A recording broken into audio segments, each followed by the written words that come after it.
Good afternoon, good morning, good evening, wherever it is that you might be on the blue marble, and welcome to continuing coverage of the Triton Poker Series from here in Montenegro. Ali Najad, joined by Kevin Rabichow, and of course a slew of new faces at this particular event.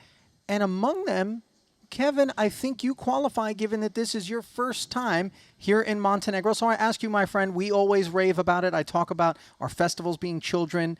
You always have a favorite as a parent. This is mine, many of the players as well. What's your take and initial response to this venue? Yeah, I mean, I certainly can't complain. I'm having a great experience in my first few days out here in Montenegro.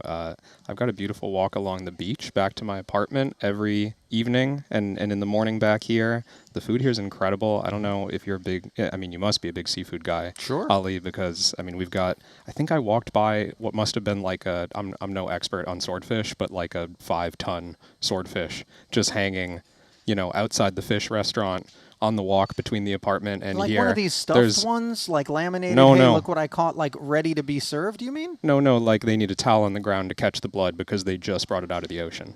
Oh, my goodness. Oh, yeah, it was fresh. Okay, now, on the topic of freshness, I understand you have yourself a roommate, Kevin.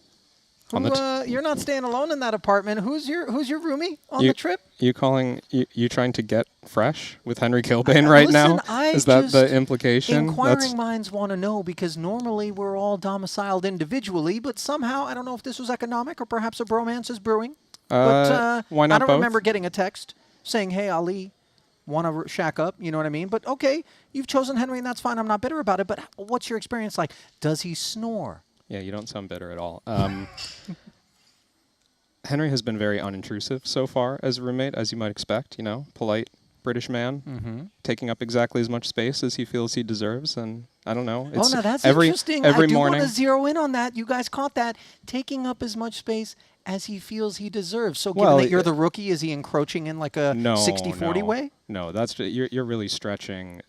Trying to start a rivalry right now in the booth, Ali, is not all right. A welcome look. To be fair, I was put to the task by producer James Dempsey, who I will throw under the bus and back it right up as we get things underway. Now, underway is where we found ourselves yesterday with the 25K WPT Global Slam. At the top of the leaderboard for the bulk of the action at the first half, we found the Lithuanian Paulie P. But when the bags were found at the end of the day, he found himself in fourth place, 155 entries, 99 uniques, and ultimately it was D. Pete's at the top of that leaderboard, Kevin, and you had a chance to observe, I assume. Yeah, I mean, D. Peters was getting involved in a number of hands near the end of day one.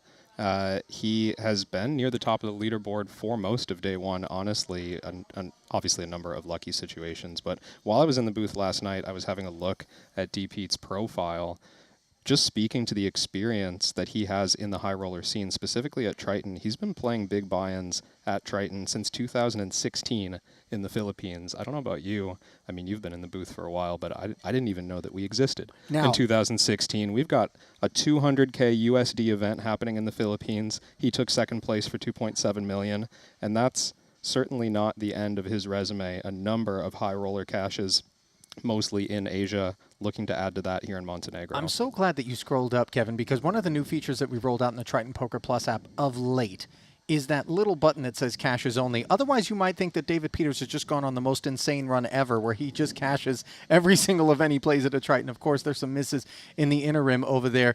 4 people are going to miss out on the money. We have played down to 31. 27 players are going to get paid. The min cash, 39,000, Kev.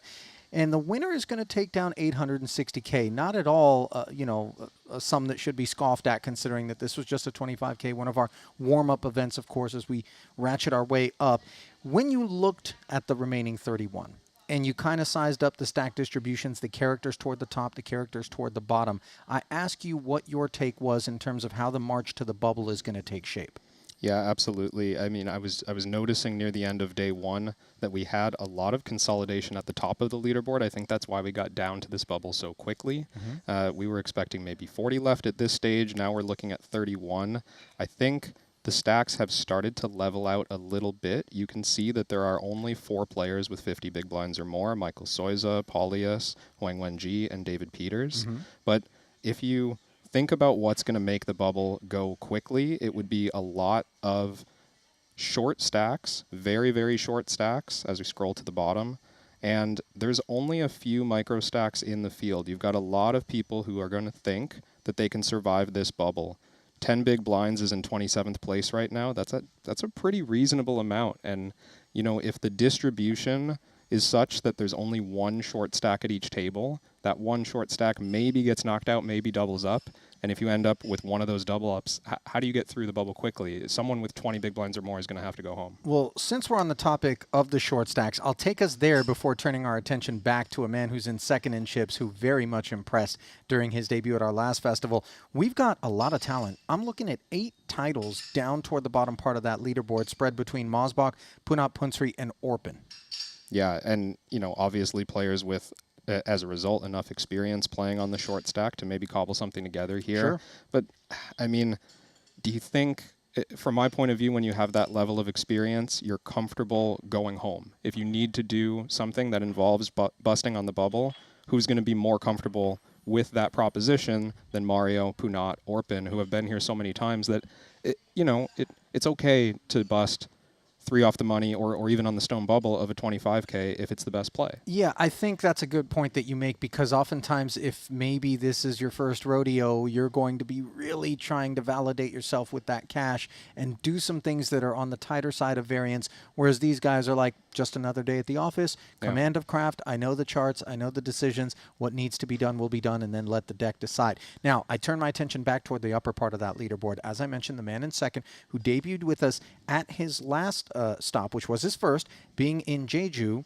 Huang Wenji of China. Of course, that's a delegation that is very robust every time that we pay a visit to that South Korean island. He actually not only picked up a title, but also made a final table in the Pot Limit Omaha main event, and here he is again asserting himself. Yeah, I remember, I watched a lot of that final table with you in the booth in Jeju when Huang Wenji won the main event, and he was so impressive. I didn't know about this player beforehand. We heard that, we heard rumblings that this is a very talented cash game player out of China. Showed up obviously with some tournament savvy as well. And I mean, PLO savvy, when you're thinking about putting together a successful Triton series, you kind of have to know multiple games. You have to be comfortable playing the biggest stakes. Huang Wenji obviously ticks all those boxes. Yeah, and while he's riding a wave of momentum coming out of Jeju, so too is the man that during my portion of the coverage yesterday, prior to David Peters dethroning him, had that chip lead. I'm talking again about Paulius Plazonitis of Lithuania, 4th in chips, but he too looking for a good start here in Montenegro after finishing 4th in the opener back in Jeju. Soiza and Waikin, the Malaysians, as you pointed out, also well placed there. Don't want to overlook the Ivan Liao Player of the Year award implications. That's going to continue to take shape as this festival plays on. Artur Martirosyan currently at the top of that one. Obviously, he began playing Pot Limit Omaha when he realized that maybe he's going to be able to make a run. And with 2 festivals remaining in this season 4 for the award, it's so important for him to get his results here. We just have a couple of minutes left. So while I would love to let you unpack Artur, what I want to focus on now is the newcomer theme once again emerging, and at our feature table here today we find Canada's Xuan Liu, well-known entity on the circuit and in the streets, content creator of sorts, very well received by the poker community at large, and here she is performing $1.5 million in front of her 38 bigs. Yeah, Henry and I in the booth last night were complimenting Xuan's play, navigating around, maybe uncomfortable spots for a newcomer under the bright lights, but Xuan is no stranger to high stakes. She's played a number of high stakes cash games on stream or off stream. Like you mentioned, she's been in the content game for a long time, which means she's been under the lights and is not going to shy away from doing things in public, maybe even making plays that are questionable in public if it's what needs to be done. I will say this, for the content creators in particular, when you find them making difficult decisions, with no doubt the pressure and the scrutiny of those lights and this perception of embarrassment if you fail to actually deliver as somebody who's been anointed as a content creator, that can create some discomfort for them, things that they need to consider maybe that others do not. So keeping an eye on that. Also keeping an eye on Brazil's João Simão.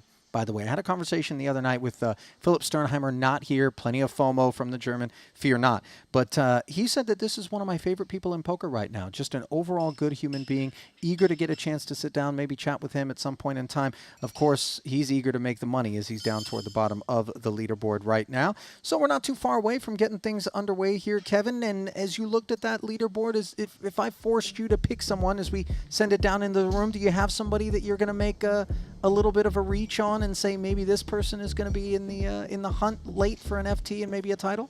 I mean, I'll call back to someone that, you know, our co-host Henry Kilbane called out near the end of yesterday, just out of the blue, but quietly in 7th place, we've got Isaac Haxton, 50 cashes at Triton, 0 titles. Maybe this is the one. I'm so glad that you brought that name up because that's really where I was steering you. For me, had you not said that name, it's the one I would have said as well. You know, Ike comes out, does his thing, unbothered by any of these stats and you know, storylines that we sometimes drum up, but I think that his peers and he himself, if he's being honest deep down, is well aware of the fact that he is overdue and well aware of this man here is the poker world, Jesse Lonas. He marches to the beat of his own drum. And look what he's dealing with to his left. Both Seth Davies and Punat Punsri in turn. Davies, less than average stack at 29 bigs.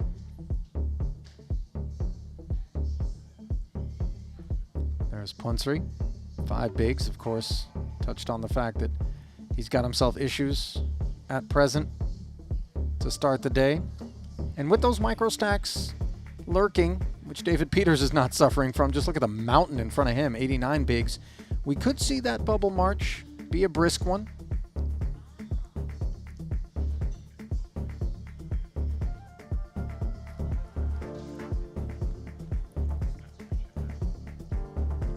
Yeah, we didn't mention it, Ali, at the top, but 2 quite short stacks at our feature table when we do get started. Leon Sturm, 9 big blinds. Orpin, 6 big blinds. Getting down to 27 might not be a tall task if these players don't have a run of good luck at the start here.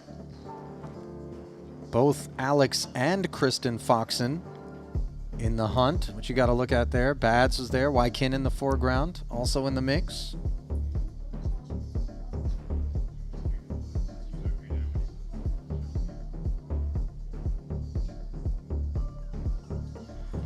$21 bigs for Mike Watson, owner of the Triton Trident, a coveted title in all 3 disciplines that we run here. Javier looked like he was getting fueled up. Look at that. Was that a power punch there from Mosbach? He doesn't look like a man bothered by the fact that he sat 4 bigs here to start things off. Spin ups are real.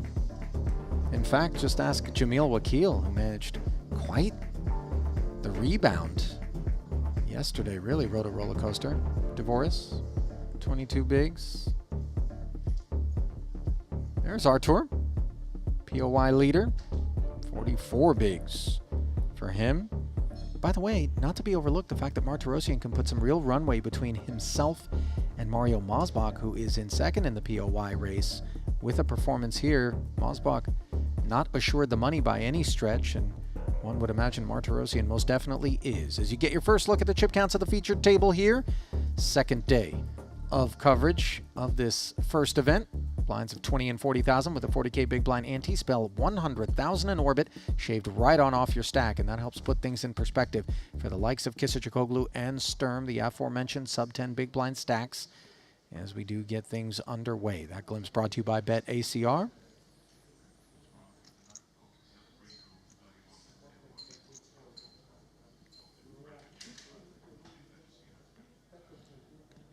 Ace 10 offsuit for Ike Haxton. 90.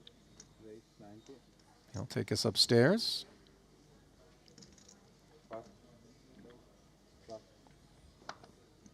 Nothing brewing behind him thus far. Facts remain through to Malaysia's Kiat Lee. Looks like his 6 tray is in the bin. There's Kristen. Nothing to get excited about. And unfortunately for Leon Sturm, same story. 9-5 offsuit concession, and Ike will make this orbit a free one. You don't get 2 additional for day 2? No. Okay. Check.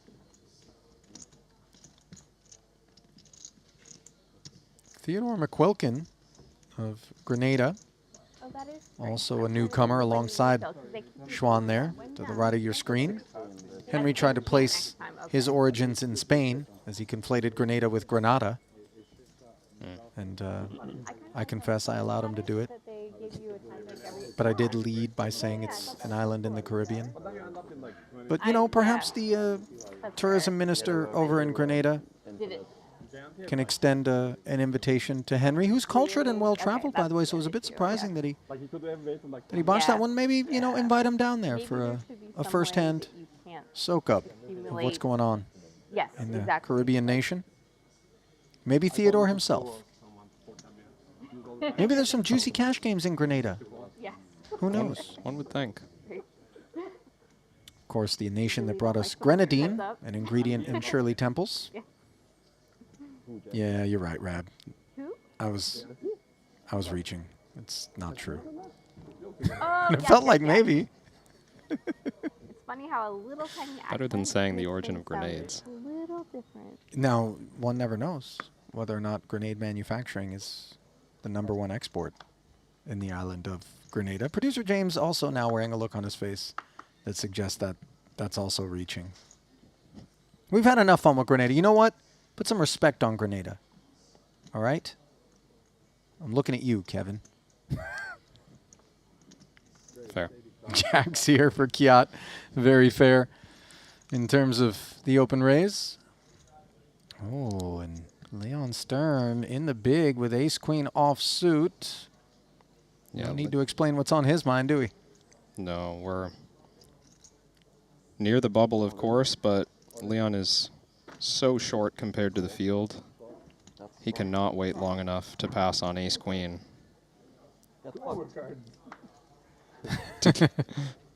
He and Kiat taking it in stride as they collide here.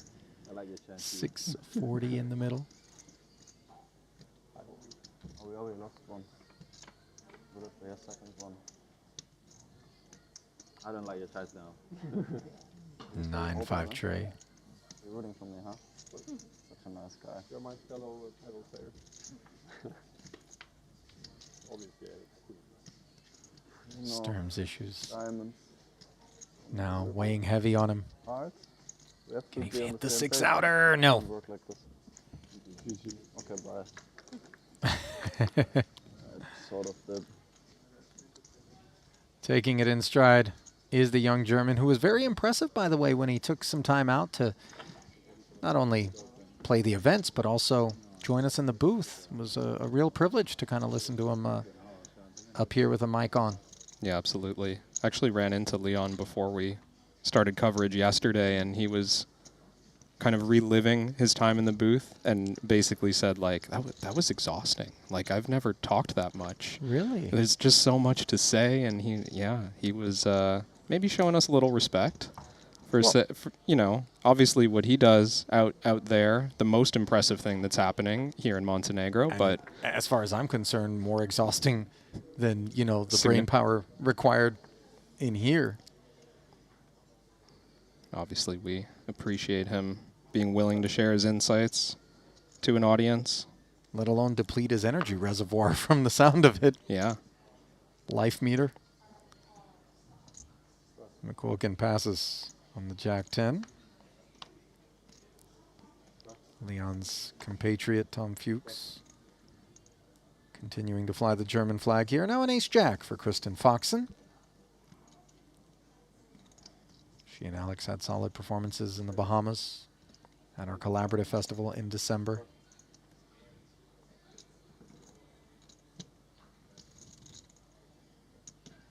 Interesting one for Ike in the big blind. Ace-8 offsuit, certainly a good enough hand to think about 3-betting against the button, but given we're on the bubble, we expect Kristen to open tighter. And when she opens tighter, we don't necessarily want to just be piling it in for 25 blinds with an offsuit ace. Ike just calls. 240 in the middle and an ace on board. Broadway gut shot, courtesy of that Jack Dangler for Kristen. Performing very well on this board, but chop outs, of course, for Haxton. Case ace, a king or a queen, all do the trick.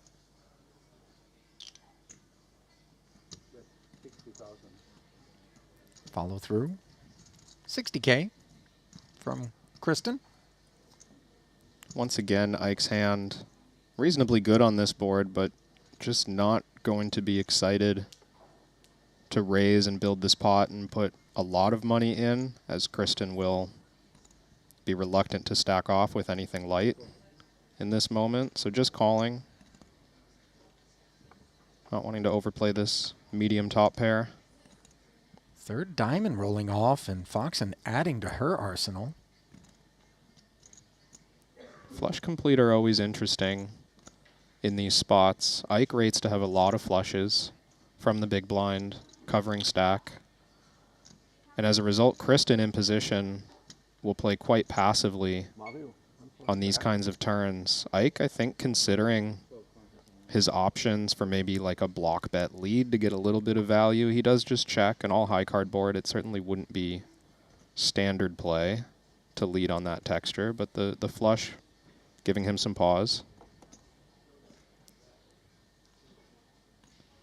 And now Kristen has to process all that. She has the ace of diamonds for backup.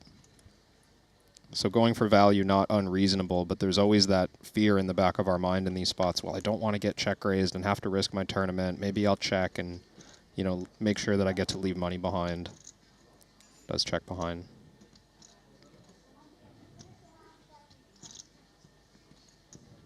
Nine on the end. Paxton now playing the board kickers. Normally a spot where Ike could bet for value and maybe even a pretty big bet. Now I feel like his options have shrunk a bit towards a small bet or even a check. He goes with small bet.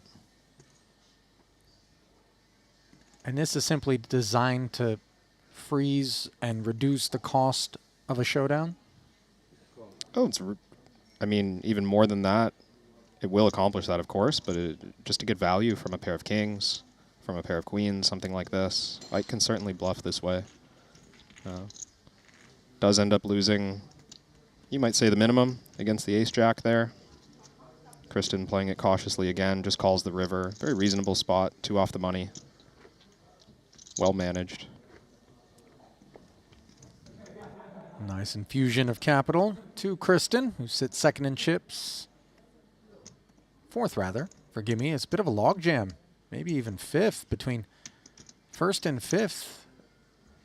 There's only $500,000 in chips, 5 bigs. There she is. 1.3 and a tickle.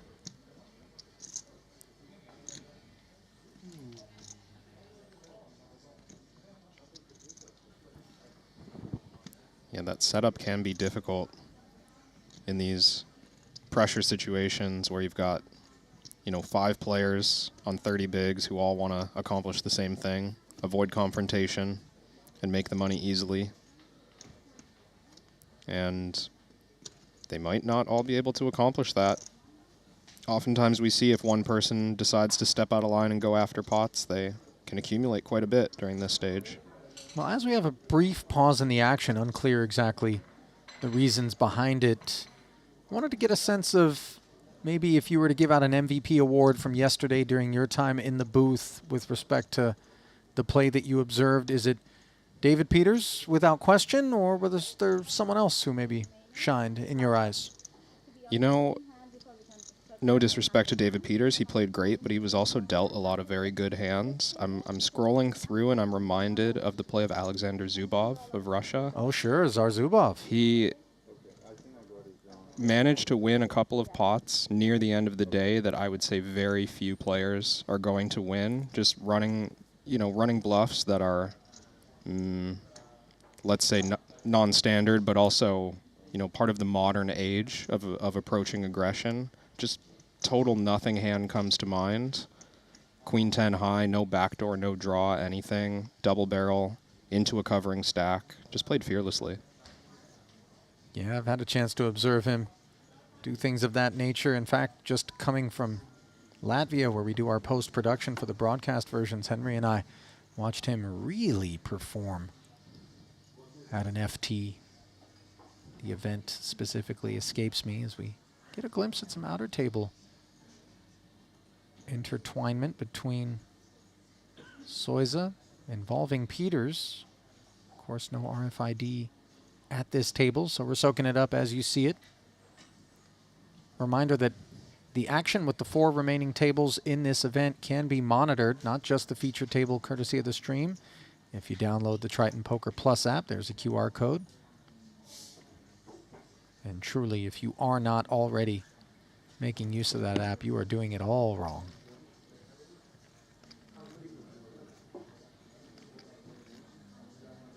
Yeah, following this pot thus far over on table 5 in the app. Raise from Peters in the cutoff. Soiza called on the button. Ace, ace, 8 with 2 diamonds.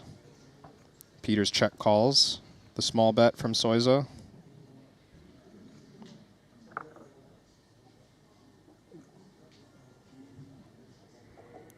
Do we have the particulars on the turn action or card thus far? Four of spades on the turn. As we follow in the app, it's still on. Oh no, it is check check there. But on screen right now, we can see that there's a bet, I believe, on the river. 6 of clubs, bet from Peters, 120K, so as it calls. Yeah, so it did go check check after that 4 did roll off, and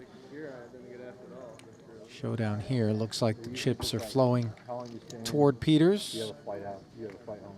Okay. You say whatever in there. Okay, cool. Okay, they don't care. We like the American money, man.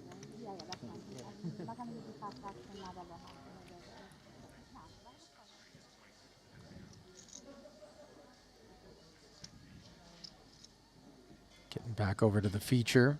There was a redraw at 31 players, and as such, when we get down to 24, where we might otherwise expect there to be a redraw, there will not be one. Just a heads up as we work our way. But the first benchmark, of course, will be 27 players. That's when the money bubble will burst. Did just get that showdown for those curious. David Peters had pocket 9s, was value betting the river with aces and 9s. So as it did not show, mucked his hand.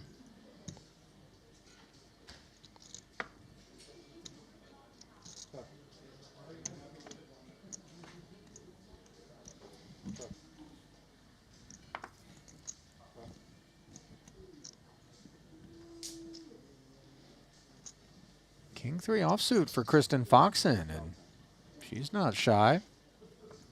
Raising it up.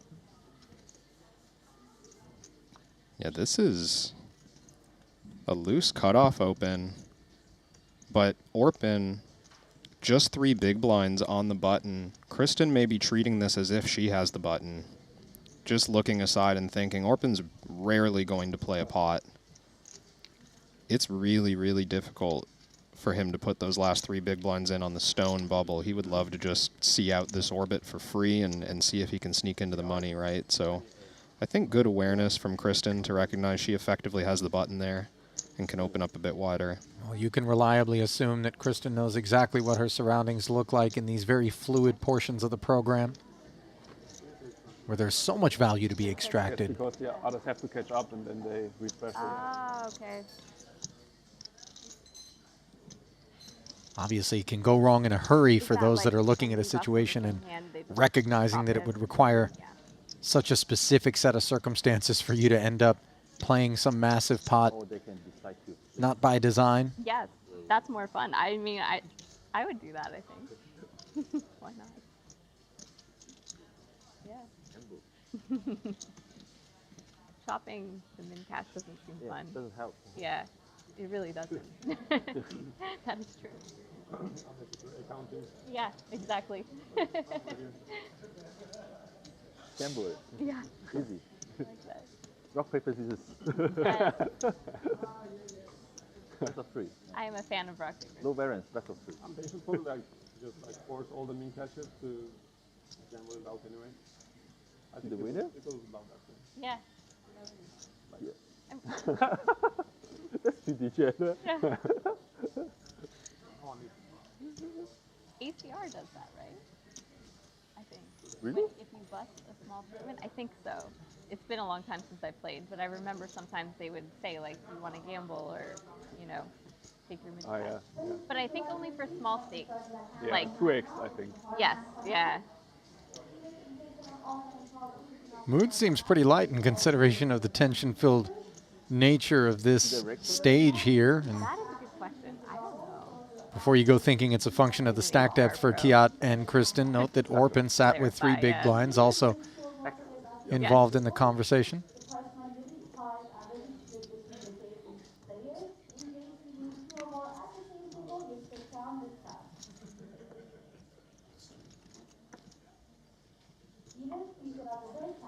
So there it is.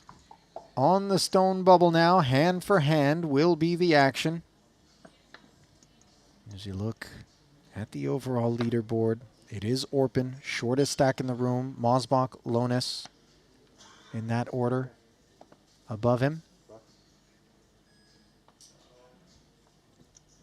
And it looks like we're going to have our first mystery hand of the broadcast, brought to you by WPT Global. We're going to go ahead and block out Kristen Foxen's motivating holding. That sees her min raising to 80,000. And we are not blocking out Theodore McQuilkin in the big blind. Ace King. Elevator up forthcoming. Well, one would think. Stone But bubble, with- do you flat the Ace Kings? Well, with Kristen's hand being hidden right now, I'm wondering, is Theodore... No, he's reaching for a non-all-in 3-bet. That's what's happening. So perhaps we're going to a flop here. It crossed my mind that going all in off of 30 blinds, you know, maybe the most desirable play for Ace-King. Just get this thing over with. Let's not deal with more decisions. I have a feeling Theodore's going to have to deal with more decisions now that he's chosen the small 3-bet. How much 3-bet and then fold do you anticipate from McQuilkin if you're Kristen? It's a good question. I think, you know, we see in the modern era a lot of 3-bet bluffing from the big blind, raggedy offsuit hands, things that have no equity, you know, lower equity. And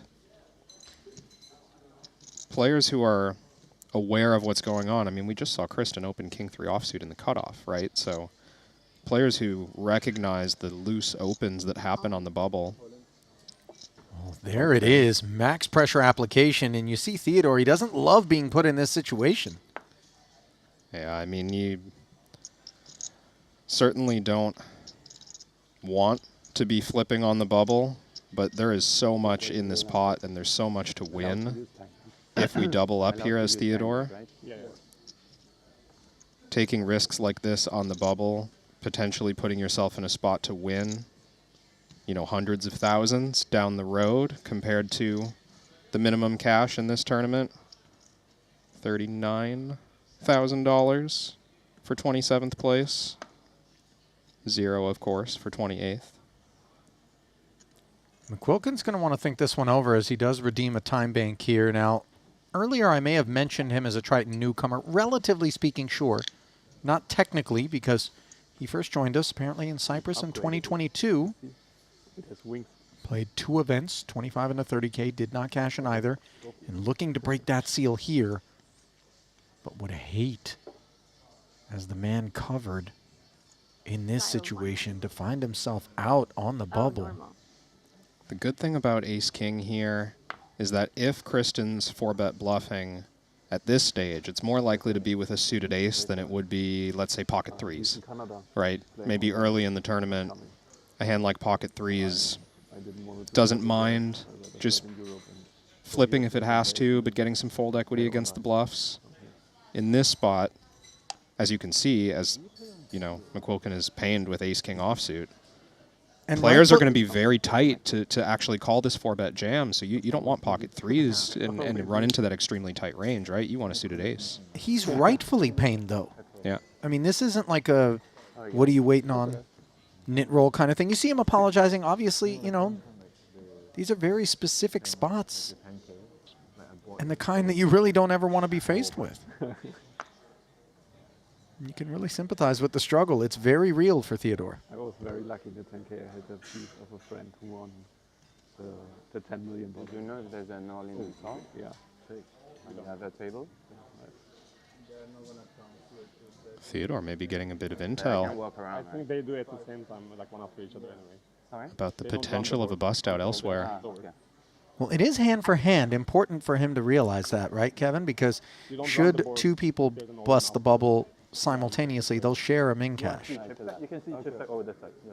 That's There's screen no way to showing the chips. chronologically jockey your way. Right. Which means if he was able to ascertain that someone was eliminated elsewhere, he'd be happy to call here. If he does bust, he gets half of that 39K. All right, he's folded, and Kristen also had ace king.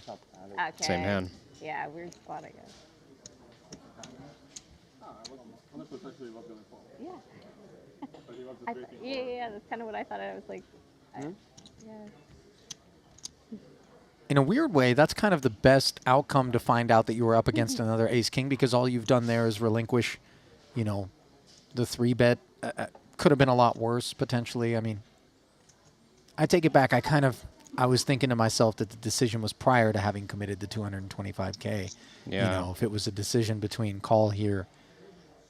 Yeah, as Kristen really, I mean, she's the big beneficiary of that sequence, right? More likely if Theodore was to flat pre-flop, or if he was to go all in pre-flop, then more often than not, they just chop it up, right? They either go to showdown or they run it pre-flop and chop it up. But Sure. as it played out there, Kristen gets an extra 225. Yeah. Big pickup.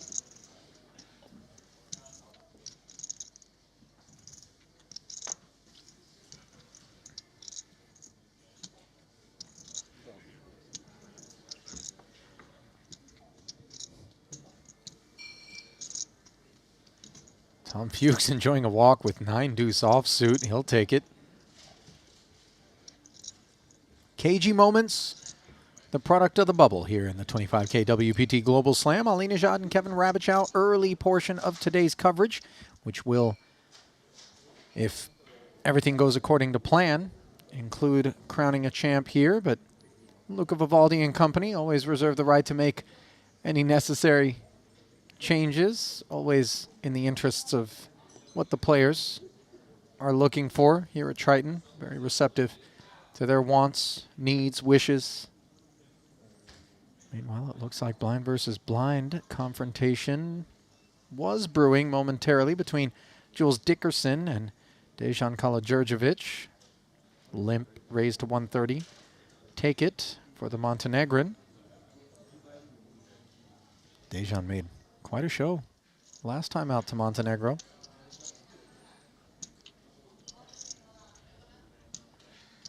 Efforting the specifics on that performance as I hunt him down in the app. Currently running 18th in chips, not at risk of failing to make the money, but it was second place in the 125K main event, the very last event that he played on the docket, which earned him all 3.2 million of his career Triton earn.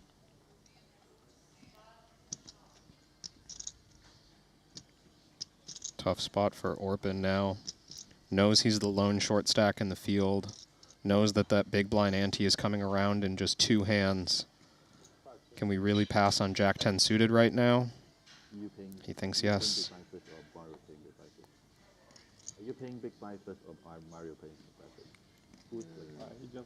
And worth noting, if the blinds don't raise, actually even if the blinds do raise, Orpin could fold his way through the blinds and have one more orbit left in that stack, 130K. I'll tell you what, stepping aside from a Jack 10 suited in a moment such as this really helps to illustrate the influence of the money bubble on our decision making. Yeah, you've got 3 big blinds. People look at that hand and they think I'm shortest in the field. I've got 3 big blinds. I guess I have to go with it. But really, the upside of doubling up your 3 big blinds is so small. Relative to the downside of losing them. Yeah, I mean, if you lose, you get 0. If you double, maybe your stack goes from being worth, I don't know, 50K to 55K, something like this. Well, You gotta Kiat secure that cash. trying to install that mindset into this limp from Tom Fuchs with the King 10 offsuit as he demands all? No, 140. Durable enough for the extra 100,000 is Tom's holding. So Kiata's going to have to play this Queen 3 of diamonds, which turns into a gut shot straight draw against bottom 2 on an ace-high board.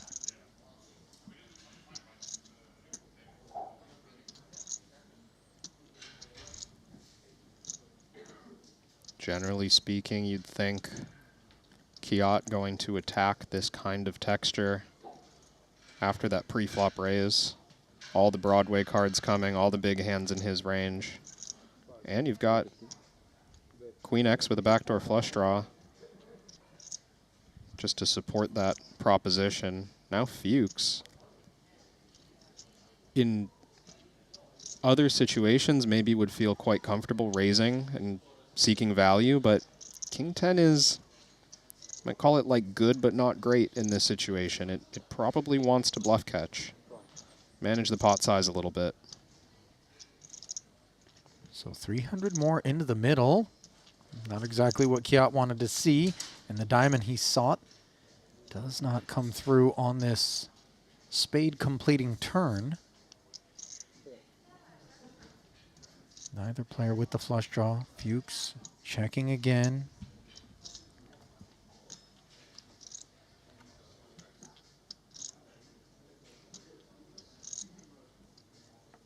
Sort of two ways you can look at this spot from Kiat's point of view. We've either got a turn that's improved the small blinds range quite a lot and we should slow down, or we've got a bubble situation where we can leverage a lot of pressure and we should keep firing. Well, Kiat does slow down and finds himself nothing more than a pair of threes on the end.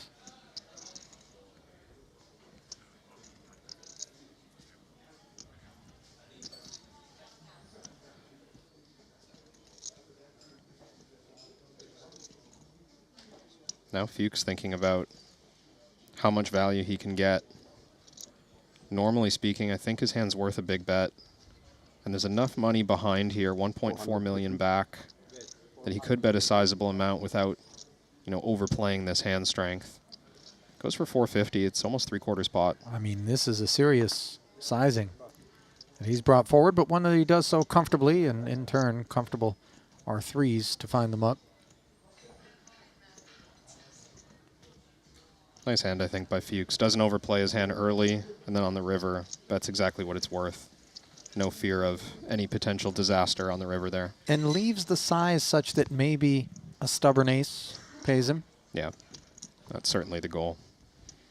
Almost 2 million in front of Tom now. Good for the chip lead at this table. And when you're considering your procedures, are you considering your stack on the stone bubble more so relative to the entirety of the field or specifically your table? The entirety of the field, for sure. It's important to keep in mind if you're, let's say, the table chip leader. So if you're the biggest stack at your table, you get to leverage the fact that you could bust anybody at your table. Mm-hmm. So as the covering stack, it's more important who's at your table, what the stacks look like. But as a short stack, let's say Orpin in this case, it's more important to think about what's happening in the whole tournament right now. How likely is someone else to bust? How many hands do I have of survival in comparison to the rest of the field, where the other short stacks are and how many hands they have until they're forced to pay the blinds or be forced all in. Kiat now taking his turn trying to limp a small blind, and maybe a karmic 140 being deployed here by Foxen, who's doing better than the Queen 3 of diamonds that Kiat employed in the same fashion. Ace 5 offsuit. Kiat's hand, like Tom's before it, durable enough to invest the extra 100 required. 320 in the middle, Ace 7 6, and all Kristen board.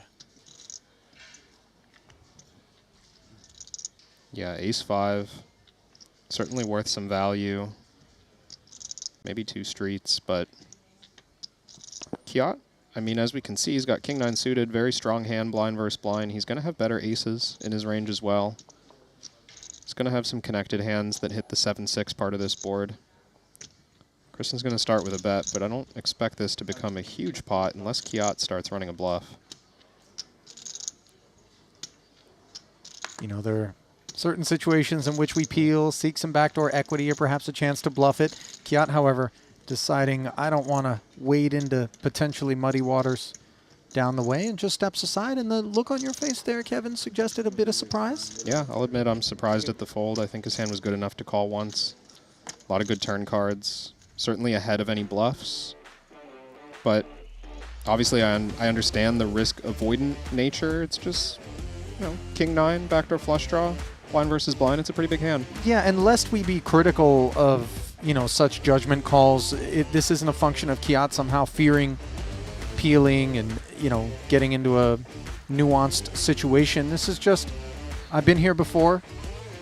I know that there are going to be better situations for me to take on, and maybe once the bubble bursts, he's more apt to peel and play a little bit of poker. But right now, mission critical for all parties is to just fight as clean as possible, bar maybe the biggest stacks at each table, and by proxy, biggest in the overall field, one would imagine, who do have some luxuries afforded them. But, you know, you don't want to misstep either, because you're not surrounded by pushovers. I mean, these are people who are also well aware of the fact that your ranges are going to be broader. You're going to be looking to exploit and accumulate chips on a run.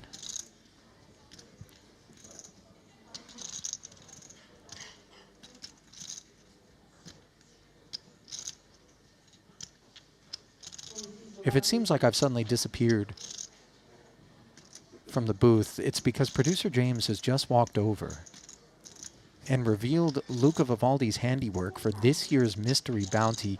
The envelope situation has always been a little bit clunky, and believe it or not, we must have collaborated with the good people at Hallmark or some sort of greeting card company, you know, because what we've got in store this year, which has simplified the process, is spectacular. Cannot wait for this. Oh, I hope they also utilize some of that Hallmark technology where it plays like a, you know, a Christmas song when you open the card. What about the For the bankrupt sound for from the Wheel of five- Fortune? for the 0 or the 500K, can we just have like a small firework that shoots out and that a would sound be effect? great. I'm sure nobody would catch fire if we did that. I like that. You know when your Pac-Man dies? The ew, ew, ew, ew, like that would be really good too.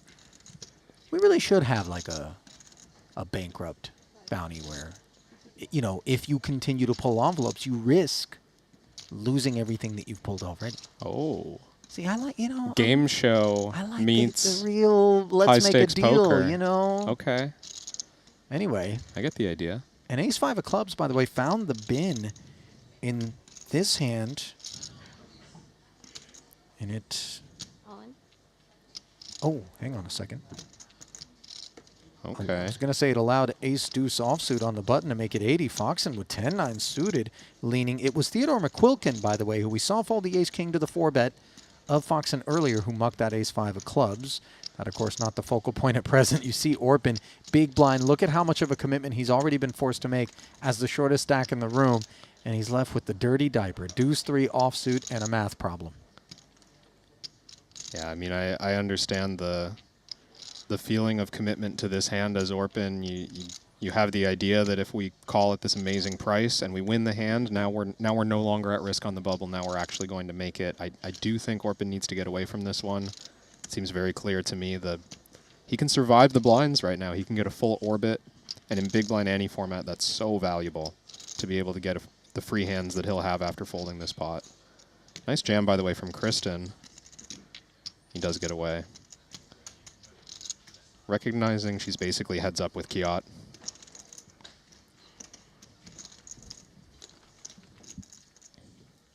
Foxen, so tidy with her procedures at all times, but in particular in these very technical phases where a lot of attentiveness is required.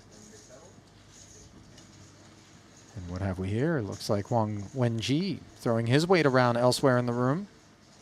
Yeah, was that a 5-bet jam? It was indeed a raise from Ilkin Garibli to 90, 200,000 from Huang Wenji's button, a 4-bet to 330 from Garibli, which was clicky and cheeky, and then drew forth all of it from Huang. You think he was light? The 5-bet jam there? You think either of them were light? It would not surprise. I would love to see those two hands. Yeah, me too. It would not surprise me at all.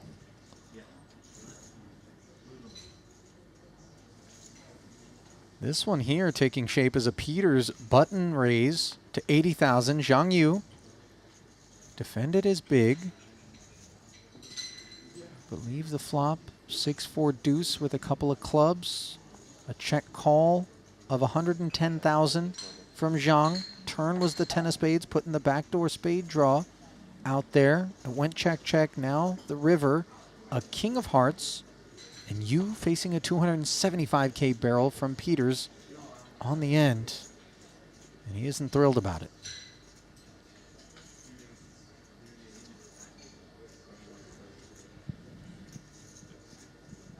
While it is a fairly large bet, not going to put Zhang at risk, not going to even really damage his future potential on this bubble that much if he were to call and lose. Does make the call, and it looks like a pair of tens.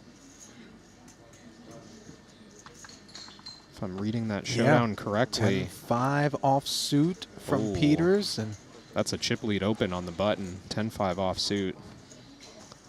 boy, and Zhang Yu, not afraid of the king, and apparently not afraid of the 10 either.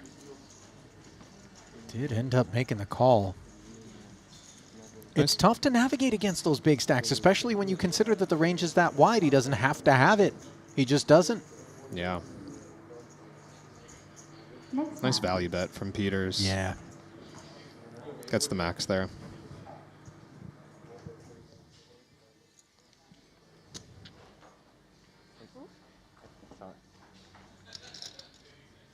The longer that the stone money bubble goes on, the better it is for those boss stacks to continue to ascend. Peters has been ascending. Over 100 big blinds now. 4.4 million. My goodness.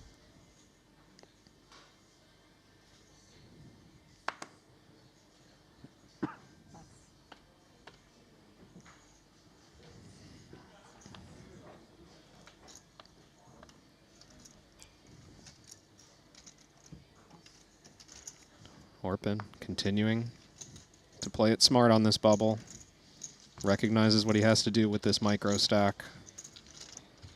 Pot odds be damned. Raise and take there for Schwan.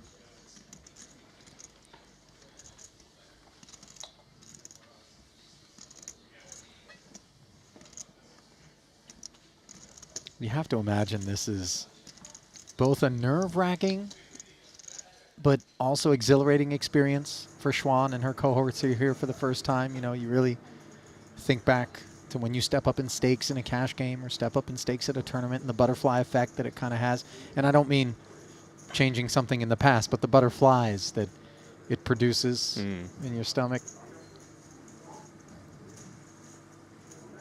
Not too long ago, Jesse Lonis broke his Triton seal. I believe it was Monte Carlo last year, November-ish.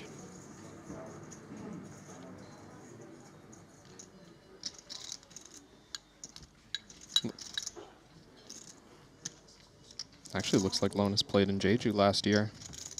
Oh, really? So prior to Monte Carlo. Good catch, Kev. 3 cashes there, including a final table in the 25K for 253,000. He is a very exciting character to see deep into the mix in one of these.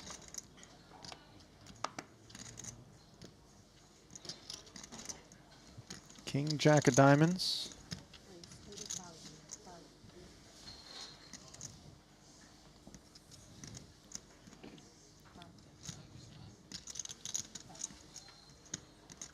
Little click, and now small blind pocket eights for Haxton. Generally speaking, we anticipate some straightforward procedures out of Haxton here. Not looking to inflate, not looking to find the muck, just call and see what may, but instead he just finds the fold. I'll admit I'm a bit confused by that one. Yeah, I haven't seen a head tilt like that since the last time I whistled at a puppy, Kevin. That was That's a great that image is just it's straight in pretty strong angle you straight assumed into there. my brain. Watch a lot of the Doggist on Instagram. Anyway, I'm going to have to follow that one. I'm a dodo guy myself. Meanwhile, ace 4 of clubs for Schwan. He's going to try to throw a leash on this king jack suited. And does just that on an ace jack 5 board. She's got top pair and the best piece. Tom Second pair. Position. Betting lead. Has it checked over. 220 in the middle.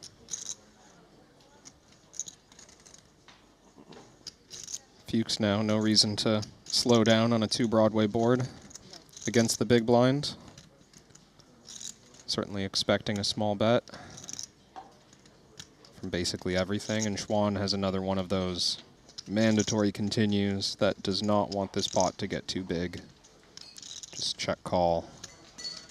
See if we can get to showdown and win. I'm still trying to figure out that 8s fold as this hand's going on. Ike had 35 blinds. Player behind had 35 blinds. I understand not wanting to tangle with the covering stack until Orpin is forced all in, but that's 5 hands into the future, and the min cash is not that big compared to the buy-in. I suppose you know what your conversation starter is going to be the next time you bump into Haxton in the hallways. Meanwhile, Yeah. the turn bumps Fuchs up to a diamond draw to go with his jack after the 55K follow-through was check called by Schwan. Diamond's not enough to convince Fuchs to keep betting. He knows that he's not going to get value from worse than a jack, especially when Schwan can't have the jack of diamonds. On the ace river. Both players liking their hand even better now. Yeah, the check back from Fuchs allowing a problematic river to show up where Schwan pursues the value quite comfortably.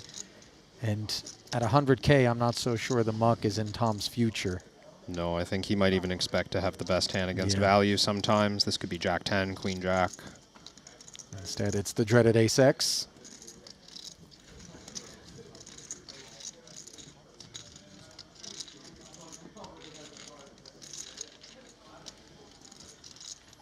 Well, Schwan doing nicely.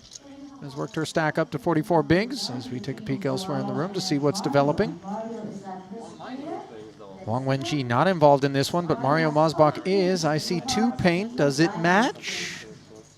Those Looks are, like it does. those are red kings. That they are. Javiera on the other side of the exchange. Ace 5 turns into a pair of 5s on the 8 high rainbow board. See, Mosbach knows he's not out of the woods. 9 of hearts on the turn. Please go ahead. Now that you hit a 5, you're dead. And a 7. Mario has doubled up his stack. There it is. Please go back to your seats. Let's go, let's go, let's go. Well played. I love moments like that, Kevin, where the guys who have to remain so stoic is, you know, just a matter of business for the bulk of any given day's play Leaders next can just kind of humanize a little bit, show some emotion.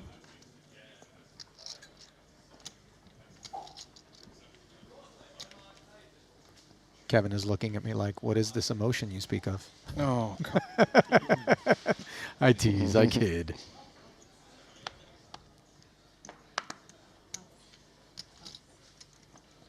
I'm sure when you're out there playing Ultimate, you know, catch a little game-winning disc, a little Yeah. fist bump, get in someone's face maybe. Oh, I can get heated. I can get fired up. I think I got suspended from school for the day one time in Ultimate Frisbee. I don't remember exactly what happened. I might have just spiked the disc and, you know, Directly into someone else's face. an expletive could have been involved as well. And, of course, my physical education teacher was right there. Najad. Showers. Do you have a spike of choice? I didn't know there were multiple options. I used to Oh, just there's- kind of side disc straight into the ground. Oh, you just... Oh, I feel bad for the disc. I mean, I'm an amateur. What do you Oh, want me to that's, tell you? that's not the way to... Someone should have shown you. We were 12.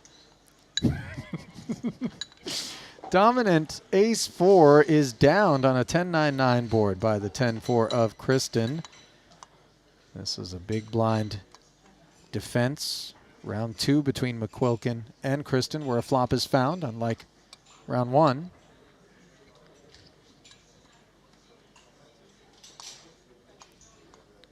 Kristen really continuing to go after these pre-flop spots. 10-4 suited from the hijack.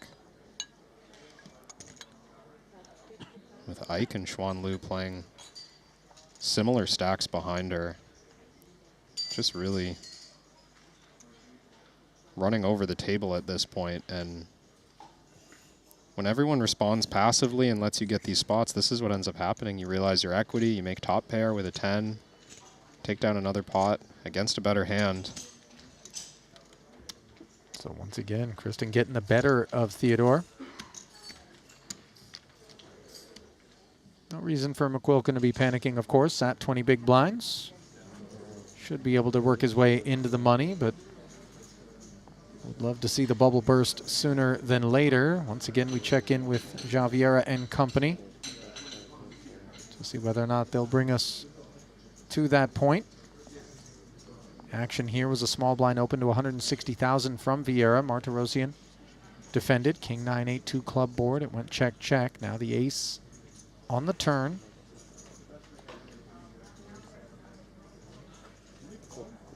Check back from Martirosyan once more. Disconnected 4 diamonds on the end.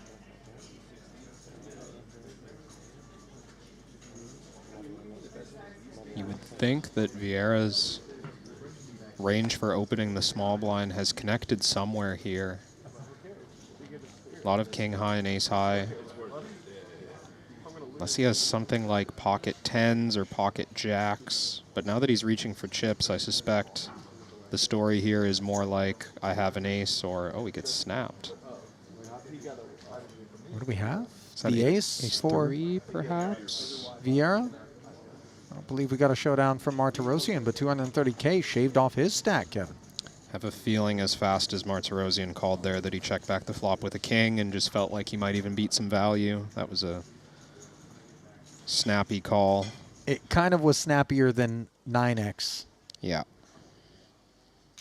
So the bubble remains intact, much to the dismay of Orpin and company, who find themselves desperately trying to make the money and secure 39K.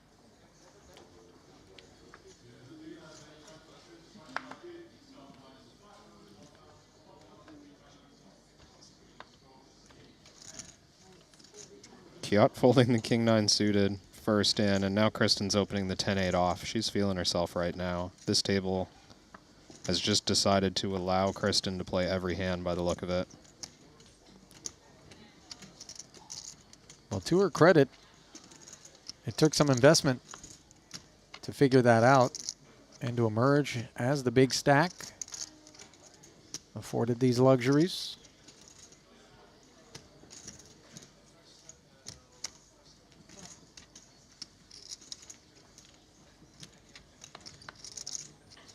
Fuchs defends the suited queen. To the flop we go. Ace, queen, deuce. Advantage Tom here. Kristen with nothing to speak of.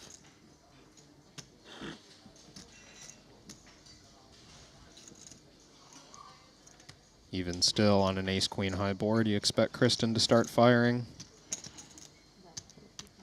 And Fuchs has plenty of chips here. Won't be getting himself in too much trouble by calling flop. Pretty mandatory to start this one.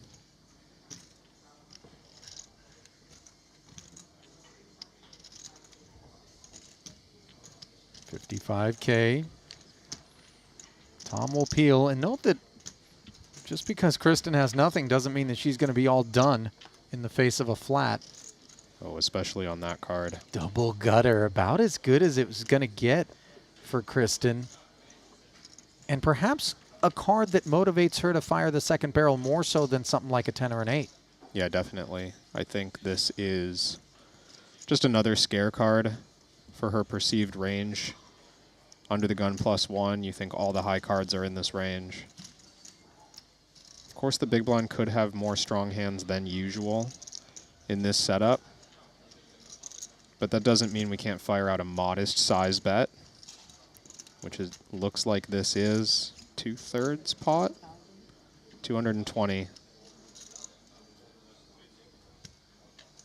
Boy, this is where it gets a little bit uncomfortable because as I've touched on many times, the future game implications are the ones on Fuchs's mind with something like a queen, which could be beaten quite easily by Kristen as it stands, and when it isn't, could face the even bigger barrel on the river. And you kind of want to avoid those situations as we see Fuchs mug the winner and chips flow toward Kristen once more, where you're just praying for a check back. I feel like every time I'm calling off a turn and I'm praying for a check back, things are not going well. I'm not really sensing that I'm getting after a spot properly. Sure. Yeah, I mean, when we see Kristen's cards, you feel bad about folding second pair, but sometimes she has showdown value and shuts down. Sometimes she has a worse bluff candidate and shuts down, but that one was never going Fuchs's way. Well, David Peters, after opening this one up front, shut it down. He made it 80. Soiza flatted. Dejan out of the big blind made it 270. Soiza the only customer after the departure from Peters. 6-6-4-2 diamond board. Dejan checking. Check back from Soiza. And there's an interesting development. The ace on the turn. First time, second time. Second time. So Interesting dynamic here. When Soiza is flatting the initial open from Peters, he's in early position on a big stack. He can have some very strong hands in his range.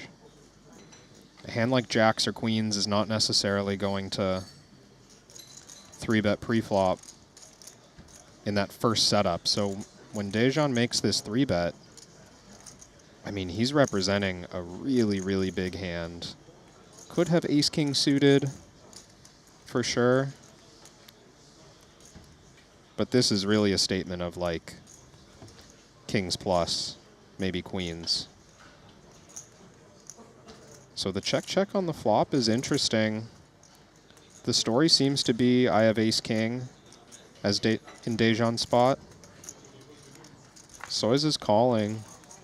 I mean, I mentioned hands as strong as jacks and queens could be here pre-flop. Likewise, ace-queen suited, ace-jack suited, hands like this. Dejan, by the way, has 505 left. Soiza covers handily.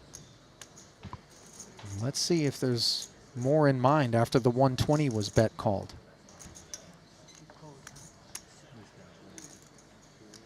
As short as Dejan is, there's a lot to consider here with sizing. How much do I want to leave behind if I'm bluffing here so that I can survive this bubble? I mean, how much can I put in for value? The thing on my mind is how much ace-x stuck around in the face of my big blind 3-bet and how much of it would have flatted the under the gun open from Peters when I'm considering what I'm up against for Soiza. Mm-hmm. I think Soiza's range looks pretty strong in absolute terms. It looks as though he has an ace quite often to me. Agreed. When he checks the flop and calls the turn. Mm-hmm. There are some pocket pairs that might be, you know, hesitant to bet the flop and then arrive here, but I do think it's quite common for Soiza to have an ace right now. And I think Dejan knows that he needs ace-king or better to make this value bet. 395,000. That is a whole lot of the 505 at risk here. And Soiza deliberating, making the call. Now it very much feels like an ace. And you see Dejan showing 2 paint while the ace reveals itself. And Kala-Djurdjevic doesn't appear at all pleased. Some kind of bluff. Did we catch those cards? I don't know if it was a king-queen. I feel as though it had to have been something like a king-queen or 2 paint that wasn't paired. Right. You would think so for sure. I think we'll see it on the app shortly enough when the delay catches up. And I think a lot of it has to do with the fact that on such a dry texture, the 6-6-4, the overpair would be much more inclined to barrel than to check and allow something like the ace to roll off. It just is interesting to bluff at those spots pre-flop. I mean, Kala-Djurdjevic obviously willing to go after thin scenarios if he's taking some offsuit Broadway and squeezing into the 2 chip leaders. It was king-queen offsuit, just confirmed. Showed down in the app on table 5 there. Well, the byproduct of that altercation in terms of Dejan's plight is are careening down to the second shortest stack in the field now. Just 110K, but a lot more than Orpin's 30.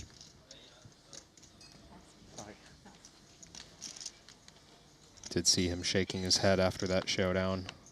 Felt like immediate regret for choosing that as the spot to get a little creative.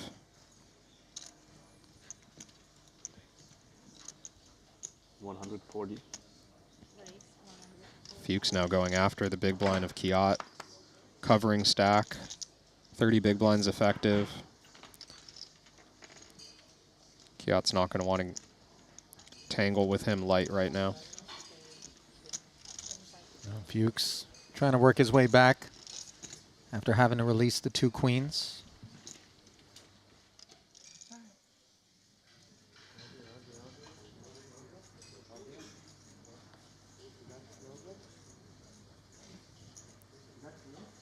Another outer table look here.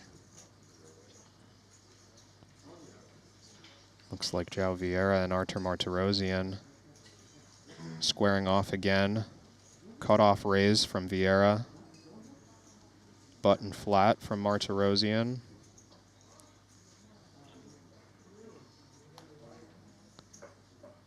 Mario gets away in the small blind.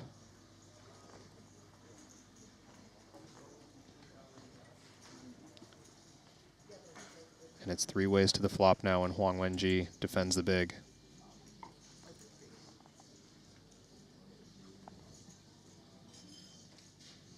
$10-5-5 rainbow.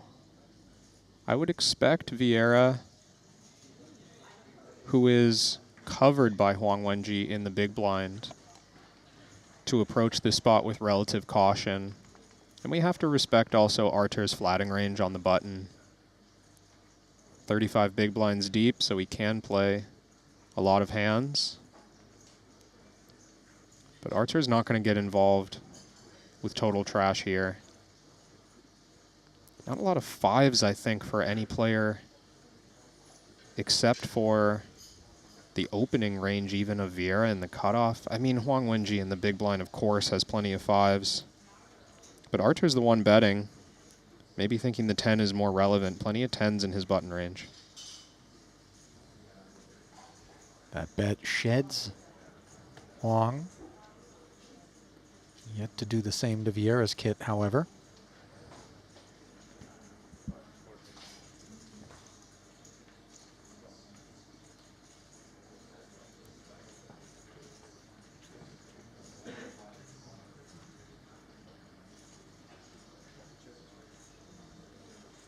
Vieira does check call the flop.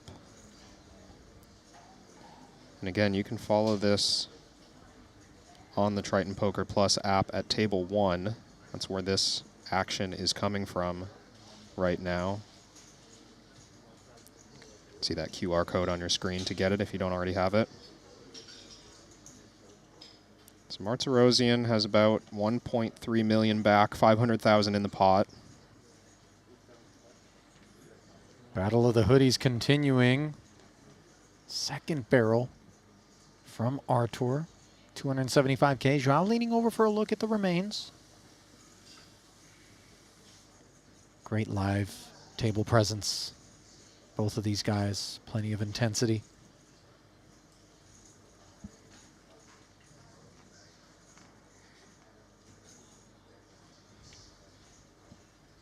It's a fairly sizable bet given the circumstances. And remember that Martirosyan bet into 2 players on the flop.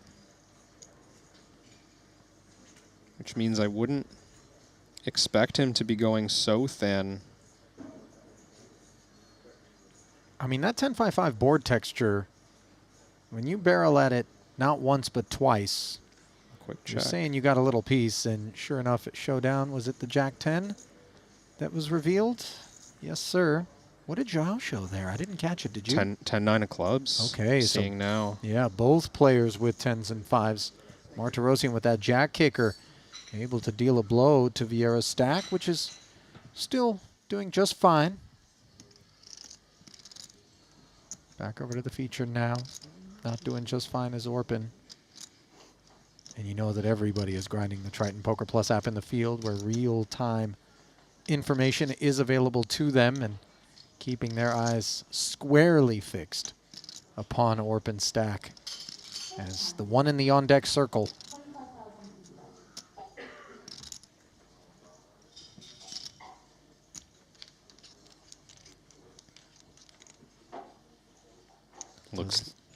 Looks as though Orpin is now under the gun. That big blind staring him in the face just next hand. So he's going to be forced in. Next hand, deciding 8-4 of hearts is not enough to warrant taking the spot here and now. Ooh. Well served to have stepped out of the way. Fuchs picking up aces. And covering stack Kristen Foxen in the big blind right now. She's been the one going after this bubble harder than anybody. Is she going to have something to fight back with? No. And that's run good as well to have that 7-deuce offsuit, which is so down in range that she doesn't need to dig in. It is, yeah. Could have gotten that exact spot, knowing Orpin's going to be forced all in next hand, is such a high leverage spot for Kristen. King-queen offsuit puts her in a lot of trouble, doesn't it? Honestly think queen deuce offsuit might put her in a lot of trouble. Oh, yeah, sure. But the 7-deuce just low enough. Is able to get away. So we flip back once more to one of the 3 other tables in the room. This one going to be over early. Is that a walk issued? Look that way. Not really what you anticipate from Huang Wenji, of course. Now elsewhere in the room. I think actually it was a limp fold there from Huang Wenji. Oh, okay. Plasinitis took that one down, blind versus blind.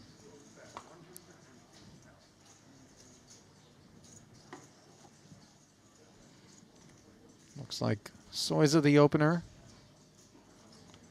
Or, no, that's his big and big blind ante. Yeah, that's right. This is Jules Dickerson open in the cutoff. Soiza defends the big blind. Soiza was betting the turn there after the flop check through. 10-9-6, check, check. Ace on the turn. Surprising turn for Soiza to be betting at, but that is the kind of stuff that happens when you cover by so much on the bubble. You start thinking, oh, the traditional spots where I would check to the aggressor, they're not going to be so aggressive in this moment because they're trying to hang on to their stack. So, nice take from Soiza.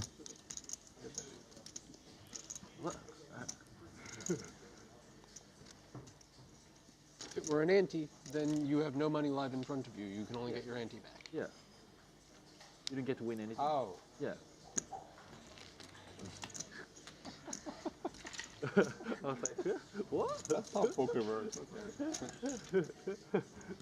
So Orpin is going to eventually peak down at King-3 of clubs, and those clubs rate to be in trouble if Haxton decides to get involved from under the gun, which he does. Note that Ike here just limping in. There are no blinds to steal. Orpin did not have enough to cover the big blind ante, which means his 30K is posted as a big blind. The 25K small blind means there's only 55K of blinds posted in total this pot. And there's no way to win those blinds unless you beat Orpin at Showdown. So incentives not really there for stealing. Everyone still needs to play very tight in the face of this limp. Kristen, though, the one who does actually have a good price, closing the action, chip leading. Sort of as if Ike has opened and Kristen has defended, and Orpin's just along for the ride, hoping to flop well.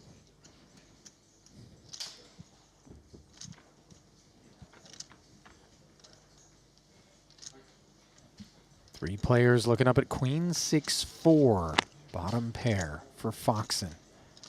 She takes the lead. Really poor texture for Orpin.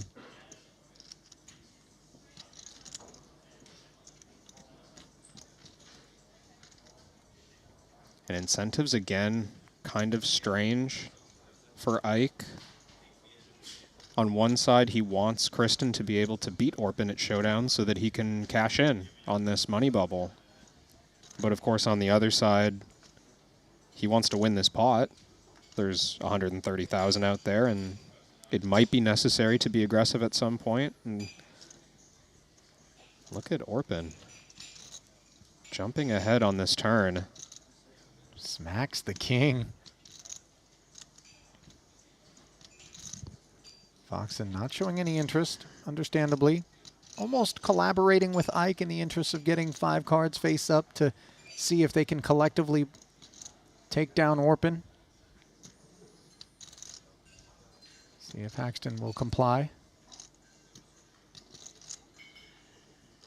Side just 40,000, so not really enough to get him interested. And on this river, Kisachoglu is going to find the triple.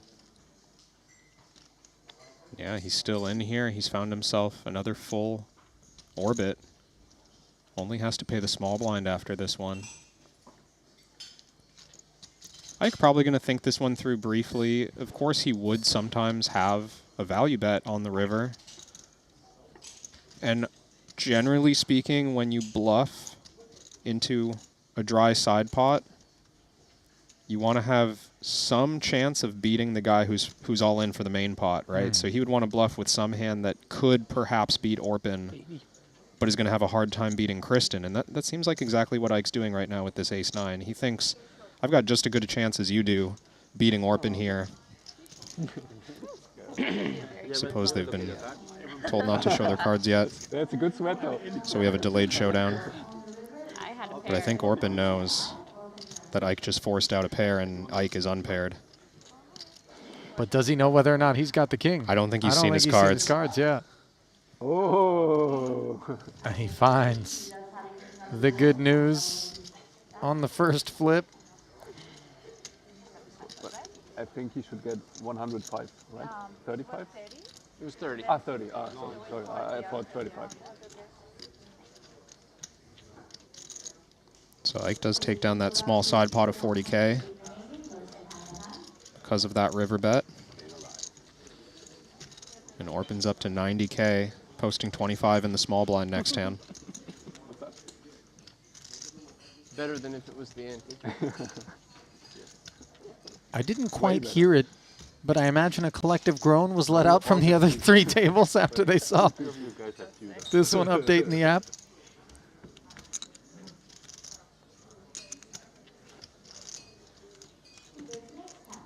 Imagine if Orpin had like 4 deuce. I guess Kristen couldn't have. No, yeah, Kristen could have. Nah, they would have chopped. Pocket 3s, pocket deuces. There's a scenario there where Ike forces out the hand that could bust Orpin. And those are always disastrous, by the way, because you're looking at the upside of 40K in the side as a rebate Yeah. versus the 39,000 lockup, and now let's play cards again. Yeah. For Foxen, though, an intact bubble serves her just fine. She's performed very well since taking the chip lead here at this featured table. Kristen's back to playing heads up against the table. Opening 10-4 offsuit on the button. Chrissy versus the world.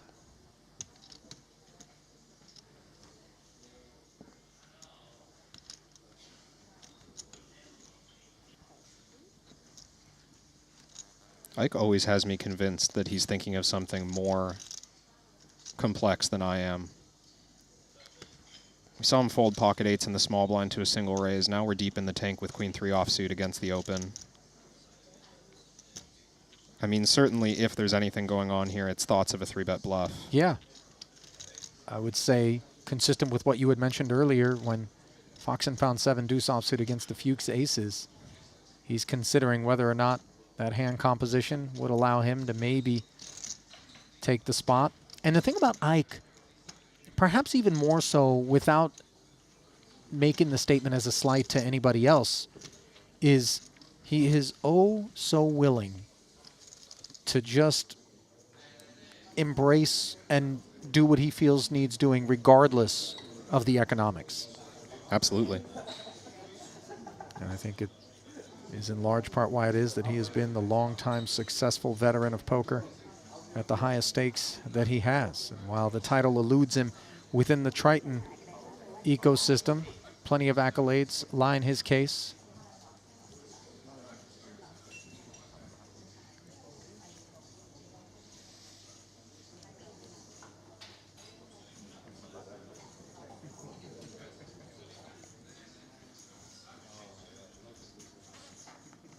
Back to table one, where it seems like João Vieira and Artur Martirosyan have been playing heads up during this bubble. Looks like a under the gun open from Vieira and a flat in the next seat by Martirosyan, if I'm not mistaken. Board reads 5, king 7. Looks like rainbow. Believe the 5's the turn. Yeah, oh, okay, forgive king me. 9-7 on the flop. And Vieira, I saw check called 100K bet from Martirosyan. Looks like this turn 5 went check, check. So we're now at the river. You saw the 6 of spades fall there, so 4 to a straight on the board. Action on Vieira.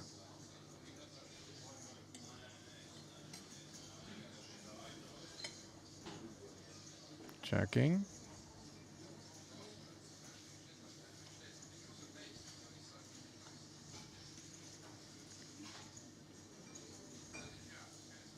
For Martirosyan to flat in this early position, he's rarely going to have, let's say, unpaired offsuit type hands. Usually suited ace, maybe king, queen, king, jack suited, but a lot of pocket pairs. And if he had pocket 8s or pocket 6s, I think it's reasonable to say that he could arrive here sometimes and make a straight on the end or a set. It's also reasonable that he could have a hand like king, jack, or king, queen suited and have checked back the turn to manage the pot size, and he's now trying to piece together if he should go for value with his top pair. Does check back. Looks like jacks. Yeah. For Vieira. Indeed it was. Jacks win, so I have to imagine Martirosyan had something like ace-queen or ace-10 suited, some ace-high hand that was thinking about bluffing the river. There was a 4-liner on board, but unclear how much 8x was going to be credibly represented by Martirosyan. Back over to the feature where for some time now, presumptions that the bell tolls upon Orpin Kisicoglu's stack. But the Turk has shown resilience, wagging his finger at all the jackals, all the buzzards that are circling above him. He's saying, I'm no fresh kill, boys. Not quite yet. Signs of life. After the triple up, albeit the pulse remains faint. Ace-jack. Nothing faint about the pulse here for Fuchs. Early position, up we go. Blinds, by the way, inconveniently for Orpin, have gone up a tick from the 2040 level that we started the day at. Kristen thinking about this one. 7-6 suited in the cutoff. For chips, it could call, it could raise. And again, she's effectively playing the button because Orpin's behind, almost handcuffed into playing nothing.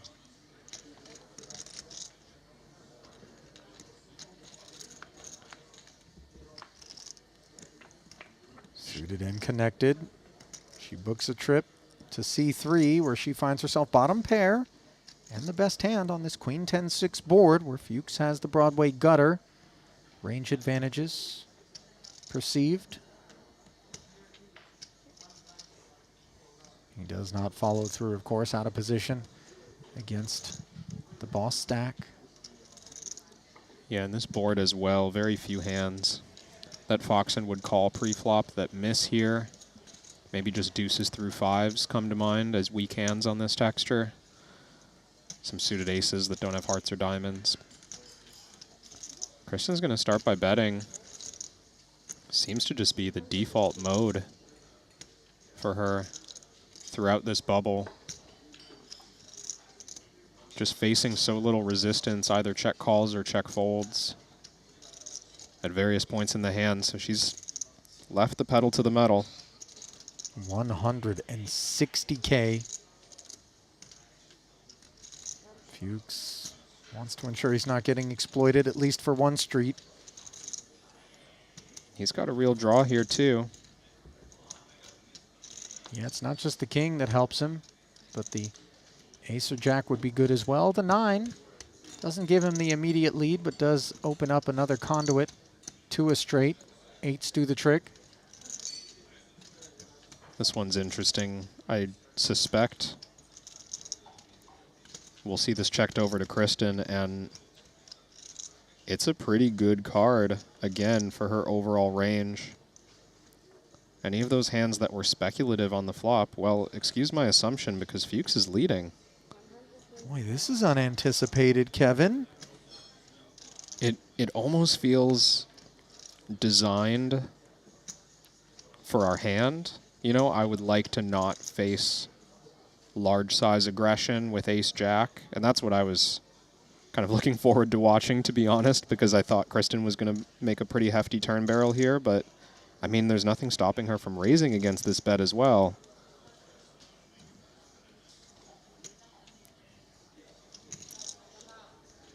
Well, looks like it accomplished its goal for now. She just calls. Another 250 into the middle and a 4-liner on board.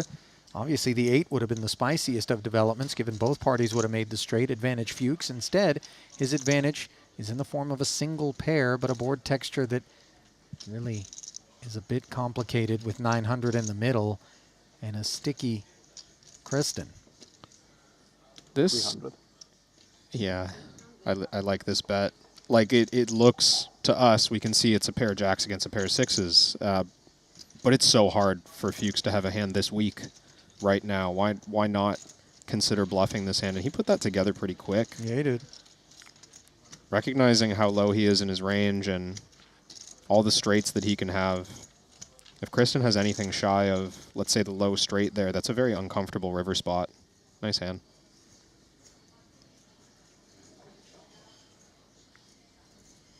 Now we pay a visit to Sosia Jiang.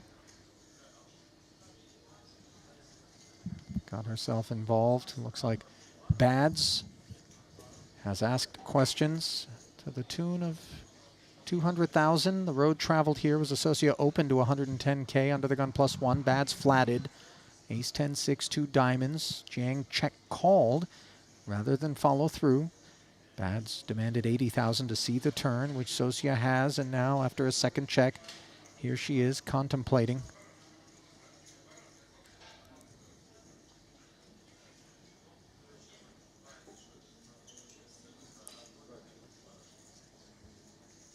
She does fold. That early position range, I wonder if she even had a hand as strong as like second pair with a diamond or an under pair to the ace with a diamond. There's a lot of combos like this in the early position opening range. One more hand. And just given that kind of wince on her face, it feels like she made a pretty big fold. Sure.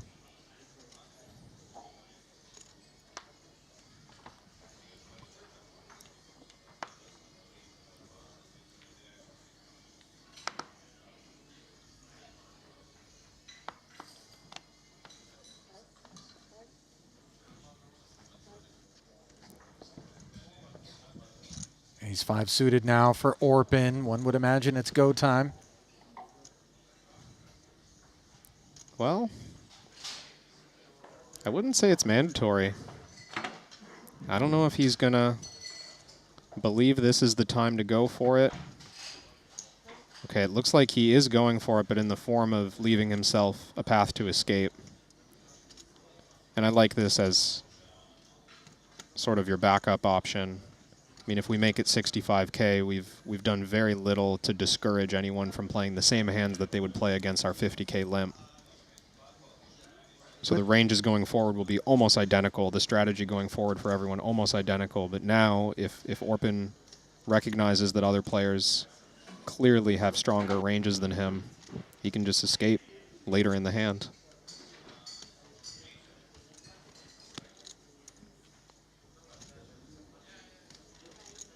Ike giving this one some serious thought. The math changes quite a bit if Orpin is going to be all in this hand compared to if Orpin's not involved in the pot and he's thinking about, you know, navigating future game. I think that's why he gave that one some pretty serious thought with a mediocre holding on the button. Xuan Lu's going to have to do the same thing. Welche Position bist du? Everyone knows this is a strong hand that has open limped. Orpin's been folding some pretty good ones.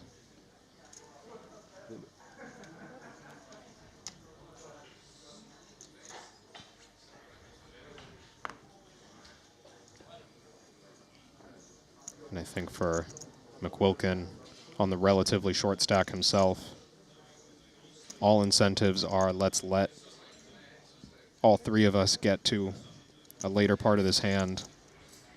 But of course, at some point, these two players are going to want to force Orpin to put his last 15K at risk. Otherwise, this is all for nothing, and he can survive. Well, that survival certainly is still possible, despite Orpin trailing behind McQuilkin's sixes on this 10-9-6-2 club board, where he's got the nut flush draw and 47% equity, which is more than both of his competitors. Now an 8 on the turn. Orpin erodes to 29%. McQuilkin ascends to 52. Xuan does pick up an open ender. Action on her. She checks once more.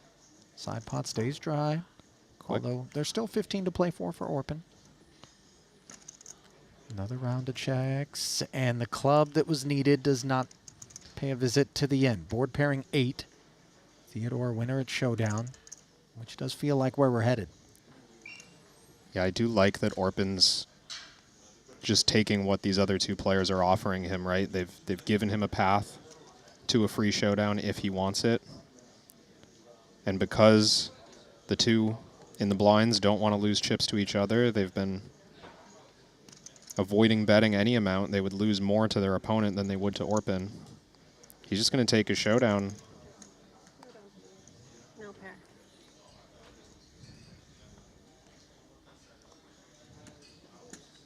Well, he will fight on, Kevin. That's the good news. Unfortunately, he'll do so with even fewer chips than he had prior to entering the fray there.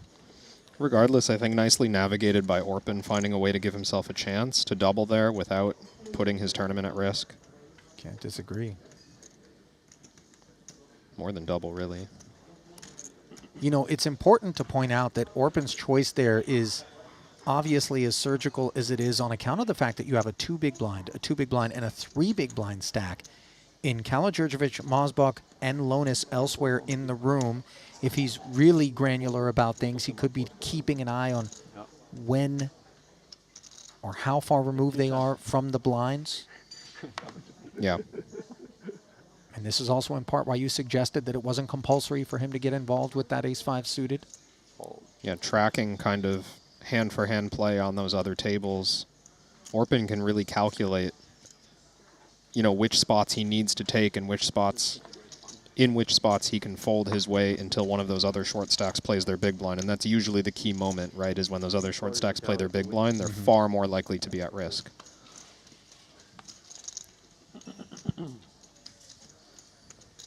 Foxen.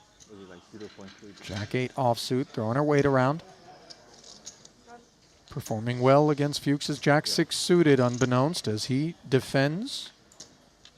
Once more, these two squaring off. Ace-King Trey. One Jack-high, better than the other, as Fuchs knuckles to Chrissy.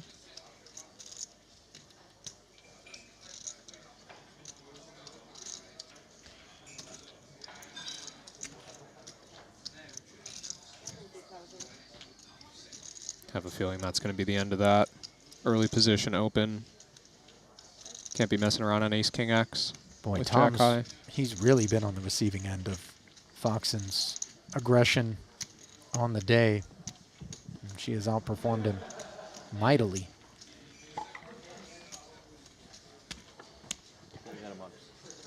I think you're probably gonna make it. Yeah, I mean,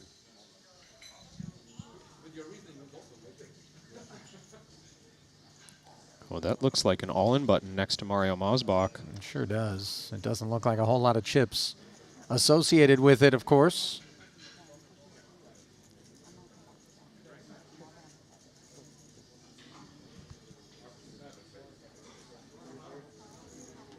I can see on table 1 in the app, Mario was in the big blind this hand. And it looks like Martirosian put him in from the small blind, just a blind versus blind confrontation. Their hands are face down right now, but that's just because we have action going at table 5 as well. Yeah, they don't want to necessarily, even though we're in the hand-for-hand portion of the program, influence any of the decisions elsewhere in the room. That's why the pause button has been pressed. I see another all-in button in front of Dejan Karađorđević, the Montenegrin. Last joined us right here at Maestral a year ago. Picked up $3.2 million in the main. What has he picked up here? Ugh. Whatever it is, it ain't doing so hot against aces. Got a 7-5 off. Yeah, it looks like Dejan was forced all in the big blind here. There was action on the side. But David Peters won that one at Showdown with his aces. Well, the bubble has officially burst with the departure of Karađorđević, so a debt of gratitude being thrown David Peters' way, even though he's taken no prisoners. Now let's see if this is Mario's moment and he finds the exit as well. He's going to carve up that 39K min cash with Dejan. If he's eliminated here. But if he survives this one, I mean, this is a big anti-sweat for Dejan. His share of a min cash hinges on Mario busting here. 100%. We know who he's rooting for, and with ace-8 against ace-5, is it Artur with the ace-8? I believe Mario. Okay. So Mosbach, nervy moments here as he tries to hold. And he's going to do just that. So the anti-sweat unsuccessful for Karađorđević, as he is the dreaded bubble boy here in event number 1, but a collective exhale by the field, who finally can get back to the business of playing poker. And I would imagine we're going to see chips flying around in pretty short order with that guaranteed min cash upon us. Mosbach and Kisachikoglu, by the way, those are a couple of pesky operators to keep intact. You'd much sooner see them finding the payout desk than finding spins. No question about that. That's got to hurt for Karađorđević, who's now reliving that bluff that he ran unsuccessfully against Michael Soiza. You know what helps to cauterize those sorts of wounds, though, Kevin? What's that? A cool 3.2 million that I would imagine he still has socked away from last year, you know. Although, I don't know, you know, there was this movie back in the day, and I'm dating myself, but called Brewster's Millions with Richard Pryor. Yeah, I know you're shaking your head. And it's not as though I had lofty expectations. Perhaps higher ones than had Randy been sitting there beside me as I go into the movie archives. But I believe in order to get a huge inheritance, he had to spend like $1 million a day for a certain number of days, and he was running out of ways to figure out how to do it. I think I could figure it out, you know. If anybody wants to make me the beneficiary of some sort of life insurance policy whereby there's stipulations, I'm here for you. Meanwhile, here with King 6 offsuit, Orpin has secured the 39K. Mission accomplished for him, by the way, as he staved off elimination valiantly. There will be action on the side as both Fuchs and Kiat Lee are still active. They play for 70K at present. Queen 10 against 8-9. Nobody hitting this board. However, Orpin has 6s in the second nut flush draw, nut flush draw, forgive me.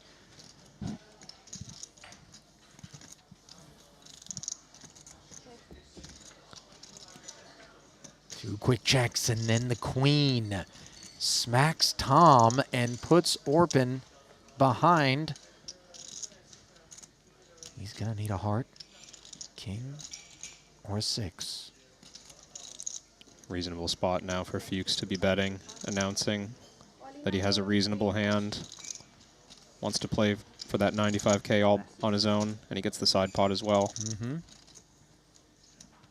a flush draw. So with Kjotli out of the way, they're on their backs. And will Orpin keep his seat? No, he won't. But at least he's going to vacate it with money in tow, Kevin. And you got to tip your hat to him, because I would say he handled that bubble with the sort of precision that paid off. Yeah, absolutely. The entire time we've been watching here, he's been extremely short. Avoided a few spots that I think others would have happily taken. The Jack-10 suited for 3 bigs comes to mind. Thank you. Even able to hang on to that 15K. Thanks to a 3-way check down. I got to say, I continue to be increasingly impressed. Not surprised, just given the trajectory and the company that he keeps. But with Orpin's performance, he came in as an invitee early on, and his game has developed so quickly. Yeah. And, you know, part of that GTO lab crew as well, the minds that he has access to, as they have now enterprised and taken on some business ventures to one another, you know, clearly is on display. Yeah, no doubt a hard worker. Putting in the effort to get better at this game. It is incredible, though. It's such a lifelong journey. You know, if you're impatient, you're going to be deeply disappointed, because, you know, you build the fundamentals, you get the foundation of the house down. Now you got to throw some drywall up. Now all of a sudden you got to, you know, low voltage comes in. Now you got to figure out how you want to decorate it. Your lighting. You're like, oh, what do we do with the backyard? I mean, it's to get the estate in order. It really can take forever. And then by the time you think you got it all sorted out, you're back to remodeling stage 1. You're like, well, wait a minute, this is no longer applying, because the game really is accelerated in terms of its evolution since the implementation of computing power, and I would imagine AI as well, soon to follow. It's incredible how technical the skill set of these players has become, and quick too. Just the last 5 years, hugely accelerated. Well, things getting accelerated by Kjotli's pocket 5s here in the small blind as he seeks a squeeze. Did catch Fuchs light as a button flat here, and for that matter, Haxton under the gun. Not exactly durable with this King 10 off in the face of a 10x jam. Yeah, these 5s, this is a risky proposition against Ike's under the gun open and a button flat from a covering stack. There's a number of hands way ahead of 5s in both these ranges, but Kjot's going to get this one through.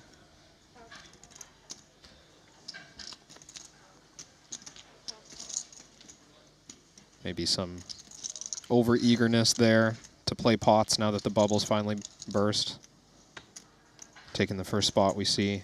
It did work out that time for Kjot. Do you think that that played a role in Ike and or Tom's choices there with the King 10 off and 4-5 suited? For sure. I mean, those are literally all 3 of those hands would not have played that way one hand ago, right? So I think the entire sequence there was a real shift in the direction of this stage of the tournament. Immediate impact being felt.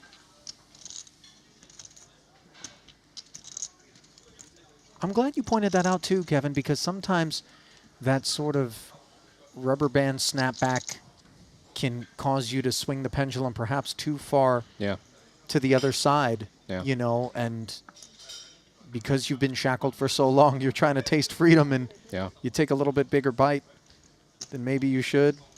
Yeah, I mean, it's of course this is the bubble just burst, but there's 25 players left in this tournament right now. This is almost final 3 tables, right? In a larger field, we would speak about final 3 tables very differently, but in that moment, it's like, oh, the bubble just burst, so now I'm free. I think in not long, players are going to start to feel the impending pressure of, you know, final 2 tables and eventually final table. Schwan with ace 6 of spades. Opens just north of the minimum while Haxton contemplates with the 10-3 of hearts. Boy, he loves to fight. Not to imply that he's supposed to be finding the muck with this combo at this depth, but facts remain. Ace in the window. Quite a cozy revelation for Liu, who has this one securely in her corner. Haxton does have a little taste with backdoor hearts and bottom pair. Checking over, awaiting the sizing into 295. Yeah, I think Haxton's hand is very liable to do, well, one of many options, really. We're facing 1/3 pot. We could think about a check raise to try and bluff out some pocket pairs, some other equity in high cards. We could certainly also check call, I think, although I admit my preference is more in the direction of raising. It is hard to realize equity on these ace-queen high boards against an under-the-gun player. 1/3 the follow-through. That is the right price to keep Ike intact. Just shy of $500,000 in the middle now. And that is such a nice turn for Schwan. No flush draw. None of the draws on the flop come in. Just a card that shouldn't have anything to do with Haxton's range. Yeah, I do think Schwan's hand is good enough to keep betting for value. Although, of course, it's occasionally beat by some stronger aces or some sneaky 2-pair hands. So we do sometimes see the weaker aces check behind on the turn, navigating around playing for stacks, but looks like Schwan's sizing up a turn barrel. I think it's very reasonable.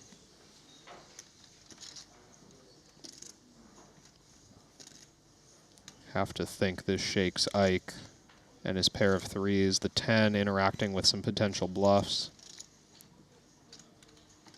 I mean, we might even lose to a few bluffs.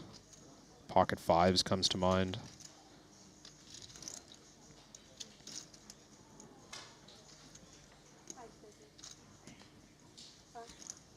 Down he goes, correctly albeit. And Schwan is able to snack on some of the tougher chips to acquire. Not that there's a whole lot of easy ones once you get down to this end of things.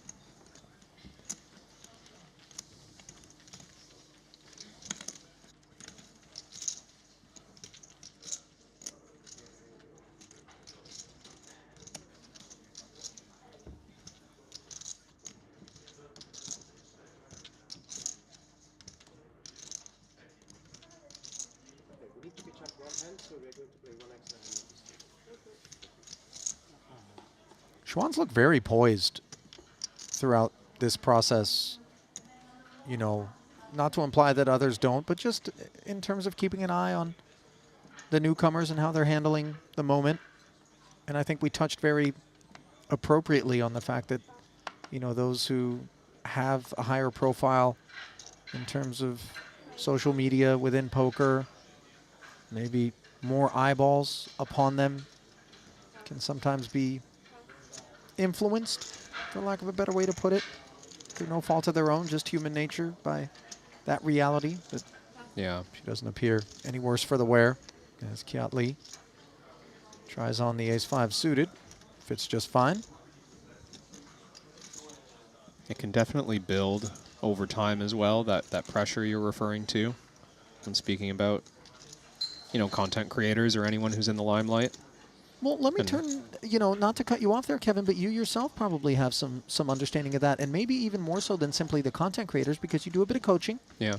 And everybody is always looking at you to perform. Any misstep, and they're like, oh, yeah, like I really want to get coaching from you. Have you felt similar sort of pressures upon yourself as you entered that space? Yeah, well, not even, I mean, I think that's a very real dynamic that you're describing, but it's not even the pressure of, let's say, making a mistake and feeling like, you know, you didn't perform to your own credentials, which could certainly be the case for some, and maybe I felt that earlier in my career, but there's also just this like expectation that you're someone who's going to interact with people, you're someone who's going to give advice to people, other people looking up to you, and maybe you feel an obligation to them as a mentor or as a content creator or what have you, right, to do even more than what these other players are forced to do on the same stage. Yeah. So now you're going up there both as a player who's trying to compete and win the tournament, and as a mentor to someone else, or as a coach, or as a an influencer who's trying to accomplish all this other stuff. It's just a lot to do as one person, right? Yeah, I mean, the task is difficult enough absent those considerations. Have you felt them consciously leaching into your headspace in any given moment while you're out there trying to do your thing? In the way where it like comes into the middle of a hand, not so much. I would admit that the competitor in me, let's say, is pretty dialed in on the task when I'm there, but like able to suppress. It's just the exhaustion of trying to do all that stuff, and it's between hands, and it's during breaks, and it's in social interactions and stuff, right? Like that's where it really starts to add up, I think. Yeah, more on the macro level than the micro, I suppose. Then. Yeah. But still, something to acknowledge, and maybe makes Schwann's performance here that much more impressive. Yeah, for sure. You love the Cinderella stories. Every single festival they emerge. Might Schwann be the one with the glass slipper this time around? It was Kala-Djurdjevic, last Montenegro in the main, that had that dream run. Unfortunately, the nightmare of being the bubble here. But stay tuned, as it's all still developing. Looks like Jules Dickerson has joined festivities here, as the rebalancing efforts are actively underway here by Sonny and the rest of the staff, who are the best in the business, let's be frank. And don't take our word for it. Those that have access to these Triton players, whether through personal friendship or maybe even social media, ask them yourselves. The endorsements are authentic and well earned. I guess it's to be expected from the reigning tournament director of the year, as voted by the GPI. Luca Vivaldi runs a tight ship.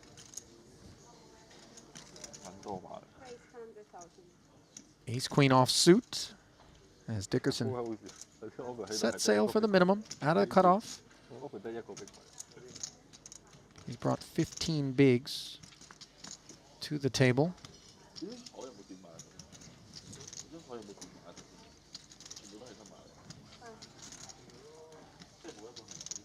Ooh, Ace-Jack has itself some issues here for Theodore. He's got 760 back. Covers Dickerson. Is this a candidate versus a cutoff open to maybe lean? Quite hard to imagine this not being all in and call, especially now that we've shaken the money pressure. We're 15 blinds deep.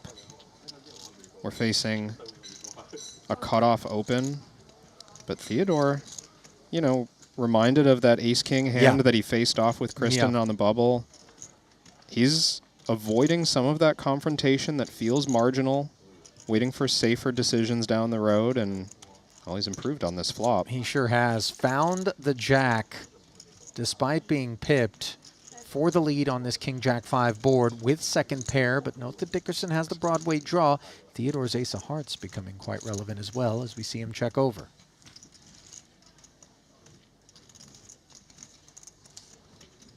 Now Jules ponders his next move.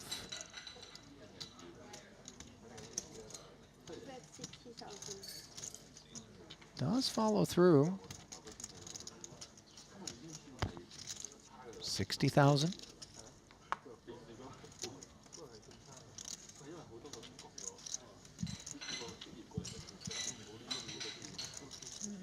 Definitely expected for Dickerson to be attacking this kind of board.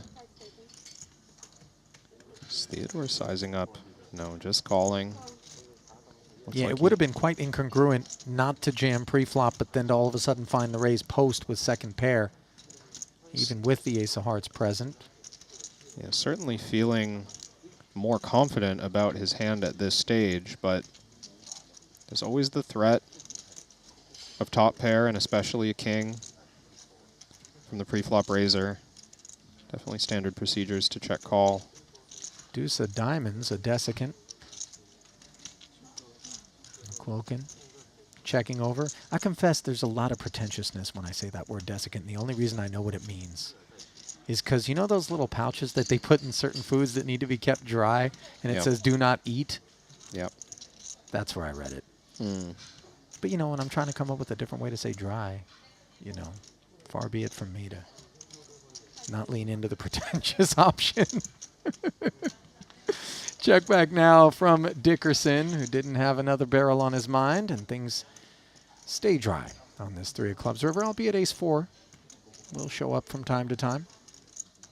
Yeah, Dickerson not bluffing the turn with ace-queen high. Maybe some thoughts of just having the best hand, and could still have the best hand against a miss-straight draw or a miss-flush draw. As it plays, I think Theodore could seek value. Given the cautious nature of this whole hand, it wouldn't surprise me to just see this go check-check. And that's exactly how it goes down. McQuilkin showing the ace-jack. And I'm always interested in the facial expressions of the rest of the field who recognize that Theodore's flatting range in the big, off of a stack of that depth, if they attack him, will include something as strong as ace-jack there. Yeah, I think at least a few players took notice of that showdown. It does feel like a green light to go after Theodore's big blind to some extent, especially when he's this short, just knowing that this implies you're not willing to go home. It says a lot about how important it is to you to stay in the chair right now. And also, when you do face pushback, it narrows the range of that which is actually throwing its weight around. Yeah. You can remove, perhaps, some of the dustier parts of the range that might be activating in that fashion, just based on that one data point. It is always funny, I find, that there's a certain type of player, and of course I haven't watched enough of McQuilkin to know if this is him, who shows this aversion to putting all the chips in, but then still has the willingness, oh, and maybe we'll get an opportunity to witness right now in this mystery hand. You know, some players have this willingness to run a big bluff or to take a stand in some way, even though by default their goal in the tournament is survival, their goal is to avoid big pots. I think maybe there's something, you know, competitive, something innate about being competitive and suppressing that desire to go for it for so long. Mystery hand time here. McQuilkin's got his holding blocked out in the small blind. Played as a limp pre. And now on the Jack-8-4 board, where we can see Tom Fuchs out of the big blind, has caught backdoor hearts and bottom pair. He faces a 60K barrel.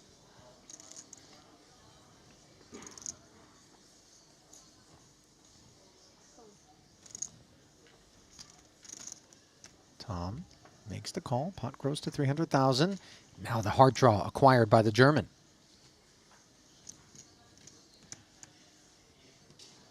Still nothing more than 4s, though. Board development not perfect. Although some more equity than he had a street to go.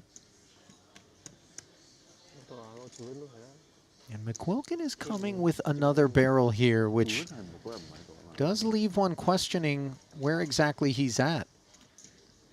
Yeah, I mean, as someone who's just shown himself to be concerned about survival, at least to some extent, that further polarizes the range that Fuchs will be putting him on here.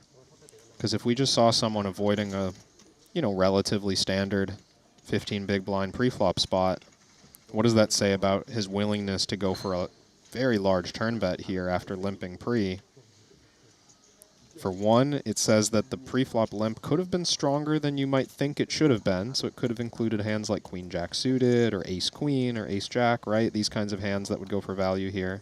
2 1/4 ahead, bringing us to the river, which Oh, sneakily produces 2 pair for Fuchs. Now it is wet insofar as the front door flush comes through. Unclear whether or not Theodore would be barreling across the first 2 streets with that diamond combo. Maybe one that included a jack or a queen. yeah, this is where it gets interesting. The board has changed pretty significantly. If we had something like aces or kings, would we not be worried about the diamonds completing? If we had something like ace-jack or queen-jack, would we not be worried about the diamonds completing? I think Fuchs understands that there's not many value bets here that he can beat with bottom two. Maybe by the book. In theoretical play, there'd be some hands that can go for value that are weaker than 6-4. You know, a king-queen, pocket aces that trap pre-flop, what have you. But is this player going to do that in this moment? All signs are kind of pointing to no, so we've got a pure bluff catcher.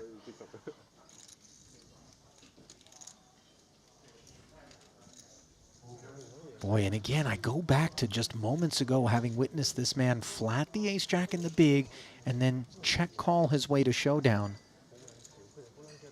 And yet, all of a sudden, he's showing all of this aggression. It does really cause me to have questions about how well 6s and 4s are performing. Yeah, but I do think, funny enough, a lot of times we draw that conclusion, oh, well, this player can't be bluffing as a result of that. And in my experience, that's not the case. I think McQuilkin is certainly capable of bluffing here. And there's maybe even an argument to be made that he'll be bluffing too often here because of the fact that he's not willing to go for thin value, or at least we would think that he's not willing to go for thin value.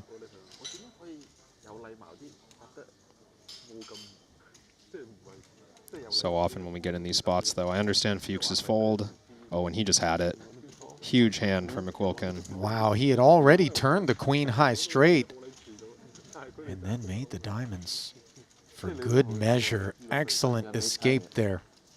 That's a big fold by Fuchs. You really have to piece all this stuff together. It's not easy to do down there on the felt. Based on one data point, I mean, maybe some extra info from the past.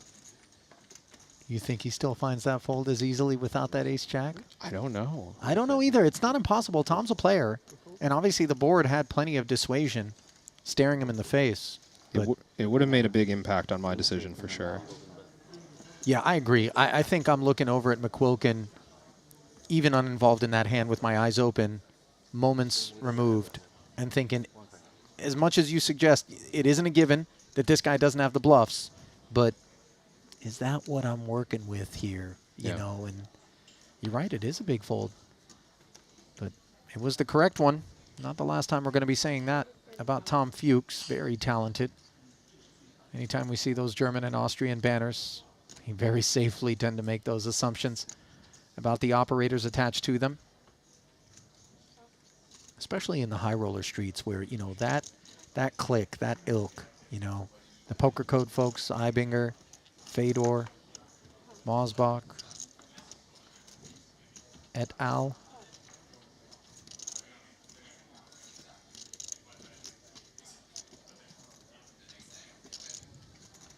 Foxen, under the gun, queen jack offsuit, picks up Cat Lee.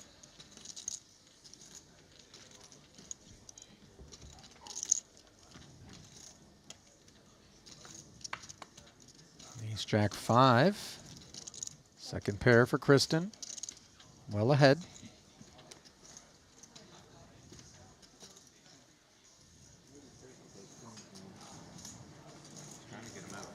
What have we got here at the outer table? Looks like the man you mentioned at the top, Ali, Joao Samao, involved, and maybe all in, as well as Mike Watson. 9-7, deuce, rainbow, 6 on the turn, 4 on the end, and a wrap of the rail as Simao bows out here, but does so with a payday. Looks like that was watching on table 2 in the Triton Poker Plus app. That was an open from Peters, a 3-bet all in from Mike Watson on the button with kings. Joao Samao was in the blinds, very short. He called with queen 10. Peters calls the jam with ace-jack of diamonds. Wow, so that is a big infusion. Big pickup for Mike Watson. He gets $1 million off David Peters, and he eliminates Joao Samao in the process.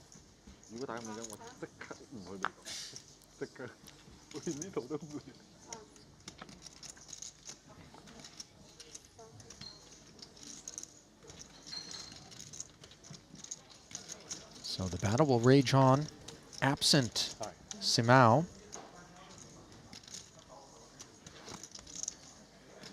Joao finishing in 22nd. That is the second $42,500 pickup. The other min cashes, by the way, after Orpin took 27th, went to Jesse Lonis in 26th and Ilkin Garibli of Azerbaijan. And then the ladder began with Zarzubov, who impressed you yesterday, falling in 23rd for 42.5. And then, of course, we just saw Samau. And now we see Foxen pouncing on the Fuchs button. I mean, this is becoming a real theme at this table, these two. It is, and I mean, in no small part because of how many pots they're willing to enter, seemingly. Opening 7-6 off on the button. Kristen earlier opening, well, much weaker, to be honest, during the bubble period. It takes quite a bit of discipline, too, when there's one standout villain that continues, you know, if you allow perception to skew in that direction, to pounce on you, attack you, things can begin to feel personal. To suppress that desire to maybe go, you know what, F this character. You know, they can't have it every time. Yeah. But I think, you know, Fuchs well capable of that. And I think that's a turning point in any career. Oh, and it looks like a turning point here for Kristen's husband, Alex Foxen, who's on his feet, and he doesn't have chips in a rack in his hand, so we know what that means. Showers for Alex, but on the right side of the bubble, he too will collect 42,500, efforting the particulars associated with his demise there.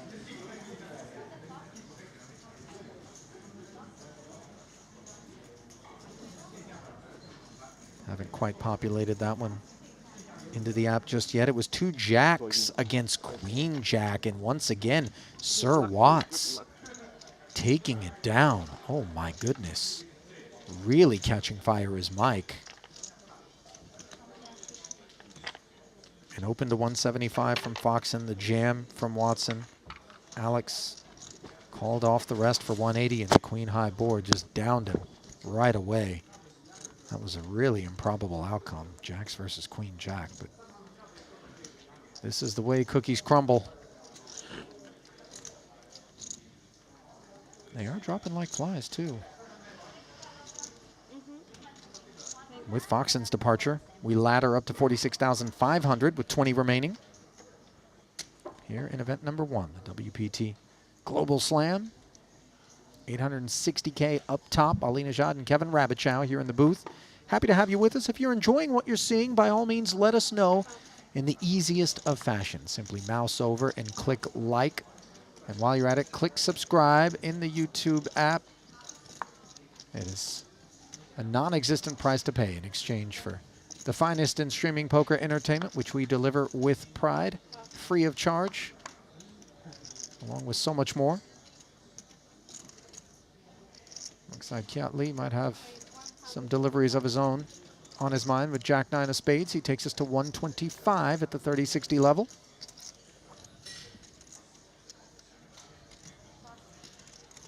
Kristen seeming reluctant there to pass on the Queen 10 offsuit, maybe taking a glance at the short stack of Jules Dickerson behind. I think these 2 hands are going in. Ace 8 offsuit. Yep. The war cry. Kiat just getting his bearings here. Not exactly how much he wanted to play for with Jack 9 of spades, but it isn't too rich for him to take a spin, is it? No, just 9 big blinds against a button raise. Plenty of hands that you're live against, and you can see here, 46% against the ace 8. Great shape to make this call. So almost 1.2 million in the middle, and of course the fate of Jules Dickerson hanging in the balance as the covered stack. The Frenchman who plays under the Union Jack looking up at this King 4 deuce board. Everything seems cozy. No spade on board helps. 10 of clubs doesn't, as all of a sudden Kiat adds to 6 outs. The 4 queens in the deck. Can Jules hold? Yes.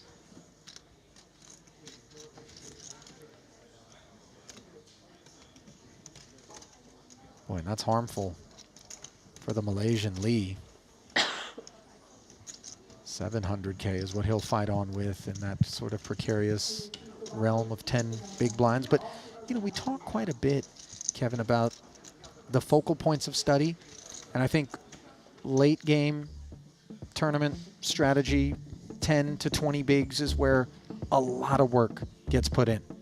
Yeah, and especially for the players in these fields, because when you're coming to Triton, you're expecting to make deep runs fairly often. I mean, you know, it's a familiar cast of players. You've got the same 100 or so people showing up to these events. You're gonna make deep runs a lot. There's a lot of money on each decision in the later stages of the tournament.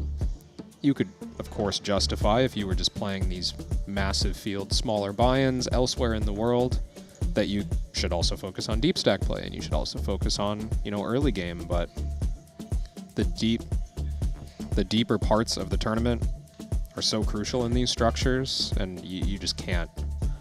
You can't show up to this stuff without having prepared. Yeah, your poker meteorologist forecast definitely calls for, you know, cloudy with a high chance of 10 to 20 big blind play being the bulk of your time in the seat. Yeah. And especially when it really counts, you know, as you get into the money and the ladders space out even further. Sosia Jang on her feet, no flop out there, so lack of optimism. Oh, have we already cleared the board? Okay, there it is. Looking for the particulars.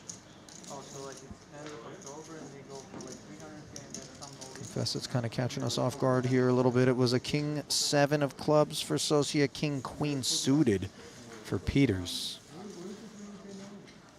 Yeah, Jang just opened all in the cutoff. 8 blinds, inner stack. Not much to do there. And with the queen on the flop, Peters had all but locked it up. Was Bads getting iPhone support from Seth Davies there? Did you see him kind of creep over? It looked like he was like, I can't figure out how to pass this level. Ace 9-5, meanwhile, another all-in situation. This one involving a covered Ike Haxton. His 7s holding on against queen 6 and doing quite well. Although, hang on. Perspiration on the turn in the form of a heart. As you see, added outs for Dickerson.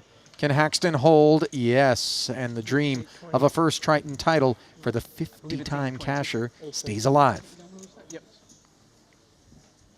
Pretty big pot there, blind versus blind. Oh, yeah. 14 blinds apiece, just the open jam from Dickerson with queen 6. Ike certainly thrilled to find pocket 7s in that spot. No doubt.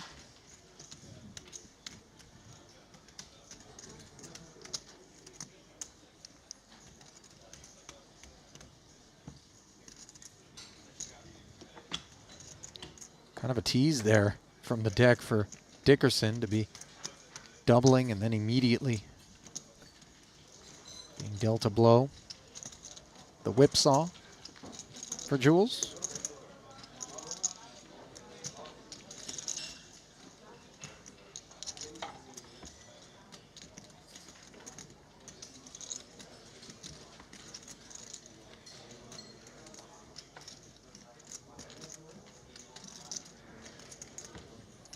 Well, just keeping our bearings with respect to that which is going on in the room in aggregate. David Peters remaining the chip leader. That's where he started the day at. Michael Soiza emerging in second.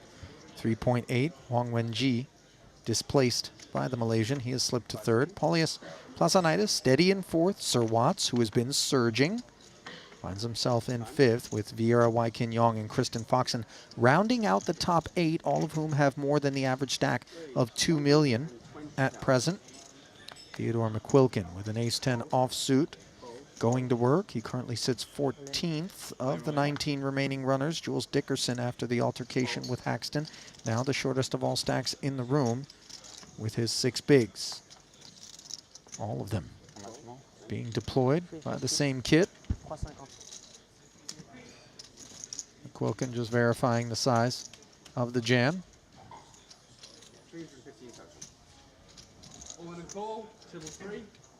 Is it just me, or is there a mild, and I'm not talking from a persona standpoint, but just a visual Bilzerian vibe on McQuilkin here, just ever so slight. You know what I mean? No, am I reaching? It wouldn't be my first reach of the day. It's the beard, isn't it? It's just the beard. It it's really just is the beard. pretty much just the beard. The rest of it, I'm not seeing it. Well, I'm not seeing anything other than a chop in the future for these two, so turns and rivers are simply formalities.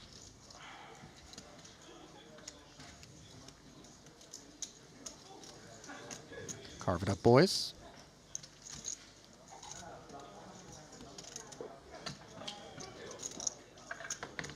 What is it that our booth brethren Joe Stapleton says? Everybody loves a chop pot. Good luck. I think Joe and everyone else in the booth says that. Do they? Yeah, they say it in sync. That's their bit. What is it? Some sort of strange zeitgeist that I'm unaware of? Every good stream has a musical element, right? I don't know. A synchronized number between all the commentary booths. Listen, I confess, I didn't think Broadway was a part of my arsenal in here, but It's a separate training program. you got your show tunes at the ready, Kev? I can't with the musicals, by the way. You know, people with the Moulin Rouge, La La Land, blah, blah. It's, yeah. No, I have a hard time, too. I'm good. You know, even this Joker, Folie à Deux, whatever, the set part I two, didn't see it. just come on. Joker, the first one was not a musical. No, and it The was second one? terrific. Yeah. I mean, deeply disturbing on the order of like Requiem for a Dream. I Then know. all of a sudden they brought, I had to shut it off. I confess. I was like, what is this? What's happening here? Now I understand the public reception of Yeah. that one. I didn't know it was a musical. A deep bait and switch. You know what I mean? You're flipping Yeah. through the pictures in the profile on one of these dating apps, and then you show up to the coffee shop, and you're like, surely that isn't her. And then, yes, I yes, it understand. is. Catfishing, they call it, but without actual deceiving intent. It's the right person, just the wrong visual. Imagine if I had depth and I wasn't so shallow.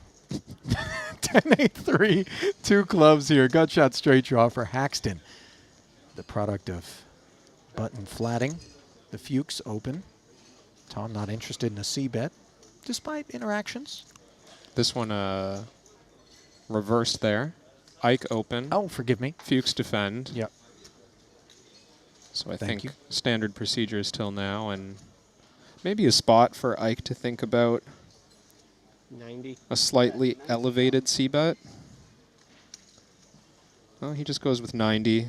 It's a 30% or so. I guess you got another talking point with Ike when you bump into him in the hall here. This one feels minor. I really need to find out about that 8's hand, though. Tom has excuses to proceed. 300. Oh, and he's going to do so as an aggressor. Do you like the choice? I think it's reasonable. We've got, you know, just enough interaction with the key cards, the ace of clubs, of course, being a big one. But that little wrap, can we call it a wrap? Ace 3-5 around the bottom of the board gives a little bit extra reason to play aggressively. You know, there's some turn cards where we pick up a good draw. You know, it's a wrap, but it's that plastic that doesn't stick to itself well, so no matter how much you think you've sealed the remains of your sandwich off, it's still going to end up soggy when you reach for it later in the fridge. Not saran wrap, per se. Yeah, the like a Ziploc. off-brand. Correct. Yeah. Meanwhile, 10 of diamonds on the turn as Haxton hung tough. And we're a bit adrift now in an inflated one with this ace-5, which failed to pick up the club, deuce, or 4, let alone the ace. And now stares down the barrel of 930, out of position, playing 1.1 effective, covered by Ike. Yeah, these deeper into the tree parts of the hand are really where top players can shine. I think flop procedure already feels uncomfortable for a lot of players, right? Check raising, this marginal backdoor, you know, betting the flop and then calling for Ike with a gut shot and backdoor clubs. Now that we're here, though, we've got to keep making decisions. Facing a check on the 10, I think Ike generally picks up the advantage here. None of Fuchs's bluffs from the flop have improved, and a lot of his value has been cut away, so there's fewer 10s available. So that means Ike should feel pretty confident with his overall range and probably play somewhat aggressively in general. But how does he want to use the queen nine? Does he want to bluff now or later? I think he's bluffing at some point.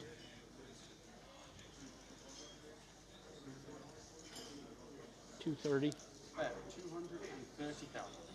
Boy, 230 into 930 seems like an inexpensive way to approach things, and one that actually reeks of some credibility here. You could see the pocket pairs.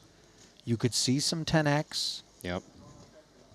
And I think Fuchs will recognize that Ike not only has hands worse than ace high, but also will only bluff with hands weaker than ace high. You know, Ike's not going to arrive here with something like ace jack of spades and then take a stab on the turn. So Fuchs is going to stick around. He was bluffing the flop, but the 10 really changed things here. Well, I'll tell you what, this is good sniff out of Tom, who isn't giving credit for the aforementioned pocket pairs and 10x and is holding on to the best hand. And the thing about the river barrel is you don't need to be overly concerned about the accidental value bet out of Haxton. There's going to be polarity at this point if he brings another barrel at this 1.4, is there not?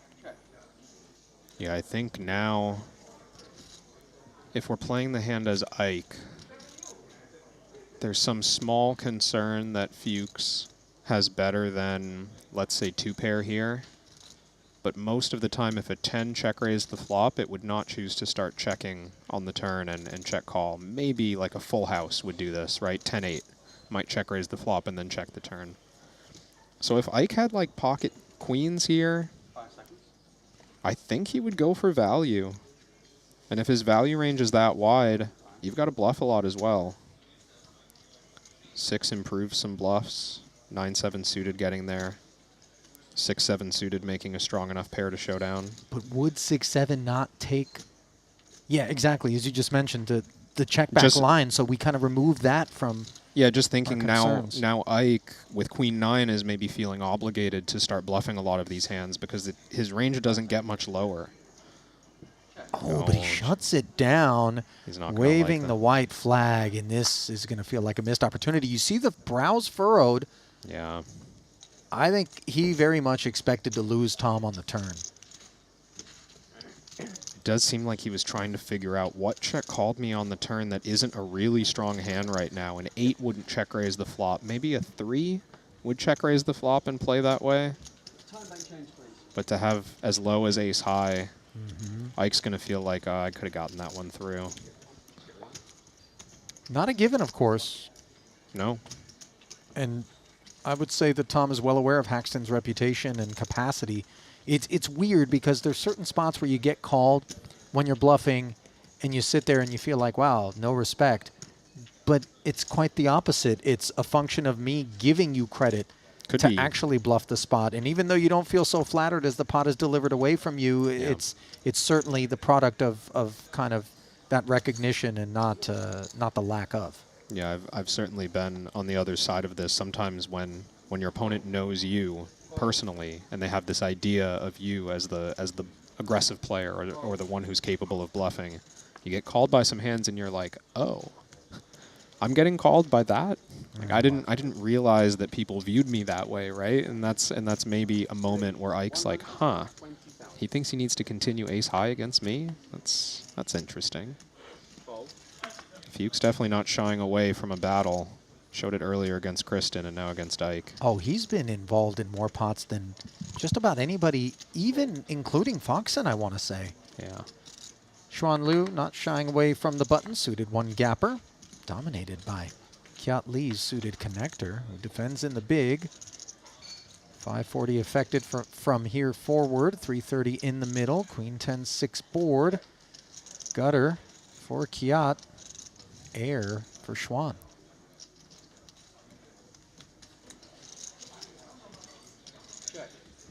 She'll check it back, absent the diamond or real prospects. Now a jack on the turn, and you don't love that card if you're Kiat. The 9 would now produce the 4-liner on board, giving any king the better straight. Yeah, in absolute terms here, Kiat has a gut shot, but if you just kind of look at this board and think about Schwann's overall range, this draw is quite weak. This is a very rare instance where the 8 high is actually good, but no doubt Schwann's going to bluff at this pot at some point. I think starting now would be a good choice.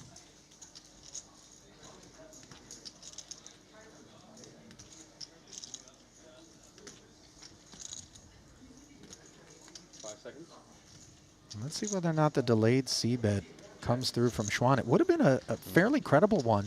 Yeah. Yet she does check back. Now a board pairing queen on the end. And the concern here is that now we've given Kiat the opportunity to bluff us before we get our next action. So, you know, Kiat might take this chance. I think it's very credible from his point of view. He would check everything on the flop and everything on the turn. We've got queens in our range. We've got jacks in our range. These are all good enough to value bet. Let's take a stab at this pot now. Maybe a small misstep from Schwann, not putting aggression in earlier here. Now it seems as though Kiat's going to steal this one. That he is. 8 high. Lacked prospects against a button open. So nice recognition of the opportunity before him by Kiat Lee.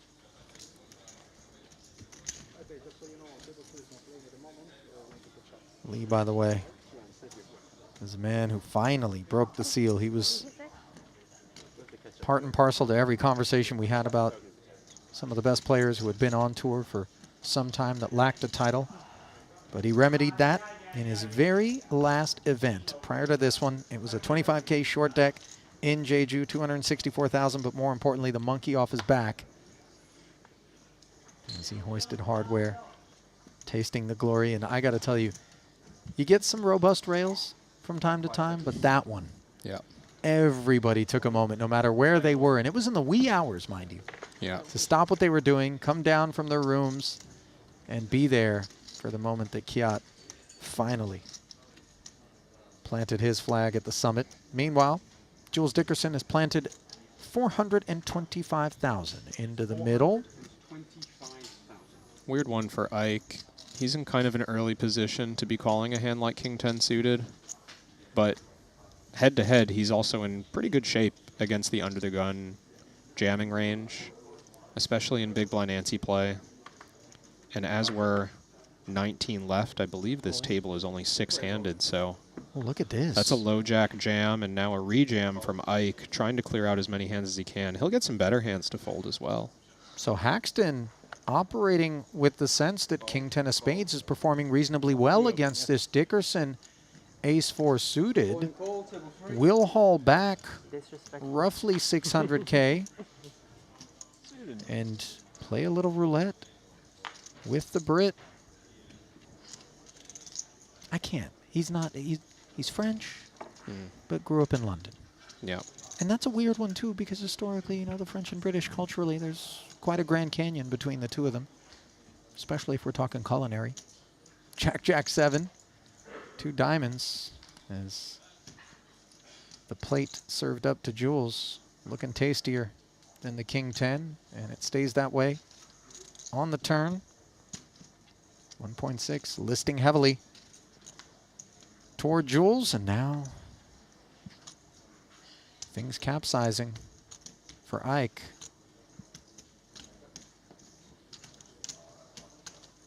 And that's yet another example of just Ike approaches each of these decisions in the way he sees best fit, independent of any of the subtext, independent of any of the kind of macro that might, you know, adulterate choices for others. And unbothered, too, to his credit, by outcomes. Definitely. In a way that's to be admired and emulated. It's a mark of someone as well who's just been there so many times. Like to have the level of experience that he has playing high stakes, playing pressure spots, playing complicated ICM spots. As you accumulate all those different scenarios in your body, let's say, from actually having lived it and played it, you just, you know, it removes some of that barrier between you and just doing what you think you need to do. King, queen offsuit for Foxen. 5 seconds.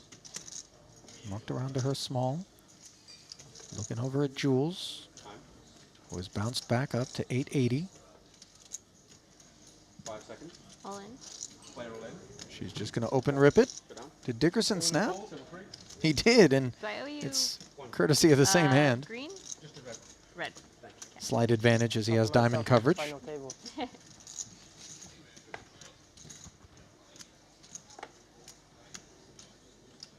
See if the flop has any sweat in store. Which one is mine? That's a good question. Yeah, especially now that the board contains 2 hearts. It matters. Yeah. All right, no longer a concern. So I'll hit the carving board. Probably a good note to pay attention to that about your own hand before you call all in and throw it over. Wait a second, what were my cards again? I'll tell you what, there have been some headlines of late After the break, we go there. where oversights by dealers Oh yeah. have caused some real impact out there. I mean, listen, they can't be expected to bat 1,000, but there are certain moments, and I'm not talking about our Triton dealers, by the way. These headlines have not surrounded them, but you know, anybody keeping tabs on that which is going on in the poker sphere certainly has gotten wind of some of these moments. I think the one that disappoints me the most is when somebody identifies it and multiple other people sign off. Yeah. And then you get the incredulity of pushback, Yeah. you know, and you're like, wait, what? You know, and you can even verifiably go back and maybe reconstruct and just say, no, let's do what's right here. And then all of a sudden that isn't your outcome. Those are the ones that bother me the most. Yeah. There's a lack of righteousness. And some people have been the unfortunate recipients of it. Not here, but All in.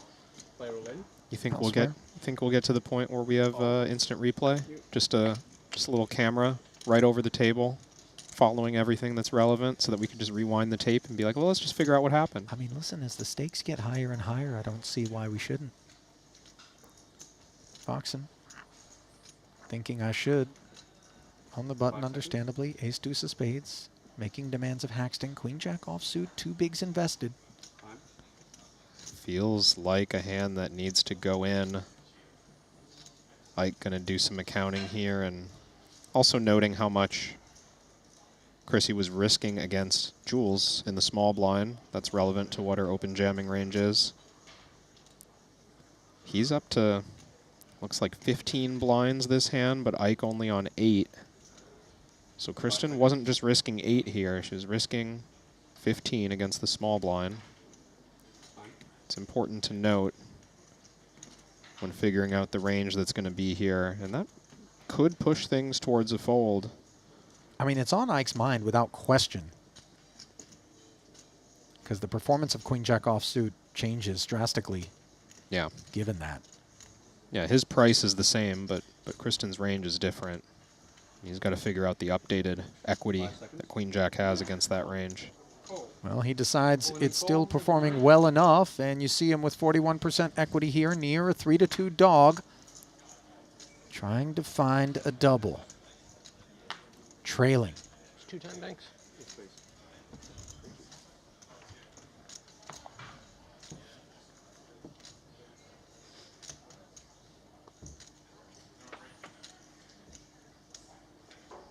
2.85 in the middle, but no queen and no jack to be found on the paired rainbow board. A flickering light on the porch for Haxton. Deuce of clubs, not helping keep his spirits bright. Can he find the 6-outer? No. A third 7 on the end, and yet another visual of Ike Haxton departing without a trophy in hand. Granted, there's plenty of runway between now and crowning the eventual champion, but obviously there's no shortage of people rooting for Ike to finally get his flowers. Instead, he'll get 46,500 for the 19th place finish, leaving behind 18. 46.5, still the payout. But we are on a ladder, as 17th will pay 52K. By the way, not to be overlooked here, Crab, not that it was an oversight of yours by any stretch, Foxen now nearing 3 million in chips. Yeah. As we look at the overall leaderboard in an effort to place her, we find her now 4th in chips overall, and not by some egregiously wide margin. Just slipped down to 5th.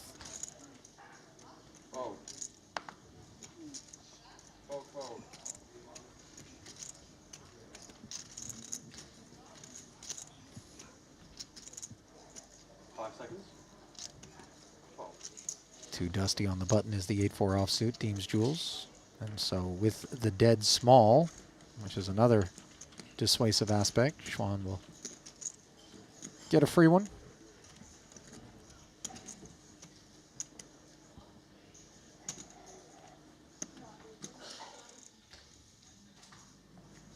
What's happening elsewhere? Is this the next feature table? Yes, it is. And I confess I'm quite eager to observe the operations of Huang Wenji, let alone Soiza, Devoris, Vieira and co. R-Tour Player of the Year leader. Grinding the app there.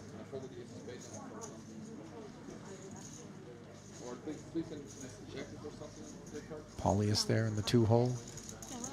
Haven't had a chance to witness his procedures either.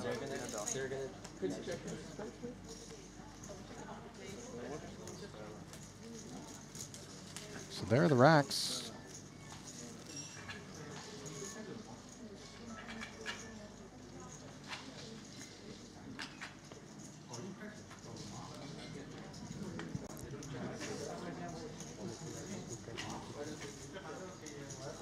So just rebalancing efforts at present.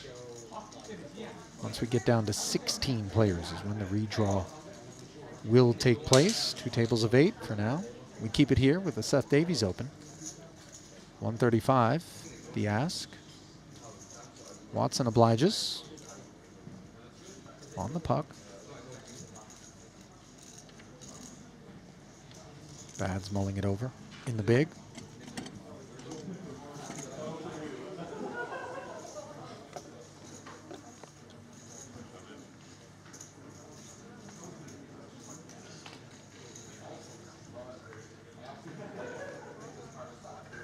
In he comes. 3 players looking up at Queen 8-8 Rainbow.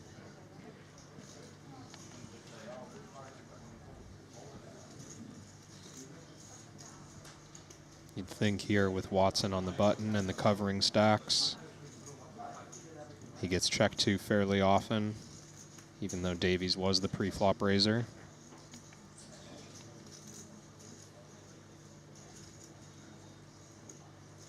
Kind of situation where the in-position caller is going to play pretty aggressive with small bets.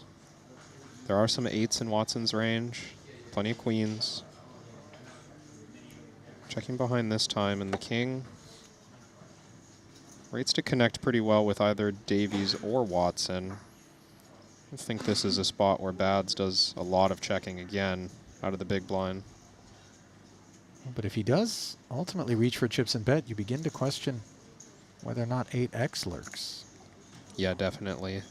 But with only 685K in his stack behind and 500 already in the pot, maybe an 8 doesn't even need to bet. Can just continue to trap. Quick check from Davies, although he did have time to think about it during Makita's deliberation.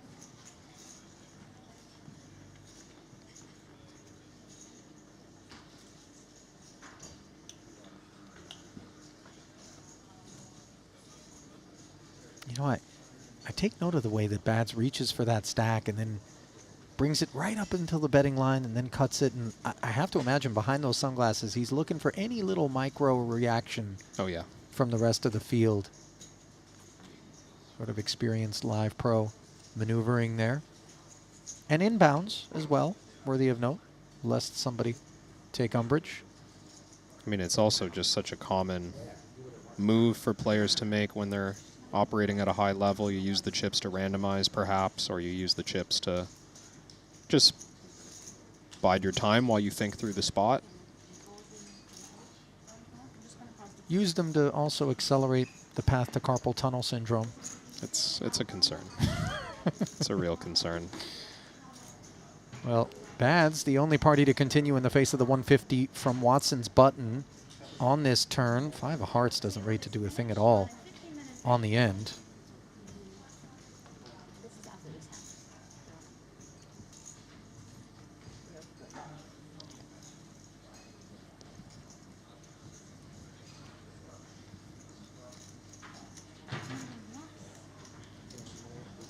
Boy, a Bad's lead here.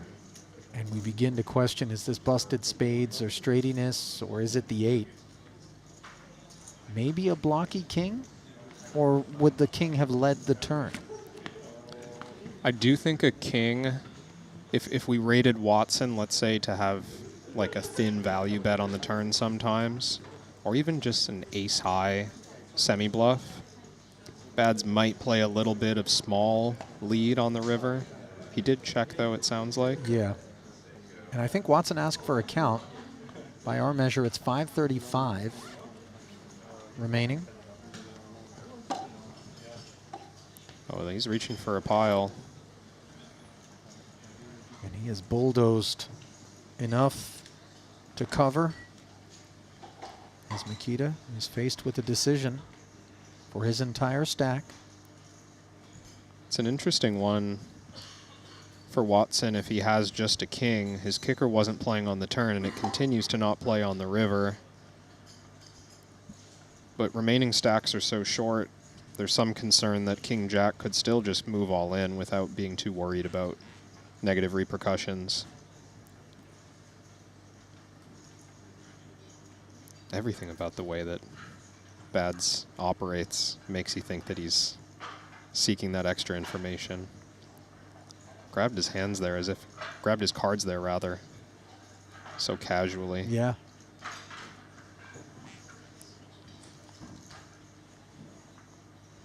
And it's on river decisions, and I respect taking river decisions so seriously. These really are the most valuable potential spots if you're going to make a read. Oh, look at that. Peering over the top of the sunglasses, balking briefly. I don't think Watson's given much away, although we've not gotten a look at things from Bads' perspective here. This must be an important one. I mean, we're 18 left in the first tournament. Such a competitor. Immediate ladder of 5,500 too, Kevin. Notable. Maybe some reason to just wait out the completion of the other tables. Yeah, ultimately, Bads does find the bin, which means we're not going to find out what exactly Sir Watts was working with, but working hard would be the way to describe this last frame for Mike as he continues to push even further forward. Now 3.5 million, let's call it, after that one. Yeah, Mike sitting third overall. Yeah, Bad's going to be the shortest stack in the room, barring some other development elsewhere. We picked this one up on the end. This was Soiza 120, Vieira small blind flat. Martirosian joined things for a price. King Jack 8 rainbow went check, check. Soiza follow through of 135, shedding Vieira. Martirosian hung out. 10 on the turn. No flush draws on board. It went check, check. Now here we are, 3 of clubs on the end. Action on our tour.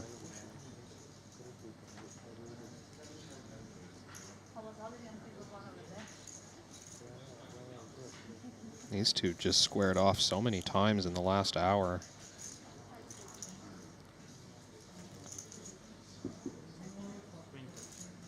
Shut down. What did Artur declare there?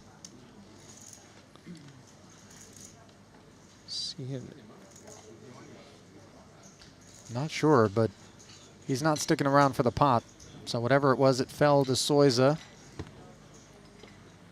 Yeah, those Looked are like maybe a king for Mike. Maybe it was ace-jack. I'm not sure. It did look like ace-jack or ace-king. I think we'll see it shortly at table 1 in the app when they catch up on the delay. Well, without delay, we bring you the chip counts at the feature table, which will be giving way to a new collection of combatants here. Kiat Lee, 11 bigs alongside Zhang Yu, where they'll find themselves when they return to 40 and 80 blinds. Foxen, 2.7, performed very well at that feature, and Tom Fuchs, not to be overlooked either. As we bring you back to the break desk, Ali Najad alongside Kevin Rabichow, continuing coverage of day 2 of event number 1 from here in Montenegro, which was dizzying and breakneck for a time. The bubble, I think it lasted a little bit longer than maybe we would have expected, and credit to Orpin Kisicoglu for finding a cash. Yeah, that's exactly what brought us there, and Orpin managed to, outlast a couple of players with the way that he navigated a couple of orbits on less than 1 big blind. I think we reported his stack as 0 big blinds more than once during that sequence, but just made all the right folds, saved those last couple of chips, and it paid off. Yep, and warding off all of those who might seek to dethrone him is David Peters of the United States, who currently holds the chip lead. That's where he started things on the day. Huang Wenji has restored second place honors. Behind him, Mike Watson has emerged in third, and Kristen Foxen there in fifth, not to be overlooked. Soiza, I believe, is coming over as a new member of the feature table, so while we get to the particulars, Kevin and I are going to step aside. Randy's going to fill that seat, and then we'll come back with continuing coverage of event number 1 after this.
I've played against the best, I've won on the biggest stage.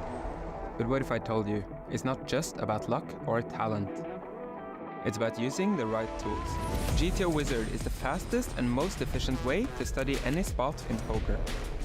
This is how you level up your game. This is how you unlock your potential. Don't get left behind. Get GTO Wizard today. Beat the best, crush the rest.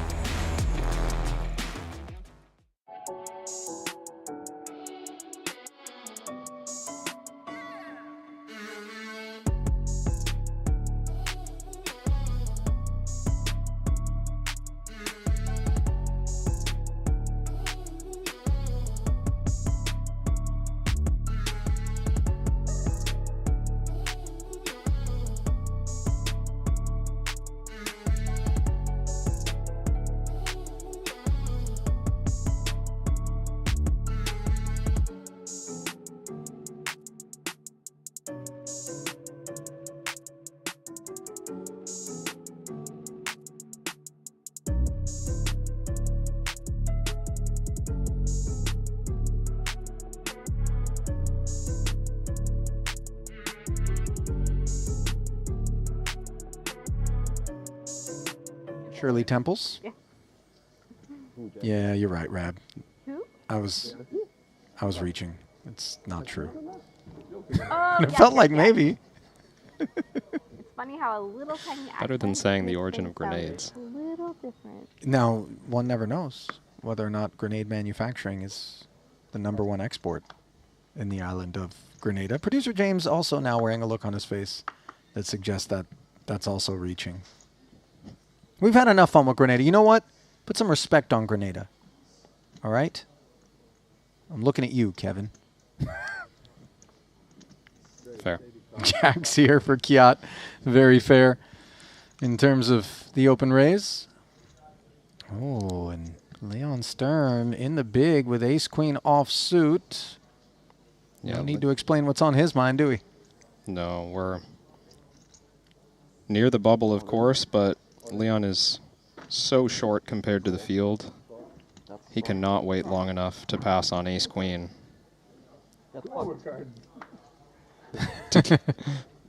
He and Kia taking it in stride as they collide here. 640 in the middle. We lost one. We'll play a second one. I don't like your choice now. 9-5 tray. You're rooting for me, huh? Such a nice guy. You're my fellow pedal player. Obviously, Sturm's issues Diamond. now weighing heavy on him. Alright. We have to Can he be on hit the the same 6 page. outer? No. Doesn't work like this. Okay, bye. It's sort of the Taking it in stride is the young German, who was very impressive, by the way, when he took some time out to not only play the events, but also join us in the booth. It was a real privilege to kind of listen to him up here with a mic on.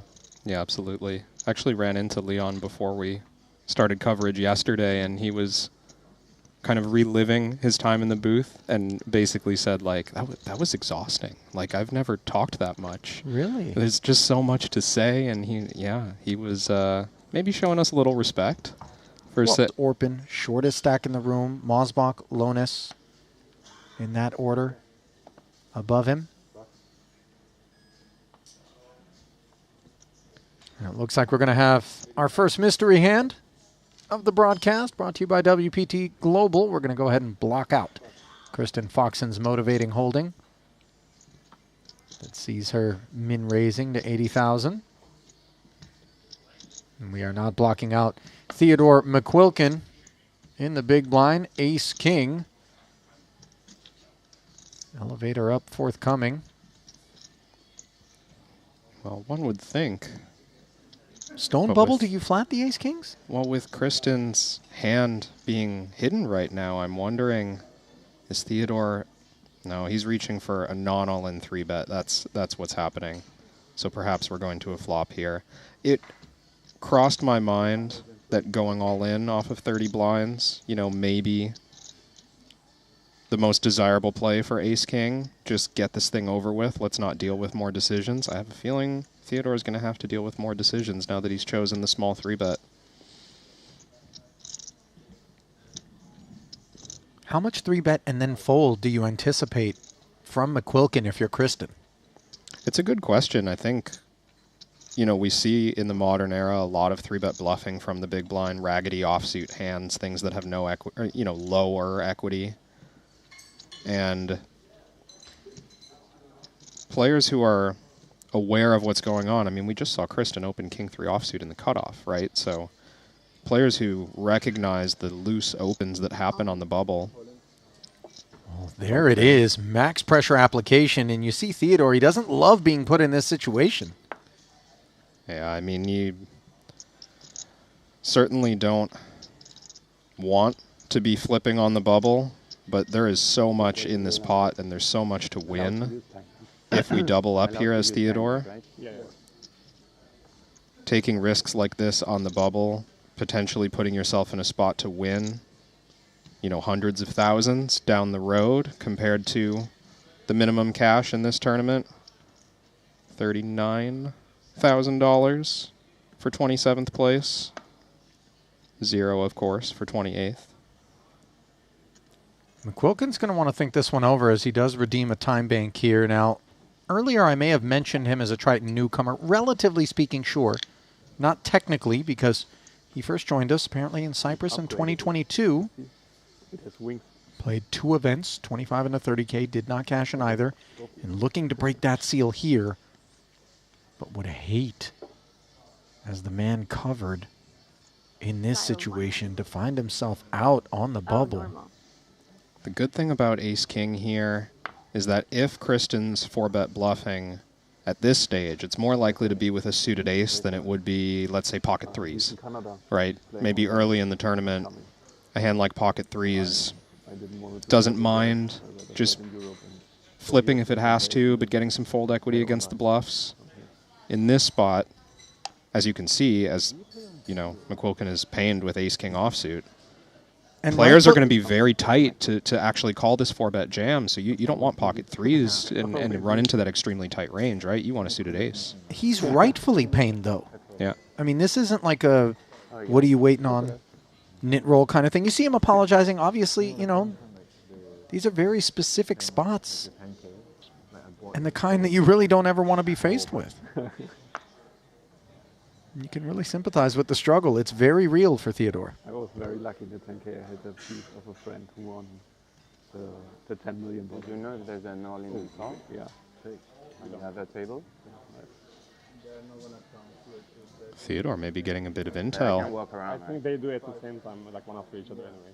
Alright. about the They don't potential run of the a bust out elsewhere. Ah, okay.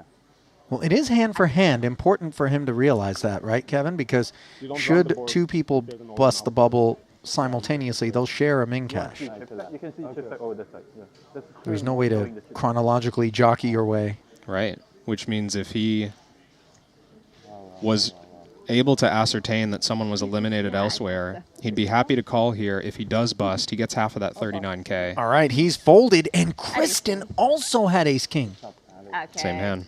Yeah, weird spot, I guess. Yeah.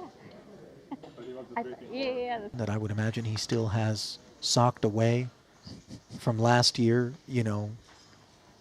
Although, I don't know, you know, there was this movie back in the day, and I'm dating myself, but called Brewster's Millions with Richard Pryor. Yeah, I know you're shaking your head. And it's not as though I had lofty expectations. Perhaps higher ones than had Randy been sitting there beside me as I go into the movie archives. But I believe in order to get a huge inheritance, he had to spend like $1 million a day for a certain number of days, and he was running out of ways to figure out how to do it. I think I could figure it out, you know. If anybody wants to make me the beneficiary of some sort of life insurance policy whereby there's stipulations, I'm here for you. Meanwhile, here with King 6 offsuit, Orpin has secured the 39K. Mission accomplished for him, by the way, as he staved off elimination valiantly. There will be action on the side as both Fuchs and Kiat Lee are still active. They play for 70K at present. Queen 10 against 8-9. Nobody hitting this board. However, Orpin has sixes in the second nut flush draw, forgive me.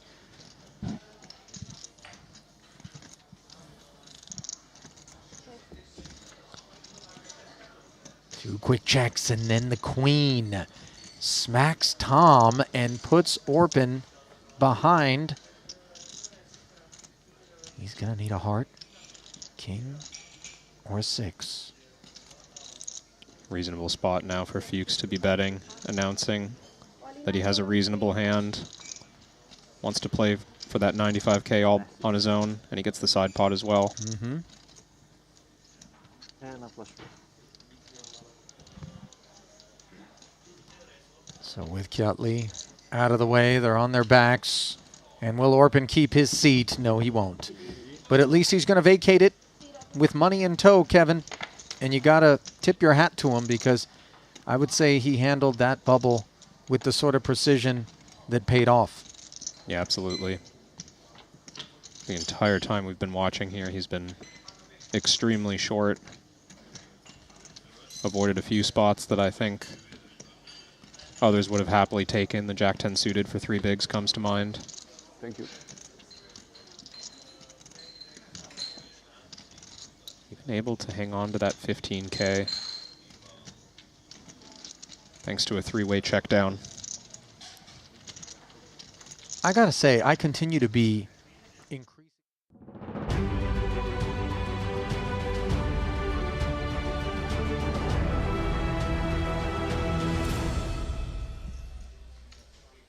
Welcome back to the Triton Poker Series. Ali Najad joined by Randy Liu, who, as you'll recall yesterday, if you joined us, took umbrage with the fact that I had delivered, in goodwill and good faith, iced mochas to the booth and they weren't iced through no fault of mine. But today, Randy, cheers. An iced mocha for you, my friend. The temperature still feels a little bit warm toward the bottom. Why is it hot up here but ice down here? I didn't. I'm not the chemist responsible for this, but you know, bottoms up, my friend. You may end up with a milk mustache on the back end of this one. Yeah, I didn't get a whole lot of mocha. That was all milk. Terrible idea. Not the last one I'll have during the festival. As we resume coverage of event number 1 here, blinds of 40 and 80,000. David Peters, your chip leader. Let's dive right into the Triton Poker Plus app. Excuse me, for a glimpse, Huang Wenji in second. That's where we started things on the day, Randy. 63, 48 big blinds respectively. Sir Watts performed very well during the last frame, as did Kristen Foxen, not to overlook Michael Soiza, of course, who is going to be joining us at this new feature table. And as I expand that table, walk us through what you expect out of these 6 with stacks where they are and personalities. This is like a final table lineup. This Yeah. is the cream of the crop. Yeah. We got Artur Martirosyan, who's leading the Player of the Year award, right? João Vieira, he won an event, the 150K in Jeju for $4.5 million. He got second over it in the Bahamas, Yep. right? He's a superstar. Daniel Divorce, Michael Soiza, Plazi P, and you know, but Huang Wenji, he crushed it last Jeju too in the main event, no limit. Yeah, what a coming out party it was for him. China making its mark, of course, in Jeju, and now looking to do the same here in Montenegro, as we are just moments away from getting back to the action, which we will promptly. A glimpse about the room. 3 tables remaining in the 25K WPT Global Slam from here at the Maestral Resort and Casino in Montenegro. Brought to you in part by BetACR. We did lose Ike Haxton as the most recent of the casualties in 19th place, 46,500. Still the on-tap payout. We are 2 away from a 2-table redraw, which happens at 16, but 18 remain. As you get a look at the chip counts here at the feature, Huang up top, knocking on the door of 4 million. Soiza just north of 3. Now this is okay. I'm struggling optically with what's going on over there. They're throwing curveballs at us. About set to get those cards back in the air. Vieira, by the way, man, I keep thinking about that lion-hearted bluff that he tried to pull off against Alex Foxen in the main, in the Bahamas.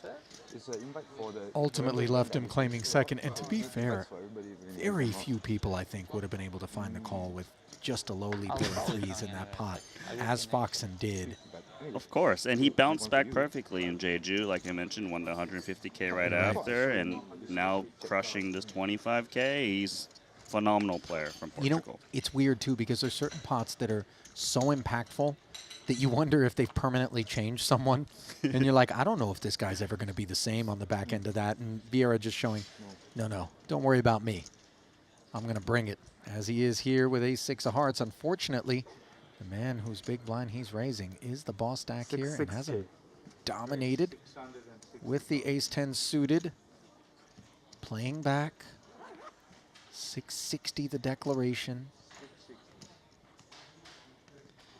Yeah, this is never fun. Suited aces are nice, button versus blinds. Even when you get 3-bet, there are potential candidates to rip it in. But the ace-6 is like the worst of all the suited aces. Like, you actually prefer having ace-5 and lower, right, because of the potential to make a wheel. So from a frequency point of view, you tend to just step back with this one. But he just might have a read that maybe Huang's just messing around.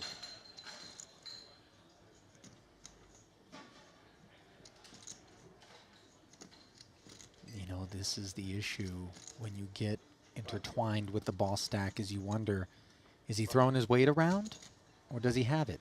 In this situation, a little of both, I would say, though the ace-10 certainly warranted. Yeah, definitely a bit of both. I'm actually not even sure what he does to it against a jam for that much chips. Like, you know, people If have... Zhao jammed, you mean? Yeah, if Zhao jammed, I'm not sure if Huang was willing to call off ace-10 suited there, or... That's the thing is, if it's one of those spots where he's unsure what he was going to do, then I prefer like not 3-betting a hand like that. But if he like knows, oh, I'm gonna call it off because this guy's gonna jam ace-6 suited to lower, then you're 3-betting with the knowledge that if Vieira comes over the top, you're ready to go. Exactly. 31 bigs though, that would have been a lofty ask. Exactly. That's why I wasn't exactly sure what was his intention. Cheap, good, safe. Ace deuce. Ace deuce. No. Vieira upgrading now to a very premium ace-king of clubs. Anybody want to 3-bet me again? Yeah. 160. Come see about me now. The luck is not on Joao's mind. If someone plays back.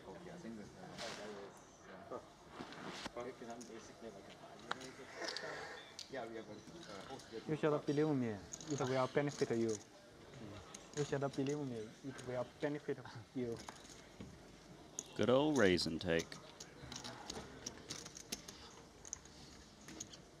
You know, the way you said that, I thought it was a dessert.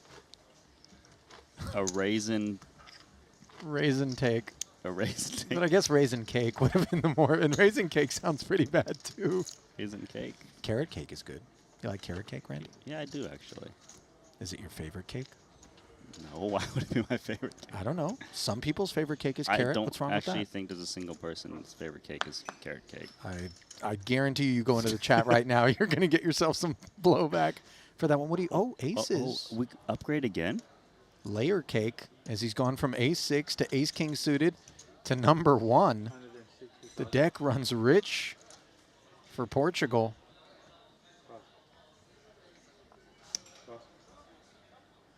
Is anyone going to step in it? You have like 2.7-ish. Only Soiza remains. King 7 off. Flop should be incoming with king 7 off. Yep. Call. Cover, right? Yes. Cover.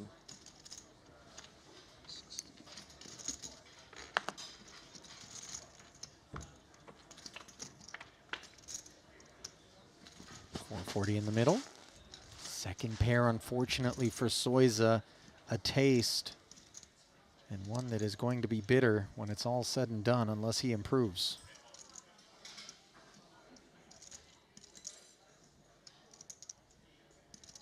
The more disconnected the board is, the smaller c-bet sizings we tend to see.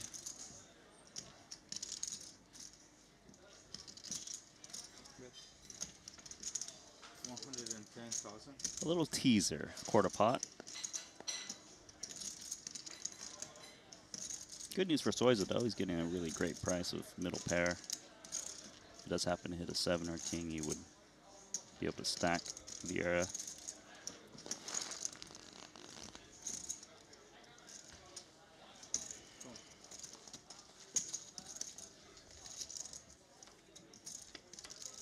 Oh, he did it.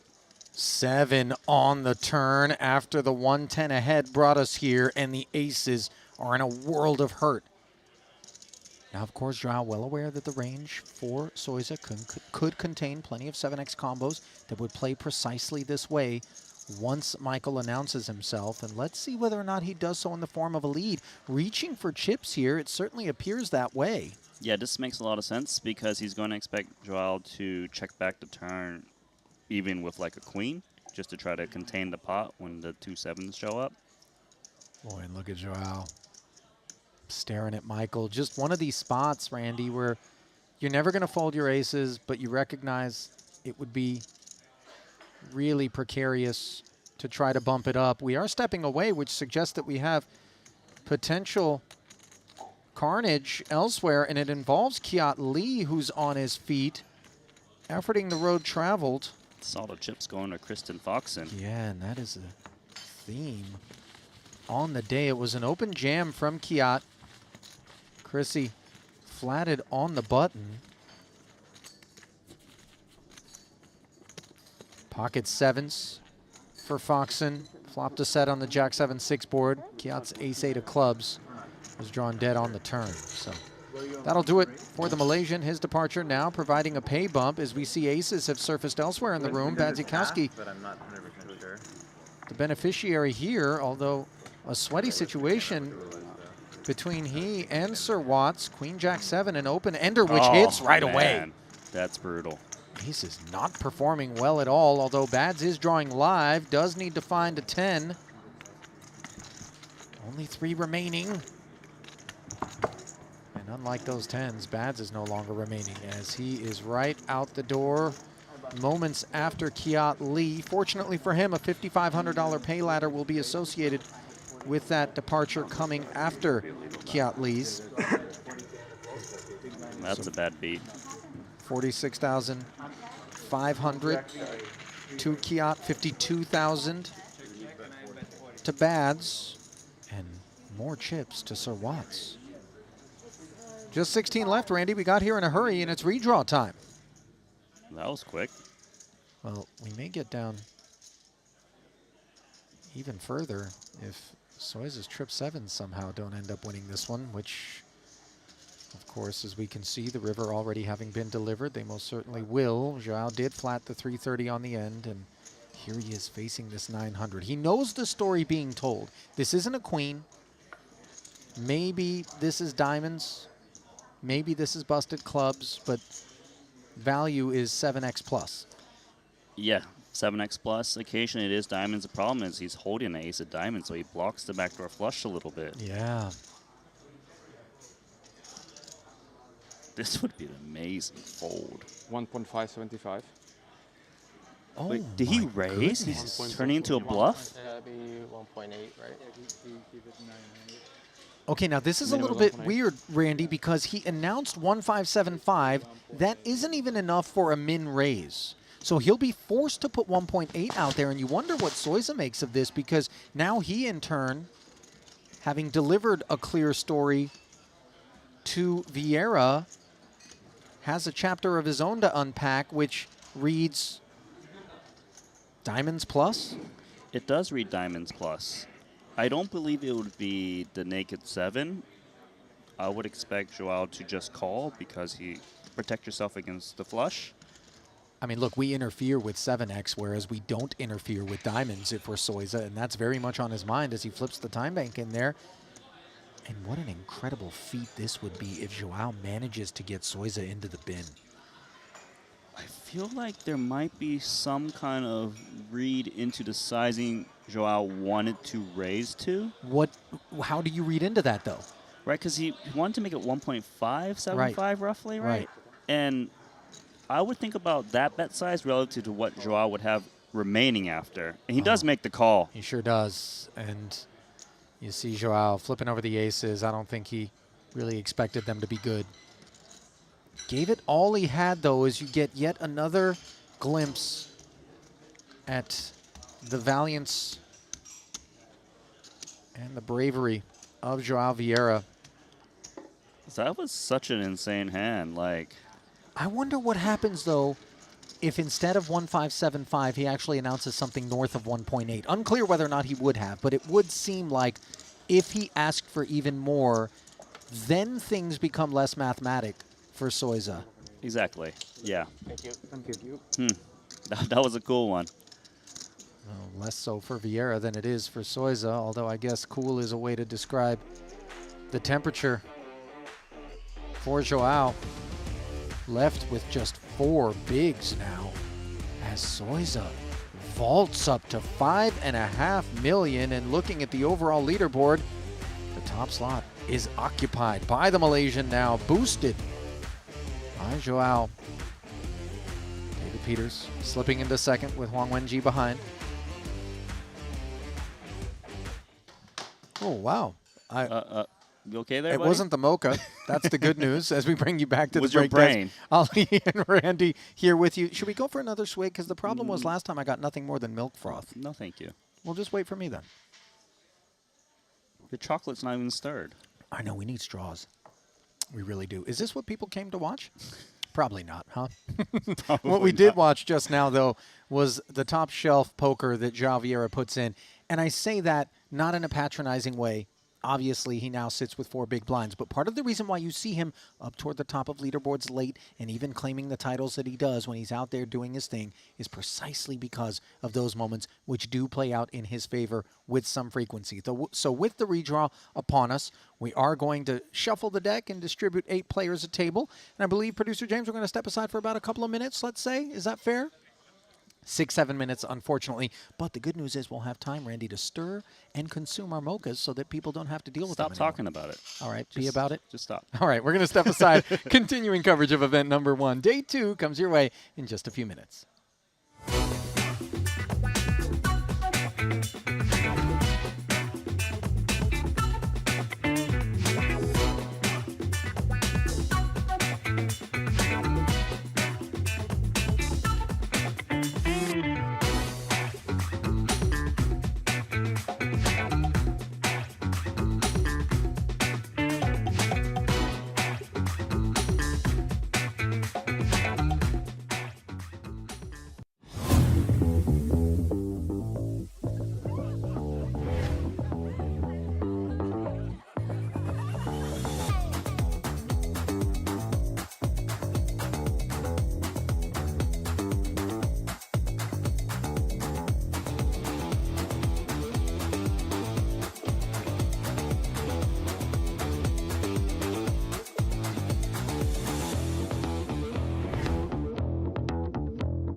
Ready to dominate the tables? With GTO Wizard, the world's #1 AI-powered poker solver, you can instantly study any spot in cash games, MTTs, and spin and goes. Build custom solutions for your games, accounting for factors like rake, annies, or tournament payout structures.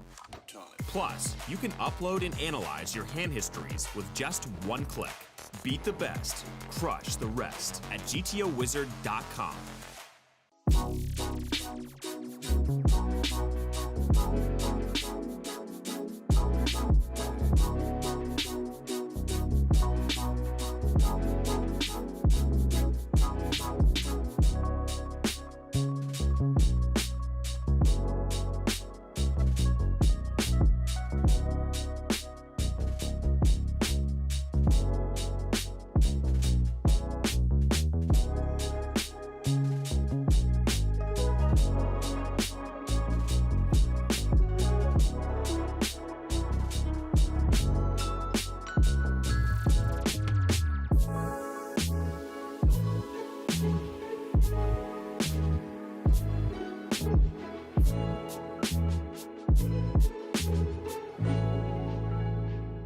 Poker entertainment, which we deliver with pride, free of charge, along with so much more. Looks like Kiat Lee might have some deliveries of his own on his mind with Jack-9 of spades. He takes us to 125 at the 30-60 level.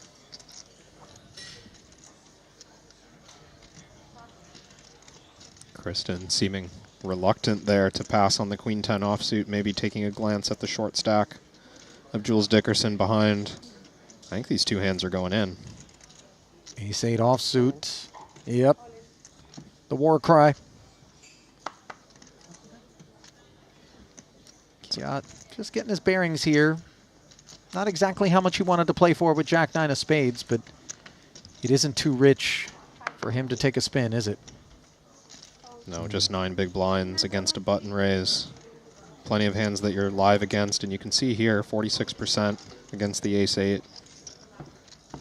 Great shape to make this call.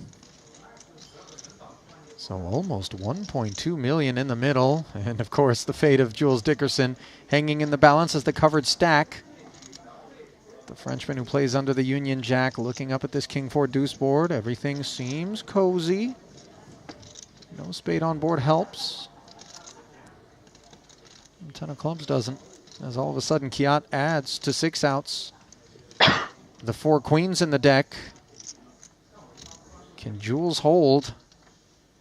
Yes.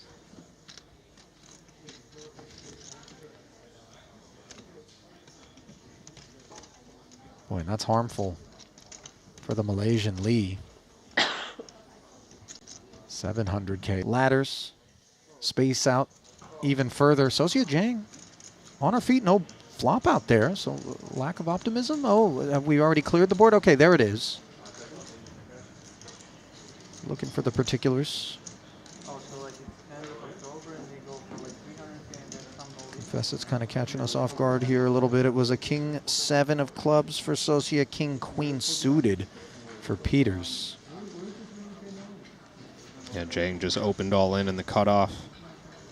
8 blinds, inner stack. Not much to do there. And with the queen on the flop, Peters had all but locked it up. Was Bads getting iPhone support from Seth Davies there? Did you see him kind of creep over? It looked like he was like, I can't figure out how to pass this level. Ace 9-5, meanwhile, another all-in situation. This one involving a covered Ike Haxton. His 7s holding on against queen 6 and doing quite well.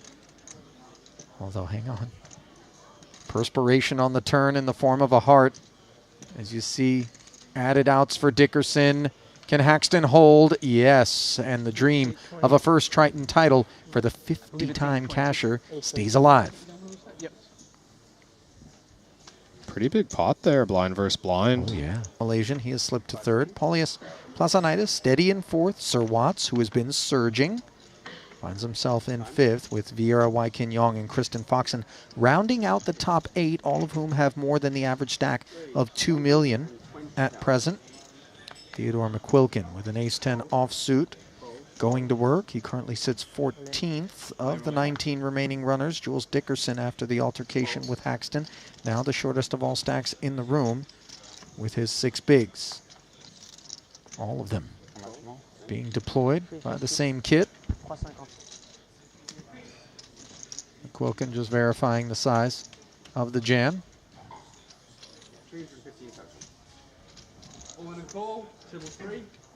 Is it just me, or is there a mild, and I'm not talking from a persona standpoint, but just a visual Bilzerian vibe on McQuilkin here? Just ever so slight. You know what I mean? No? Am I reaching? It wouldn't be my first reach of the day. It's a reach. It's the beard, isn't it? It's just the beard. It really is the beard. Pretty much just the beard. The rest of it, I'm not seeing it. Well, I'm not seeing anything other than a chop in the future for these two, so turns and rivers are simply formalities.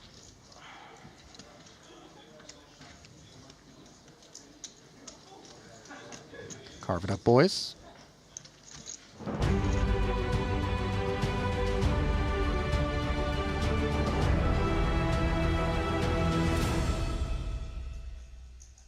And welcome back to the Maestral Resort and Casino here in Montenegro. Ali Nijad, Randy Lou, picking up where we left off. Day 2 of event number 1 here as we work our way past the money bubble and then toward the final table. Just 2 tables remain in the room, and we'll dive quickly into the Triton Poker Plus app to get a look at both of them. As you see the stacks, where they lie, and the people who are short and need to do a little bit of work, Randy, who has fared best and who has perhaps fared worst here after this 2-table redraw? Well, I'll say it's very clear that Soiza has fared the best in terms of seat draw. He has all these short stacks that are a bit desperate. You know, he has position on another big stack that can't really open and try to steal the blind, so Soiza is a really prime position at the moment. Yeah, but of course he does have the likes of Sir Watts to contend with, but has Sir Watts on his direct right, which is where you're going to want the other big stacks as opposed to on your left. Soiza's table, however, not the one that we're going to come back with. We're going to focus on instead the gold table, just one featured table here in Montenegro given the space constraints. And as we zoom in upon it, we find David Peters, overall chip leader, coming in 60 bigs, reigning supreme over all others there with the shortest stack at this particular table belonging to Grenada's Theodore McQuilkin. Just 15 big blinds, but nobody in that sub-10 big blind territory where we assume the urgency is such that chips are going to flow freely. All of that happening over at the other one with Soiza. Yeah, so I feel like at our featured table, you know, everyone's got some kind of stack they can play with. The players aren't going to be able to just open jam. So, like David Peters, for example, he's just going to be raising rather than, you know, putting their at risk for 20 bigs or whatever it is. On tap payout right now, 52K, Randy. 6K pay ladder if you can make the top 15. As we get a look at that outer table. One of the final 2 in the room. Shortest stack belonging to João Vieira after he tried unsuccessfully to pull off the bluff in the foreground there in the purple.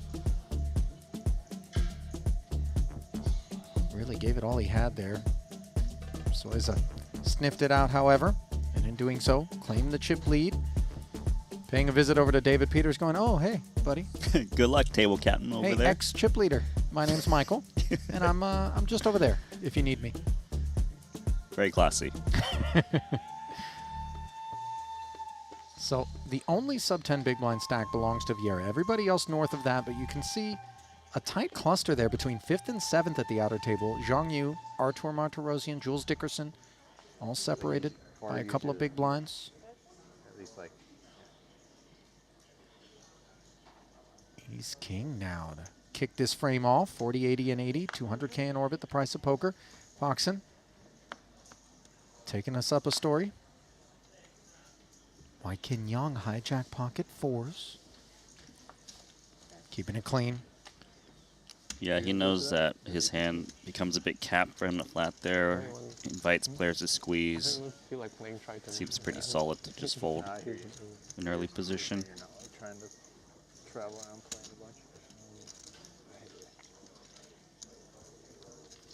Sixes now for Theodore in the big blind. A different proposition than the one that confronted Wai Kin, of course. Can just plop in the 80 and go set mining. There's a decent chance he's considering jam. Yeah, there we go. Let's run it. And Foxen, of course, prepared to do so. A little besmirched at the presence of the pair, which has her behind, but 45% is plenty of equity. And regardless of outcome, she'll fight on with a minimum of 2 million, and potentially we fight on with just 15 if Foxen can find the ace or king to down the sixes, which she has not. 10-5-4, and the biggest hurdle has been cleared by the Grenadian.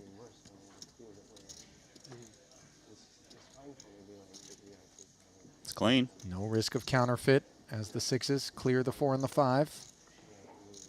And no pain on the end. And boy, you can see Theodore knows how pivotal that was. So accounting getting done there as we see João Vieira's 4 bigs have promptly found the center. Pocket 8s, the reason behind it. Soiza, the man who holds most of his chips with the ace-7 of clubs, does trail on a queen 9-6 board. 8s looking good. Pot not 6 million, in fact. Hey, buddy. Oh, we get it. Yeah. Let me be. I'm trying to give you a set. Let me be. So I folded an ace for you, okay? 203. On the way up for Joao. He's got about 10 bigs. No. A nice way to get this frame underway for Joao. And if he had his choice of player, you know, to get the chips back from, those are mine. You're a revenge type, aren't you? You know, I confess. How many cars have you keyed? 0 cars. I've had my car keyed a few times. I always wonder who are these creatures that do this and why. You know, it's not my methodology. Tell you I this. slash tires, Randy. No, I've never done Ollie, that either. they will never key your duster. Okay, now, what Randy's alluding to is the fact that for the first time ever, as we see Wai Kin with ace-king, more of a premium class vehicle when you're renting from the deck. Queen 10 suited, maybe a compact, mid-size vehicle. I rented for the first time ever at a festival, and I've never even heard of this car, but I was given a Dacia Duster. And the minute that I saw the name of the car, I immediately thought to myself, how apropos is this of a poker commentator to be given a Duster? It's it makes a lot of noises that don't seem like they should be made by a healthy car. I think it's got something like 700,000 kilometers on the dial or something insane. I don't know. The Anyway, name matches the title, the quality of the car. It really, I think I dropped my fender somewhere between Tivat and Budva, if anyone sees an orange Duster panel. Meanwhile, 3 players involved here, and both Queen 10s make trips. very improbable developments here. Poor ones for Wykin, who was doing so well given that he had not one but two Queen 10 holdings interfering with each other. Does not follow through. Peters in position here. That's a good question. You know, I think I still Goes have to work. maybe like 7. Puts in the quarter pot, looking to build a little bit. It could be 5, but I'm pretty In sure. particular with not just the trips, but that 10 of spades, do you favor slow play here from Huang Wenji? I think I would always slow play in this spot. With this hand, seems like he's thinking otherwise. Yeah, he's taking us north. Right. That's going to make matters very straightforward for ace-king. Yeah, I was going to say you tend to raise your better trips and check call more of your weaker ones. Just sometimes you do get trips over trips. Now, David Peters surveying in an effort to determine how he wishes to proceed. Feels like flat and then take this turn in position. Yeah, it's pretty much just a call down spot at the moment. Like, let your opponent bluff if they've got no equity. Protect yourself against trip over trip situations. You know, Queen 10 is like the bottom of your kickers. 3 is cozy for both parties, but mutual concerns, I would imagine, Randy, about the better Queen X in a raised pot. I think Huang's in a better spot because I can see D. Peters having pocket pairs that flatted and bet called, you know, like 7s plus. Whereas I don't think Huang Wenji would ever check raise those type of hands. Despite those perceptions that you're assigning the situation, Huang Wenji feeling otherwise about barreling after the check raise, slipping it over to Peters. I think it's all right because if he's targeting those 7s plus, they only have 2 outs, and it's very rare to get turn plus river against those hands. So now by checking, you can get the river value, but you can also induce in case your opponent was floating. Well, Peters looking to charge a price in case there was some spade composition across the way for Wenji. Yeah, he made it nice and small, just in case Huang also has like a 6x that wanted to kind of clear the field and see what's up. Doesn't want those hands to fold, which have no outs. So should be check call mode. Double check raise would be pressing it quite a bit, given his kicker.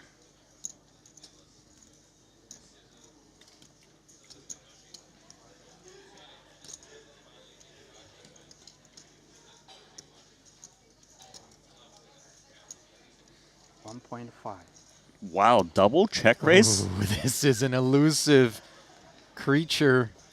Oh my god. This is disgusting for DPs, by the way. It really is, too, because you really removed the spades as played, and then you ask yourself, what the heck on this board double check raises me other than better Queen plus? Yeah, I actually don't think DPs expects Huang to do this with worse queens, like Queen 9 and lower. You know, Queen 10 even is like pretty thinnish a little bit. It's disgusting. I guess he just, calls and see what happens. Yeah, his discomfort levels are growing alongside the size of the pot. You see Huang Wenji is a little bit concerned as well about the fact that he hasn't shed David. Yeah, I would think he's a little concerned as well, but let's see a river card. It's a jack, so pretty safe. You know, if you're up against Queen Jack, you lose anyways. Yep.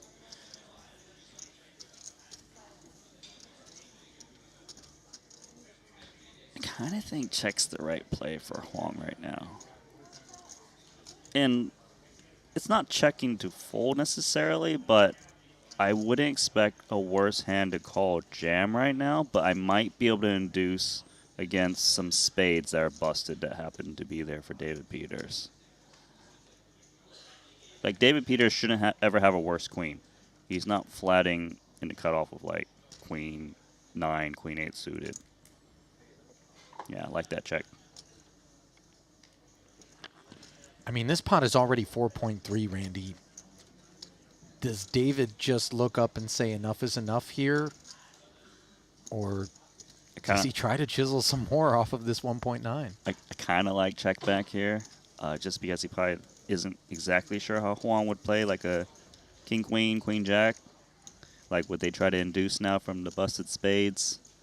If he's jamming here, deep eats, then he's hoping Huang Wenji somehow has a jack X of spades that rivered the jack and is going to hero call. There's a lot of things you need to have going your way for you to be willing to jam right now and think you will get called by worse.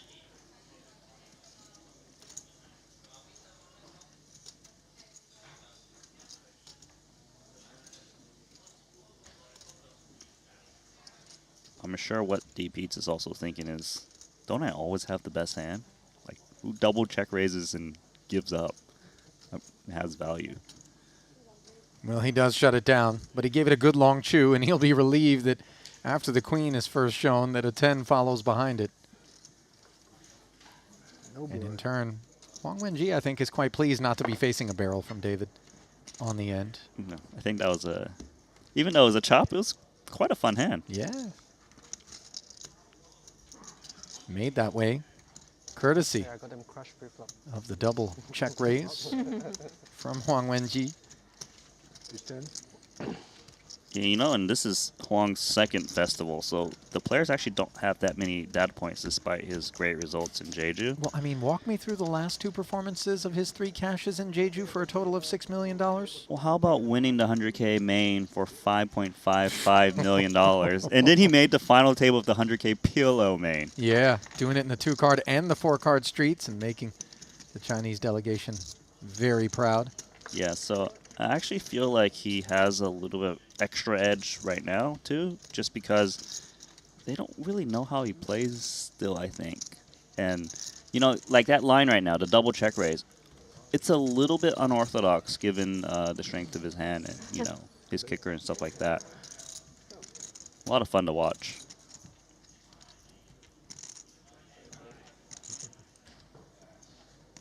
You know, it should be like in the Triton sports book. Pretty long odds. Are you going to see a double check raise today? You know? Oh, I yeah, mean, you're right. It's just not the kind of thing that often presents itself, and even when it does, is exercised. You know why he checked the river, though, right?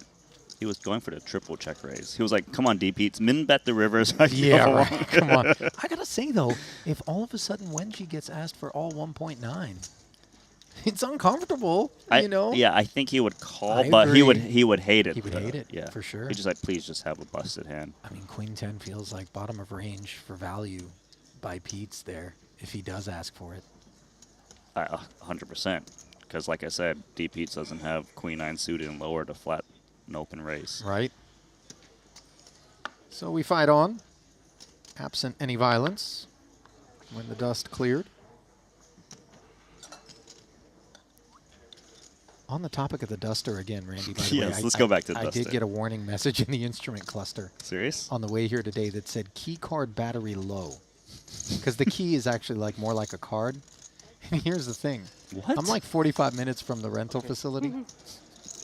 If the battery dies in my key card, it's not going to be a very straightforward situation. Like, how do I start it to get myself to somewhere where I can switch the battery out? Anyway, things You on say my it's you say it's a key card, so do you have to swipe or is it a tap? No, you don't do either. You just put it in your pocket. Oh. You know, it was a 4-car class complimentary upgrade. That was an upgrade? That was a Gee, quadruple upgrade. I want to from what see rented. what 4 levels lower is. Just It's an ox cart, Randy's 4 levels lower, with some unripe watermelons in the back.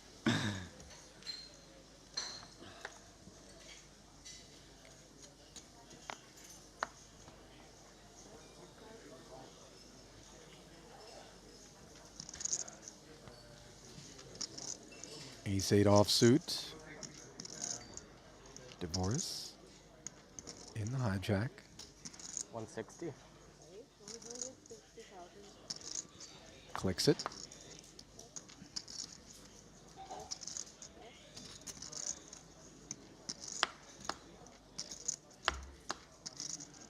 Davey's going to come along with Jack-9 offsuit. Sure. One more big. Similar stack depth for both. Kind of desperation territory.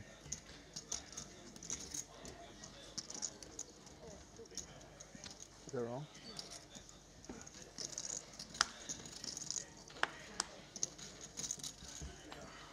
Straightforward developments to this point.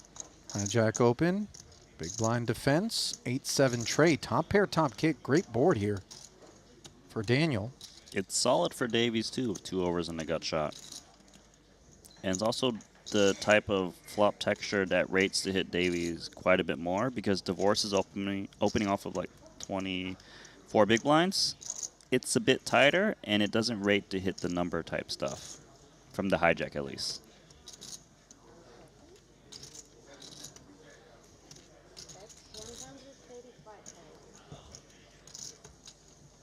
There's a chance we see Davies actually check raise right now with his hand. Well, these board textures are the ones that the big blind likes to declare their own. And that's exactly what the check raise would accomplish. The thing, though, is that if you check raise and you get jammed on, you got to ask yourself, like, how do I feel about that? Because that would be a disaster to check raise fold a hand that has a lot of perceived outs. And perhaps that's reasoning behind Seth coming with flat. Yeah. Queen on the turn. Does give him the only flush draw. It's a pretty good card in the sense that he picks up equity. It's quite scary and changes the board where Divorce is less likely to double barrel. I could still see Divorce barreling, though, on the turn. His hand does want some protection. It's very vulnerable to another club or like an overcard like 9, 10, Jack. Hands that Davies could connect with. Cards, I mean.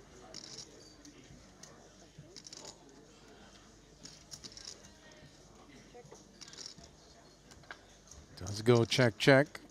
Oh, and the king of clubs. Runner, runner flush here for Davies. Really poor board development for the ace-8. Yeah, this is one of the problems with not betting the turn is, you know, you allow your opponent to have a free card that would have just gave up. Obviously, on the flip side, like, you do control the pot a little bit. For now, though, yeah, I think you can go either way, whether to bet for value with the 9 of clubs or check. It just really depends on how you think Divorce would approach the 4-club board. Like, obviously, if you can induce, it's better for you to check. But also, you're asking yourself, how many hands that contain a bigger than 9 of clubs would Divorce have checked back on the turn? They exist. Like, there's a lot of them. Looks like he's going to bet himself. And I'm going to assume the reason is he has a lot of straight draws that just don't have a club. 10-9, Jack-9, no club, 5-6-5. So he can rep some bluffs where Divorce may look to hero call. It's a very small size, 180 into 710. Boy, you wonder whether or not this is small enough to get paid by the ace-8. I mean, this is the intention. Davies is actually looking to get called by non-club hands. There shouldn't be many smaller clubs in Divorce's range. Yeah, this is a nice size from Davies. Yeah, really well executed. Value acquisition there from Seth. Too good.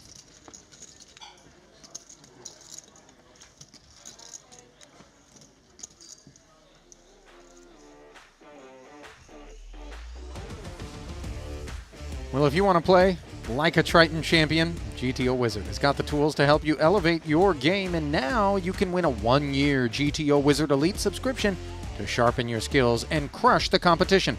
Follow GTO Wizard on X and Instagram for your chance to win. That's GTO Wizard.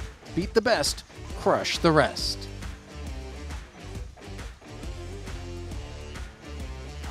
You see Espen Jorstad, former World Series of Poker main event winner and Triton title holder now, if I'm not mistaken. Didn't he win one? Yeah, he beat Ivy in that mystery bound. Do you remember? Yeah, he broke everybody's hearts. His heart wasn't broken. The Ivy. Well, no, he But didn't break his yeah. own one. Yeah, right. he just ran into a stake and impaled his own heart. Paulie P was the chip leader during the first few frames of the day yesterday. still lurks. Ace-jack offsuit piques his interest.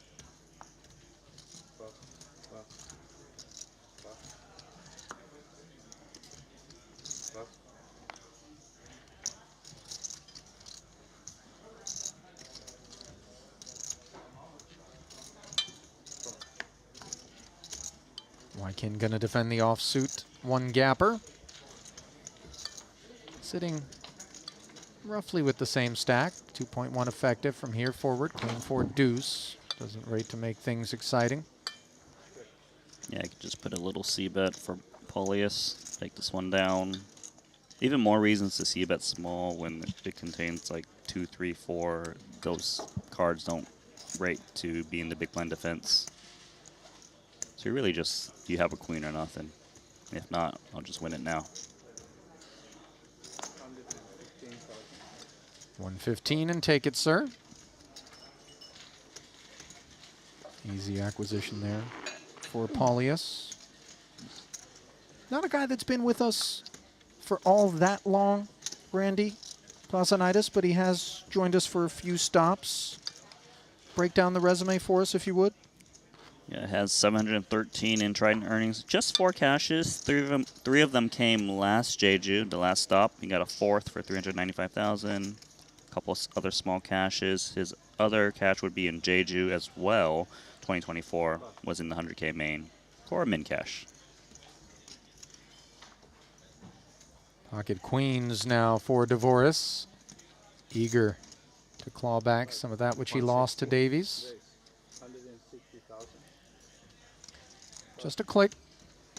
Very standard.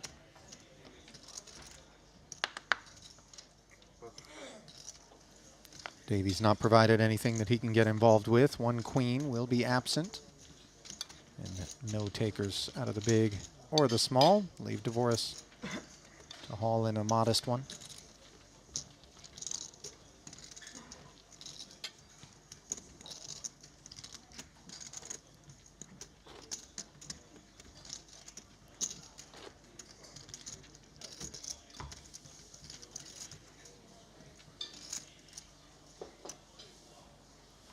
For everybody that remains in this field, by the way, Randy, forgive the obvious, but it's so nice to pick up a cash to start off a festival, especially if you're going to be playing a full docket.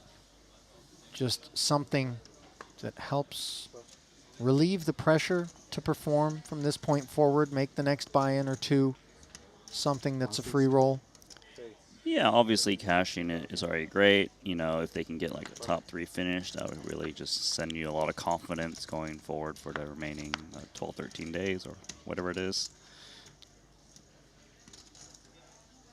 Couple 5s. We saw him fold 4s earlier to a pre-flop raise. The difference here is that he's on the button, whereas before when he folded the 4s, he was like undergun +1 or +2.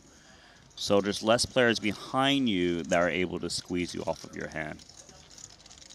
So ace-6 of spades and pocket 5s already in with the Wykin flat, making things more attractive from a number standpoint. Peters jack-deuce suited will take a swing.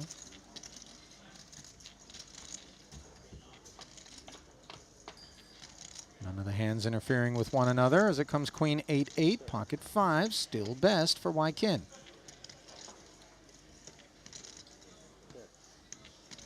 Let's check over to Wykin Young. Kind of expecting him to bet this flop. His hand needs protection, especially against the counterfeit. Big blind's going to check fold so often on these paired boards. Just have to worry about the pre-flop raiser.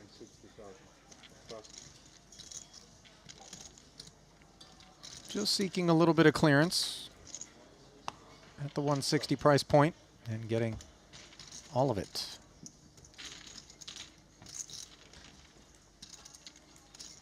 I've had my eye on that hoodie since I first spied it, Randy. The Louis? Yeah, I mean, you talking about Paul ZPs? It'd be tough to make a mistake. No, I'm not talking about Paulius's.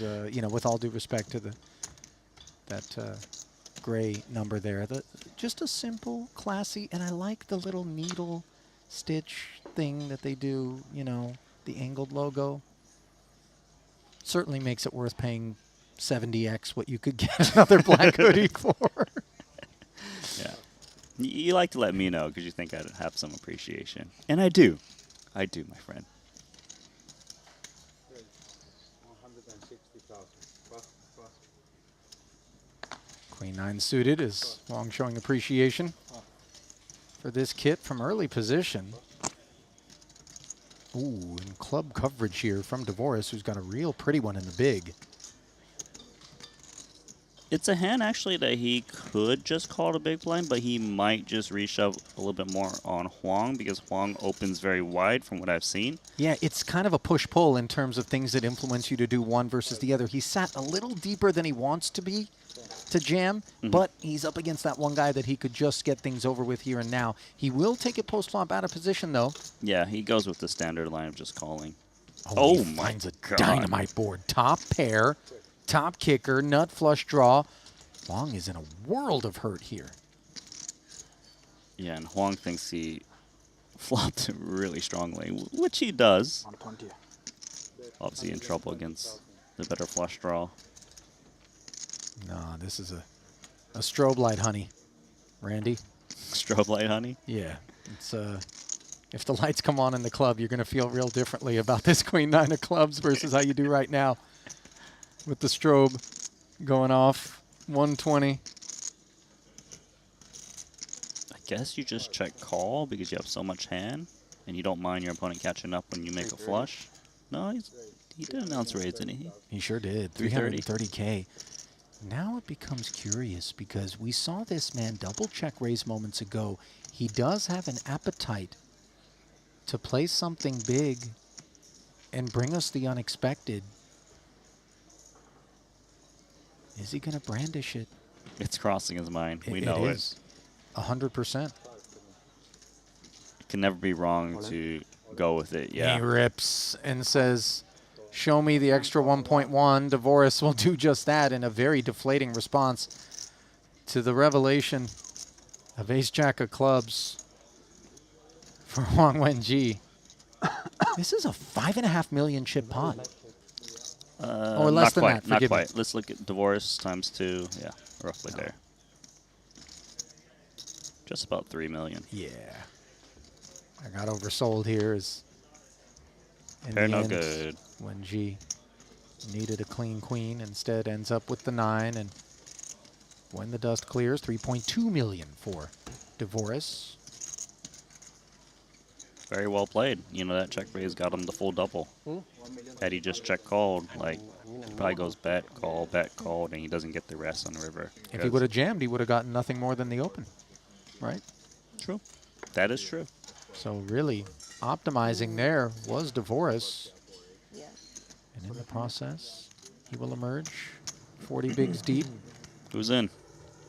Well, looks like Mike Watson, as to be expected, opened this one, but did so with a very legitimate pocket tens under the gun. And it was Martirosian with the ace-queen offsuit who asked questions, and then with the ace-king suited behind, Dickerson leaned further. Seems like Watson's in the tank, doesn't make the call to put 2 people at risk. So a modest side pot will be played between Watson and Dickerson, the ace-king versus the 2 10s. Artur in trouble, plays for the 2-7-5 in the main. Potential double elimination, and the interference between Dickerson and Martirosian is beneficial to Watson, who has 44% equity. Might this be 2 pelts claimed? Flop will bring focus. See an ace. And no further complications. Dickerson loves this. Trying to ward off the evil that would be a queen or a 10 is Jules. Watson, by the way, outflopped in both spots.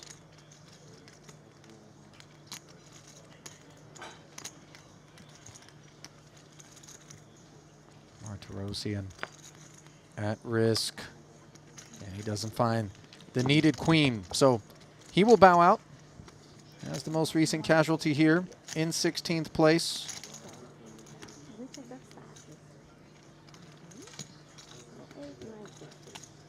52,000 will go his way, and a very healthy pot will go the direction of Jules Dickerson.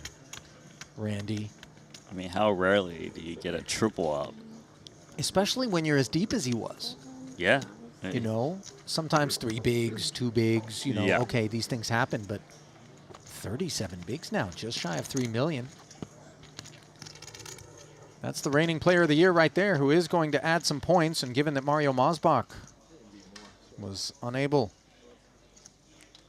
to accomplish anything more than a 24th place finish, Oh, middle school, you said. Martirosian Oh, no, that's not that much. is going to put some runway between the two of them in that race for the Ivan Leao Player of the Year award. Still sounds crazy. Yeah, it is crazy. I went to a private middle school that was like in Canada, I don't know, 30K a year or something more. Oh, wow. Yeah. 170? But it was a really good school, actually. How much is that? It's $1,400 a month, so 17 a year. And they're how old? 4. DeVoris putting the newfound chips to work here with the That's button kinda crazy. and a baby-suited connector. I feel like Big Hooney was saying his kids. Long on the hunt for some clawback. Yeah. Defends the big, round 2. So crazy. Seeking revenge. Yeah, that was See, I'm not the only one, Randy. It's going to be hard to get revenge on this board. Ace 5 trays, second pair in the wheel gutter. Yeah. Jack high. Diamonds, albeit an idea. Do check over. Yeah, but there's also a lot of like ace-x and divorces range, so it's hard to mess around. Yeah, exactly. Just jack 9 off. But let's see what comes first. Looks like a small size. What do you think, double check raise? He's running out of chips to go for the double check raise. Yeah, 2.1 million remaining, and he will step aside. So the surge continuing here for DeVoris. And we've seen it so many times. A guy just kind of lurks, hovers, you know, never gets anything going, and then suddenly you catch fire in an orbit and you work your way right to the top of a leaderboard. Patience rewarded. Yeah, DeVoris just does his thing. Yeah, very much one of those characters that is concerned with simply making the best decision in a vacuum and then allowing the outcomes to be what they will, with knowledge that making good decisions repeatedly will ultimately yield profit.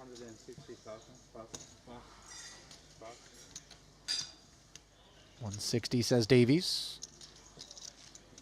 With the gift of Ace King in tow. Ace 4 offsuit here from DeVoris.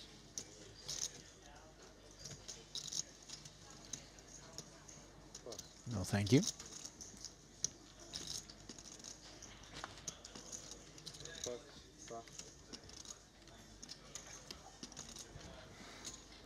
Playable. Sure. Jack 8 of spade. Defense forthcoming.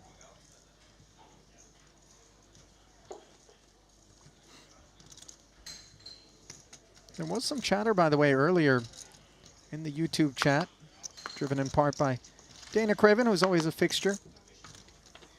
We appreciate her and all others who are joining us here live, surrounding what the deepest finish a woman has ever had at a Triton event is, and that came by Ebony Kenny back in Cyprus, a 5th place finish, having made the final table and then picked up a couple of ladders. She is the high water mark. And certainly we know that well within range is glory for Kristen Foxen, who is so talented. This is not the flop with which to seek glory, however, against top pair, top kicker. The 110 gets the job done there for Seth.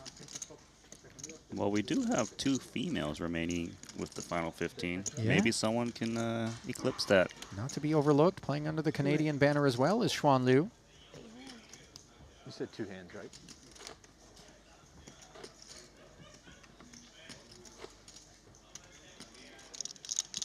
Yeah.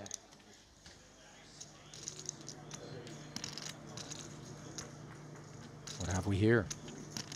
See cards in front of Jules Dickerson. Yeah, and that's because he 3-bet the Soiza open to 160 from his button, making it 410. Soiza hung in there, 9-5-6 board. He checked and then raised the 250K follow through to 750,000. As you see on your screen there, Jules remained intact for the extra $500,000. The king rolls off, and now all of a sudden Soiza has decided to check. This due to the fact that he perceives there to be some king X combos that could be trouble. Not to mention overpairs to the 10s that would have taken this line. Yeah, it's actually very scary for Soiza to see the king. Dickerson can have all of the bigger pairs, jacks plus. He could have ace king to bet call the flop, given it was so small. And Dickerson, he's got that stack where he's like, I know I need to try to represent the ace king, but I also don't want to get blown off of my straight draw potentially. Like, because he only has 1.8 back, there's 2.5 in the middle. What's he going to bet, like 600? It's like, how to approach this is actually very difficult right now. Like, is it better to take the free card? I kind of don't mind taking the free card here because that's probably how he would play 10s plus, but what did he say? He said all in with just ace-8 high. This is a lot of moxie on display from Jules. Max pressure application. Just sensing that the check raise check is coming from genuine vulnerability in Soiza's kit, which as we can see is the case. Wow, this is a sick hand. Great shot, by the way, here as you get the view from Michael Soiza's seat of Dickerson, who doesn't look like he's given anything away.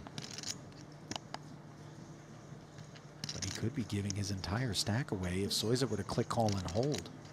The problem is this is very hard to call 2 10s right now.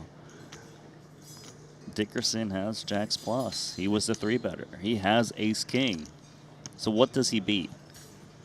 I don't know if he's expecting ace-8 offsuit to even 3-bet him to begin with. That's a great point. People don't 3-bet like the ace-7, ace-8 stuff that much. Even the suited variety.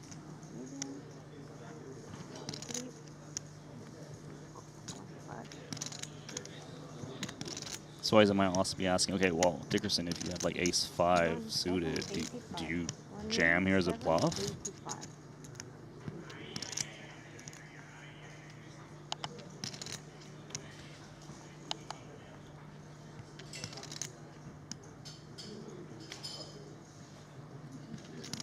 This is such a critical moment. Obviously more so for Dickerson, but Soiza could really just break out. But the ask is so lofty.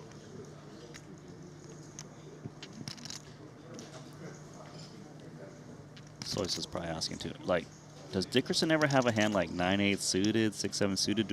Would he 3-bet those hands? Would he jam the turn? Like, this is a very hard puzzle to solve.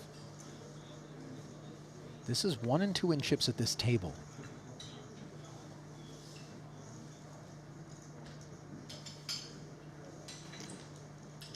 My instinct is that Soiza's gonna lay this one down. And that is exactly what he ends up doing. Tip of the hat to Jules Dickerson, risking his life here with 15 remaining and getting one through against Soiza, who is no pushover. That took some guts. I hope you had aces. You hear Michael saying, I hope you had aces. How happy is Jules to hear that? That was criminal. He had ace. He had ace. With 1 to come. Maybe he ends up with aces. Maybe the replay, yeah. Not the live one, but maybe the replay. I don't know. Yeah. I got to tell you, if I'm Soiza and a man asks me, this hand goes on TV, I'm not feeling great about my 10s fold at all. I wonder if I was ahead on the flop. I don't know. Just shove the flop. I call. Shove the flop? Yeah. What do you have? Tens. I have tens. Tens?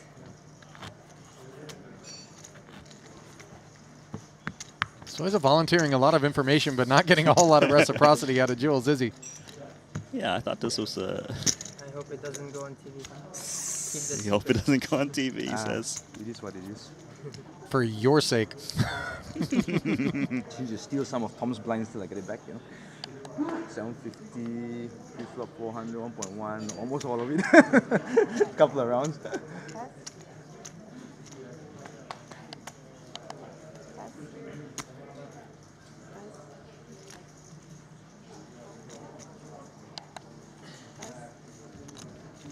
Dickerson going to take a hand off here as he continues to collect that huge pot. Remember, not too long ago, he just got that triple up. That's right. Now he sits 54 bigs, 4.3 million, but sitting this one out. Oh, wow, big Watson giving Soiza the walk. King Jack suited, my cat. He was ready to go. It's so shit that it wasn't, huh?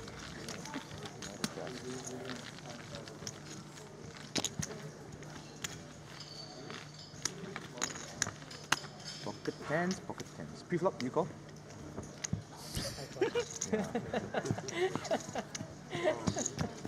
Good, I didn't shout, I guess. I don't know. That was pre-flop and you didn't get bluffed. Yeah, but maybe he's bluffing me right now by saying he calls. Yeah, yeah, maybe he's already bluffing by saying that he calls, you know. Credit to Soiza for staying on it, by the way, just trying to allow himself to rest a little bit easier. Yeah, but Jules said, yeah, I would have called your shove pre-flop. Okay, you owe me With 1.3. ace offsuit. Yeah.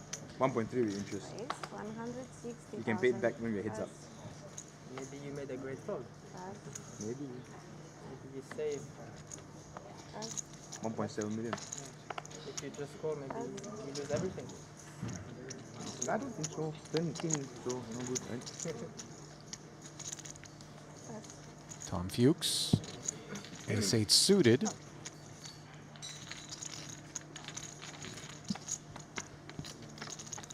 Picking up Zhang Yu's big blind.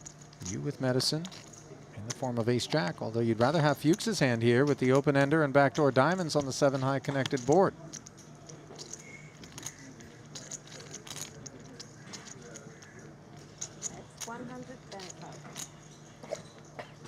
There's the bet from Zhang Yu. It's ace-jack. I mean, just leading right out without having anything, but sensing as the big blind, the door is open for him to lay claim to this texture.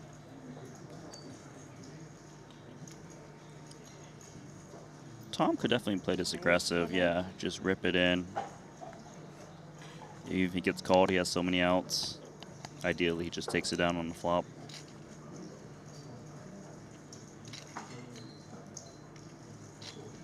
Really nothing the ace-jack can do now.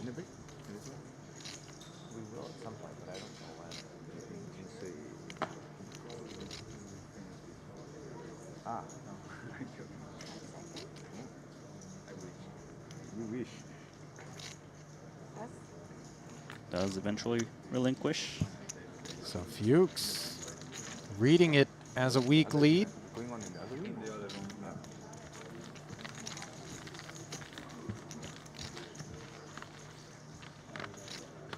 Had plenty of equity in case of emergency. Just jams and takes it down. Good luck, guys.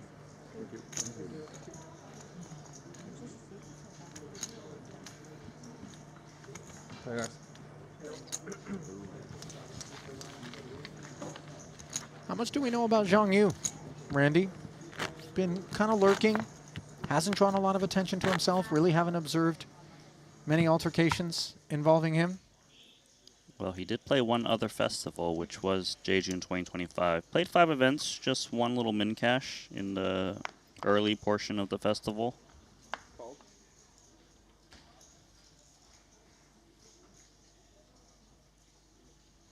King Queen, Polyus Plazonitis. 160,000. Fold. One click up.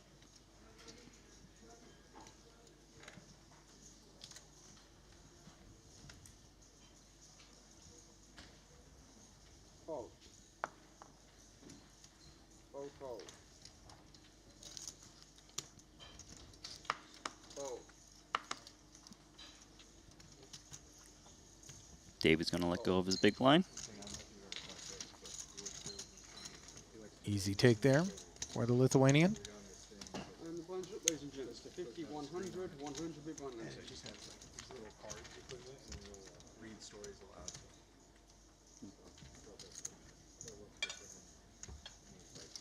I mean, my son is fine. I mean, he listens. He doesn't complain.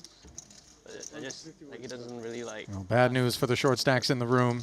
He doesn't really Here in this like, 25K blinds, showing no mercy. 50 and 100,000. How happy he is. $250,000 in orbit now. No worries. Lopped off your stack.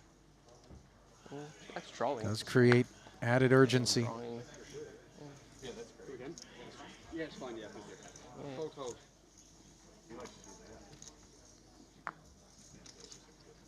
Bow.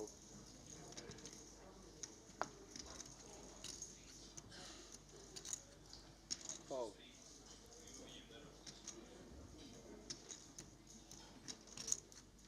Ace 10 offsuit now. Raise 200,000. Just sitting on 20 bigs. Oh, that's trouble. Right behind him. Yeah, sitting on far more than ace 10 is Kristen Foxen. On the button, similar stack depth here. Covered, however. Yeah, with this 20 big blind territory, if you do 3-bet, you go very small, maybe like 450. There we go. That's exactly what she has on her mind, Randy. Looking to induce the jam behind? Exactly. And you can, even if you were bluffing, you would use this sizing too, because it's just very effective off this 20 big blind-ish. Playing cleanup. There's a chance Huang reads this as some bluffs and fights with ace 10 off. You should learn also how to clean up. You know what my son said? 5 seconds. No, I want to be like daddy. He doesn't do anything. All in and call. And this is exactly what Kristen had on her mind when she clicked it up to 450. Huang really in bad shape here. Just 29% equity. Could be worse, but could be a lot better. North of 4 million, things have come apart. Looks like he has 20. For the man who at one point was second in chips overall. Yeah, he just put Fox in on having some 3-bet folds. Was wrong, but still has a chance. That he does. Needs to find a needle. But instead, it's the King 5-4 board top set. And could find himself drawing dead, which he does on the turn. Absent wheel and Broadway draws. So Foxen pays a visit to the Xerox machine.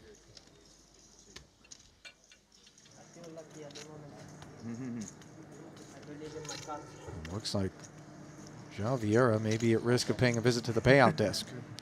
He's doing all right at the moment. Spade to make things spicy. Oh, man. A whole lot for these fours to fade. Can Vieira keep the dream alive, or will Dickerson snack on another pot? It's the former.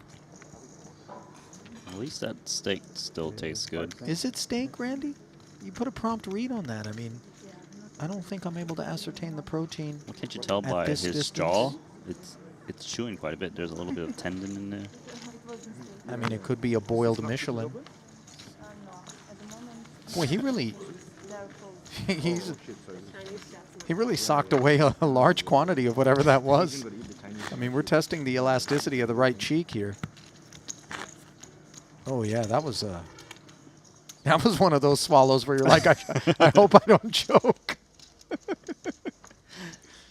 You know, true story, Randy. I choked on a hot dog in 2nd grade, and I had to be run to the nurse's office, and they gave me the Heimlich, and I popped the hot dog out onto the. That's only in cartoons, man. Onto the scale in the nurse's office. I was turning blue, man. You almost lost me. None of this, you know. Would have never met you. Wrong, right? Life would be good. I knew it was coming.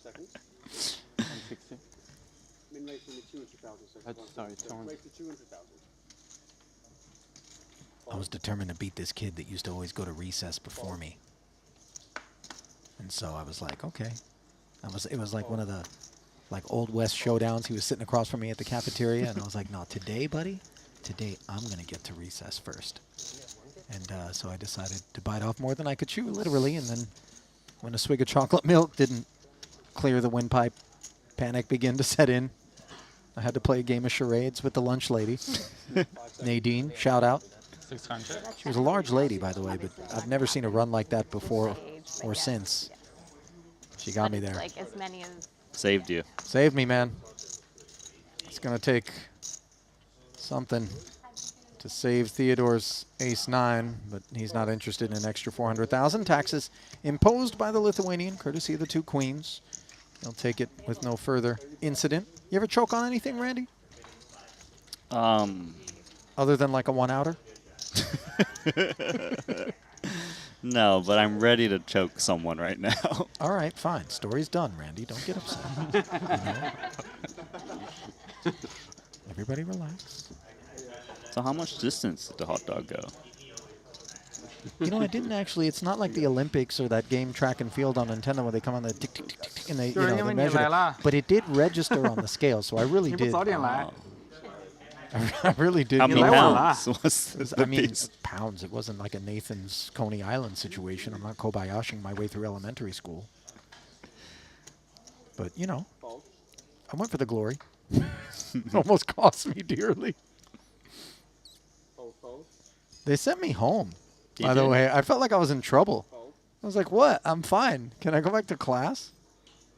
Did you bring the evidence home to show your mom? Nah. There was no forensics. One time my mom dropped me off at school on a school holiday. She didn't know. And I just sat at school in the playground for like 8 hours until she came home. She picked me up. I guess you wouldn't be able to tell her, right? No, man, there was no cell phones. We're going to carrier pigeon the message. So you're just playing by yourself? Just sat there. King, queen. Not sitting there, making a little noise, and Kin escalating the volume. Courtesy of ace-10 from the button. Seeing a little bit more of this activity. Raise and 3-bet. Players sort of recognizing that it's costly to sit back, and so ranges might be opening up for certain stack depths. Davies decides king-queen off is durable enough to hang in there. Fortunate not to be dominated by Wykin's holding. So the neighbors will book a date with a flop, 1-3-5 in the middle. Jackpot. Check. It's like an America's Cup. 3 sailboats. 3 sailboats, that's right. Ace high still best. Davies checking over. Well, Wykin can size extremely down here. Might go like 20%-ish. Let's see what he goes with. 250,000. 250. Kind of tricky for Davies because he's actually still behind a lot of the 3-bet bluffs. Because a lot of the 3-bet bluffs almost always contain the ace-x. It's going to peel one here.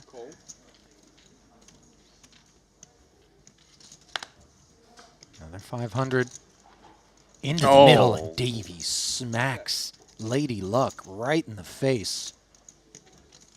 That's backflips. My goodness. And for Wykin, once Davies peels, you know, you're not automatically inclined to let off the accelerator pedal. You could really lean on some of those middling pairs that wouldn't have re-raised, Randy? Is that an idea or no? I actually don't think it's a thing. I think if Davies had the medium pairs, he more likely to just reshove pre off of those stacks. Okay, so the check back bringing us to an 8 of diamonds river, which is of no consequence. Davies, I assume, is going to plunk something forward. Yeah, I'm trying to think what hands Davies has here that would bluff. Huh. It's hard to say. The ace would just seek showdown, would it not? Yeah, I'm kind of leaning to like ace-10, ace-jack. What do they do? I kind of think they just check and try to showdown against ace-5. Stuff like that. But he's betting, I guess he's going to bet to try to make sure he gets value from 9s, 10s, jacks in case they don't bet the river. That's an interesting spot.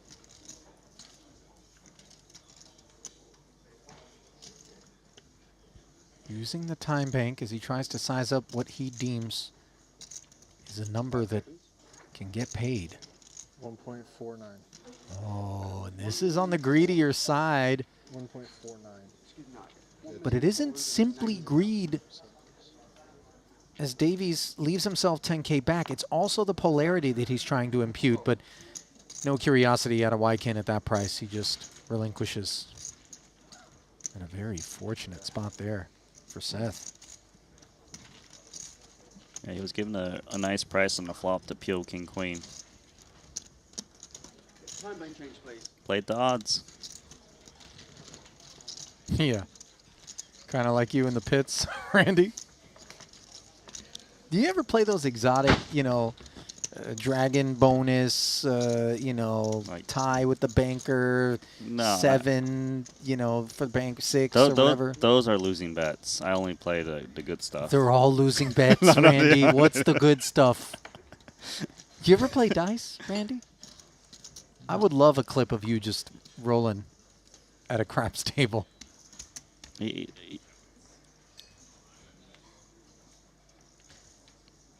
Why are you so tight-lipped about it, Randy? Have you played craps or not? It's a simple question. I was thinking. Not Sickbo, dude. Are You you, know the you dice are are- mixing you it up know with the- Sickbo, yeah, yeah. the bobble. Yeah. That's what I was thinking of. I didn't know the name. That's why I hesitated. I don't know what it Big, is about small, that game. yeah.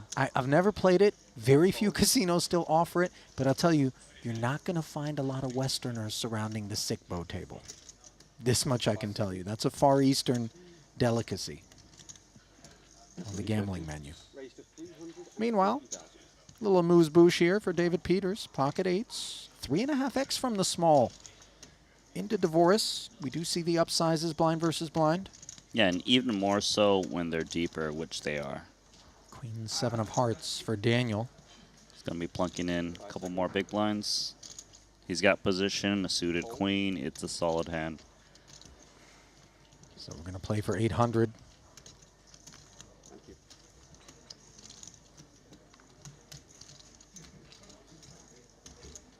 One and 3 in chips at the table. Coming into this one. Walking horns. Queen 9-4. Top pair for Divorce. 2 overs to the 8s. Staring down deep Pete's. Yeah, very clearly a bad board for 2 8s.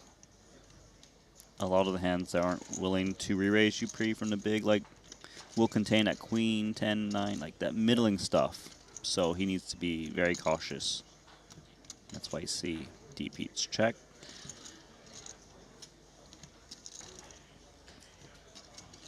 Now Divorce obviously wants to get some chips moving. Yeah, he does, but he might not necessarily bet the flop. I think I would like check. Wow. A check back. Walk me through that, Randy. Why not bet the flop? He does want to contain the pot a bit because it's kind of a disaster to somehow get 3 million chips in this deep in the tournament. And it also allows Deep Pete's, who's raising a polarized kind of range from the small blind, to bluff. Like, if Deep Pete's has him beat, he's very crushed, right? Like, it's a big hand. But if he's behind, Deep Pete's has a lot of hands that has very little equity, and you want to give those hands a chance to stab at some point. It's great. I treat my daughter and my son like quite different. Yeah. So another check. We could see Divorce start to build a pot now. Probably should be that way. Seems unlikely he's behind, because if Deep Pete's had a good hand, he'd want to build against the 9x. But he checks again. So we're going to play this one street. That's a bad card for Divorce, the king. But Peter shouldn't need to turn the 8s into a bluff. It has significant showdown value still. No post-flop action in spite of top pair for Divorce in position and a very dry turn. I'm actually really curious when it likely gets checked to Divorce if he's going to go for value with Queen 7. I kind of feel like he should, but it's so scary because if you look at the board right now, like, that's not really my board. Yeah, you're right. Things took a very cagey shape in this one.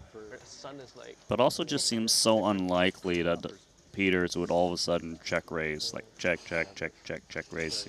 So kind of like him going for value, and it seems like he did find a bet. It's not a small bet. It's 525.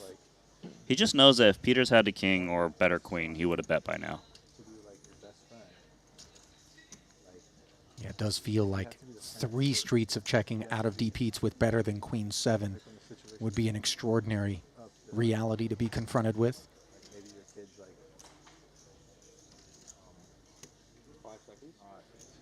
doing what they need to be doing, like a hard situation. So like you have to be hard on it if you want to prepare them to be like a successful. Boy, and you're asking yourself if your DPs, would the queen of check back the flop? Would a 9 ever do this?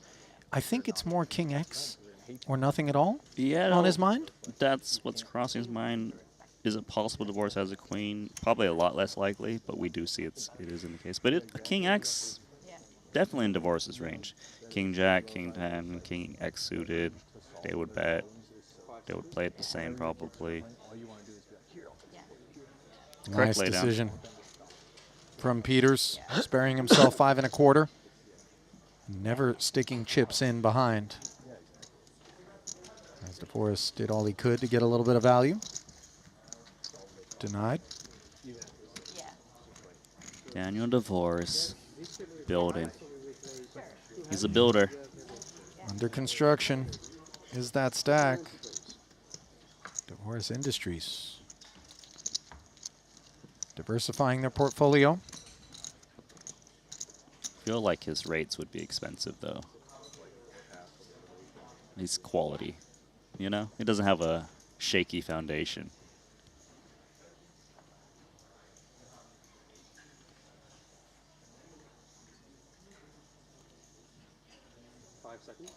Roll in. Play roll in. Well, it's that time, says Huang Wenji. Jack 9 offsuit. He decides, I'd rather go here and now than take this trip through the blinds with my 270. Kristen, King Queen offsuit. Very durable.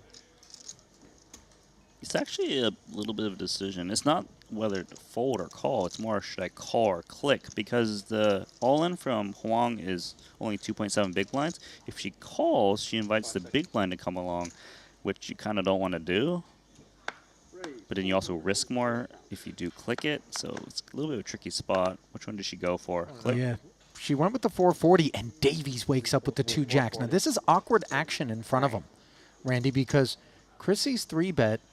Davies understands could be from something that's just seeking privacy because it actually is vulnerable, but it's also just against the under-the-gun shove, voluntarily putting chips in, and may contain something that has jacks in a way with non-zero frequency. Yeah, jacks is it's just a premium in general. Like, I think this is pretty clear that he needs to go with it. I'm kind of curious, like, what is the bottom of the hand he's willing to put more chips in? Like, 8s would be really tough. Maybe even 9s might be a bit tricky. But here, yeah, shoving is kind of a no-brainer, to be honest. And this is one of the problems when you click, of course, for Foxons. You lose a little bit more, but I think the click is good to just kick out the big blind. And I also think that the jamming range from Davies is just so honest here. You don't need to worry about having been moved off of something that King Queen's performing well against. Of course. So Jack 9 is not where you want to be when you're shown a couple of jacks. And the look on Huang Wenji's face reads exactly that. It would take something special for him to fight on here in event 1. Yeah, this is as bad as it gets in terms of pre-flop equities. Here we go. 10%. Slipping to 5. Will we get a sweat? We won't. Jacks lock it up on the turn. The GGs are issued, and Huang Wenji will take his turn, paying a visit to the payout desk. Fought hard. It really did come apart in kind of a multi-stage manner. The double check raise, the most excitement that he got, and he didn't win chips or lose chips in that one, but from that point forward, it just didn't go his way. He's the type of player that just goes for the win and try to build a really big stack. And of course, on the flip side, sometimes you're out early.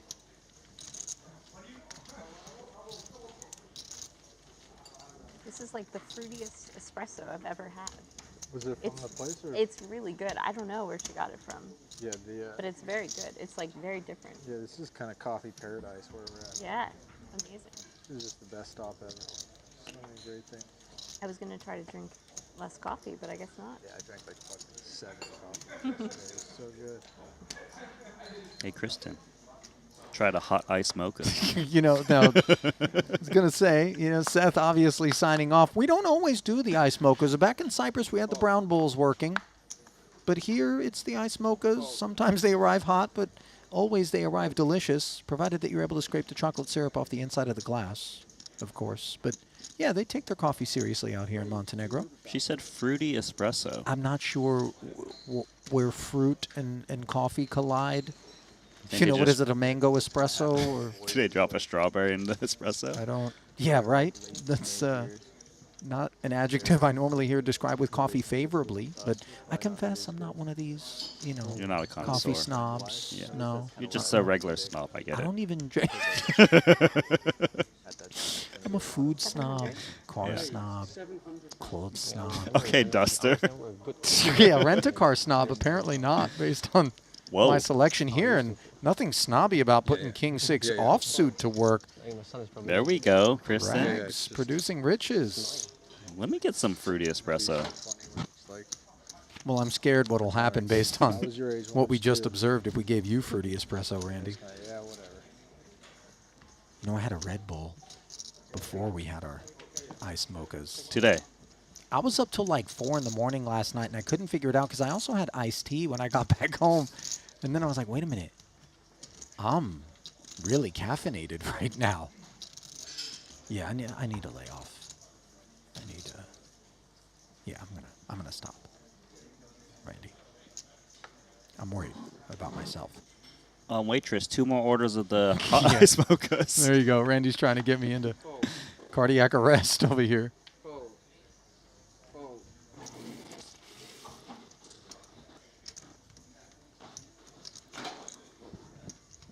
5 seconds.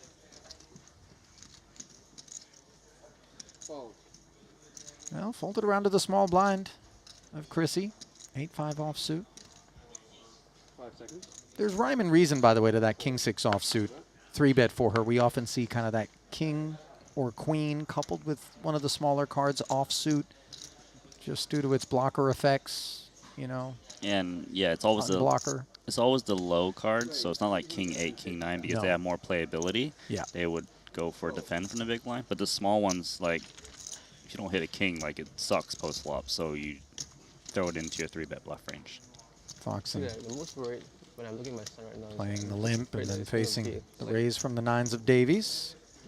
Gaming addict. Departs. Yeah, I mean, I saw the potential in him right now.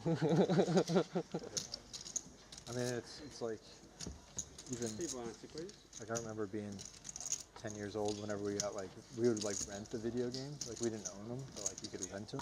Like, whenever we rented them, I was just, like, we'd just, like, stay up all night playing video games. It's just so easy to, I mean, we turned it out right. I mean, it's fine if you're, like, teenager, you're doing this stuff. Like, I know some people that are still doing it, like, in their 30s. You know? For sure. Yeah. One of my good friends is, like, 40, and he plays video games, like, 8 hours a day. It's so funny. David Peters not playing games, but playing the 7-8 of spades. Games are so cracked out nowadays, too. It's, like, so addictive. 9s for Chrissy as they slide over a seat. This is a AAA game. Did you ever rent video games, Randy? You Yeah, remember that? Blockbuster Video. Yeah, we had to actually go into a physical store and rent them, by the way. This isn't like the download Game Pass. You know, we didn't have Xbox Live. I remember one time my cousin, oh, hang on a second. No one cares about your story. Look at this. No. And understandably, given that Foxen's going to get squeezed by Waikin here, $1.5 million in front of Yang. We're going to see showdown because it's going to get folded over to Fox, and she should be calling off 2 9s for 16 bigs. There's smaller pairs in Wykin's range, slightly ahead of Ace King, Ace Queen. Looking up ever so briefly to get her bearings, but as you surmised, Randy, she does call it off, and we're going to play for 3.6. Yep. And the fate I was not in good shape. of Wykin Young. Huge flip. Yeah, just 4% the advantage for the 9s with 5 to come. Oh. It's not over. Middle set against the nut flush draw. Young in need of a diamond, other than the jack, of course. Red, but not the 1, is the turn. Can Wykin fight on with 14 remaining? No. Finds the ace, but it's not enough. And knuckle bumps from Davies as the GGs are exchanged. Young dispatched. In 14th, 58,000. 6K pay jump for the remaining 13. Wykin, by the way, 5-time title winner, Randy, if I'm not mistaken. Yeah, right? He's the 4-time title winner. 4-time title winner, But okay. 13 million in earnings. Sure. Adding a modest sum to his career haul. Not exactly a modest sum added to Chrissy's stack, by the way. She's now 55 bigs deep. She's also now tournament chip leader. Oh, boy. And a big chip lead. Yeah, Davies is in second to her direct left, which is, of course, inconvenient. That is a mountain. And no doubt, hubby Alex, who is also here in Montenegro and did play this one, well aware as he grinds the Triton Poker Plus app while getting his feet wet in event number 2 of what Chrissy's got going on. 5 seconds. Event number 2, by the way, also a 25K 8 max. 200,000. Fold. Fold, fold. Fold. QQ. Peters. Just clicking it here. Serviceable 8-6 suited for Paulius. That'll be willing to see a flop. Call.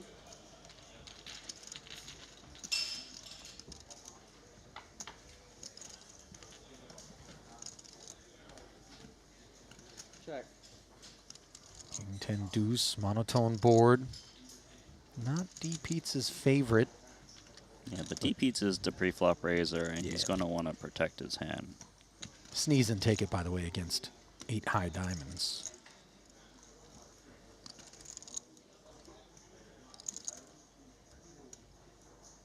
Check. He checks it back. I'm a bit surprised. And now we have 4 clubs.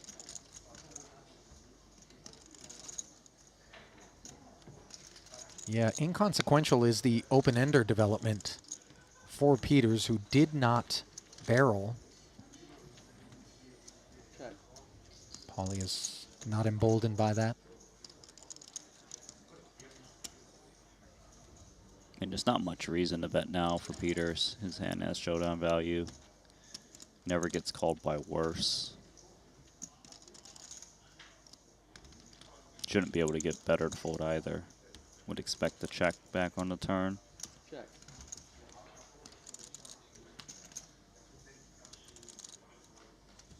Chips not flowing freely whatsoever.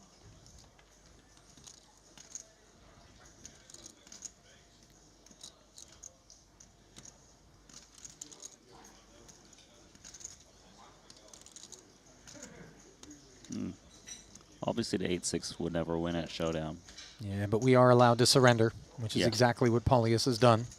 Recognizing, too, that there are lines that Peters is going to take with hands that will allow him, against any sort of normal sizing, to pick off the bluffs.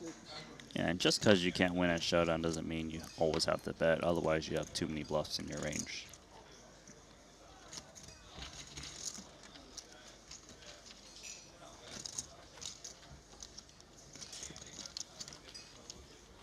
Deep Heats has really sailed smoothly on the day. I think Poker Go will get this board.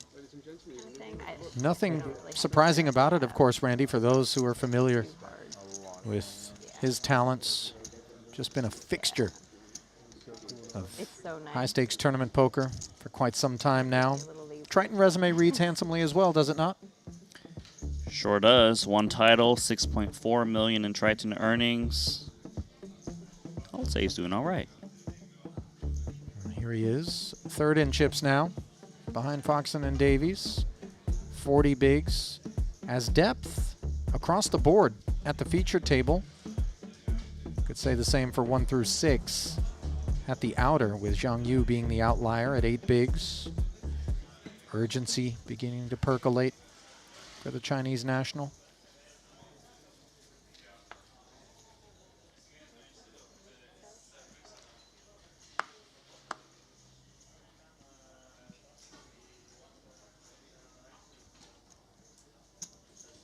There comes Big Stack Davies, Ace Jack.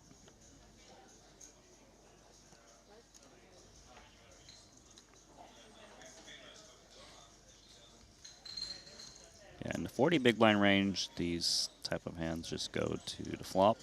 If Deep Heats was on like 20 big blinds or effective, then he'd be more likely to reshove. He does defend, as you expected, with his 2 6s against the ace-jack aggressor. Davies, 600,000 in the middle and a 6 in the window. Unfortunately, it may be tough to cobble a whole lot out of Davies on this particular board, where the ace-jack has failed to connect. Might still get a little bit from Davies, as this is a pretty good flop to consider c-betting.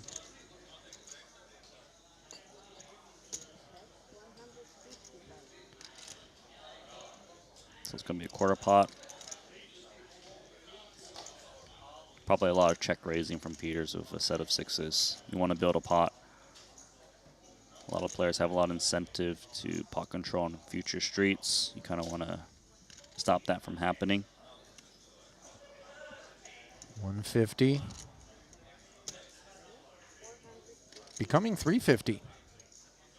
Davies risking losing, or Peters rather, risking losing Davies with the 200K. Yeah, that's why he made it so small. He wants to try to get some ace-x with some backdoors to try to peel. It looks like it's working. Yeah, absent the spade as well. Davies is going to stick around and see what's what. Pot growing to 1.3 million, and now Davies hits a jack. Might this get him into further trouble? Certainly could. I don't expect Peters to ever slow down. Curious to see what sizing he goes for. There's a decent part of Davies' range that bet calls flop that has a queen, so Peters might not be worried about going on a larger size.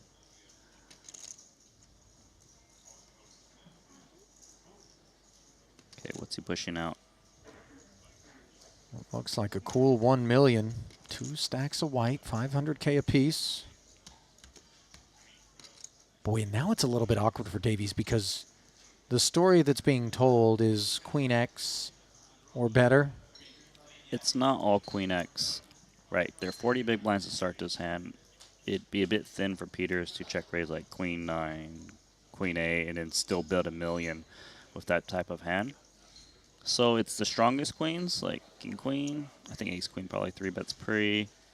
Deuces, 6s. He's just going to make one more call. And Davies has so much Queen X in his range, he's probably expecting Deep Beats to slow down on the river a lot once he calls here. Oh my God. Seriously? Stone disaster on the river for Davies. Finds aces and jacks, and I don't think he's going to find a muck. No, this is the end of 2.3 million more chips of Davies. The only good news, of course, is that he covers by 500,000. The bad news is that at sub 1 SPR, the request from Peters is likely going to be for a full double. It's just an impossible fold of ace-jack, especially if ace-queen is supposed to 3-bet you pre, so you don't have to worry about bigger 2-pair.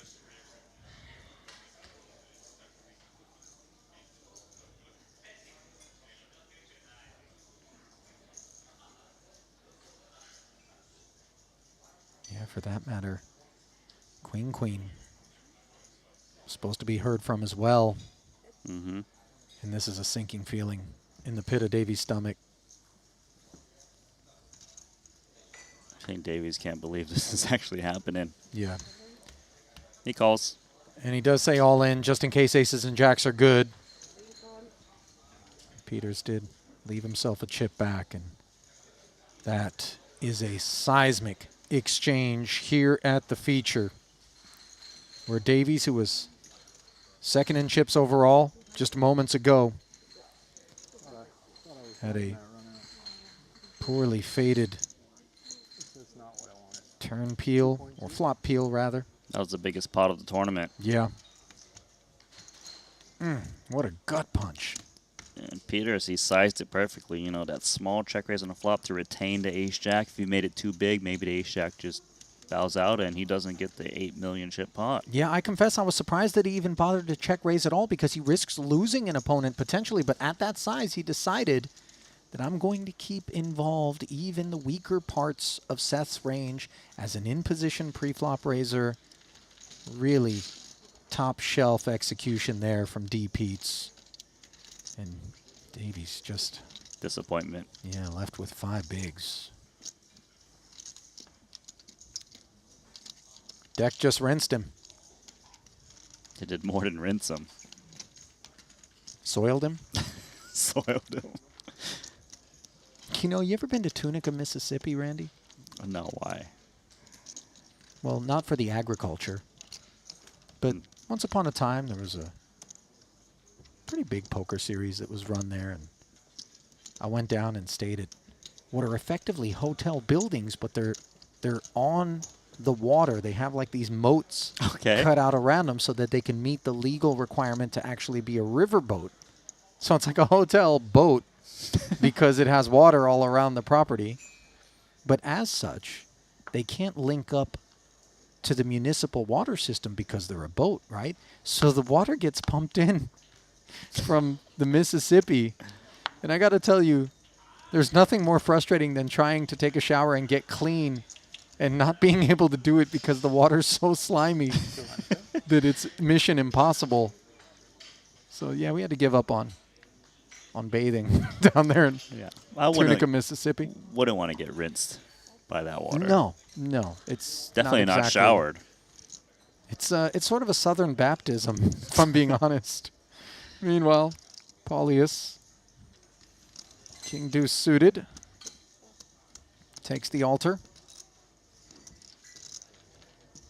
and takes the pot with no further incident.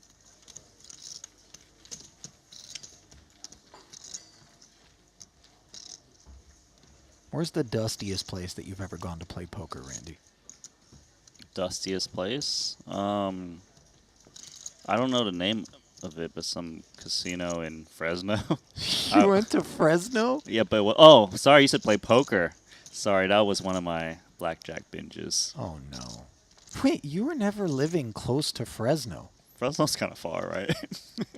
Bro, what are you doing? Randy, how far did you drive to get your fix? I've been to a lot of different places. Try to change the luck. I've been to Jackson Rancheria. Do you know that one? No, man, I don't know Jackson Rancheria. That sounds like a place you go to get a steak. What the hell is You know Jackson? about Cache Creek. Yeah, well, Cache Creek. Yeah, okay. We both played our first hands of poker at that Native American casino. Yeah. I'm not very proud of this. Let's move on. Randy, I got real concerns, man. You got like a noir card down at Jackson Rancheria? 6 tray of diamonds. Divorce flexing from the small pocket fours now for Theodore McQuilkin, who has shown relatively conservative approaches to situations on the day. Not a critique, just an observation. He won't be conservative here. This is a slam dunk reshove with 2 4s, blind versus blind. Easy. Yeah. Divorce. Exits.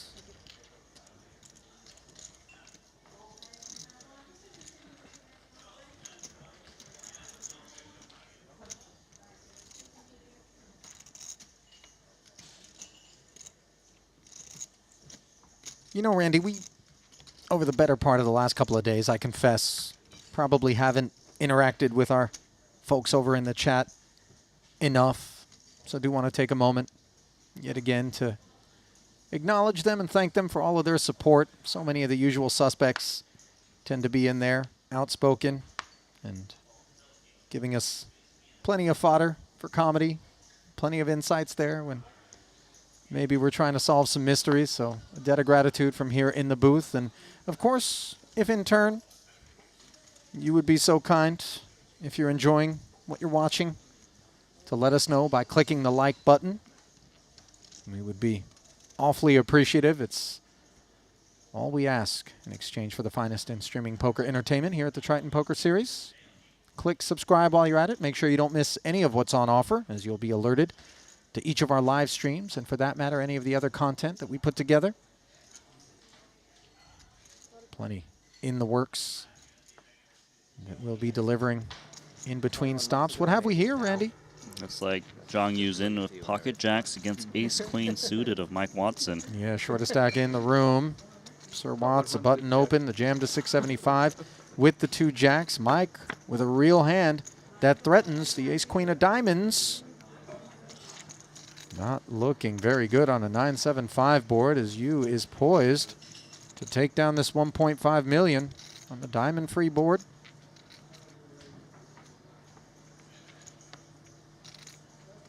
Pouch opportunities if a 6 were to roll off for Watson.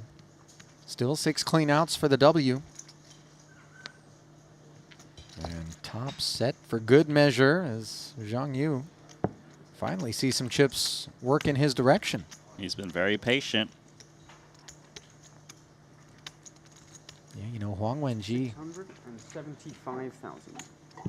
one wouldn't have thought would have found the exit prior to Zhang Yu just based on the leaderboard for the bulk of the day, and yet, as we saw, that's exactly how things took shape. But Yu showing resilience. You got to win flips more often than not if you're trying to make an FT or win one of these things. Checking back in at the feature, we find one that was opened by Peters to 200,000 with the Jack 8, which flopped middle pair. Divorce flatted the button with the pocket 8s. Chrissy in the big, defended with the ace 10. Everybody checked that Queen Jack 7 board, and now the ace on the turn, giving Foxen the lead. Yeah, going to see another round of checks.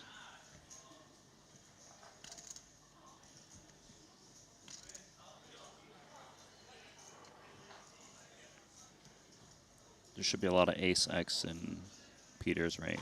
No, there's no more checking. So Divorce is reading Peters as being very weak to not bet the turn from the bet here. So he bets a third of the pot. It's quite small. I'm not sure if it kicks out like king-queen type hands. So I wonder if he has intentions to bet again if it blanks out. For now though, check call seems in order for the ace 10 off.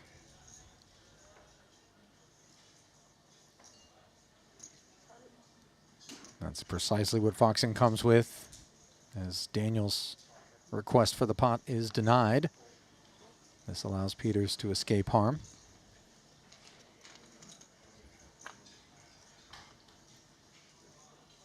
Four clubs now on the end.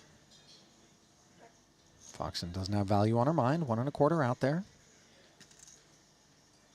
Yeah, this is what I really want to see. Is Divorce got intentions to bet twice, or was it just a one and done with 2 8s? Because I'm not so sure he just takes down the turn that often with such a small bet.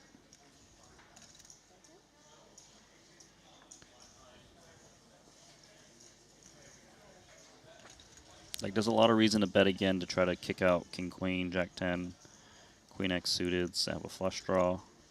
Maybe he can fold out Ace Rag that the big blind would have if he goes and try to represent like 2 pair. Ace Jack he could have. Yeah, not surprised he's betting here again once he bet the turn with this type of hand. I'm blocking all of the Broadway type stuff. So one more bet. 625,000. It's on the small side. It should never get the ace 10 to fold because the kicker is so good.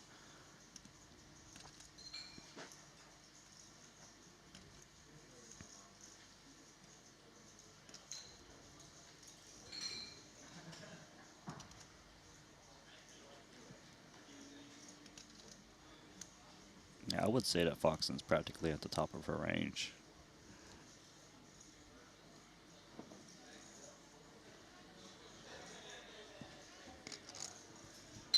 Using the time bank here, just kind of evaluating how well she senses Ace-10 is performing against the line utilized by DeVoris. Remember, he was a flat caller on the button versus the cutoff open of Peters.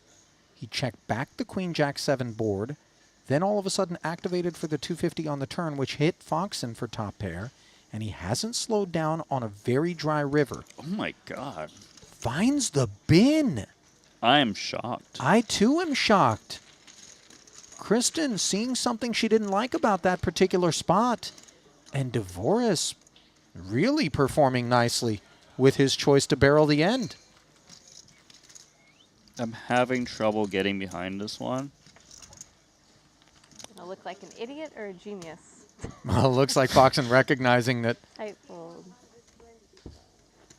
she ran the risk of having way the best hand there, so well aware. Definitely get behind it if she was holding ace rag, where you have kicker issues, but I guess that means big fold. Big fold, It's a yes. huge fold. Schrodinger's genius. Find out in 45. We will find out. Blinds go up to 50 and 125, and Kristen's going to be unbothered, obviously, still sitting just shy of 5 million there, at least until word comes down. Yeah. But she's capable of shaking that one off and living with it. No question about that. It was just bizarre to me because of the price was so amazing. And Yeah. your opponent could have the same hand. I don't know. You know how it is, though, man? Sometimes when the price laid, like, is that good, you start to ask yourself, well, why would you bluff at that price when you know that you're laying me such a good number? Maybe I'm getting milked. Take it. You know? I mean, we've all been down that thought process. I hear you. I think she outleveled herself there. Yeah. And she knows that that's a possibility. Peters. Hijack open. This is the stack we, of course, anticipate to be the most active in the room, let alone at this table. Davies. 10 deuce offsuit. The Doyle. Dominated, but defending and sending us to the flop. 2 clubs, 2 5s, and a 7.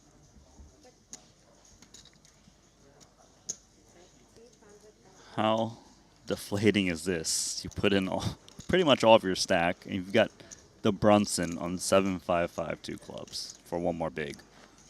Yeah, I confess, I hadn't clocked just how lean Davies was. With 2 blinds committed, he felt obligated to defend them for the extra 125, understandably, and this really is poor.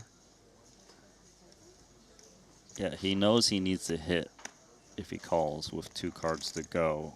It's this low equity spot, or take one more hand, which is the small blind.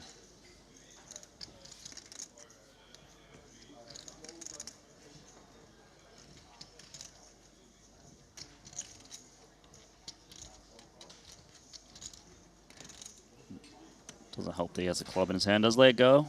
Let it go? That's a painful fold, as his chips continue to be gobbled up by that man, and it isn't Davies alone who's suffered at the hand of Peters. He's just been murdering people on the day. I guess he's dressed for a funeral too, so it makes sense. Dressed for, he kind of got the Steve Jobs look going on. Oh, you're right. He's dressed for an Apple conference. Zhang Yu's back in it. Yeah, Ace Jack. Dressed up with the best hand here. All in against the King Queen of Jules Dickerson, the covering stack. Road travel was an open jam. Big blind call off. Can you ascend even further with 3 million in the middle? He's got the lead going to the flop, and he keeps it on an 8-6 tray board. Clubs belong to Dickerson. Kings and queens spoil the fun as the club draw does say hello. Dicey. Things getting nervy for the ace jack, but a board pairing 3 on the end, and you again rewarded. All it takes is one orbit, Randy. He's been patient. 2 flips in a row. This one is more of an edge. He made some gesture to someone on the rail. I think I got the full double. That was his assistant for Fruity Espresso. No, I'm making it up. I don't really, he doesn't strike me as a coffee kind of guy. You don't think so? I think he's more of the sophisticated teas. Oh, like an oolong? Well, from the mountains. What are you, a tea connoisseur? Meanwhile, Davies, pocket 3s. Looking finally to let his chip steep. Avoiding the ace or the 8, but the board bearing king all of a sudden could counterfeit him. Never easy. Deuce is good. Oh, played a board, Davies. Eliminated. GG. Good luck. Not like this.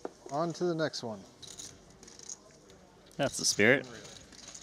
You know, I feel like pushing back against Davies, and I don't know whether or not he was just being cheeky or not, but you heard him say I blew it on his way out. I think that's being exceedingly hard on oneself without question. You know, the ace-jack hand was the pivotal one.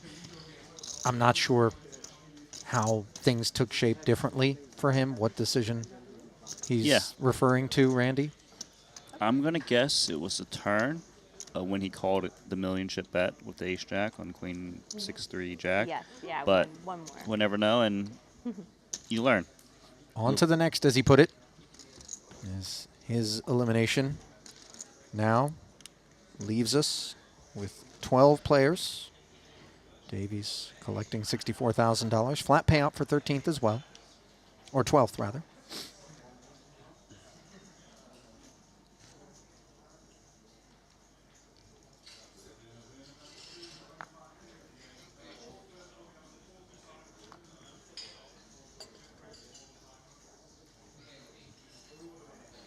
Jack 7 suited now for Chrissy on the button, off of her high water mark, but not off the gas pedal, of course.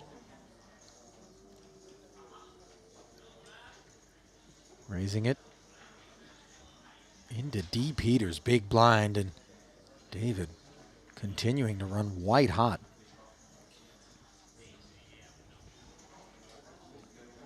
Yeah, quite a good spot. Big blind versus button.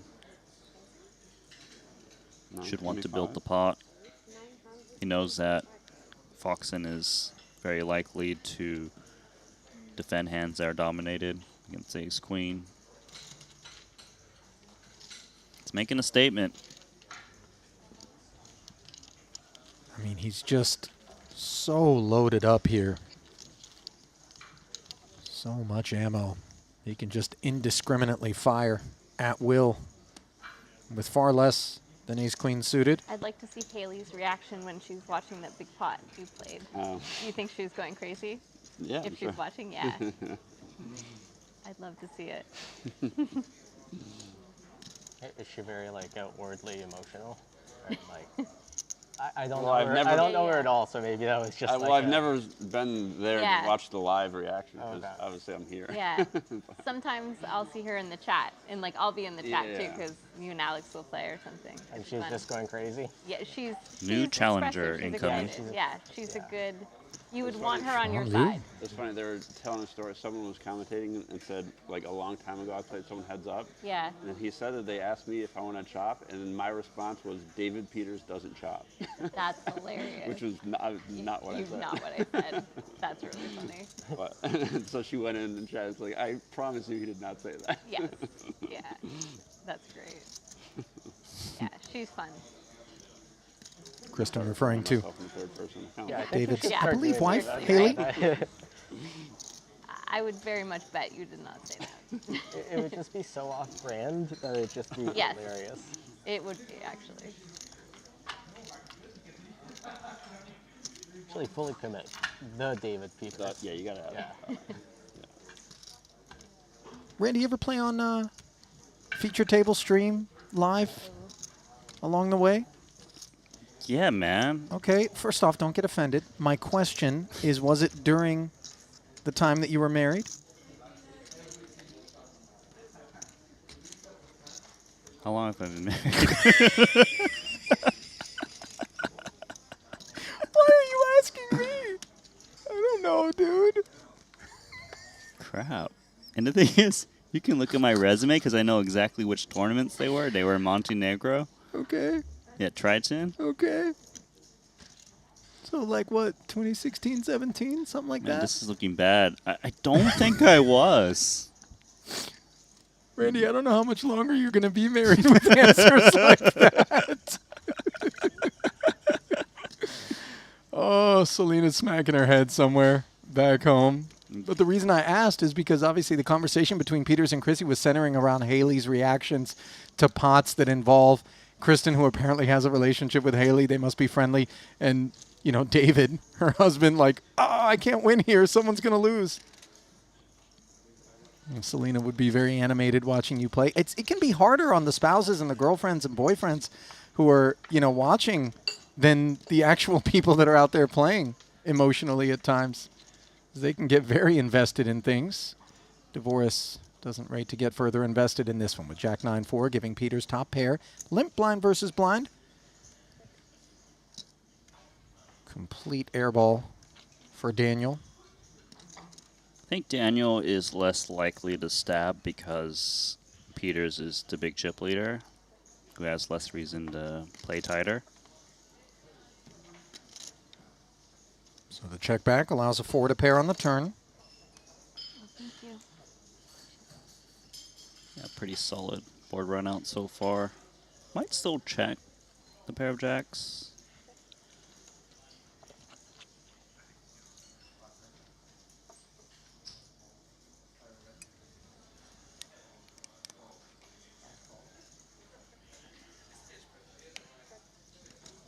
Dvoris doing so well to check back 2 streets here as Peters tries to induce.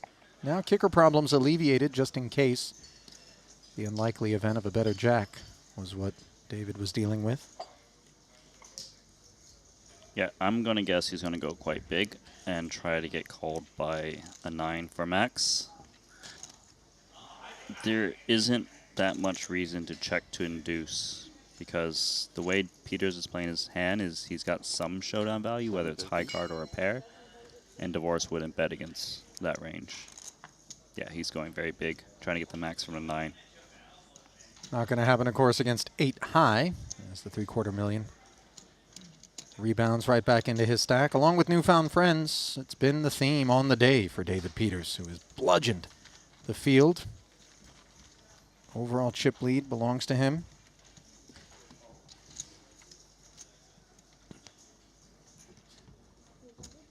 A lot of folks in the chat suggesting that when you give David Peters a chip lead this late in a tournament, and a big one at that, there will be blood.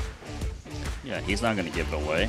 He's just going to keep pressing. He's going to try to hold his second Triton title.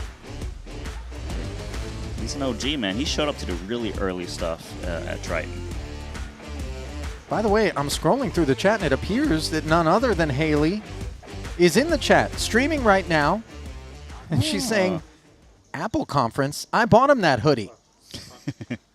Not from the Steve Jobs Aloe collection, I take it then, Haley? I don't think he collabed with Aloe. I mean, he's been dead a minute. He didn't have an opportunity. Could have been a collab. posthumous licensing agreement. You never know. The Jobs estate. I mean, I swear for sure, if they sold Apple branded like turtlenecks. Oh, they would make a lot of money. I mean, let me have that license. Peters with license to print here on the button. King 7. McQuilkin concedes. Deja vu. This is turning into Hungry Hungry Hippos, Randy. Yeah, and he has unlimited credits. What do you mean credits? Oh, you've never seen the giant version at the arcade? There's a giant Hungry Yeah, Hungry Hippos? there is. Like digital? No, like physical. Really? Yeah, you got like 2 rail bars, and then it's a big hippo, and you eat the little ball, the big balls. Did you play it? Yeah, I played it. Did you win? I mean, you just get tickets back, but Oh, it's one of those deals. yeah. I like skee ball. I think that's the max value for the ticket. You know what I'm talking about. Stop looking at me like I that. suck at that game. Oh, yeah. When I play bowling, gutter. So Really? imagine skee ball. Like, Yeah. I get the lowest one where it auto goes to the bottom. I like you gotta angle it off the side. You ever seen those people do it? You just Yeah, I've seen it. Like get it 10 in a into- row. But if you brick out on the high value one, it goes down to the dusty like 10 point. You end up with like 3 tickets. You get a duster. I always end up with just candy. Like, it's just, you know. A Tootsie Roll. You got dreams of getting a drone, but, you know, then you just get some Sour Patch Kids and call it a night. Shutting down the Dave & Buster's.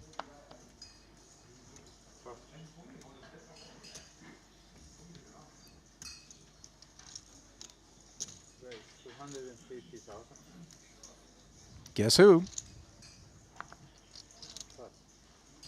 David Jobs.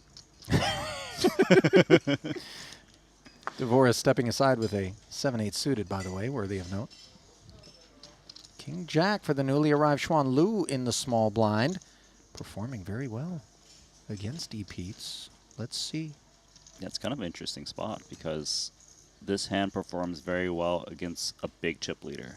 The big chip leader is going to raise relentlessly. A lot more hands that are dominated by King Jack. So I do like the flat, even from the small blind. She's outflopped Peters. Well, not outflopped, but, you know, flopped well. Yeah.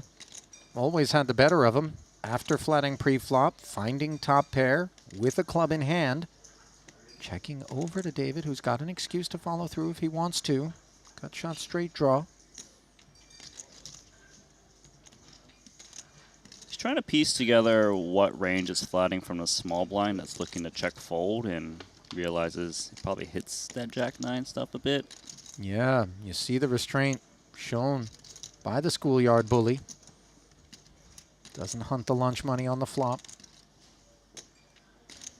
I would love to see a bet here from Xuan.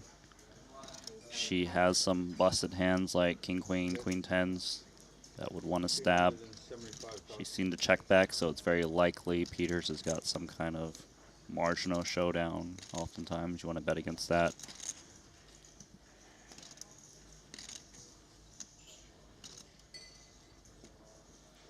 $375,000. That's the number she draws up. He might just fold here.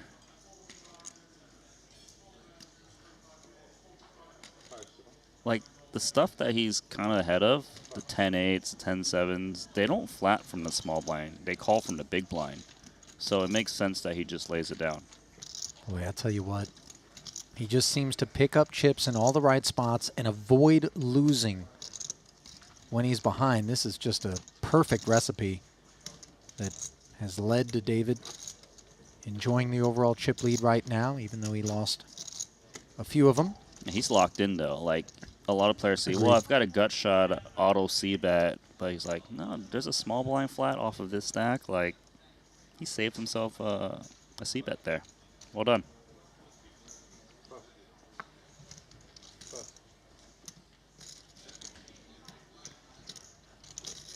Jack 10 offsuit now for McQuilkin. Rolls his eyes and folds it. Offsuit ace for Schwan on the button. Nice spot. Off for 3.9 million.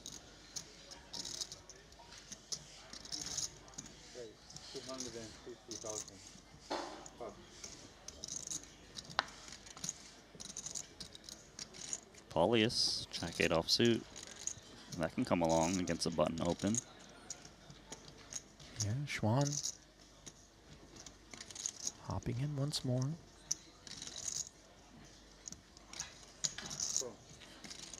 Picks up the customer.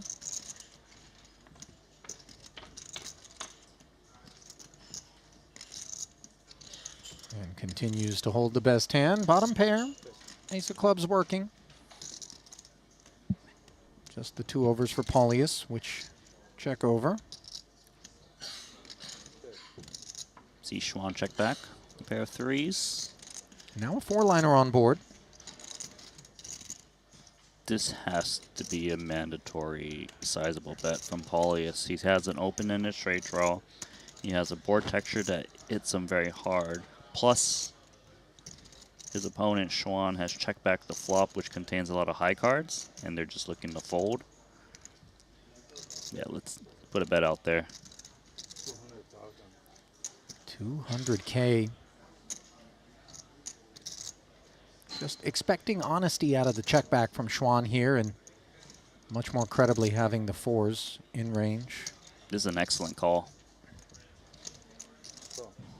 And it's one permitted and afforded Schwan based on the fact that she did check back the flop and recognizes that this is a board which would tempt Paulius to barrel without having the 3s beat.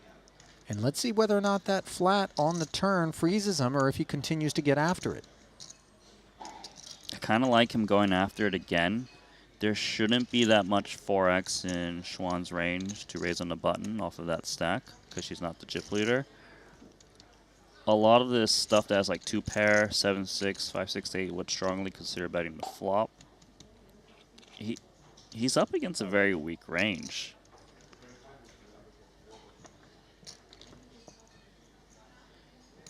Going to use the time bank as he tries to unpack what lurks and whether or not with $1 million in the middle he can get after it. He also can kick out hands like ace-8, ace-9. They would check back flop and call a tiny bet on the turn.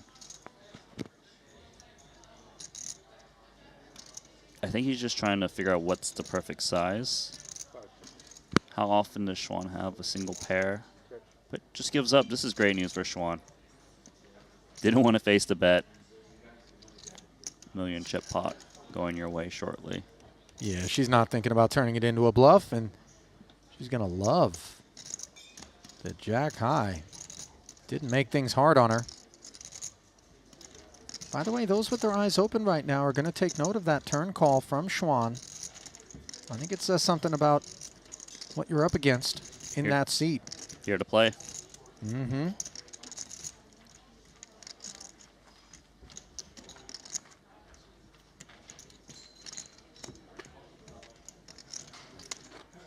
Well, I got to tell you, Randy, Ebony Kenny with the high water mark of a 5th place finish for a woman at a Triton.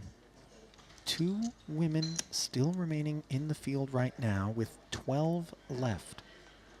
But look at the chip counts. Where are they? 2nd and 3rd, my friend. I think they're on pace to beat that record at the moment. I'm not looking to jinx it, but obviously one wouldn't be faulted for extrapolating things in that manner. Suited king in the cutoff here for Schwan. Should be opening. It is deep heats in the big, but that's not going to leave her shy.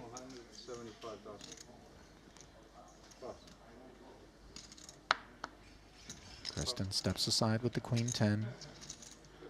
Now deep heats with the king deuce offsuit, Randy.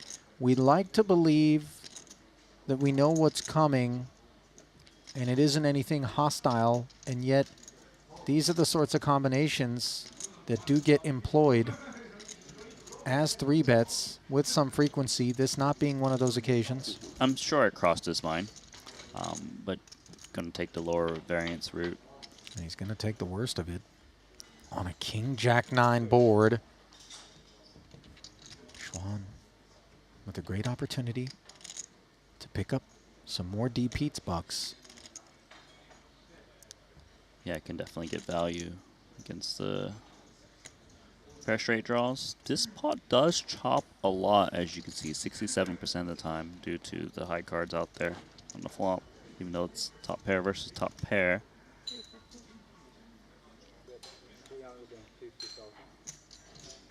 350 is half the pot.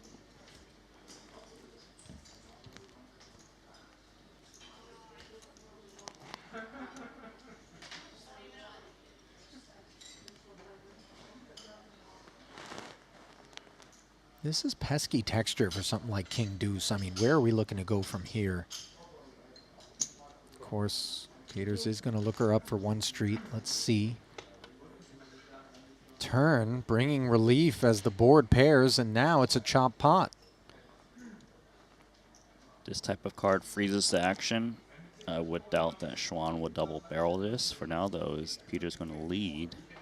Could see it, just because he does have a lot more 9Xs in his range, especially against the half pot. C bet. He's going to check it over.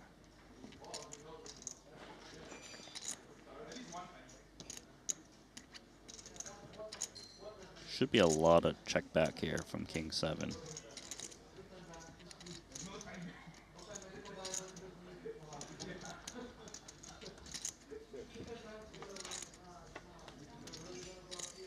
So the action does take a pause on the turn, and now further relief comes in the form of a third 9 on the board. Let's see what Deep Pete's has in mind.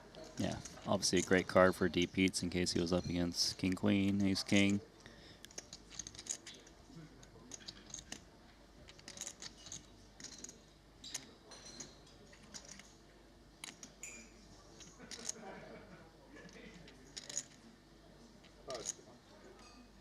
It's actually kind of hard to imagine what hands he can get value from, but you gotta just try. Yeah, that's why he bets so small. He's like, I just hope you have a pair. Like, I'm not really convinced Schwan bets the flop with Jack X that much for half the pot. Does she ever raise this sizing? Is there any upside? Yeah, I think so.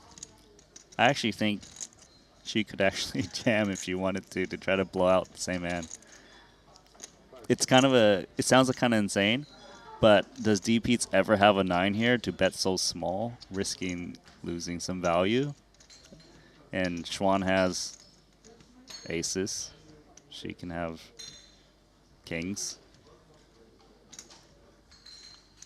I don't think she's going to do it, but I think there's merit to it.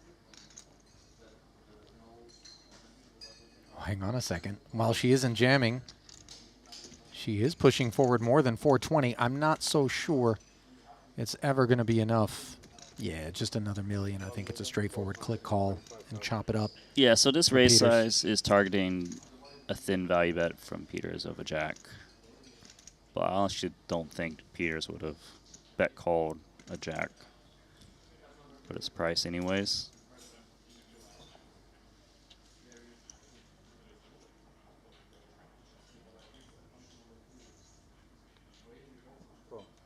Okay, chop it up. Seemed like the expected outcome there from the turn forward.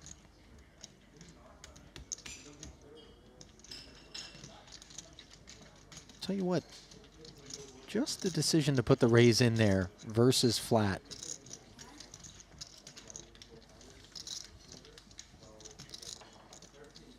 I think sheds a little bit of light that Schwan is dialed, as you mentioned, and, you know, not going to be intimidated by Peter's stack or the moment.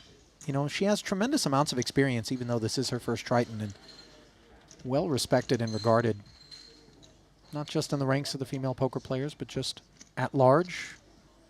And it's interesting because, you know, I've heard both takes out of female poker player friends of my own that, you know, they Some of them appreciate kind of the subcategory of, you know, women in poker and their results and accolades and fields that are, you know, ladies-only events. And others, you know, feel as though absent some of the physical differences maybe that cause there to be divisions in other exercises, that poker's a mind sport, and as such, we don't need that. And maybe there's something diminishing about it. It's, you know, a topic of conversation and debate. But I think at the end of the day, the spirit, in particular in the high roller community, is a supportive one toward the women who are a part of that ilk. Yeah, and I think everyone would agree that both Schwan and Kristen belong here. 100%. I mean, come on. They're very good. And I haven't got to observe her play very much, but from the limited amount at this table, I'm very impressed. Very clear. She knows what she's doing. Oh, she's 100%. like, you know, going for pots, like ace-3 calling on the turn on that very bad board. Like, she knows what's up. And here she is, up on Dvoris with ace-10 against ace-5. She opened at 275. Dvoris did not push back with the candidate.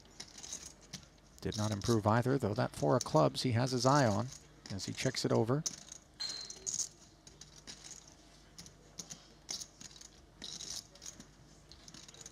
Kind of a tricky texture, the 9-8-4. 10 is relevant in her hand. Blocks continues. Looks like that's going to make her lean towards betting a bit more.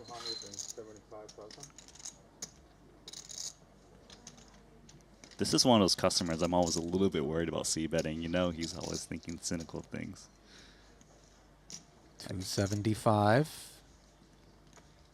Schwan just following through. Let's see. You know, he's staring at that 4 of clubs like he sees that little wraparound with ace 5 of clubs. Oh, yeah. Just a sprinkle of catnip.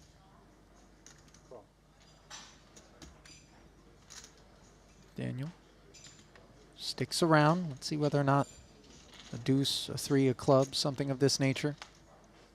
Pays a visit to the board, and that right one? on cue, the 8 of clubs, a board pairing 8 of clubs, by the way, and a card that Daniel could tell stories about having in range. Strong chance he tells this story. It also allows him to take down the pot, hopefully, but if not, he's got plenty of equity, and he, I want to say, rarely ever gets raised when he bets the turn, so he always gets to potentially hit his flush. Well, he's not going to come with a lead. And if you're Schwan with the ace-10, once Daniel peels, check and see. Less inclined to barrel once more, and that is a troublesome river after the check back for Liu. She's got 10s and 8s with the ace kicker, but of course, as we can see, Dvoris has made the nut flush. And what's the path he will travel in the face of the check back on the turn? Lead is preferred, Randy?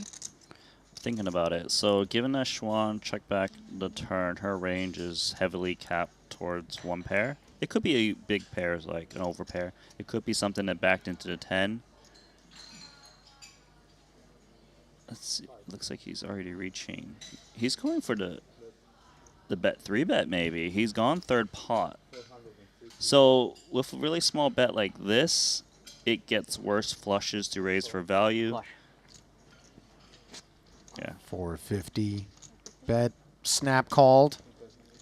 And that's the first hiccup for Liu since her arrival. Yeah, very unfortunate run out for ace-10, but did only lose 450 on a river, which isn't the end of the world. And she wasn't going to shed Daniel with a turn barrel on a card that he very easily could have decided to check raise as well. Yeah, played the hand just fine. Sometimes you just lose. Yeah.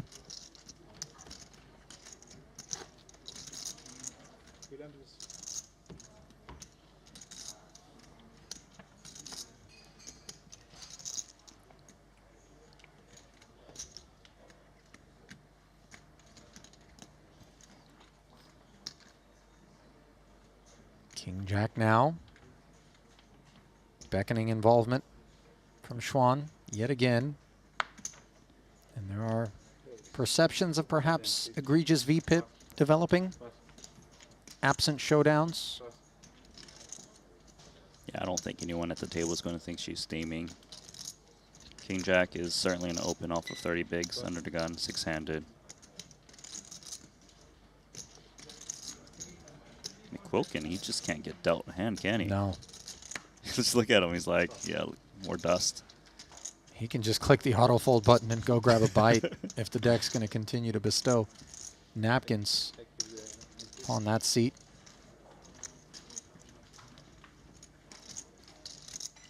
A little rebate there for Schwan.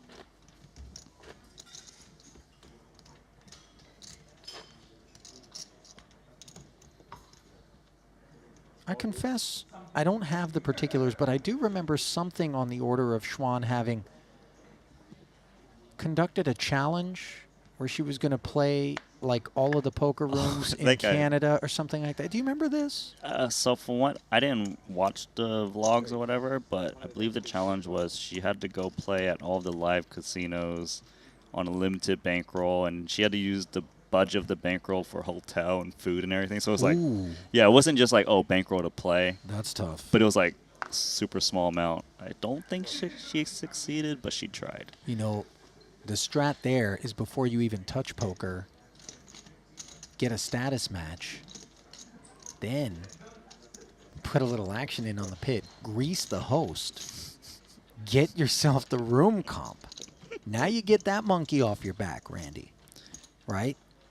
Who did degen, you or me? Listen, I'm just trying to knit up the rewards program. You're out here trying to hit the home run. I grind it the normal way.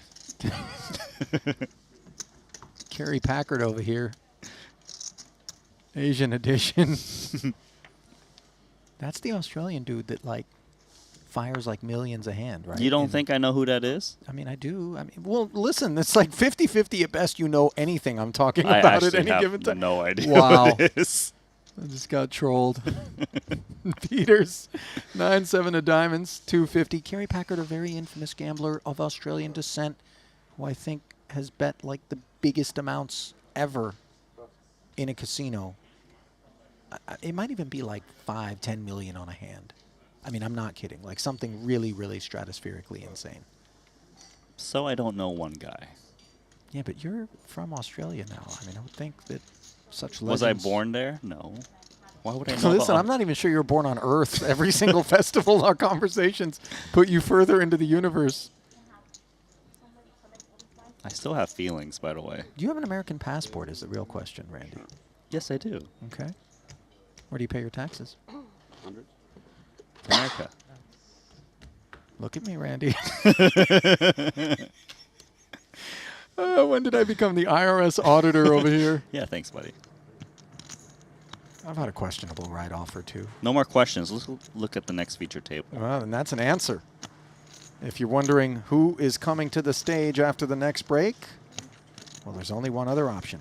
As 2 tables remain here in event number 1. Local time, Randy, 7:30 in the evening. Yes.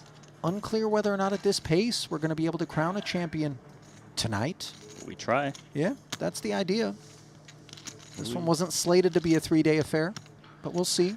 Cards in front of Joao Vieira. Oh, and this is the decision he faces. Ooh, this is interesting because it's a hijack open jam off of 20-something bigs. And he's in the cutoff. He still has button, small blind, big blind act behind him, which should tighten his range, calling range at least. It's a lot of weight. But the big blind and small blind are very short. Watson's on 525, so he's on 1.1. Yeah, he covers both of those stacks, which is key in case of emergency. But the first calculus is, how am I performing against the open jamming range of Tom? And he's going to take some time to figure that out. I think he performs pretty well. No, it's not unreasonable. Tom also has hands that outkick the ace-10, but he should have hands that are dominated. All of the lower aces. There's a lot of ICM consideration here. We're 12 remaining. There's a direct pay jump right now. 11th would get 74K, 12th would get 64K, so it's crossing his mind. Is it worth the risk? Because there's clearly short stacks out there, and he is going to make that call. A pivotal moment. Oh. Pocket 9s for Soiza. You know, he's smiling not because he's in love with the nines, but because this spot is tricky. So the nines is a slam dunk call against the open jam, but when there's an overcall from one of kind of bigger, not bigger stack, but a decent stack, you gotta wonder, how does the nines perform against Joao? Right. If you think you're doing all right against the Fuchs jam, okay, sure. But how are you doing against the Portuguese 1.8 in the cutoff? Souza decides well enough, and he is correct, by the way. So the main pot takes a shape of 3.8 million. 1.2 on the side. That's what Vieira and Fuchs play for. Possible triple and cheese for Souza.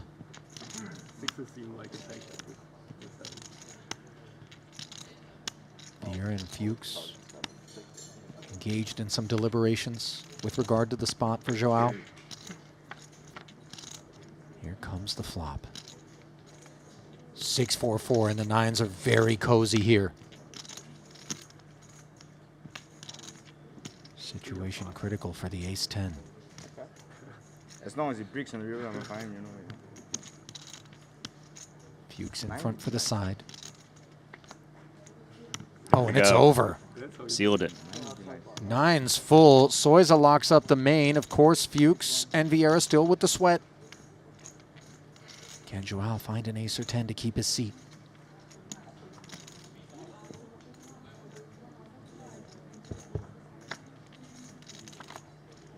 No. A wrap of the rail, and that is a lot of talent dispatched by Fuchs, who collects a rebate. But the real honors belong to nines full. And the Malaysian Michael Souza, who is going to round out this frame in fine fashion. 1, 2, 10.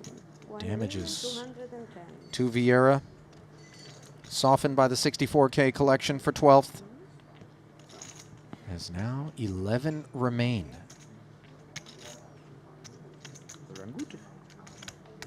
Run good, he says. Play good too, Souza. Because I didn't see my hand. Until I was like, oh shit. He was 10th of 12 runners going into that pot.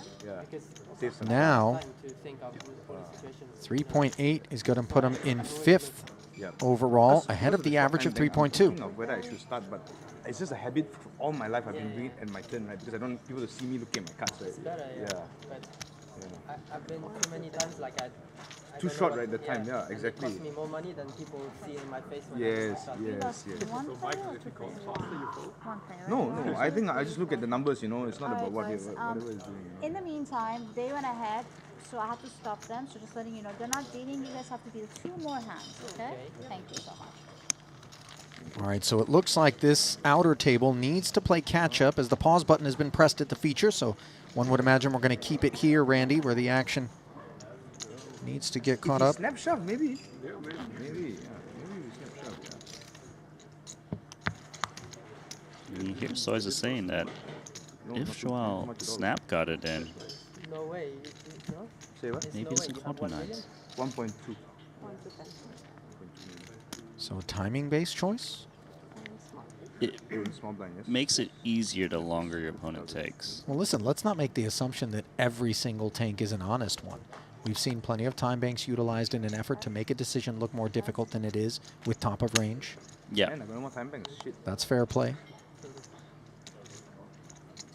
I think it's because Joao bled a lot of time banks in that call. Yeah, one wouldn't really go that deep into a Hollywood because those time banks are so essential. Souza, by the way, pointing out that he lacks them. As Watson lacking tokens, just 525. Ace 4 has a customer and has him in a way. Zhang Yu, who really catapulted up to this over 5 million, now performing poorly against one of several remaining Canadians in the field. 4 in total. This is a great spot for Watson, given how short he is to be dominating the King 4. All in pre. Here we go. No king, that's safe. Yes, it is.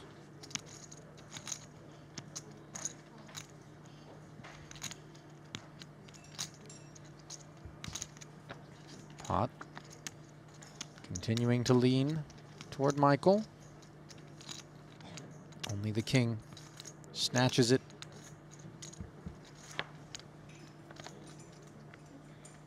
No drama on the river. Back to 10 bigs for Watson. That's a depth he'll be very comfortable with.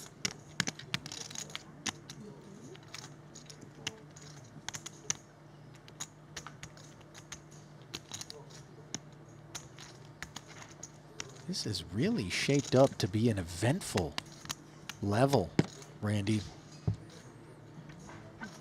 Doubles, spin ups, spin downs. We've really had it all. Yeah, just 11 remaining.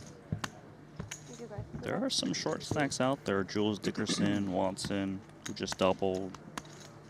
McQuilkin, they're on around 10 big blinds.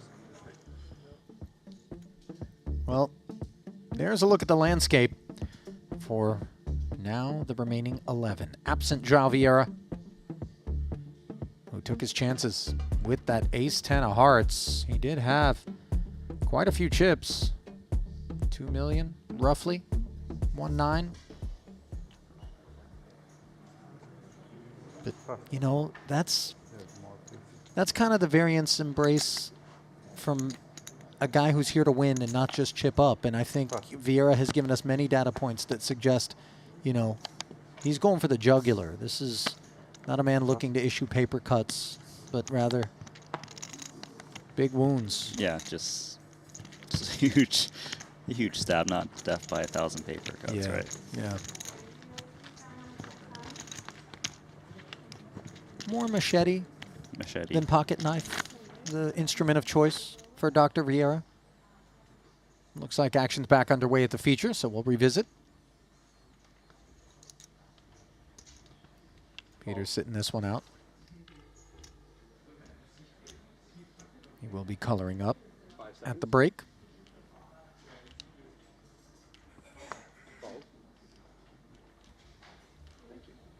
Has anyone seen Theodore McQuilkin, by the way? I mean, the ace-3 offsuit, you know, might have piqued interest given the dry spell he's endured, but...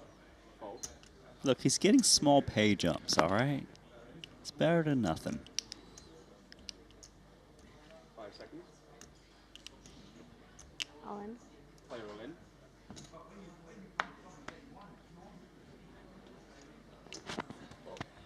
Jam and take it from the Jack-10 of Chrissy in the small.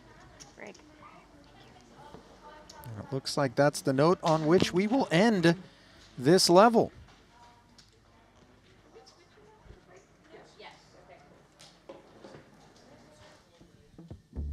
So there it is. One more glimpse. No changes really. But if we're looking at it not from the last time we visited the chip counts moments ago, but rather from the onset of this frame, how about it, D. Peters? 9.2 million, 61 bigs, and that is the monster in the room right now. 74 big blinds, and he's going to breathe fire, is my guess, as we continue our march toward the final table and beyond here this evening from Montenegro. Blinds will be going up to 75 and 150,000 with 150K big blind Annie. Word coming down that maybe there's some outer table action that still needs to be completed before that table is sent to the break.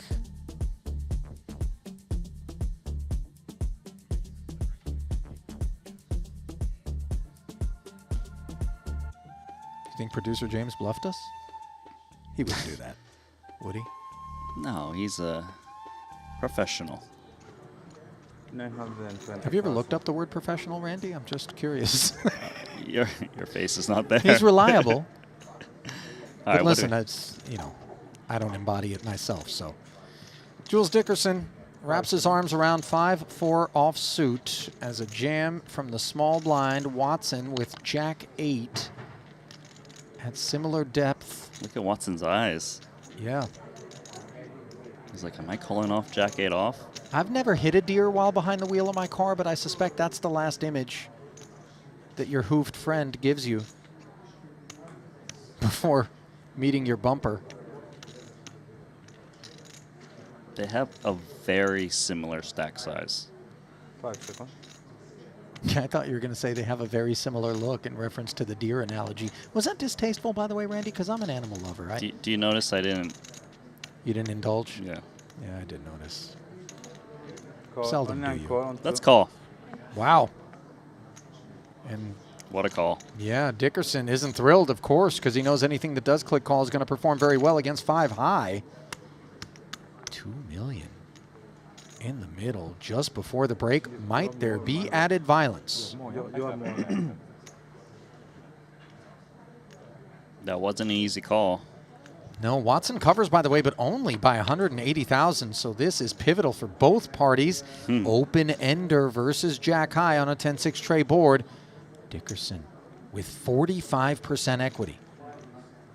That's massive.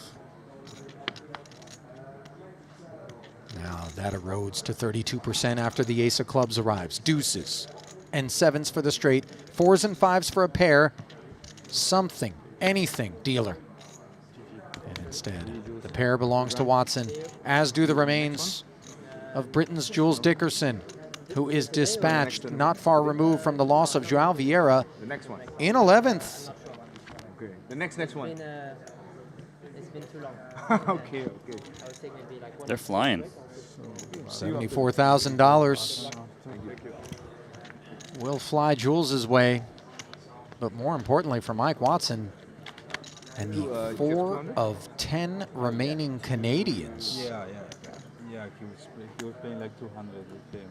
Jules's chips now belong to Sir Watts. So there is the official landscape headed to the break, where the outer table will be picking up a player. TBD who that player is going to be. I'll tell you who they don't want it to be. D. Peets? You know it. Yeah. He'd be the mayor. Even DeVoris moving over there would not take the chip lead as we bring you back to the break desk. Alinejad, Randy Lou, putting that frame in the books. And Randy, I talked about it. That was a very exciting one. A lot of pots that played out maybe in ways we didn't expect. I'm looking at that fold by Kristen with the ace-10, which she suggested. I'm going to look like a genius, or maybe I'm not going to look so hot here, but was okay with it. I'm sure word is coming down now on the break tour about that one. And then just big all-ins and calls with a lot of pendulum swinging. Yeah, I think the biggest hand was, of course, Davies going down against D. Peets for that 8 million chip pot, and D. Peets has just been adding on top of that ever since. Yeah, that was the pocket sixes against the ace-jack, where Seth felt as though maybe there were other roads that he could have traveled to avoid that outcome. But in the end, he did get showered, and D. Peets has just not looked back. 9.19 million. How about it? Big runway between he and Zhang Yu, who rests in second. Shortest stack in the room right now, Theodore McQuilkin. He has just hung around. Randy hasn't really played a lot of pots, but he's picking up ladders. And might he get the gift that Zhang Yu got? Rewarded patience for that Chinese delegate. The only one remaining in the field, by the way. I'm going to step aside. Henry Kilbane is going to pop in to take my seat. No, I'm coming back. Okay, fine. James, no problem. 15 minutes. Come back and see us. I'll be right here. Randy going to be with me? All right. So we're not going anywhere. Maybe a nice mocha? Let's turn up. Let's do it. All right. We'll be back. Keep it close. Continuing coverage from here in Montenegro comes your way after this.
I've played against the best, I've won on the biggest stage.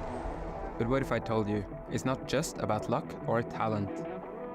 It's about using the right tools. GTO Wizard is the fastest and most efficient way to study any spot in poker. This is how you level up your game. This is how you unlock your potential. Don't get left behind. Get GTO Wizard today. Beat the best, crush the rest.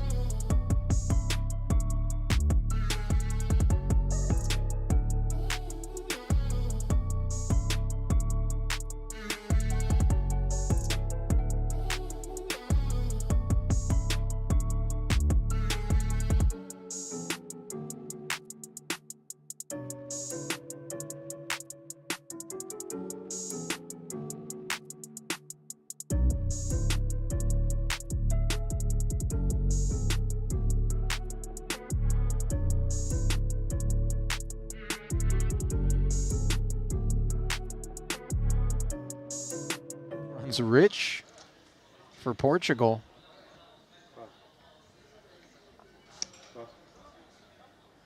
Is anyone going to step in it? You have like 2.7-ish. Only Soiza remains. King 7 off. Flop should be incoming with King 7 off. Yep. Call. Cover, right? Yes. Cover.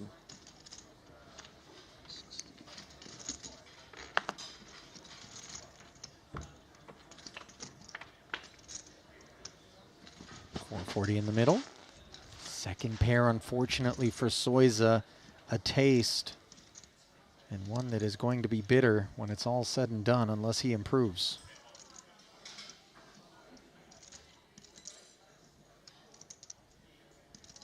The more disconnected the board is, the smaller c-bet sizings we tend to see.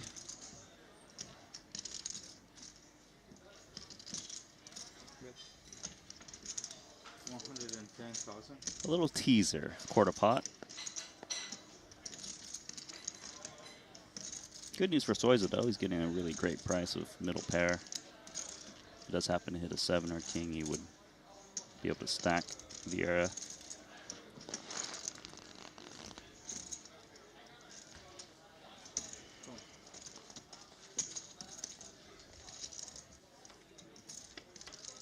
Oh, he did it. 7 on the turn after the 110 ahead brought us here, and the aces are in a world of hurt. Now, of course, Joao well aware that the range for Soiza could contain plenty of 7x combos that would play precisely this way once Michael announces himself. And let's see whether or not he does so in the form of a lead. Reaching for chips here, it certainly appears that way. Yeah, this makes a lot of sense because he's going to expect Joao to check back the turn even with like a queen, just to try to contain the pot when the 2 7s show up. Boy, and look at Joao staring at Michael. Just one of these spots, Randy, where you're never going to fold your aces, but you recognize it would be really precarious to try to bump it up. We are stepping away, which suggests that we have potential carnage elsewhere, and it involves Kiat Lee, who's on his feet, efforting the road traveled. Saw the chips going to Kristen Foxen. Yeah, and that is a theme on the day. It was an open jam from Kiat. Chrissy flatted on the button. Pocket 7s for Foxen. Flopped a set on the Jack 7-6 board. Kiat's ace-8 of clubs was drawn dead on the turn. So that'll do it for the Malaysian. His departure now providing a pay bump as we see aces have surfaced elsewhere in the room. Badzikowski, but I'm not 100% sure. the beneficiary here, although a sweaty situation between he and Sir Watts. Queen Jack 7, an open ender, which hits right away. That's brutal. Ace is not performing well at all, although Bads is drawing live, does need to find a 10. Only 3 remaining. And unlike those 10s, Bads is no longer remaining as he is right out the door moments after Kiat Lee. Fortunately for him, a $5,500 pay ladder will be associated with that departure coming after Kiat Lee's. That's a bad beat. 46,500 to Kiat, 52,000 to Bads, and more chips to Sir Watts. Just 16 left, Randy. We got here in a hurry, and it's redraw time. That was quick. Well, we may get down even further if Soiza's trip 7 somehow don't end up winning this one, which, of course, as we can see, the river already having been delivered, they most certainly will. Joao did flat the 330 on the end, and here he is facing this 900. He knows the story being told. This isn't a queen. Maybe this is diamonds. Maybe this is busted clubs, but value is 7x plus. Yeah, 7x plus. Occasionally it is diamonds. The problem is he's holding an ace of diamonds, so he blocks the backdoor flush a little bit. Yeah. This would be an amazing fold. 1.575. Oh, wait, did he raise? Goodness. He's turning into a bluff? That'd be 1.8, right? Okay, now this is a little bit weird, Randy, because he announced 1575. That isn't even enough for a min raise. So he'll be forced to put 1.8 out there, and you wonder what Soiza makes of this, because now he, in turn, having delivered a clear story to Vieira, has a chapter of his own to unpack, which reads Diamonds Plus? It does read Diamonds Plus. I don't believe it would be the naked 7. I would expect Joao to just call because he protect yourself against the flush. I mean, look, we interfere with 7x, whereas we don't interfere with diamonds if we're Soiza, and that's very much on his mind as he flips the time bank in there. And what an incredible feat this would be if Joao manages to get Soiza into the bin. I feel like there might be some kind of read into the sizing Joao wanted to raise to. How do you read into that, though? Right, because he wanted to make it 1.575 roughly, right? And I would think about that bet size relative to what Joao would have remaining after. And he does make the call. He sure does. And you see Joao flipping over the aces. I don't think he really expected them to be good. Gave it all he had, though, as you get yet another glimpse at the valiance and the bravery of Joao Vieira. That was 40 bigs deep. Who's in? Well, looks like Mike Watson, as to be expected, opened this one, but did so with a very legitimate pocket tens under the gun. And it was Martirosian with the ace-queen offsuit who asked questions, and then with the ace-king suited behind, Dickerson leaned further. Seems like Watson's in the tank, doesn't make the call to put two people at risk. So a modest side pot will be played between Watson and Dickerson, the ace-king versus the 2-10s. Artur in trouble, plays for the 2-7-5 in the main. Potential double elimination, and the interference between Dickerson and Martirosian is beneficial to Watson, who has 44% equity. Might this be 2 pelts claimed? Flop will bring focus. See an ace. And no further complications. Dickerson loves this. Trying to ward off the evil that would be a queen or a 10 is Jules. Watson, by the way, outflopped in both spots.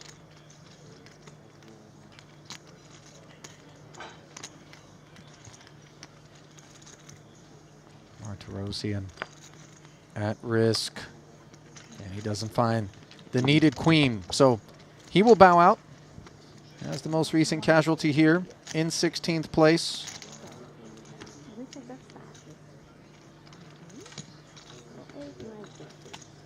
52,000 will go his way, and a very healthy pot will go the direction of Jules Dickerson. Randy. I mean, how rarely do you get a triple out? Especially when you're as deep as he was. Yeah. You know, sometimes 3 bigs, 2 bigs, you know, okay, these things happen, but 37 bigs now, just shy of 3 million. That's the reigning player of the year right there, who is going to add some points, and given that Mario Mosby... Foundation.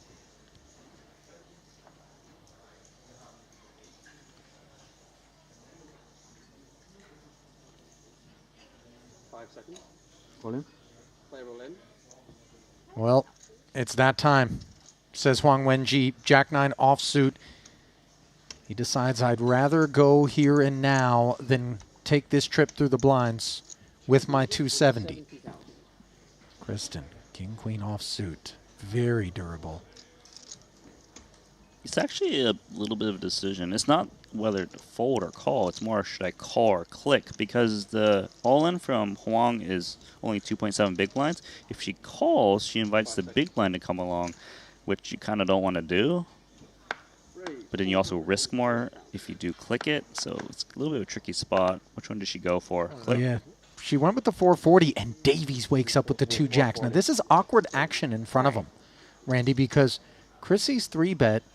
Davies understands could be from something that's just seeking privacy because it actually is vulnerable, but it's also just against the under-the-gun shove, voluntarily putting chips in, and may contain something that has jacks in a way with non-zero frequency. Yeah, jacks is it's just a premium in general. Like, I think this is pretty clear that he needs to go with it. I'm kind of curious, like, what is the bottom of the hand he's willing to put more chips in? Like, 8s would be really tough. Maybe even 9s might be a bit tricky. But here, yeah, shoving is kind of a no-brainer, to be honest. And this is one of the problems when you click, of course, for Foxens. You lose a little bit more, but I think the click is good to just kick out the big blind. And I also think that the jamming range from Davies is just so honest here. You don't need to worry about having been moved off of something that King Queen's performing well against. Of course. So Jack 9 is not where you want to be when you're shown a couple of jacks. And the look on Huang Wenji's face reads exactly that. It would take something special for him to fight on here in event 1. Yeah, this is as bad as it gets in terms of pre-flop equities. Here we go. 10%. Slipping to 5. Will we get a sweat? We won't. Jacks lock it up on the turn. The GGs are issued, and Huang Wenji will take his turn, paying a visit to the payout desk. Fought hard. It really did come apart in kind of a multi-stage manner. The double check raised the most excitement that he got, and he didn't win chips or lose chips in that one, but Doing it like in the 30s. For sure. Yeah. One of my good friends is like 40 and he plays video games like 8 hours a day. So funny. David Peters not playing games, but playing the 7-8 of spades. Games are so cracked out nowadays too. It's like so addictive. 9s for Chrissy as they slide over a seat. This is a AAA game. Did you ever rent video games, Randy? You remember that? Blockbuster Video? Yeah, we had to actually go into a physical store and rent them, by the way. This isn't like the download Game Pass. You know, we didn't have Xbox Live. I remember one time my cousin, oh, hang on a second. No one cares about your story. Look at this. No. And understandably, given that Foxen's going to get squeezed by Wykin here, $1.5 million in front of Yang. We're going to see showdown because it's going to get folded over to Foxen, and she should be calling off 2 9s for 16 bigs. There's smaller pairs in Wykin's range, slightly ahead of Ace King, Ace Queen. Looking up ever so briefly to get her bearings, but as you surmised, Randy, she does call it off, and we're going to play for 3.6. Yep. And the fate I was not in good shape. of Wykin Yang. Huge flip. Yeah, just 4% the advantage for the 9s with 5 to come. Oh. It's not over. Middle set against the nut flush draw. Yang in need of a diamond, other than the jack, of course. Red, but not the 1, is the turn. Can Wykin fight on with 14 remaining? No. Finds the ace, but it's not enough. And knuckle bumps from Davies as the GGs are exchanged.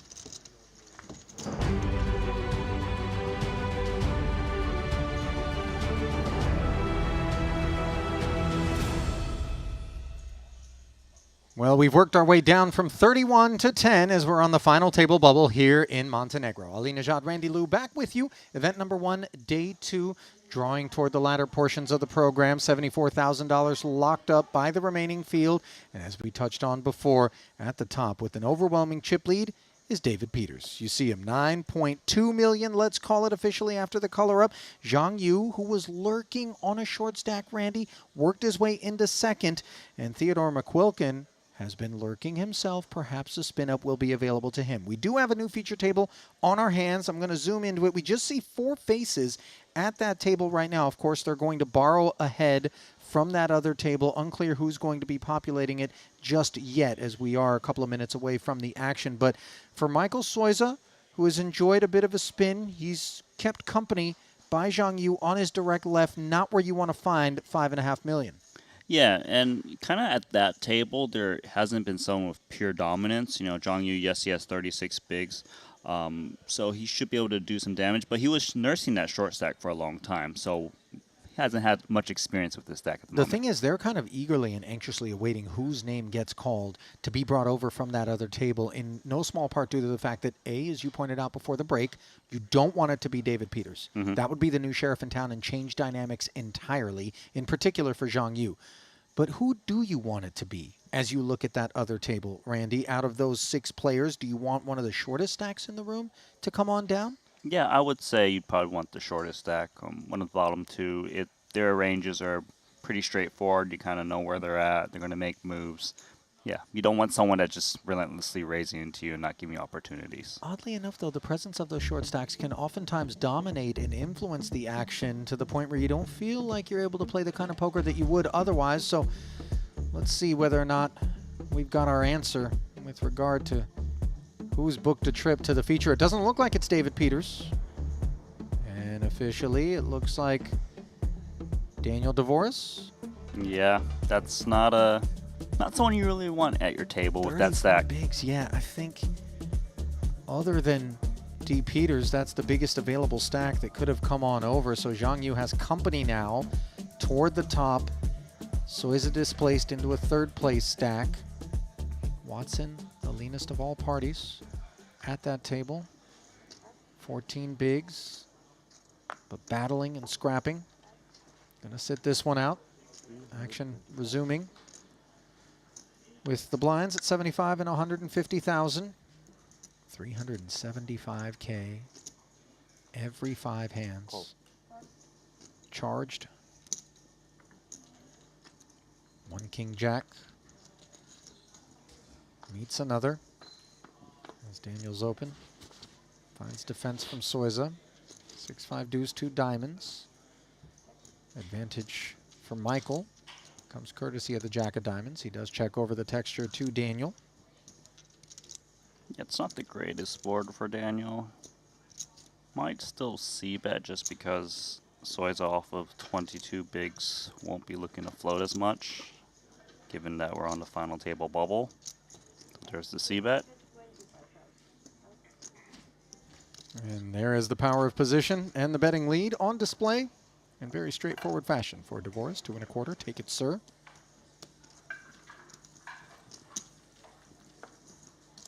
And that pot automatically puts him in front of Zhang Yu ever so slightly for official chip lead duties. What are you eating, Tom? Soup? Good.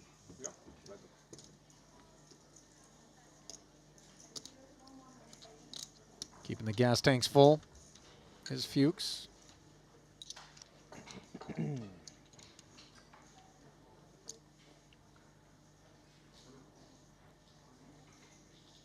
King 6. Dvoris' cup not running over. Back to the soup for Tom. Back to the soup.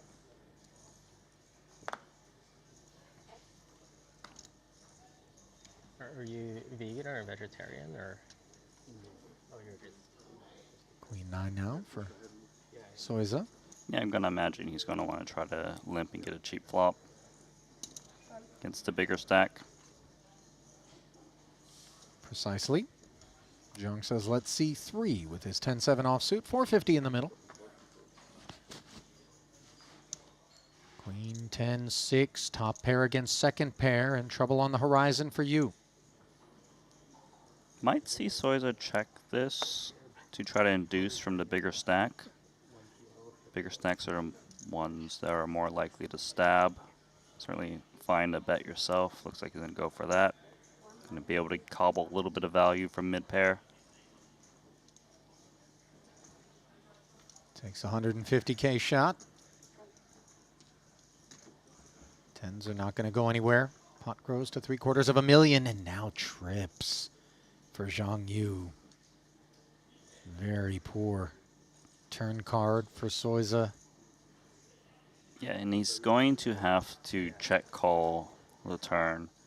There's plenty of bluffs in Zhang Yu's range that would stab, like straight draws. He does interfere with some of those draws, though. That 9 of diamonds, not a great card for him to have in his hand in terms of checking and facing a bet and speculating as to whether or not it isn't a draw. I hear you. And slight difference here, it's blind versus blind, so there's even more straight draws, like Jack 8, Jack 9.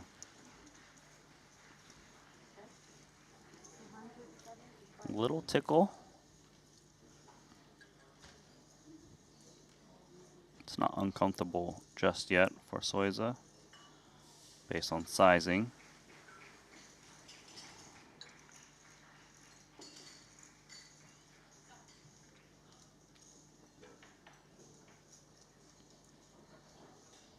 Pondering this 275.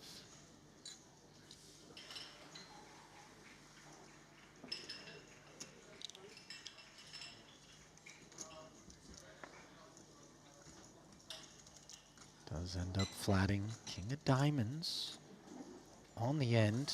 That's the kicker that Soiza will play.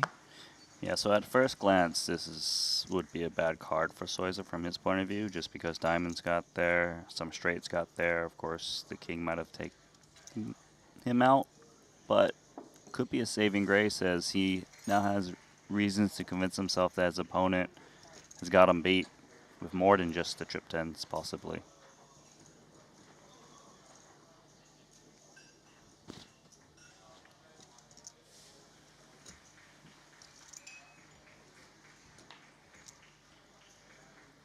$600,000 into 1.3. Yeah, and you did mention the 9 of diamonds. You know, like it blocks some of the straight draws that you're trying to pick off. But bye-bye chips. And that is a costly exchange there for Michael Soiza. He slips to 2.1 million, not the way that he wanted to start this frame off.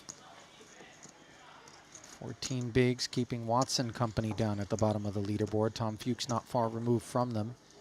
Zhang Yu reclaiming his chip lead from DeVoris.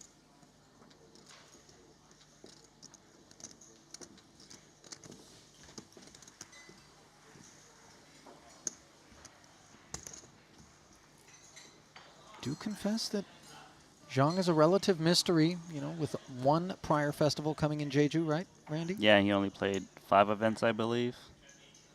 So, not a massive database on the operator. This one should be his biggest cash so far out of Triton.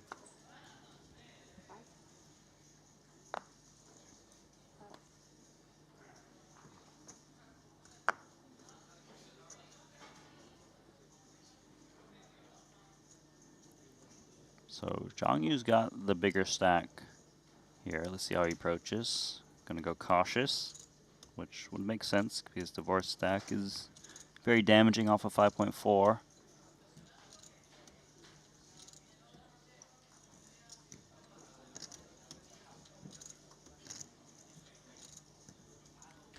Ten deuce is the type of hand you're more likely to attack if you weren't suited, but with suited properties, you just always want to take a flop.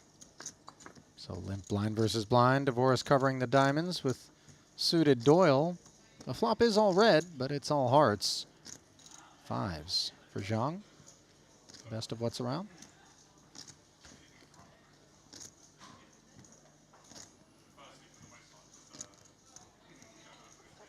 There's just so many hands that Zhang Yu could consider check calling. If Divorce was about to flop, he wouldn't be sure where he's at.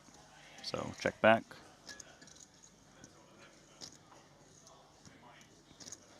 Ace of spades, now giving the Broadway gutty to Divorce. Want to try to rep that ace? Might be a lofty proposition given the pre-flop limp, but on balance, one would imagine there will be some ace-X that's looking to limp and then 3-bet. Yeah, Whatever it is, Divorce is not interested. I think he can have ace-X in his range because Divorce is very deep. I just think it would be unlikely for him to ace if Divorce was sitting on, say, 20 or lower big blinds. That would seem uncharacteristic to limp with aces in small.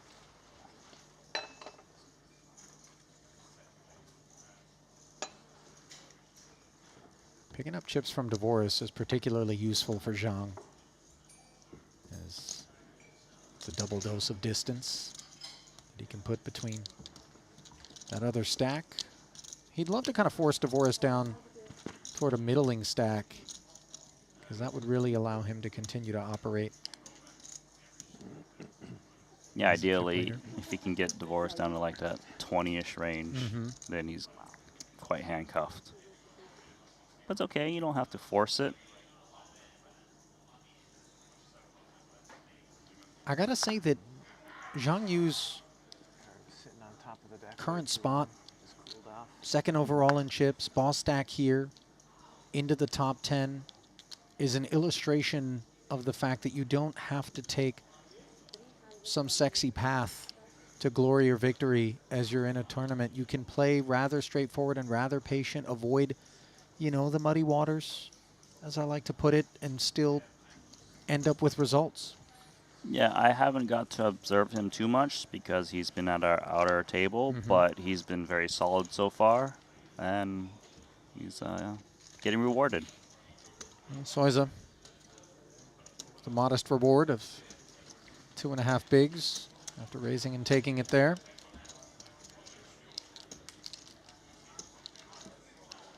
Currently 7th of 10 runners overall is the Malaysian. 14 million plus in career earnings. 2 titles, 28 cashes for Soiza. Cashed his last 3 events in Jeju, by the way, a 4th, a 21st, and a 10th, with the best result being in that 50K Turbo Bounty Quattro. $307,000 for the FT appearance, plus 120K in bounties. Still finding time to come out and play between his duties as co-owner of the Asian Poker Tour alongside Victor Chong, whose smile brightens up the room every time he pays us a visit here in Triton. And he has so much support, by the way, from his peers on that tour, Randy, that is so player first, you know. Of course. There's a lot of guys who come to the Triton series that will go grind high buying events over at the APTs. Yeah, especially given how big a footprint our demographic has in Asia. And it continues to grow, by the way, as evidenced by our Jeju Festival. Geography always has a little something to do with who shows up and who doesn't. That would make sense. Although, listen, we could put this thing on the moon and Divorce will be there, Watson will be there. They'll climb aboard Blue Origin or whatever vessel is needed. Yeah, they'll go private over there somehow.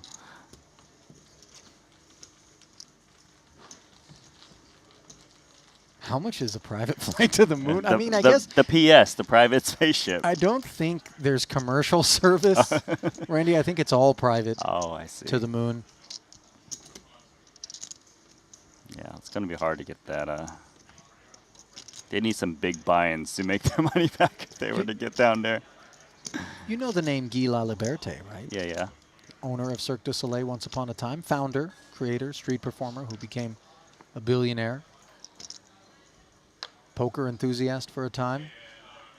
Really was driving a lot of nosebleed action online and live. He went to space. He did go to space. And he took like pictures out of the porthole and then came back. I can't remember how much he paid. Wasn't cheap. I don't think you can go on Google Flights and just type in space. Oh, sorry, no flights going out Yeah. forever. You're like, oh, it's my filters. Yeah. What about a one-stopper? Where the hell would you stop? Space station? Ace-9 suited here. No stop, all go from Divorce. 3 million of his 5.3 shoved out there. He's covering a lot of stacks. Uh-oh. King, queen suited. This is quite a bit of hand. Soiza's playing off of 17 bigs. There are shorter stacks out there. Watson's on 14, Tom's on 13. He's going to make the call. Digging his heels in, and all of a sudden... We don't show, right? How strong? 5.5 3 million million. I don't have ace high. I don't have ace high. Oh no, you're hit. Divorce is going to be happy about this showdown. Yeah. But also Normally the we get 3 million snapped there. week, You know what I mean? I know, exactly. That's why I'm not happy. I mean, I'm not aesthetic, you know. I have king, queen, and straight, so yeah. Not aesthetic, but you know, no. Come on, baby. Good hand. Well, all of the suspense eradicated by the exchange between Daniel and Michael, who, per direction, await authorization to get on their backs. Anticlimactic is the showdown. I would have slow rolled him there. Like have aces and have that whole conversation. You're dirty. What's wrong with you? But obviously, keep hot. I like slow rolling the dealer in the pit. I think that's fair game. But at the poker table, I mean, come on. 10-8 deuce, 1 spade. Ace-9 still in front here as Soiza's back is up against the wall. Oh, you see it? He sees it. We all see it. The spade giving Soiza added pathways to lay claim to what's in the middle and keep himself alive.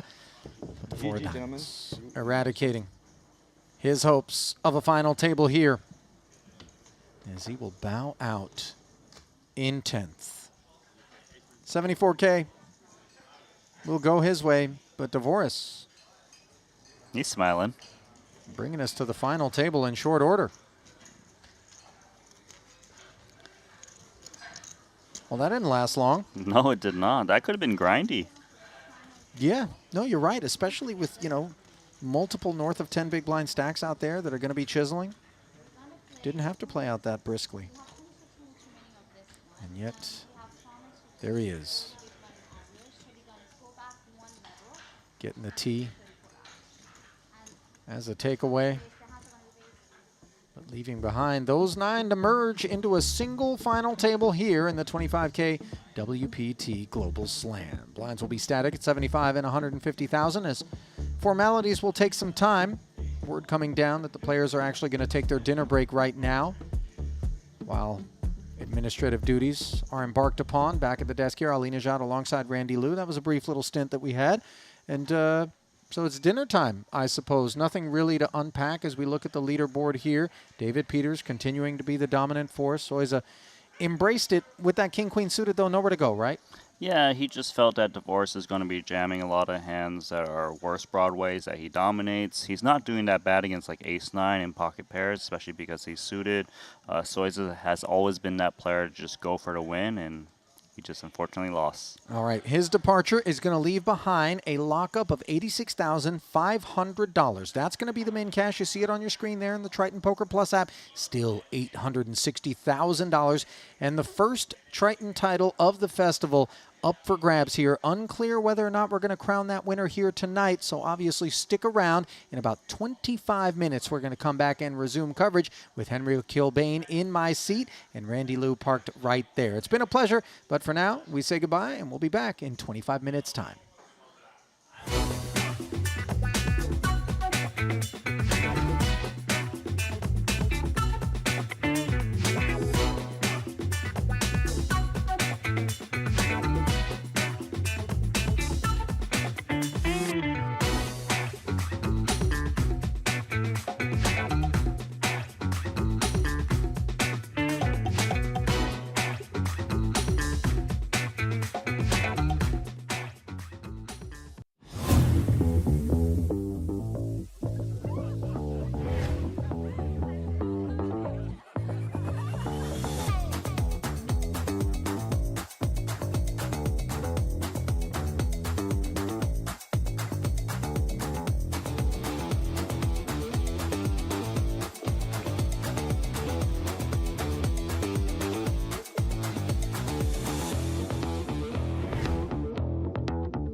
Ready to dominate the tables? With GTO Wizard, the world's #1 AI-powered poker solver, you can instantly study any spot in cash games, MTTs, and spin and goes. Build custom solutions for your games, accounting for factors like rake, annies, or tournament payout structures. Plus, you can upload and analyze your hand histories with just one click.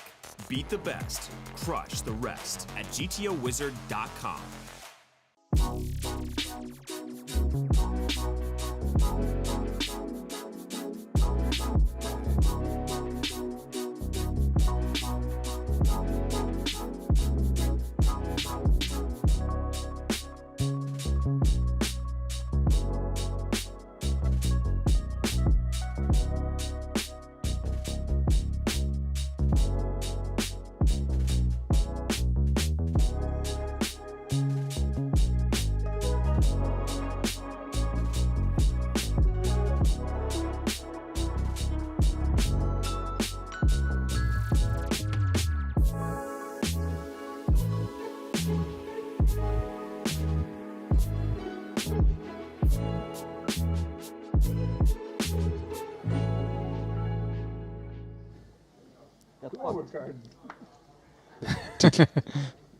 He and Kia taking it in stride as they collide here. I like your chance. 640 in the middle. Oh, we already lost one. What if they have second one? I don't like your choice now. 9-5 tray. You're rooting for me, huh? Such a nice guy. You're my fellow title player. Obviously, No. Sturm's issues. Diamonds. Now weighing heavy on him. Alright. We have Can to he be on hit the same 6 page. outer? No. Doesn't work like this. Okay, biased. Sort of did. Taking it in stride is the young German, who was very impressive, by the way, when he took some time out to not only play the events, but also join us in the booth. It was a real privilege to kind of listen to him up here with a mic on. Yeah, absolutely. Actually ran into Leon before we started coverage yesterday, and he was kind of reliving his time in the booth and basically said, like, that was exhausting. Like, I've never talked that much. Really? There's just so much to say, and he was maybe showing us a little respect for that I would imagine he still has socked away from last year, you know. Although, I don't know, you know, there was this movie back in the day, and I'm dating myself, but called Brewster's Millions with Richard Pryor. Yeah, I know you're shaking your head. And it's not as though I had lofty expectations. Perhaps higher ones than had Randy been sitting there beside me as I go into the movie archives. But I believe in order to get a huge inheritance, he had to spend like $1 million a day for a certain number of days, and he was running out of ways to figure out how to do it. I think I could figure it out, you know. If anybody wants to make me the beneficiary of some sort of life insurance policy whereby there's stipulations, I'm here for you. Meanwhile, here with King 6 offsuit, Orpin has secured the 39K. Mission accomplished for him, by the way, as he staved off elimination valiantly. There will be action on the side as both Fuchs and Kiat Lee are still active. They play for 70K at present. Queen 10 against 8-9. Nobody hitting this board. However, Orpin has 6s in the second nut flush draw, forgive me.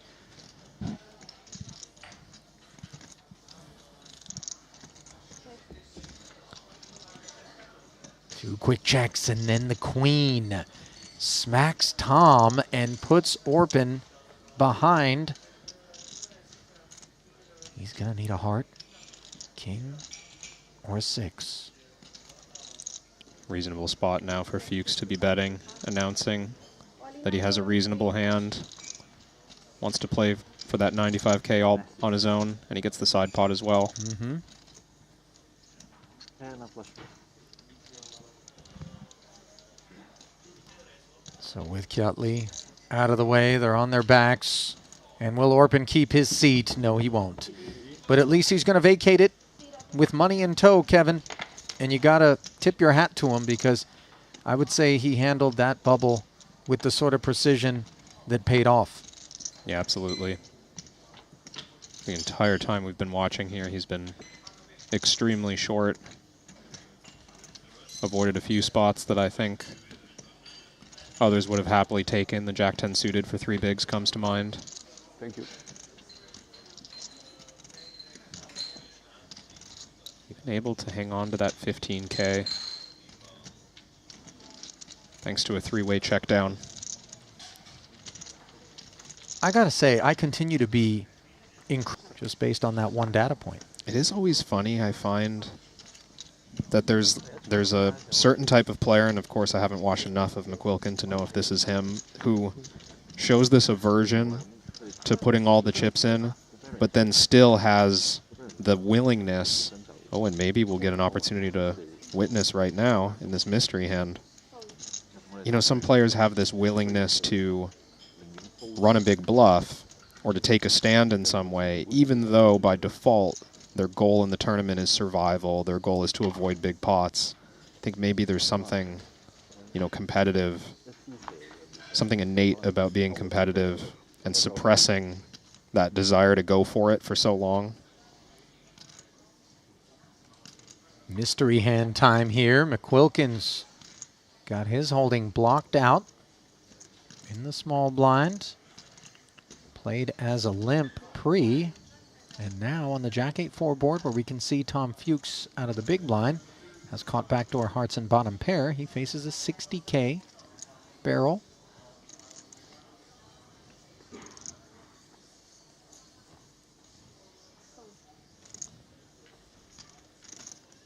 Tom makes the call. Pot grows to 300,000.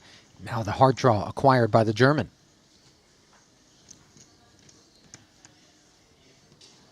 Still nothing more than 4s, though. Board development not perfect. Although some more equity. Then he had a street to go. And McQuilkin is coming with another barrel here, which does leave one questioning where exactly he's at. Yeah, I mean, as someone who's just shown himself to be concerned about survival, at least to some extent, that further polarizes the range that Fuchs will be putting him on here. Because if we just saw someone avoiding a, you know, relatively standard 15 big blind preflop spot, what does that say about his willingness to go for a very large turn bet here after limping pre?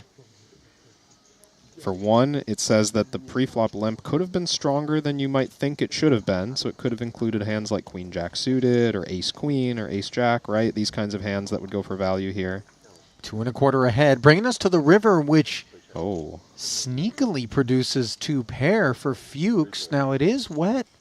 Insofar as the front door flush comes through, unclear whether or not Theodore would be barreling across the first 2 streets with that diamond combo, maybe one that included a jack or a queen. Yeah, this is where it gets interesting. The board has changed pretty significantly.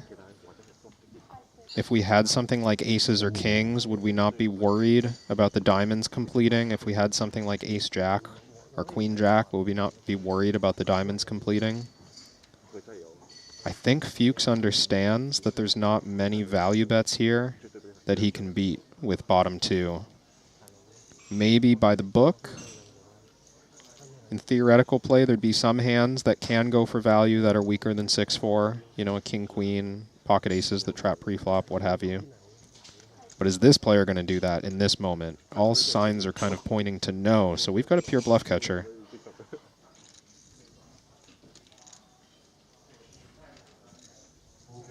Boy, and again, I go back to just moments ago having witnessed this man flat the ace-jack in the big and then check call his way to showdown. And yet, all of a sudden, he's showing all of this aggression. It does really cause me to have questions about how well 6s and 4s are performing. Yeah, but I do think, funny enough, a lot of times we draw that conclusion, oh, well, this player can't be bluffing as a result of that. And in my experience, that's not the case. I think McQuilkin is certainly capable of bluffing here. And there's maybe even an argument to be made that he'll be bluffing too often here because of the fact that he's not willing to go for thin value, or at least we would think that he's not willing to go for thin value.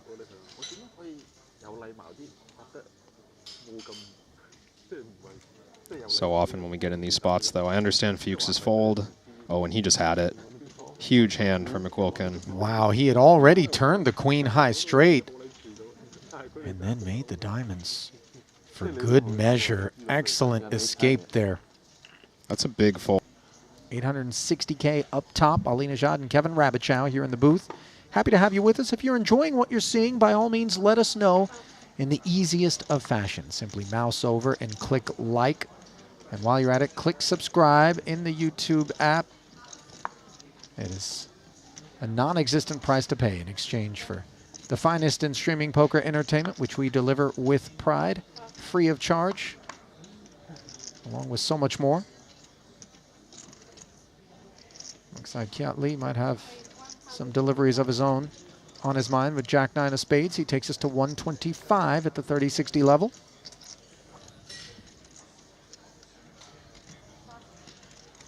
Kristen seeming reluctant there to pass on the Queen 10 offsuit, maybe taking a glance at the short stack of Jules Dickerson behind. I think these two hands are going in. Ace 8 offsuit. Yep. The war cry. Yeah, just getting his bearings here. Not exactly how much he wanted to play for with Jack 9 of spades, but it isn't too rich for him to take a spin, is it? No, just 9 big blinds against a button raise. Plenty of hands that you're live against, and you can see here 46% against the Ace 8. Great shape to make this call. So almost 1.2 million in the middle, and of course the fate of Jules Dickerson hanging in the balance as the covered stack. The Frenchman who plays under the Union Jack looking up at this King 4 deuce board. Everything seems cozy. No spade on board helps. 10 of clubs doesn't, as all of a sudden Kiat adds to 6 outs. The 4 queens in the deck. Can Jules hold? Yes.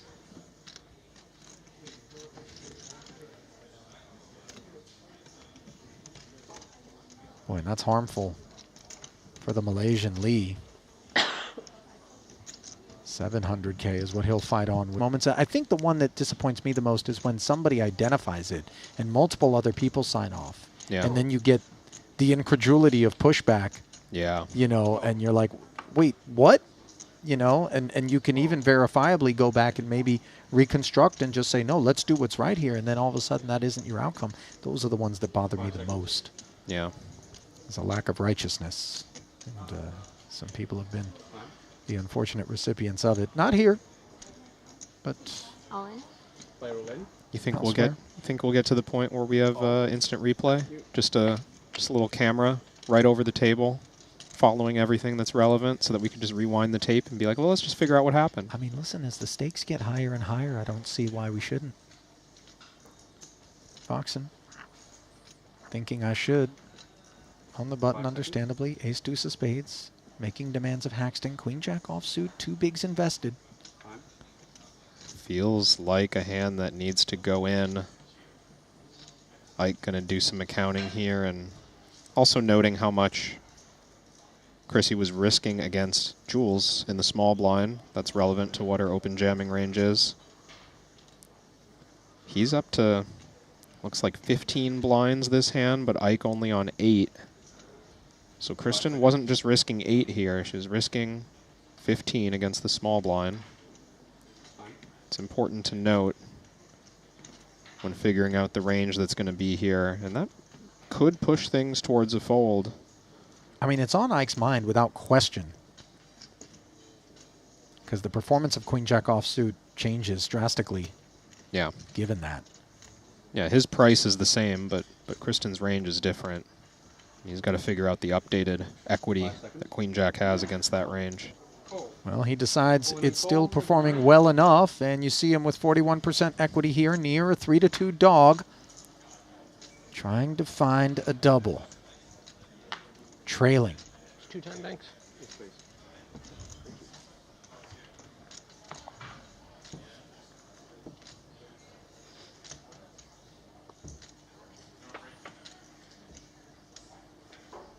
2.85 in the middle, but no queen and no jack to be found on the paired rainbow board. A flickering light on the porch for Haxton.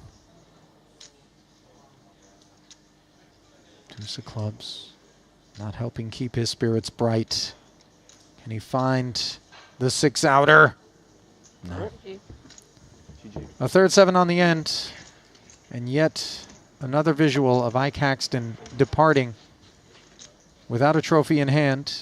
Granted, there's plenty of runway between now and crowning the eventual champion, but obviously there's no shortage of people rooting for Ike to finally get his flowers. I guarantee you go into the chat right now, you're going to get yourself some blowback for that one. What do you, oh, aces. We upgrade again? Layer cake as he's gone from ace-6 to ace-king suited to number 1. The deck runs rich for Portugal.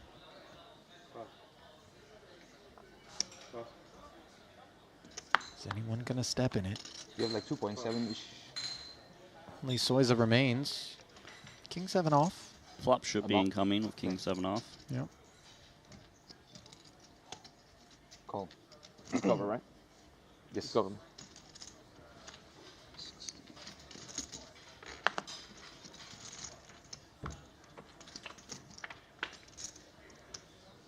.440 in the middle. Second pair, unfortunately for Soiza, a taste, and one that is going to be bitter when it's all said and done unless he improves.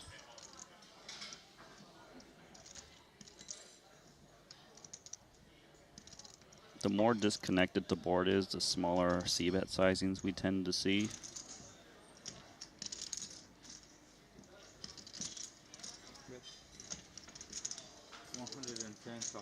A little teaser, quarter pot. Good news for Soiza though, he's getting a really great price of middle pair. If he does happen to hit a 7 or king, he would be able to stack Vieira.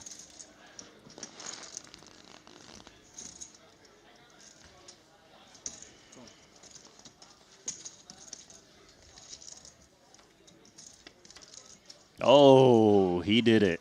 7 on the turn after the 110 ahead brought us here, and the aces are in a world of hurt. Now, of course, Joao well aware that the range for Soiza could contain plenty of 7x combos that would play precisely this way once Michael announces himself. And let's see whether or not he does so in the form of a lead. Reaching for chips here, it certainly appears that way. Yeah, this makes a lot of sense because he's going to expect Joao to check back the turn even with like a queen, just to try to contain the pot when the 2 7s show up. Boy, and look at Joao staring at Michael. Just one of these spots, Randy, where you're never going to fold your aces, but you recognize it would be really precarious to try to bump it up. We are stepping away, which suggests that we have potential carnage elsewhere, and it involves Kiat Lee, who's on his feet, efforting the road traveled. Saw the chips going to Kristen Foxen. Yeah, and that is a theme on the day. It was an open jam from Kiat. Chrissy flatted on the button. Pocket 7s for Foxen. Flopped a set on the Jack 7-6 board. Kiat's ace-8 of clubs was drawn dead on the turn. So that'll do it for the Malaysian. His departure now providing a pay bump as we see aces have surfaced elsewhere in the room. Badzikowski, but I'm not 100% sure. The beneficiary here, although a sweaty situation between he and Sir Watts. Queen Jack 7, an open ender, which hits right away. That's brutal. Ace is not performing well at all, although Bads is drawing live, does need to find a 10. Only 3 remaining. And unlike those 10s, Bads is no longer remaining as he is right out the door moments after Kiat Lee. Fortunately for him, a $5,500 pay ladder will be associated with that departure coming after Kiat Lee's. That's a bad beat. 46,500 to Kiat, 52,000 to Bads, and more chips to Sir Watts. Just 16 left, Randy. We got here in a hurry, and it's redraw time. That was quick. Well, we may get down even further if Soiza's trip 7 somehow don't end up winning this one, which, of course, as we can see, the river already having been delivered, they most certainly will. Joao did flat the 330 on the end, and here he is facing this 900. He knows the story being told. This isn't a queen. Maybe this is diamonds. Maybe this is busted clubs, but value is 7x plus. Yeah, 7x plus. Occasionally it is diamonds. The problem is he's holding an ace of diamonds, so he blocks the backdoor flush a little bit. Yeah. This would be an amazing fold. 1.575.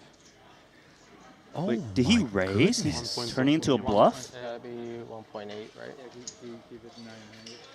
Okay, now this is a little bit weird, Randy, because he announced 1575. That isn't even enough for a min raise. So he'll be forced to put 1.8 out there, and you wonder what Soiza makes of this, because now he, in turn, having delivered a clear story to Vieira, has a chapter of his own to unpack, which reads diamonds plus?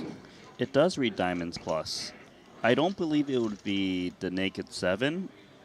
I would expect Joao to just call because he protect yourself against the flush.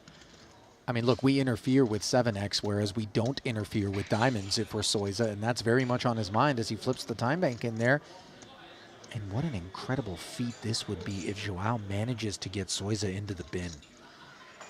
I feel like there might be some kind of read into the sizing Joao wanted to raise to. How do you read into that, though?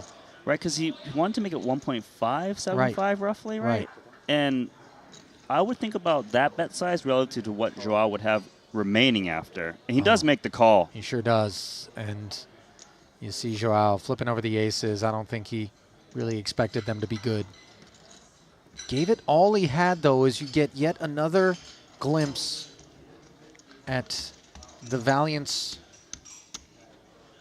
and the bravery of Joao Vieira. That was such an insane hand. Like, At least like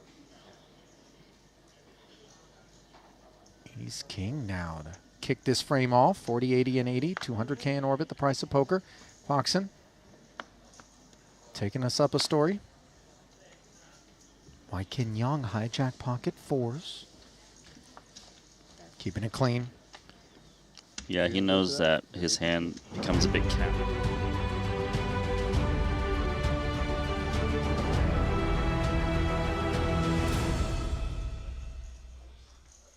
Welcome back to the Maestral Casino and Resort. Live from Montenegro is our first final table of the series. It is the 25K WPT Global Slam. Randy, I was lurking in the chat. I was keeping an eye on things over on the Triton Poker Plus app. And I saw, final 2 tables, Soiza had a lot of chips. He was first, second, but now I'm understanding coming in, he's out on the stone bubble of this FT. What happened? Yeah, basically Dvorak shoved his big stack into the shorter stacks, and Soiza was in the big line of king-queen suited, and he called off 17 big blinds. He was up against ace-9 and wasn't able to get there. Now, that's interesting because of the way that this tournament structure works with the blind level rollbacks, which we will be doing for this one. We want to bring the average stack back to 30 bigs. We'll obviously go into more detail about that later on once we get down to the once we join the final table, I should say. But for now, I want to turn my attention to this FT. Randy, just quickly, looking at the way the seat draw has laid out here, what stands out to you? Well, it's very clear that Dvorak has gotten a pretty good seat draw because he has direct position on the chip leader, and the chip leader is the main player that's going to be driving the action. So I'm looking, Peters and Forrest kind of sat alongside each other, along with you. So you have like 1, 2, and 3 all next to each other. Then the opposite side of the table, you've got a couple of short stacks in the Lithuanian and in McQuilkin. I guess a great seat for Foxen. She's on the left of all the people that have her covered. She can kind of, control and dictate the pace of play once they get out of the way, if they allow her to, obviously. Yeah, I agree. I feel like Dvorak, you, and Foxen, they didn't really get a bad seat draw just because they have position on the chip leader. 86,500 locked up, 860K for the winner. Obviously looking to crown our first champion here in Montenegro, rather.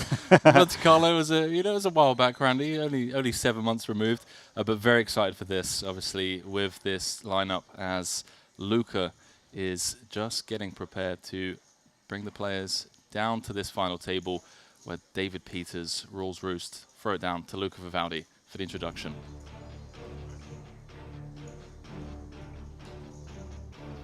155 entries started this inaugural event here in Montenegro for the Triton Super Early Series, the 25K WPT Global Slam. We're down to a final table of 9, and it's time to find out who's going to walk away with $860,000 and these 2 beautiful trophies. Please allow me to introduce you to your final table. Scene number 1, with 2.1 million from Canada. Please welcome Mike Watson. Well, the second man to ever complete a Triton Trident. 4 titles, 13 million in Triton earnings. So Watts.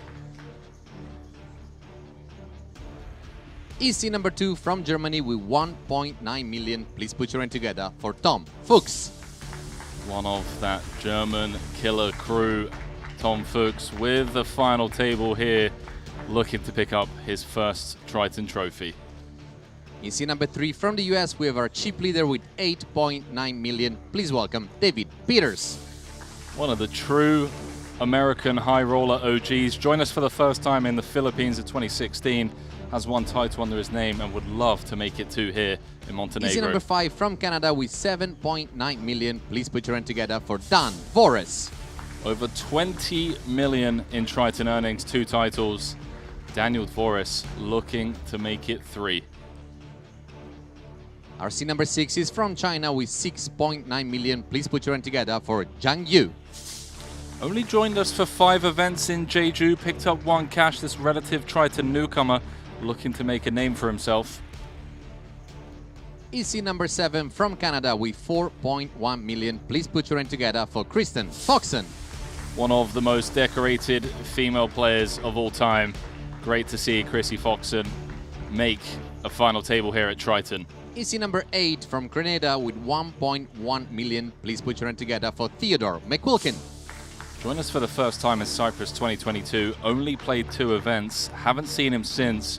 Theodore looking to make a name for himself here. EC number 9 from Lithuania with 1.9 million. He drew the button. Please put your hand together for Paulius Plaušinatis. Known for his cash game prowess, Paulius looking to make a bit of a name for himself in the tournament streets. And last but not least, with 4.1 million, closing down our final table in scene number 10 from Canada. Please welcome Xuan Liu. How about it? WPT Global Ambassador in her first ever Triton event, making her first ever Triton final table. Would be quite Once again, our button has been drawn on Paulius. We roll back to 50, 125,000, 125,000. We still have 10 hands remaining at this level. I wish you all the very best of luck. Daniela, shuffle up and deal, please. So there you have it, ladies and gentlemen. The first final table of the series. And as some of you perhaps just heard our tournament director, Luca Vivaldi, explaining the rollback situation. So to clarify once more, if we make it to a final table and the average stack is less than 30 bigs, which it was at the time when we reached, the average stack was 28 big blinds. They've done the math, they've run the numbers, and they've agreed that 10 hands at big blind 125k would make it, you know, fair to the rules, Randy. So we've got 10 hands, there's no clock, and then each level, depending on how many players are, depending on what stage of the final table it is, would mean that we play X amount of hands, if I'm not mistaken. My first time covering this. We've done some time ones before. That sounds about right, my friend. And the great thing is with the rollback, that gives a lot of play at the final table. You know, the shortest stack, he's got a little bit more room now for McQuilkin. Yeah, so we would typically play at an initial final table with a 40-minute level time, 16 hands per level rather than running the clock. I like it. It removes a lot of, you know, the stalling and whatnot, and trying to get the blinds to go up on so-and-so who's on the short stack.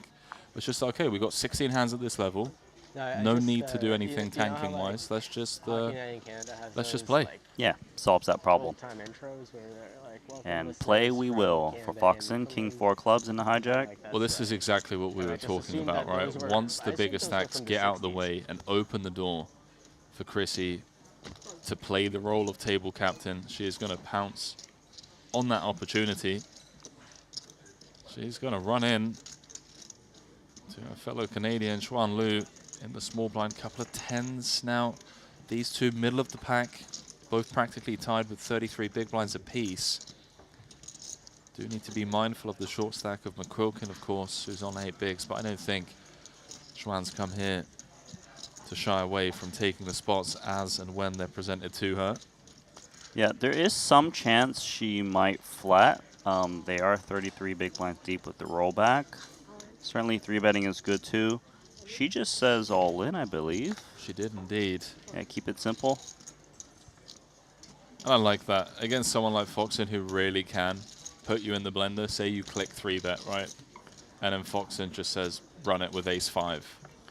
All of a sudden, you know, you're in the hurt locker, Randy. Right. I'm gonna see you would want to get against ace-5, but you don't want someone to reshove into you of like King Queen. Queen Jack suited, King Queen, and now you're like, well, you don't really want to 3-bet fold 2 10s either. So just kept it simple, prevent the pushback, and you know, having to take that post flop out of position is not the greatest sometimes. Man, I'm buzzing for this. You know, it's only been a couple of months since we left Jeju. There's something about this resort in Montenegro. The players just love it. I mean, see so many people down at the beach in the morning, playing tennis, playing paddle, in the gym, just, you know, soaking up the sunshine. I remember earlier on one of our featured tables the other day, Jonathan Jaffe saying Montenegro was his favorite spot to play paddle, like you mentioned, and you know, just get some good high stakes poker in too. Yeah, I saw him at the tennis courts this morning, bright and early. There's Zhang Yu, again another one of those players that made it to Jeju from mainland China. We didn't have much information on him. Played 5 events there, cashed 1. And it is kind of exciting, Randy, where these, you know, mysterious players show up and it's like, okay, well, they know how to hold their own. Yeah, there's a lot of unknown Chinese players that are just absolute crushers, so good to see them come out to these Triton series. Tom Fuchs starting the hand 6th in chips. 15 bigs, does defend the Jack 10 suited. No dice for either player, but Zhang with the +2 open and the betting lead. Yeah, just gonna sprinkle out a little B33 thereabouts. Quite an easy C-bet. He's got so many ace-X in his range. Unfortunate for Tom, of course, on short stack duties, but his mentors, Randy, the likes of Fedor, Mario Mosbog, who are both multiple title, multi-million-dollar Triton earnings. They're the mentors of people like Tom, and I'm sure patience is one of the virtues that they've passed on to their young proteges. Yeah, Tom's, you know, learning from the best. He's like their secret weapon that is waiting to make the big payday come soon.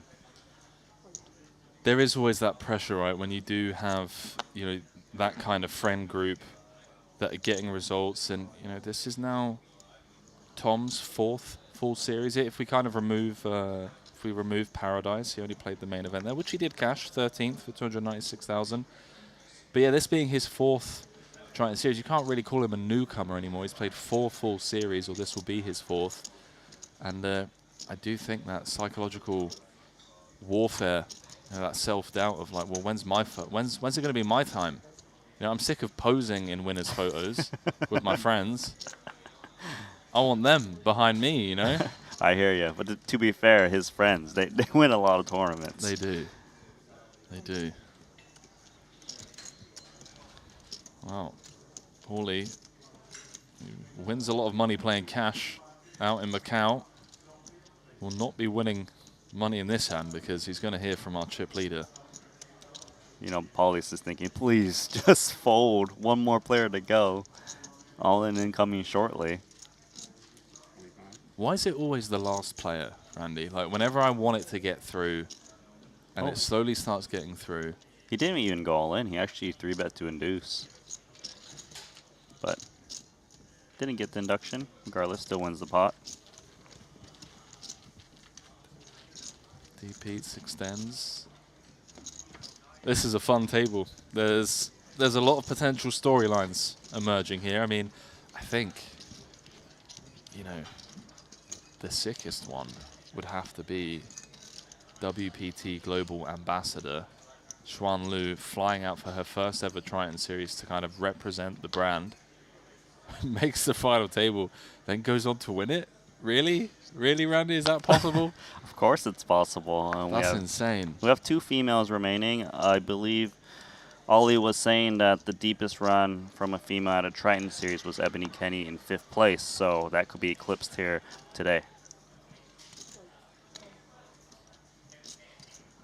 And Chrissy with 600K in Triton earnings. Xuan Lu's got pocket 7s in the hijack. Standard open incoming.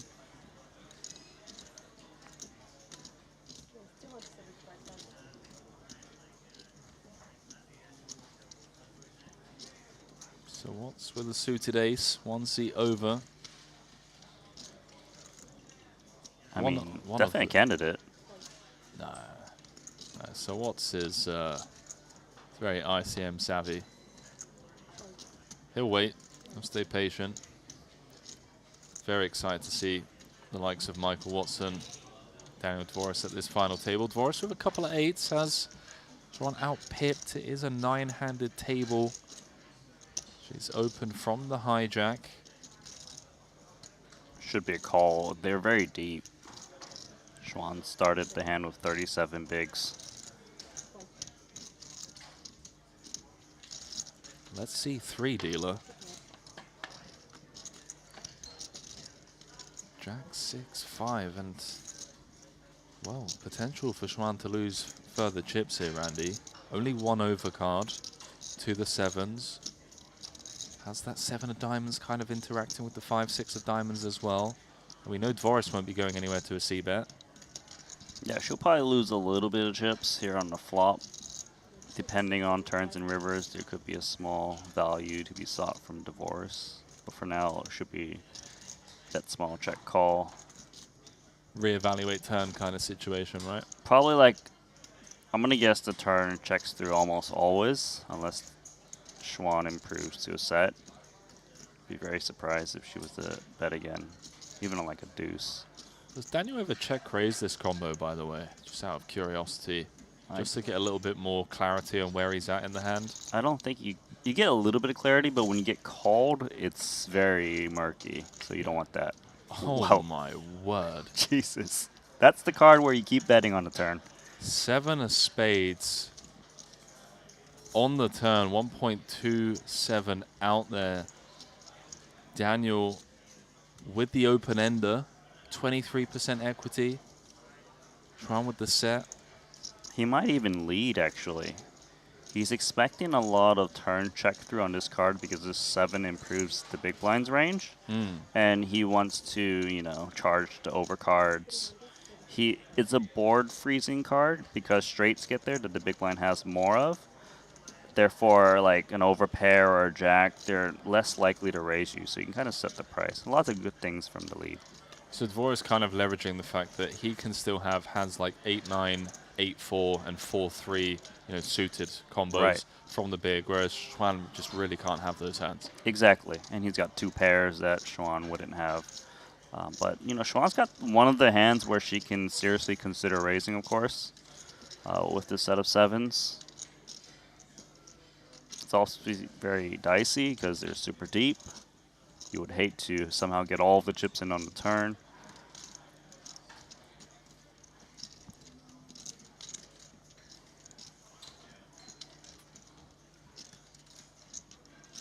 Okay, we see black's being cut out, so that's a raise. Hold on, Randy. Well, you think she's just... Hold on now, here it is. 1.2 by the looks of it, 1.3. So near 4x raise from Schwan. I want to know, like, how does Forrest proceed here? There's a lot of things going on here because he's thinking, well, the hand that for value that's most likely raising is like 8-9, right? A straight. But you got 2 8s in your hand. You block that. So what's the value? Is it like pocket jacks? Is it sets? Is this ever a pair trying to raise and just check back the river, like an overpair ace jack? You know. And if that's the case, then there is a consideration of, you know, making a playback if you think those hands will just raise fold. But we don't know. That's hard to say. So you think he might try and get a hand like ace-jack to fold? I don't know if he thinks those hands would raise. That's a question, you know, he would know the answer to. He's going to make the call. Sizable pot brewing here. This is the second hand. Second or third hand, sorry. Oh my god, is that a serious river card? That turn and river is insane for these two hands. From 23% equity on the turn to 100 on the river. We're going to have a new chip leader. That is in Daniel Dvoris. The question is, can he extract more value here from Schwan on this river? 4-liner on board. Flush gets there. Schwan's 7's reduced to a bluff catcher. Kind of like a lead for Dvoris. It's never. I feel like he's never going to get Schwan to bluff at this board texture. Schwan's got a lot of check back. All the sets will check back with that river card. There's probably not that many diamonds from Schwan that's willing to raise the turn because they don't want to get blown off their equity, given how deep they are. Yeah, I love that he's leading. This makes a lot of sense. Try to get some crying calls out of your opponent. Doesn't even go that big. Sub 1/3, targeting exactly this type of holding. The hands that Randy was alluding to. What a brutal development. Schwan here. It's hard to full sets for this price in big pots, but I can't really think of a hand she beats. As played. Oh, that's a great laydown. That's a great laydown. Didn't even take too much time. No like emotional attachment to the hand. Just let it go. Always disappointing when you drop down from 4.6 to 2.8, but needs to just leave that hand in the past, stay locked in. Still has 22 bigs. Still middle of the pack as well. $860,000 up top in this opening event here in Montenegro. Perfect timing. Quick dealer change. A quick shout out. Official timekeeper Jacob and Co, who've been supporting us. Well, I mean, I first joined Randy, what, Madrid 2022? You've been with us since then. See that collaboration timepiece, the Triton X, that can quite literally only be earned. I say the word earned because it can only be earned by winning a Triton main event. You're going to be seeing 2 of those up for grabs here in Montenegro during this series. Once again, massive shout out to Jacob and Co. 6 more hands at this level.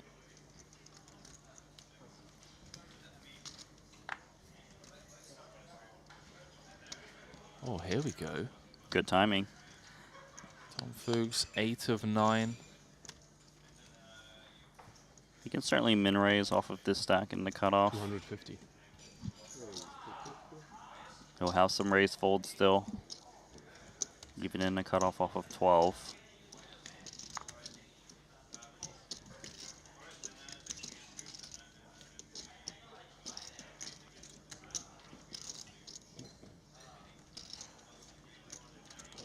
Well, he's got quite the customer. out of the big blind. The King 5 offsuit versus the Kings. Look at equities. Just 7% for King 5 off. And how about now, Randy? How about 0.3% equity? What does he need? He's running 5s. Yeah. Good luck. 6, 7, 5 out there. Tom's just praying that Zhang's connected with 10 and 8. Some middling strength type of hand. Unfortunately for the German, it's just going to be a C-bet and take it. Still, nice to pick up a pot early in the final table when you come in as one of the short stacks. I mean, he will fold, right? He has Stop King it, high. Randy. Yeah, but it's too early in the series for you to start imagining all sorts of... Randy, what's happening right now? Boom. That's what's happening. I'm concerned that you anticipated that that was coming. It's anticipated. It was just a bit of a time use. Live reads, yeah? Okay. Well, there's me thinking, you know, unlucky Tom, you know, C-bet and take it. Well, now he's salivating at the prospects of doubling up.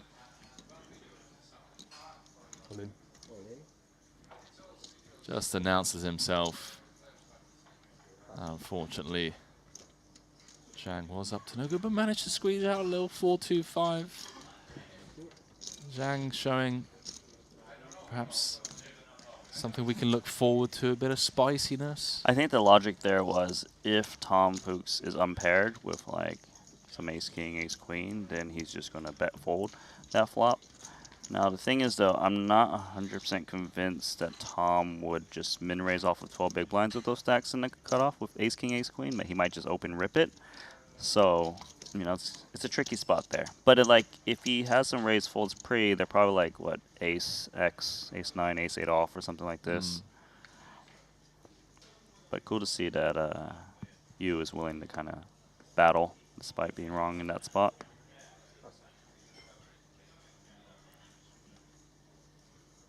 Paulius says run it. No, he doesn't. Do apologize. Min open. Run the minimum.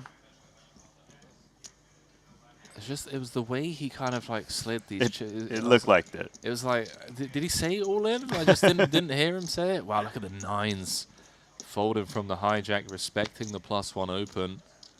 That's insane. That's a huge fold. It's crazy to think as well, had Paulie not opened here, the 9s would have been getting in against David Peters' ace queen. Let's see how Peters proceeds here against this +1 open. Has to respect the fact that this is off of such a short stack. Just moments ago, we saw it was kings for Tom.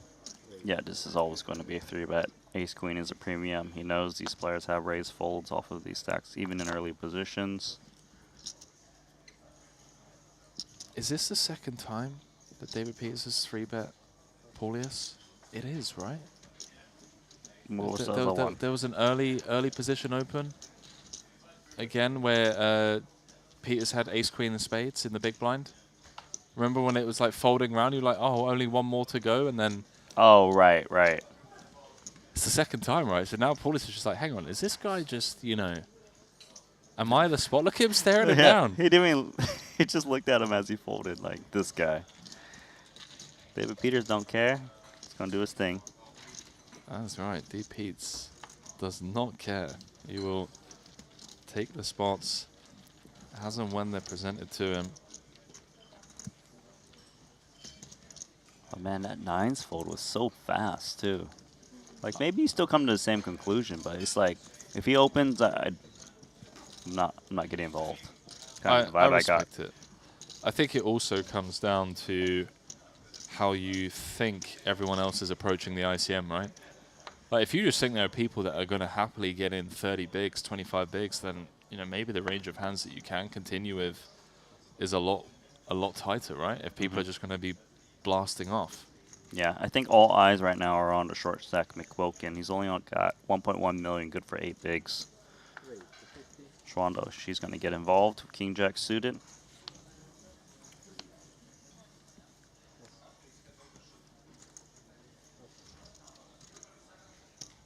Ace-Jack suited for Divorce. That's really not going well for Schwan. This FT. I think it's an interesting spot on whether to flat or 3-bet. 3-bet's pretty strong in the sense that Schwan really can't mess around with the 8 big blind and 11 big blind stacks out there. But his hand also plays really well as a flat. It just has so much playability. It's suited. I'm going to assume he would most likely 3-bet offsuit variety and always flat the suited one. Agreed. Yeah, I'm not thrilled about getting 22 bigs in at this stage of the tournament. No, it wouldn't be the 3-bet call off. It would be 3-bet fold. But yeah, I hear you. McQuilkin's just handcuffed here, but this is a little loose, I think. Even off of, what was it, 7 bigs at the start of the hand? The thing is, you're playing it 3 ways, so the equity is much tougher to realize 9-6 off, you know, and get it in good, but it's an interesting one. Well, how about this? Forget McQuilkin's 9 high. Schwan has the nut flush draw after opening from +1. So she still retains hands like aces, ace-king, ace-queen.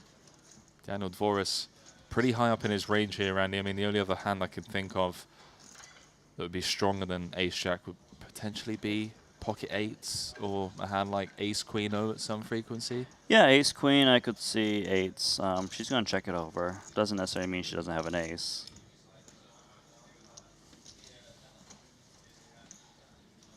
I love that hat, by the way. I want to grab one of those. Ace of Hearts is on the flop. Yeah. I think I want mine to be the Ace of Spades, though. I don't think that brand makes the Ace of Spades. Oh, it's like a certain brand, is it? Yeah, it's a luxury brand. Of course you know this stuff, Randy. The fact that you know that, you're so bougie, it's unreal. Well, back to Bougie Lou. You calling her bougie? Well, I mean, apparently so. She's got the bougie hat on. Coming with the check call. Looking for a heart. 1.37 out there. Doesn't find it on the turn.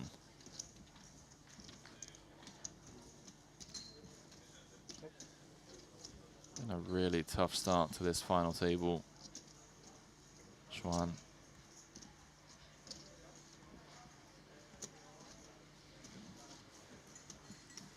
The ace-jack is usually good as played. I guess the question is, does Divorce ever get check jammed on the turn? Because if that's the case, then you're probably going to be more likely to check back. But if you feel that's not in Schwan's play, then you'd probably bet. Oh my. There's the hearts. A free look at the river. And what a river it is. The Queen of Hearts giving Schwan the nut flush. And as played, Randy, no fault there from Forrest. Just playing a bit of defense, a bit of, ICM savviness perhaps. I think he played the hand just fine. For now, though, I think Schwan needs to bet this herself. She can't rely on Divorce to try and bluff at her. And Schwan really doesn't want an ace-x to just check it back and miss value. Comes with, is that around B40? Bit less. Closer to 1/3. It's a bit on the small side.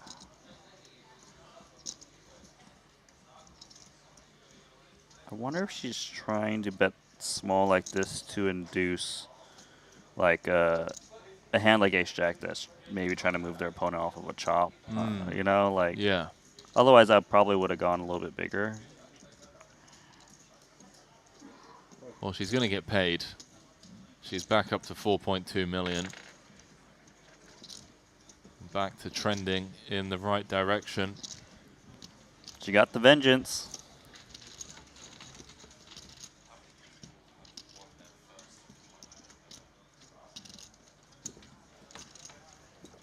Trying to think back, Randy, to a time that I can recall from the booth where the person that went on to win the tournament won it playing their first ever Triton event. I tried in JJ. I came up short. I tried. I came up very short. How short? Not ITM. But I'm trying to think, man. I know someone that did. It was before your time, Nick Shulman.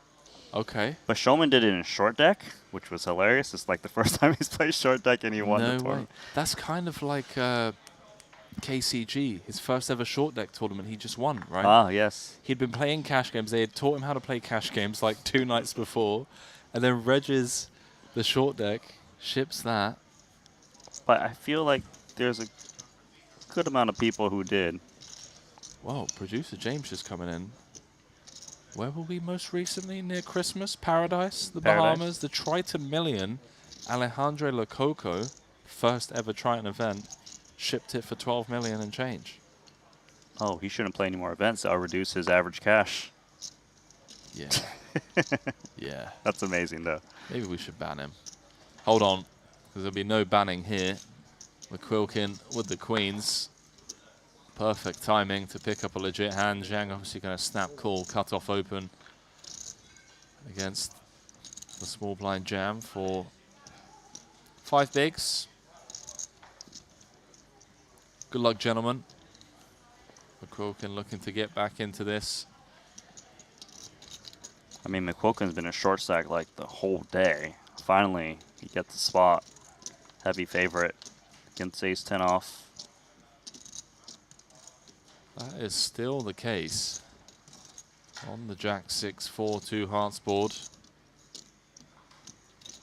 1.6 million out there for McQuilkin. Do the hard part. Survive as the short stack, double up. Gives him a bit of breathing room if he can just fade the 3 outer. 1 card to come, which he can. You'll take it. He certainly will. Back up to 12.5 bigs. Everyone else was rooting for an elimination. Last of the 5-figure payouts. $86,500 currently guaranteed. We are on an $18,500 ladder. As 8th will be going home. The first of the 6-figure payouts, $105,000. Planning never to talk again. A quiet table so far. In terms of chattiness, people just You want to do extra? preserving energy.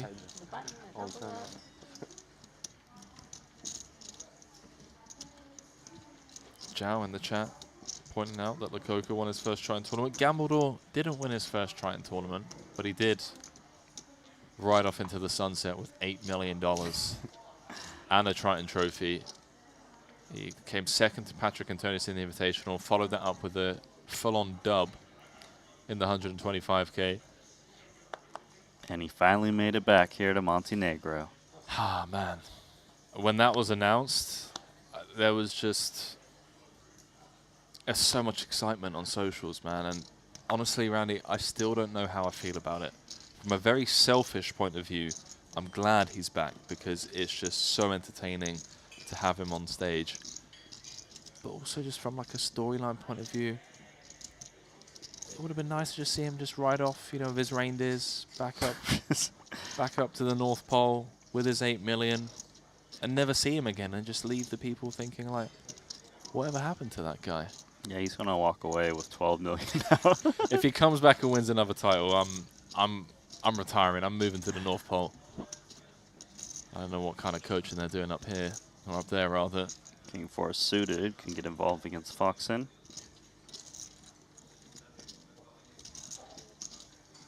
Big blind defense. So the 2 ladies will square off. Foxen in great shape. 6-7-5 out there. On the Jack 10-3 all spades board. This is all Foxen. Complete whiff for Lou.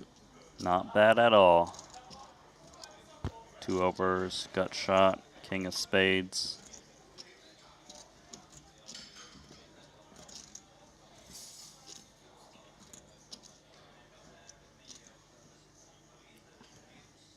Little C-bet here from Chrissy. Gonna get the job done. Although last time I said that, Randy, you know, Zhang check raised with king high on a 10-8 deuce, so I'm not sure anymore. Shouldn't be making statements like that. 2 more hands left on this level before the blinds go up to 75k, 150k. Randy, I'm going to ask you a question because I know that you have absolutely zero clue, and I think that's... Thanks, man. No, but I think that's what's going to make it so fantastic. I'm just going to start coming to you as my go-to guy whenever I'm not sure what to bet on. And you want the guy who has zero clue. Okay, go on. UEFA Champions League finals. Who? PSG, exactly. PSG against Inter. Who's winning? Interpol. There we go. Interpol's winning. You heard it here first, ladies and gentlemen. Interpol's winning the Champions League finals. Get your money down. Call up. You know, that's what I'm doing. D-Pete's with the aces. Thanks, Randy. You're welcome. And he's not going to get credit for having a hand as strong as aces, that's for sure. It's going to be expected. The opening wide, given the fact that Paulius is on 9 bigs, Quilkin's on 13, Michael Watson's on 14. Blinds are going to be going up shortly as well. There is Sir Watts, 4-time champion. In the big blind, Queen 9-0. Defendable, but Sir Watts is very ICM savvy. Yeah, so that's a hand that you certainly can defend. But when there's a very short stack out there, Paulius Plazonitis with just 9 bigs, it's better just stay away and not put yourself potentially at risk.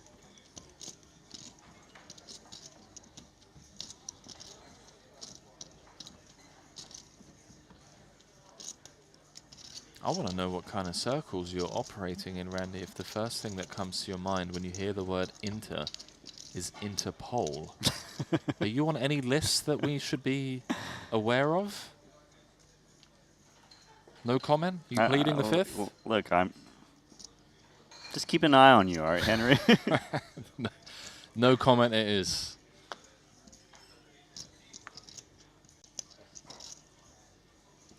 Oh, kings now for Zhang. Not been spoilt for big hands. Sorry. Oh no. Bye-bye, McQuilkin. That's rough, man, because he's been so patient, nursing the short stack to perfection, to then get cold decked like this, just as the blinds have gone up.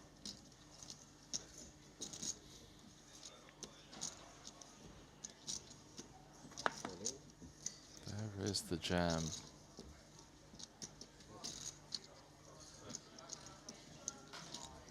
Gonna need some help. The blinds are going to get out of the way. Zhang's going to snap. McQuilkin is going to see the bad news. He's up against the Cowboys.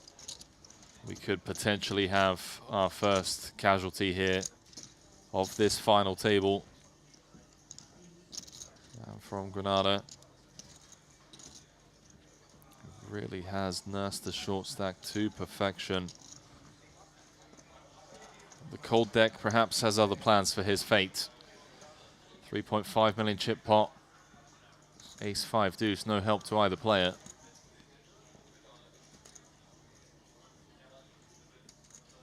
Not that Zhang needed help with the kings. McQuilkin reduced to 2 outs once for his tournament life. Doesn't find it. GG. GG's indeed. Have ourselves our first elimination of the 25K WPT Global Slam. Theodore McQuilkin will be heading to the cash desk to pick up $86,500 for his efforts as Zhang scoops in a sizable pot. Now closes the gap on Dan Forrest, separates himself from the rest of the pack. Last of the 5-figure payouts going that man's way. Yeah, it feels like it was a bit frustrating for him all day. It was a bit short stack throughout, but, you know, he made a final table.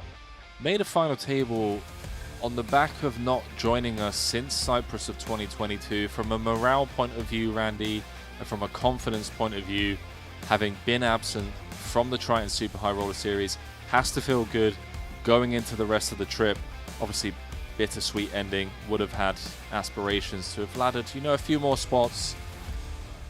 But yeah, 9th place for McQuilkin and his first Triton final table, which, you know, given that he's only played 3, Randy, That's not bad. That's a pretty good exchange rate. 3 events, 1 FT, but the show goes on without him. 8 left, all guaranteed, $105,000 now. All in. So what's with the button jam? Couple of 8s.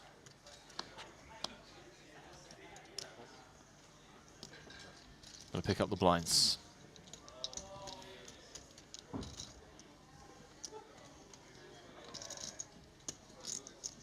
We do still have 4 Canadians at this final table.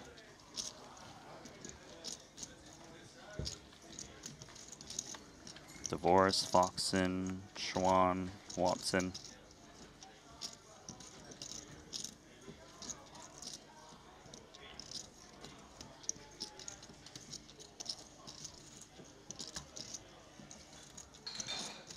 Have you visited? Canada? Yeah. Vancouver. Any good? It's great. You there for online grinding? Or? Yeah, back in the day I Nice. used to Good do man. that. Yeah. Close to California. I know Patrick Leonard is incredibly bullish on Vancouver. I think he's been going out there for quite some time, along with Espen and a couple of the boys for the online series.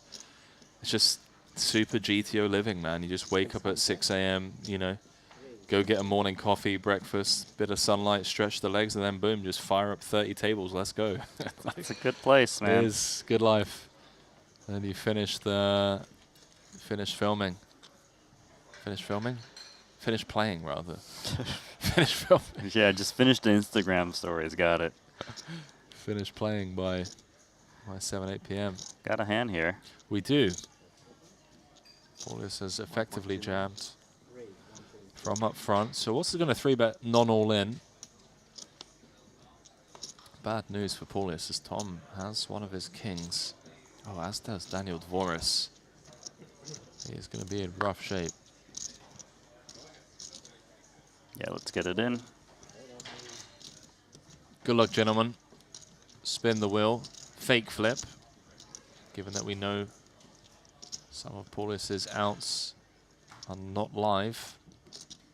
This is the hand I busted the last By the time. way, Sir Watson I don't on like the that hunt hand for either. title number 5.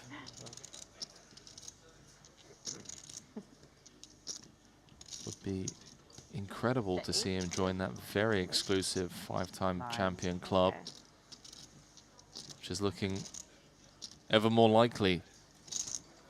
On the 965, as he's now a 76% favorite to scoop this pot, be back up to north of 20 bigs. Needs to fade 6 outs once to scoop the pot and eliminate the Lithuanian cash game reg, which he does. Wow. 2 quick eliminations.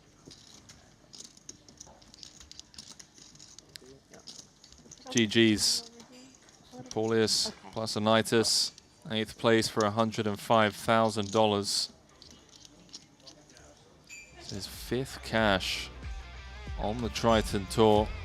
Now taking his earnings north of 800,000. Joined us for the first time in Jeju of 2024. Picked up a cash in the 100K main event there. A few cashes in Jeju 2025, and now his second Triton final table with an 8th place finish here in this WPT Global Slam.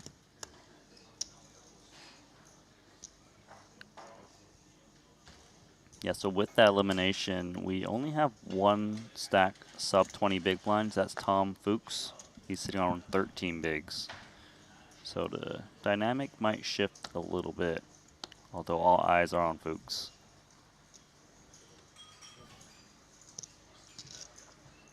Yeah, I mean, Fuchs doubles once, moves up to 4th in chips. That's how close it is.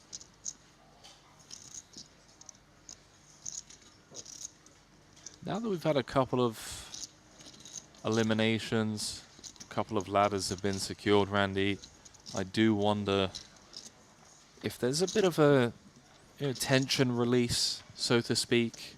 It's like, okay, bit of that pre-final table jitters. I mean, sure, it's always nice to get some pay jumps, but then again, with each elimination, each pay jump gets bigger, so there's still a lot of tension going on. Check through, giving a 10, 3, the best hand on the turn.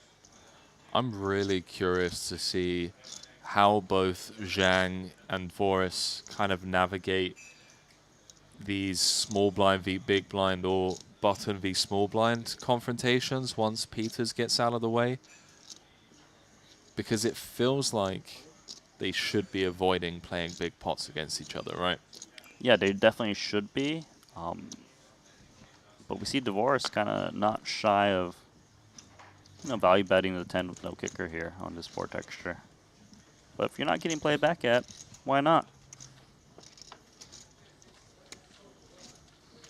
So with the departure of Paulius in 8th, everyone now guaranteed $144,500 for their efforts.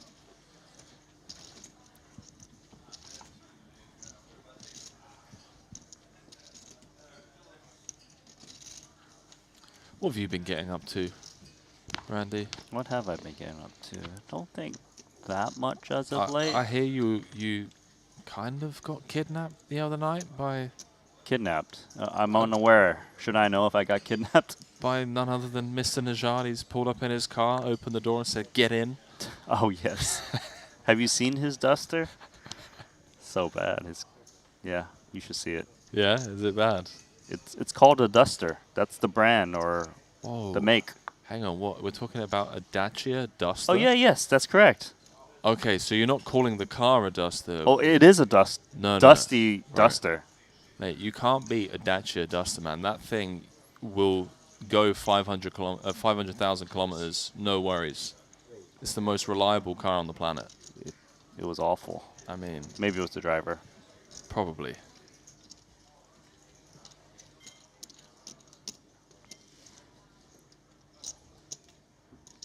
Raise and take.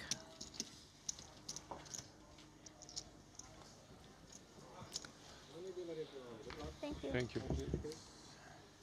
How's your anxiety been, Randy, around our little prop bet? I don't think the viewers know about the prop bet. You want to enlighten them? Yeah, I do. So, Ali and I are on one side of the booth. We're called the play-by-play commentators. And then on the other side of the booth, we have the likes of Mr. Randy Liu and Kevin Rabichow, who come in with their color and analysis. As some of you have probably noticed at the top of the show when we do the pre-game warm-ups, the break desk, we have our social media tags now on, I don't know what you'd call this, like our... The iPad box, whatever it is. Sure, the iPad box. That's a fantastic way to describe it. Hang on, because Fuchs has got aces. I'll get back to the prop bet in a second, because if Fuchs can find a double and get up to around 4 million, he is going to pose a real threat.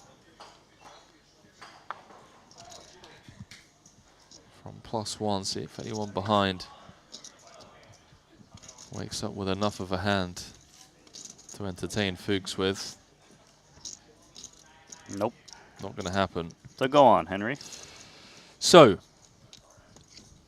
producer James Dempsey said to us, "Hey guys, it's my responsibility, but on the off chance that I do forget to switch them around, can you just, be mindful, keep an eye on it, and let me know?" And that led to discussions of, well, who would most likely not realize that their logo had been changed? And then discussions of a wager developed. and we got some money down. Me and Ali against Randy and Kevin. But the rules aren't really clear as to whether or not is intentional sabotage allowed. Are we allowed to kind of, you know, try and switch each other's out? Is it purely based on if producer James and producer Martins forget to switch them around? I kind of think sabotage should be allowed, but we can discuss further terms later on because we've got a bit of a mystery hand going on. Ooh. First one of the final table. First one I've seen this festival. Oh, okay, well. I'm taking the aces.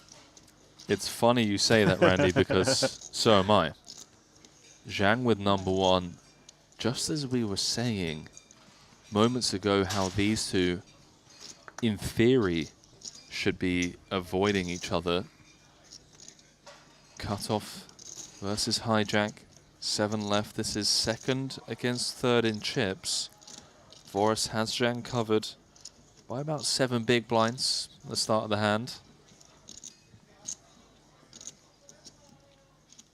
Yeah, more than 50 big blinds apiece. This is going to allow Voris to call 3-bets a little bit more.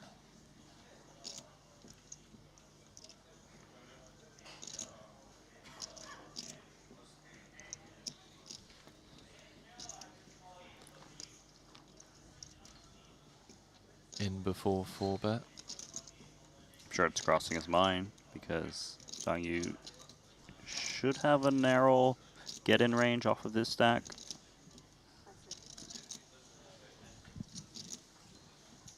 He goes with call. Strap yourself in, Randy.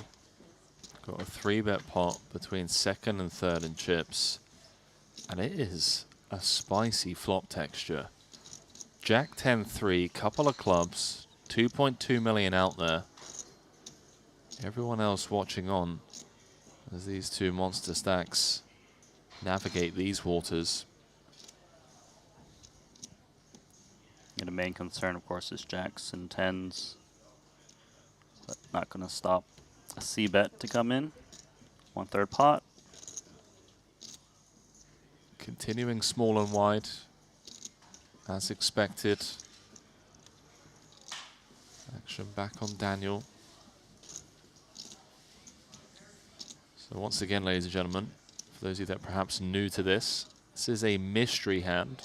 So production crew, just, you know, they block out one of the hands to make it more exciting for us to try and play a bit of a guessing game, play it from the perspective of Zhang. Try and put Voris on a range. 3.6 million in the middle now. SPR less than 2.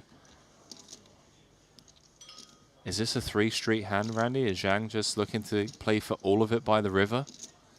I think so. Probably should be betting this turn as well with the overpair. 1.4. Yeah, I like the bet. Mainly because you expect a set of 10s to check raise the flop at some frequency. So when we see a check call, you kind of want to charge Jack X, 10X, clubs, you know, the straight draws. Of course, it's throw up time if you do happen to get check raised all in. He's not gone geo here, right? He's bet 1.4 into kind of 3.6. If Daniel just calls, there'd be 6.4 in the middle, with 4.8 back, going to the river, setting up around like a 0.75 river jam. Yeah, I think it's pretty good in terms of sizings right now. Setting up a natural river SPR. And reverse engineering this hijack open, tighter than a cutoff, of course. Hands like 10s, Jack 10 suited. Certainly a part of Voris's range, but we can't always be scared of the monsters under the bed in Zhang's shoes. Still get value from an ace-jack, although there's only one combo of ace-jack suited left. Yeah. Is jacks ever in there, by the way? Yes, of course. Oh. Dude. This feels bad now for aces. Because that was the one thing you didn't want to see, was a check raise all in. Randy, can you pass me that bucket down there, please? I'm going to throw up. What do you do with aces here? Aces, no club. Oh my god. All right, let's think. What's Divorce's value range? Jacks, 10s, Jack 10. Is it ever queens? I wonder. I'm not sure. Just have to reiterate for context again. Fuchs has 15 bigs, so Watts has 22. At the start of this hand, Daniel Dvoris and Zhang Yu were sat second and third in chips. Dvoris with 58 bigs, Zhang with 52. The average stack is 37. The current payout on tap is 144,000. Up top has 860k. It would be an absolute disaster for you to call here, be up against the set, drawing to 2 outs, and then out the door in 7th. But at the same time, he wants to play for the win as well, and he knows that Dvoris is sick enough to take a hand like King-Queen suited, maybe even a hand like Ace-Queen suited, and just say, you know what, against this 1.4 million on the turn, I think you have enough behind that I can generate some folds. I'm all in. I think Dvoris believes he's up against aces and kings, and he wants to get it all. He doesn't think those hands will fold. It's my So you're saying Dvoris has it, yeah? I think he's got it. I think if he had ace-queen suited, king-queen suited, he would strongly consider just a check call again, because he's up against that strong range that he doesn't perceive to bet fold the turn. I don't think Dvoris would ever do this with naked jack. He probably would just check call again. Well, I've got a question for the viewers. 1 in the chat if you think Zhang's going to call. 2 if you think he's going to fold. And then 3 if you think Daniel's got value. Or 4 if you think he's bluffing. So you got to give like a combo. Like a 1-4 or 1-3. Don't confuse me, Randy. Come on.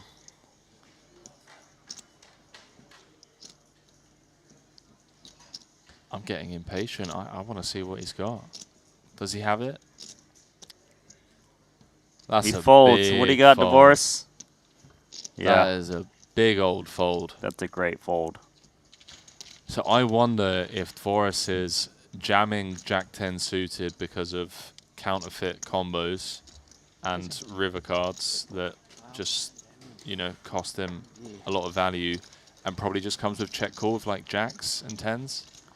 He's jamming because he doesn't think Zhang Yu's folding aces, but he did. So, you know, you have these assumptions about your opponent, and sometimes they're, you know, just slightly off. I don't think he thought his opponent folded aces there. What, even after tanking for like... Well, I mean, maybe at that point, but like, I don't think he expected him to fold aces when he jammed the turn, is what I meant. Yeah, I know what you mean. What an incredible hand as Daniel Dvoris takes the chip lead here. First final table of the series.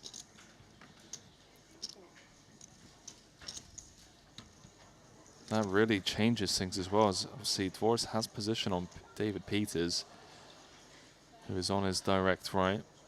And now Zhang Yu has dropped down to sub-average stack. Still third in chips, but yeah, Chrissy Foxon, Xuan Lu could do a lot of damage to him. So Watts pounces. Blind v blind. Tom's not going to be able to call this one off. Yeah, but that was a great mystery hand. That was incredible. That's my favorite hand of the trip so far. Easily my favorite hand of the trip so far. Shout out to the Share Hands crew and the producers backstage who saw that and made it a mystery hand. Well, we were. Great fold. I like. That's what you're going to go with, the Borat? Very nice fold. I like. That's going to be my new bit, Randy. I mean, that was an excellent fold with 2 aces. Wasn't easy, but like that turn bet really gave him the clarity he needed. He was like, well, if I get jammed on, I think I am up against the goods, and he was. Do you think Zhang said, wow, well, we won as he got jammed on? Sorry, I'll take a lap. Tom's got kings. Man, Zhang is just getting put through the absolute blender. All in. This is pretty brutal. I don't think he's going to fold. Yeah, got a call. Man, Tom's had kings, aces, and kings in the span of 2 orbits. It's now all in with 72% equity, 4.3 million. If he can just hold here with the Cowboys, he moves up to 3rd in chips.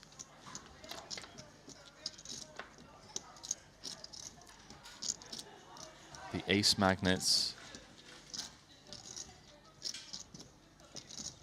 somehow avoided the ace-high flop. Same story on the turn, as Randy correctly pointed out, the 9 of spades reducing Zhang to 2 outs once. Tom Fuchs is 1 card away from moving up to 3rd in chips as he holds across 5 and finds himself 1 step closer to posing for a winner's pick that we were alluding to at the top of the show. I kind of feel for Zhang Yu, you know, like high hopes, big stack, made a great laydown, gets coolered in a spot like that against a short stack. He's dwindling.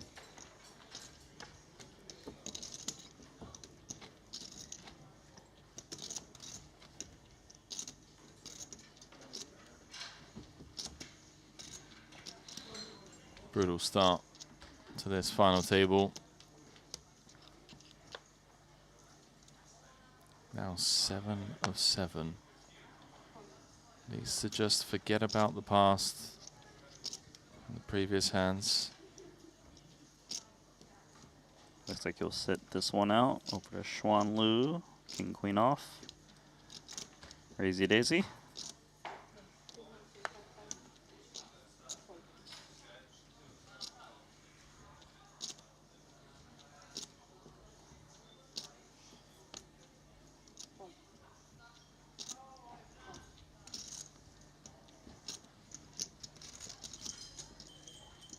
See how liberally Forrest wants to approach his big blind defense strategy against a middling stack. The fact that he can really lean on the likes of Lu post flop. I think he's going to V-pip this one. He's got the chips that can play post flop. He's got the covering stack too, which buys him more free turn cards. Xuan will be less apt to c-bet light on some textures that rate the big blind more, such as flops like this. Maybe Xuan doesn't c-bet king queen. We'll see.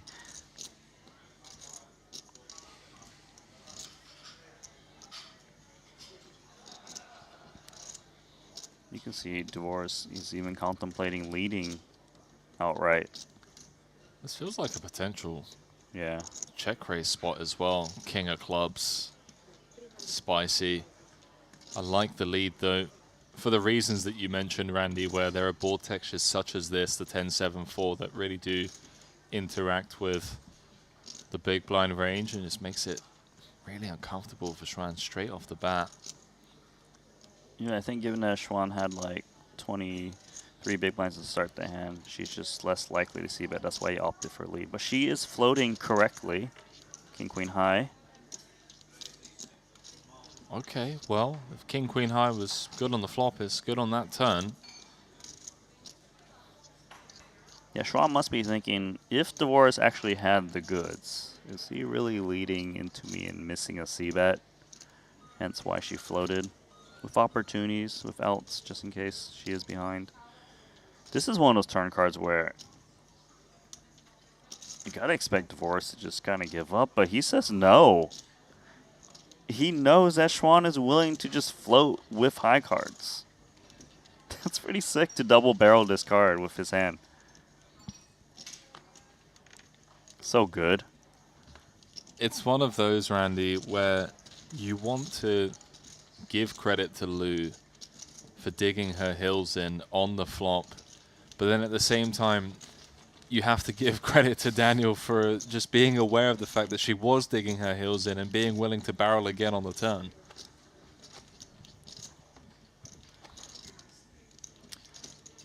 Man, this is turning out to be a fun one. I mean, it's kind of tied at the bottom. Schwan on 18 big, Zhang Yu on 19, Sir Watts on 22, Kristen Foxen on 24.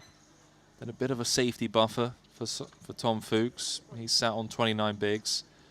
And obviously a huge gap between those five. David Peters on 62 big blinds and Daniel Dvoris on 86 big blinds. As Daniel is on the hunt for title number 3. If I'm not mistaken, has never won a Hold'em title. Just scrolling back now, came first in Monte Carlo 2023, the 50k PLO, and his first title came in Cyprus in the 20k short deck. So Dvoris looking to complete the Triton. Yeah, and he's looking to tango with Peters from the small blind. He is the new chip leader after taking that pot against Zhang Yu. 8-6 suited. Flops that? That's good, man. He's running hot. I want to see a straight flush, Randy. Yeah, you want to see the 9 of diamonds? I want to see the 9 of diamonds. Is Dvoris going to lead again? Not this time. Guessing he's not leading because Peters has plenty of stack to play for. It doesn't really exert the same pressure against big stacks.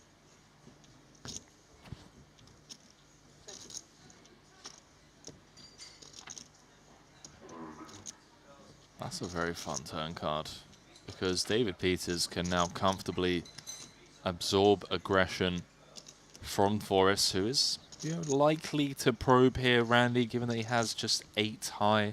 Want to generate some folds. Not many, but the ones that he can. It's obviously a huge pickup when you're sat there just 8 high in a draw.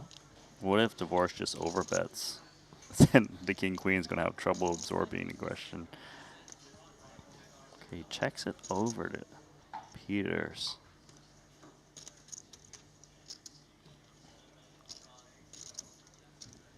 Take the free one. Seems reasonable, king-queen.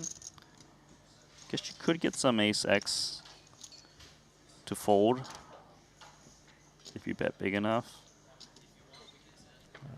Peters very respectful of the strength of the small blind flatting range. So we can see Dvoris is a bit out of line as both players brick on this 10 of spades river.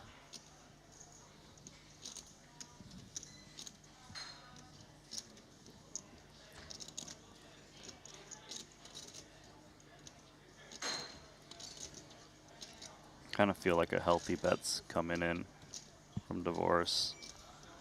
Yeah. It looks like he might even be going over. He represents 10x quite well. You know, he didn't get a flop bet in because Peters checked back. You would check the 10 on the turn when the overcard comes, and I think it's very credible that he could have the 10. He's a monster. Daniel Dvoris is up to 13.5 million chips. They call him the Ox for a reason, Randy, because once he starts running away with it here, he just cannot be stopped. Although I don't know if you heard what the locals call him here, Randy. No, what do they call him? Forrest Gump. True story. Are you serious right now? I'm dead serious. Okay, you gotta explain. I'll give you this some one. context. I was down playing tennis with Boris, who's the head coach down at the tennis courts here. He was saying to me, Henry, there's this small Russian guy that comes and plays tennis with me. He's going to be joining after your session. I was there at 9. This allegedly small Russian guy was joining at 10. I was scratching my head. I was like, small Russian guy, apparently he chases every ball. He runs all over the court, left, right, forward, backwards. Sometimes Boris and his son have to play 2-on-1 against this guy. I'm like, who could this be? You know, apparently a Triton player. 9:50 rolls round. I see Daniel Dvoris walking towards. I'm like, is that the guy that you think is like, you know, Russian? I'm like, they're like, yeah. I'm like, no, that's not. He's not Russian. He's Canadian. I was like, but now I know what you're talking about, because we call him the Ox because he never stops running. And without skipping a beat, Boris and his son turn around and go, oh, really? We don't call him the Ox. We call him Forrest Gump. Because obviously Forrest Gump never stops running. Right, right. And Dvoris said to me that I have full permission to call him that from here on out. He heard them say it, and he was like, yeah, fair enough. I prefer that, actually. So...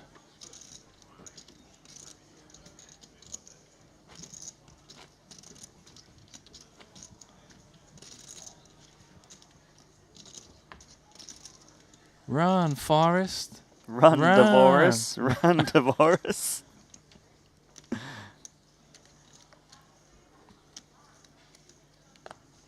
Well, I'm glad we're getting nicknames out on these players.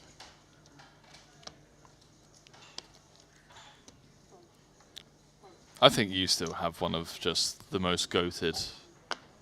I mean, obviously it was the screen name that you came up with, but it's still pretty cool, man. Like, how did you even come up with Nanonoko?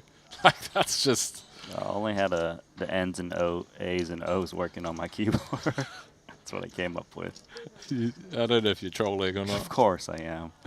Queens, let's raise it up. Oh, no. Man, is he going to catch a break? I don't think so. He's got 32% equity. Jamming against the chip leader open from the cutoff. He came into this final table tied second in chips. It's now 5 cards away from being out the door in 7th. So after tough spot after tough spot. No, that's about it. Queen 5 deuce needs some diamond, ace, jack, 9 to give him a bit of life. He's drawing dead. GG. He did nothing wrong.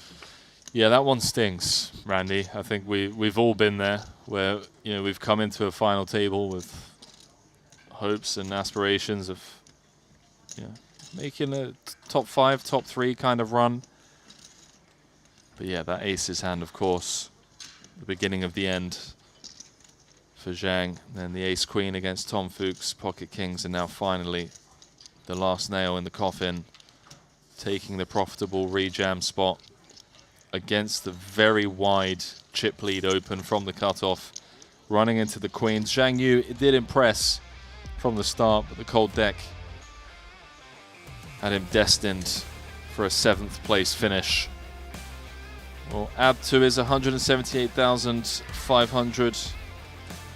Sorry, I do apologize. We'll add to his $34,000 in Triton earnings. Picked up his first cash in Jeju earlier this year. Hopefully we'll be seeing more of him later on this stop. You can just see over on the Triton Poker Plus app, when you click on his name, how he was hovering around 8 million in it in the space of 5-6 hands.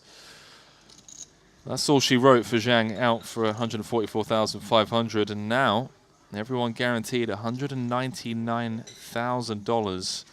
But we do have a bit of a overwhelming chip leader situation around here. What does that mean for the likes of Xuan Liu on 16 bigs, Michael Watson on 22, Foxen on 24? I mean, how handcuffed are they? Neither of these players, by the way, strike me as the type to just let Dvoris push everyone around. They're going to bite back. But they aren't going to bite back often. They'll attack here and there, but they kind of have to let Dvoris do his thing and just chip up. Pay jumps are getting big. We've got 6 remaining. We've got players under 20 big blinds.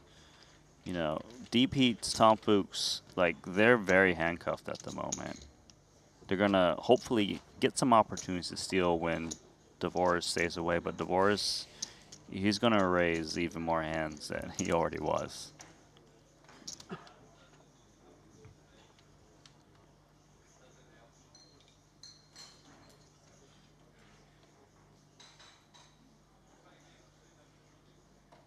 Did not expect to be down to 6 this quickly, and I certainly didn't anticipate this kind of stack distribution. So this could play as flat, could play as 3-bet. Either way, Peters is the only other player with a decent stack, sitting on 60 bigs.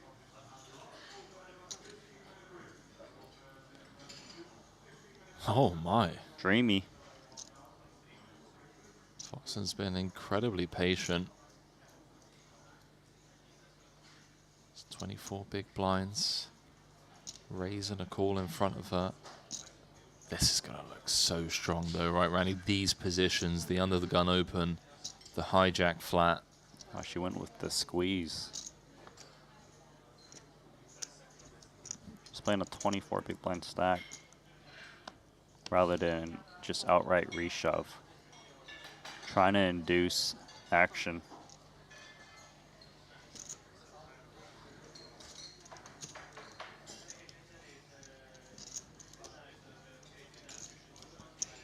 Ace-3 of diamonds. Interested.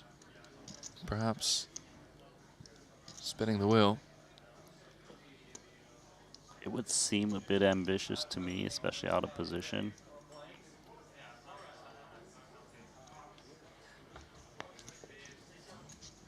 Dvoris was a bit suspicious there, giving Chrissy credit for some out-of-line shenanigans. That squeeze, but she had the goods. So, it sounds like the blinds will be going up.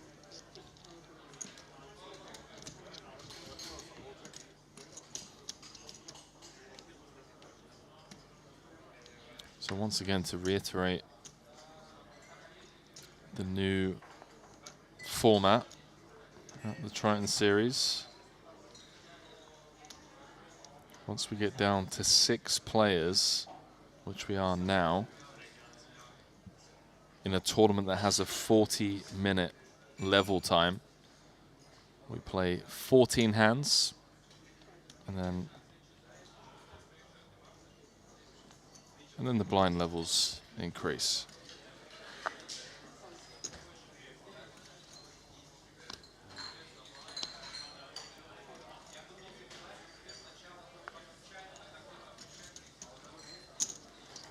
Another raise and take. Kind of feel like Peters got a little scammed in a sense. He didn't get to exert his chip lead at the final table because Dvoris just kept winning huge pots very early.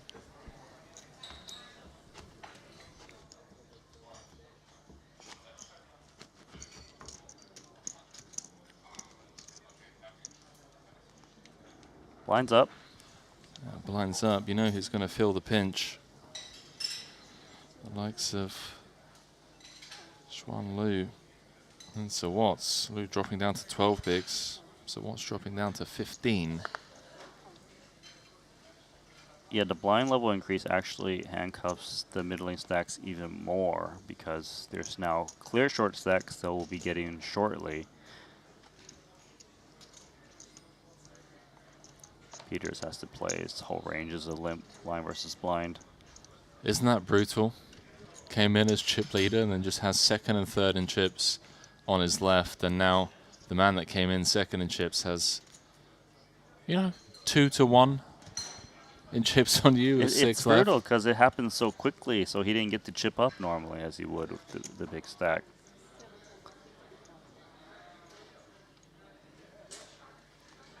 Like, Dvoris just took all of Zhang Yu's chips and some of the other players, like Xuan's. Regardless, though, we do have a pot brewing because 6s is going to be able to call.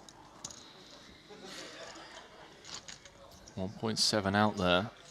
It's already a big pot. I mean, Dvoris would love to chip away Oh my word. There you go, D-Peats.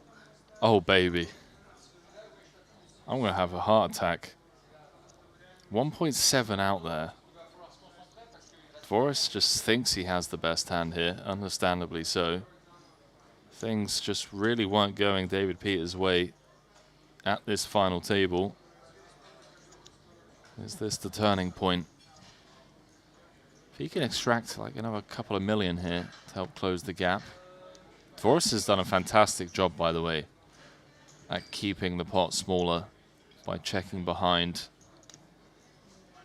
Yeah, he's got a hand that can't get 3 streets of value. He knows Peters could have some bigger aces because of the chip distribution pre-flop, so Peters could actually have like an ace 10 plus or like some 2-pair sets. So he wants to pot control against this stuff a bit.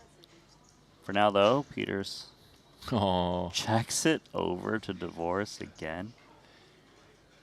Is the idea here that Dvoris could now start barreling off with like a queen 10, jack 10, or do we just always expect those types of holdings to barrel on the ace 8-6 board? I kind of feel like the air and stuff like that would have just bet small on the flop on ace-high textures. He's just trying to make his hand look as weak as possible. And he knows an ace-x is going to go for value now for him. So at least he can pick up, you know, maybe some delayed c-bet bluffs. Regardless, though, this is obviously great. He wanted to see a bet. It's kind of interesting because he wants to check raise to build a pot, but check raising looks insanely strong given he's second in chips into the chip leader with micro stacks out there. Well, it comes with the check raise, the 2.4 million. Set the trap to perfection.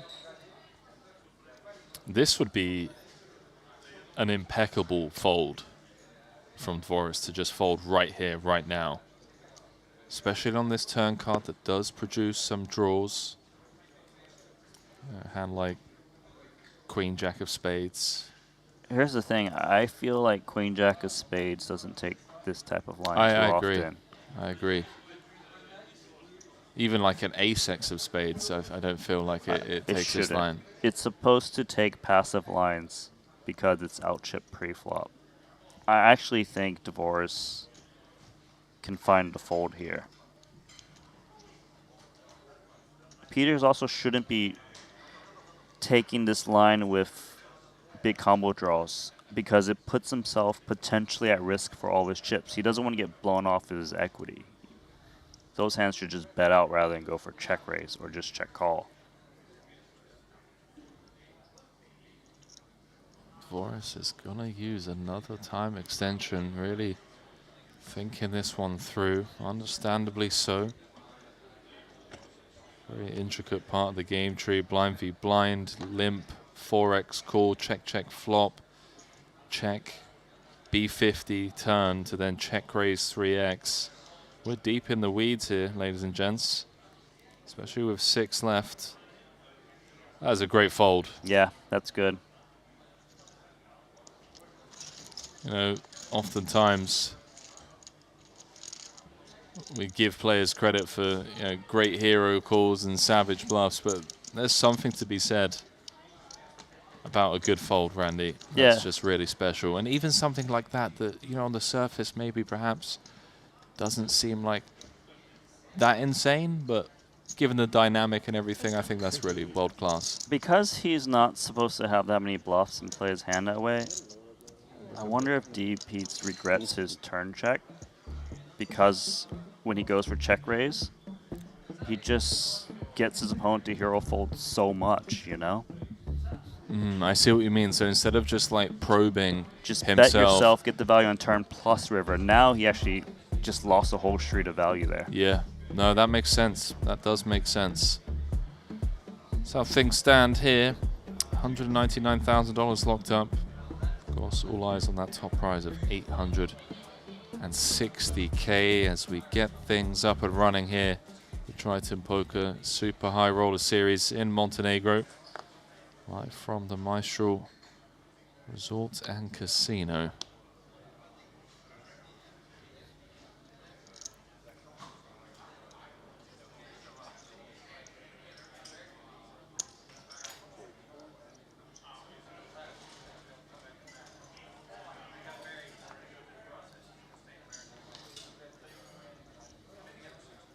Ace-10 for Kristen Foxen. She's got 21 big blind back.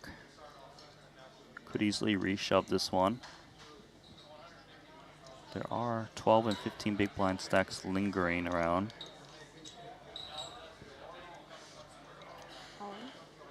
Yeah, this is pretty good, especially against the other big stack that's going to have a wide open range on the button.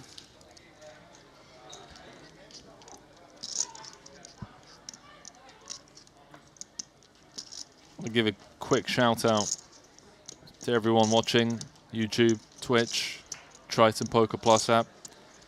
Appreciate you all joining us for our first final table of the series. As always, let us know whereabouts in the world you're joining us from. Obviously, we're Central European time. I expect a lot of people are Western Hemisphere, stateside, South America, What'd you say? North America.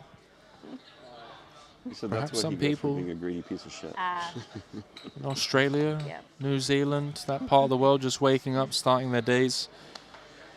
Hope you're all doing well. I do have one small request. If you haven't already dropped us a like over on YouTube, if you are watching from there, please take a couple of seconds to do so. It really just helps us build an audience, helps reward the YouTube algorithm, get more viewers.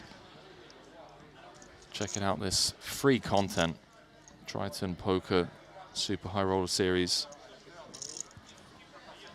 As Daniel Dvorak continues to do what chip leaders do. He is really enjoying himself out there. It's cruising.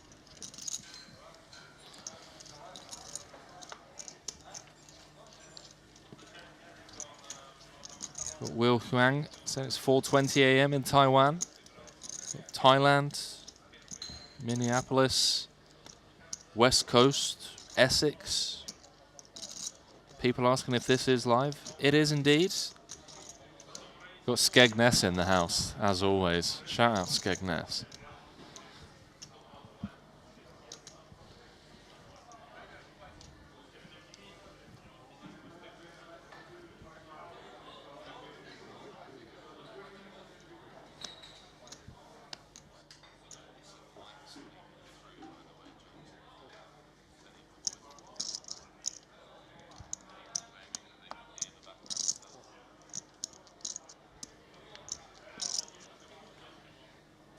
Oh, it's 8:22 a.m. in Antarctica, Randy. Okay. Like I need to know that. Schwann's got king 10 offsuit, 10 big blinds. Only play is all in. Disappointing kicker to go along to king into the muck.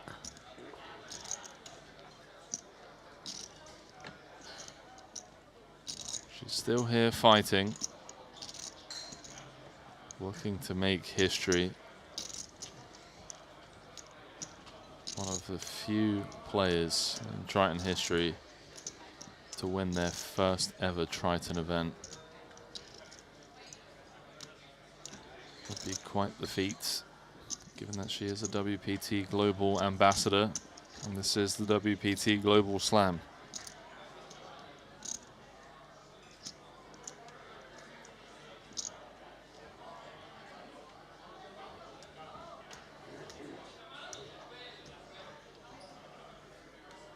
Ace-5 suited. That's the one.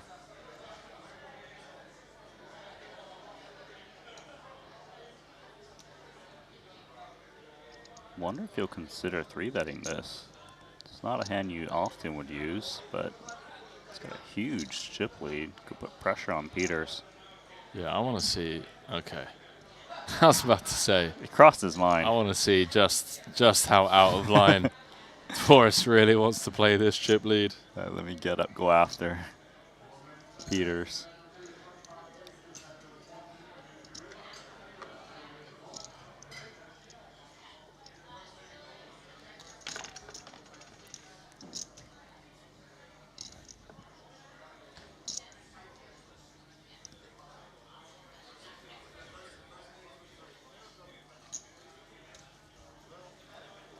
29 offsuit.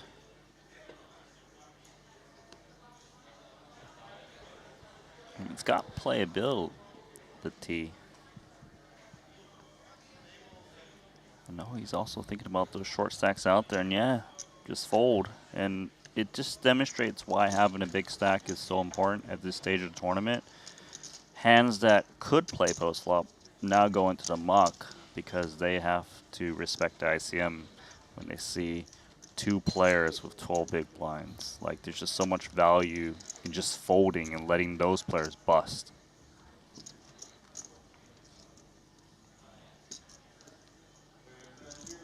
A few people asking for the current payouts. On tap payout right now, 199,000 for 6th. 5th will receive 259k, so we're on a 60,000 ladder. 4th be going home with 325,000. 3rd will receive 398. Runner-up be heading home with 579k, but the champion in this 25k will be picking up $860,000. So we're going to have ourselves a near 300k heads-up battle. For now, of course, our attention on six-handed play.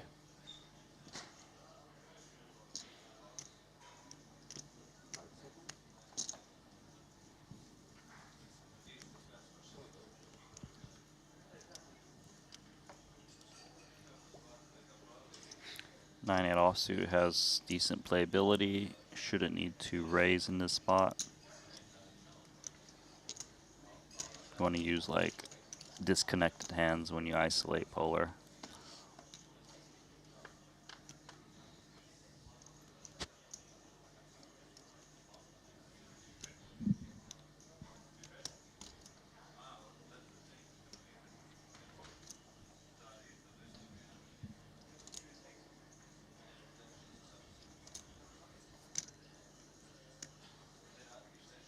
This feels like one of those ones where we can't absorb any aggression should we check over. We're not really afraid of getting check raised off some equity, and say we had Queen 7 with the Queen of Diamonds or Queen 7 of Hearts with the backdoor flush. Maybe take a stab. Just try and fold out 2 random cards. Did check through.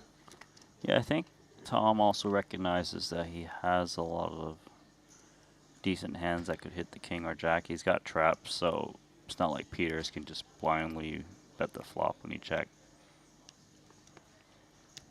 Now, though, that I did check through, he's got a little open and straight draw with 3 diamonds out there. We'll start stabbing now. Deep heats. Open ender of his own, but not interested in chasing the lower end of it with 3 diamonds out there versus half pot. Tom Fuchs back up towards 20 bigs.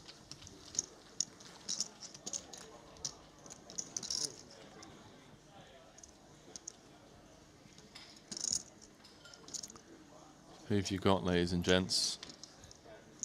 If you had to pick one player out of these 6, who have you got to be lifting the gold? Who's going to be taking this one down, the first trophy of the stop here in Montenegro?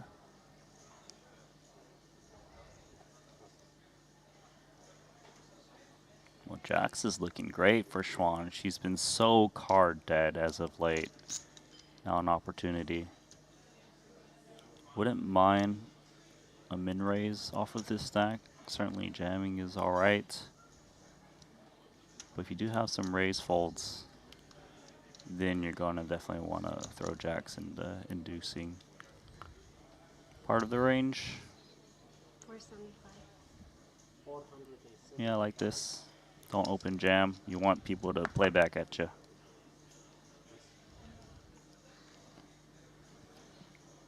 Don't think it's going to come from Tom. Might come from Peters with ace-10 offsuit out of the small blind.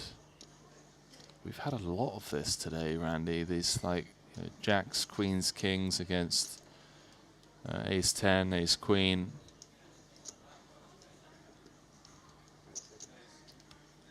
Yeah, I wouldn't blame him if he attacks with ace 10. Unless he has some very sick read. And Schwan has got the pair.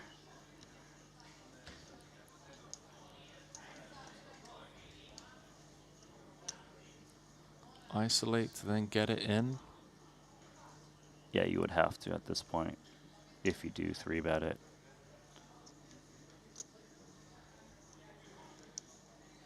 So he goes with call, looks like. Wow. Well done, sir. Yeah, I think like he thinks his hand is a bit too strong, but he's a bit unsure where Schwan's at. So the next best thing is, let's see a flop.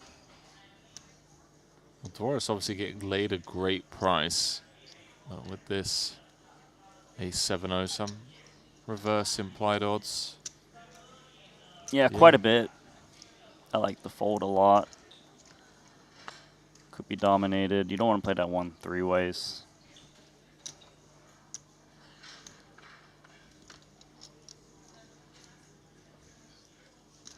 You like that, Schwan? Middle set, Randy. Any good? It is for now. Queen Jack 3 depeats with that gut shot Broadway draw.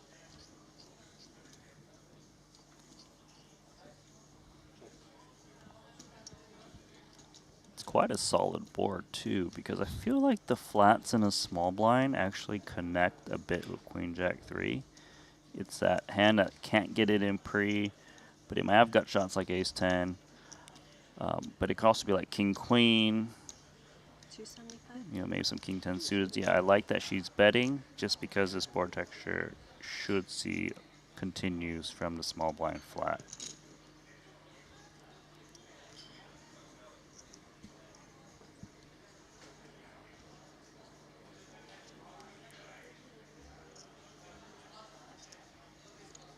I mean, it's just 275 to win what's in the middle. You have a draw to clean nuts. Yeah, he's going to make the call. SPR is less than 1. Schwan in great shape to win this pot.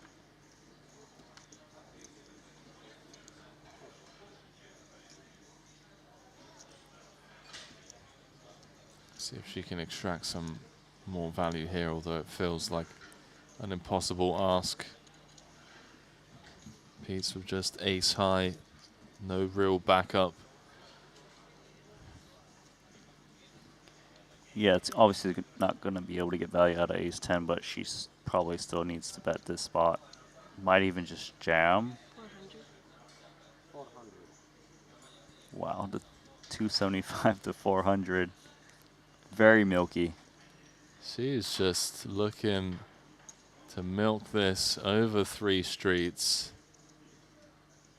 Comes with, what, like 22% on the turn. Is that enough? I mean, DP's getting, what, 6 to 1 on a call? Well, I don't think DP thinks that he's ever ahead. No, but just like to draw to the king, right? You're getting laid this price. Yeah. I wouldn't think hitting the ace would do much for him either. It feels like you're kind of chasing the king and only the king. Ace seems like a fake out. Yeah, Let's go. That's good to lay down despite the price. Just would be such a crazy bluff for her with those sizing in that stack, you know? Just like in there with like ace 5 of clubs or something, or whatever it is. Schwan bobbing and weaving. Tried milking Peters on the turn for an additional 400k. David not taking the bait.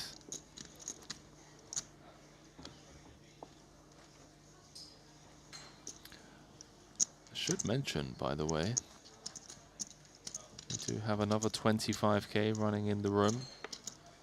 Event number 2 of the series. 130 runners in that one. down to 64. Fedor Holtz is currently chip leader. Mikita Bazikowski is in third. Sean Winter, Aspen Jorstad, and Daniel Rezai, among others, in the top 10. He's 755,000 for first in that one. Just easing our way into this super high roller series here in Montenegro. Like this open vase 4 suited, which makes, you know, her jacks raise earlier even better because she definitely has hands that raise folding. King 10 offsuit, that can C3.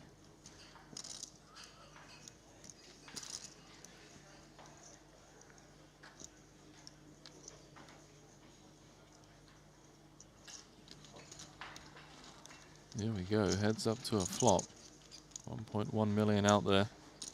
Every pot so crucial for these two at this stage of the tournament. It's Chrissy that's going to flop best on the King 9-7. How do we feel about this flop, Randy? Under the gun range, ace-4 of hearts in hand. It's kind of interesting because, of course, it's great to have the backdoor hearts. Gives you firepower to consider multi-barreling. King high texture is good for you. It's a little bit connected in the sense that there are more hands the big blind can continue with, whether it be pairs or straight draws. But she does start with 350.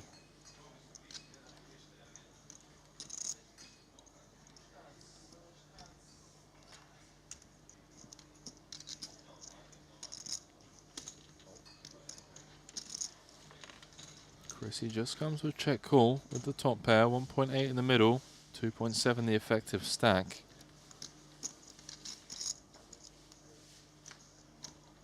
One would have to assume, Randy, that things slow down on this turn. Schwan has picked up some showdown. It feels like fake showdown.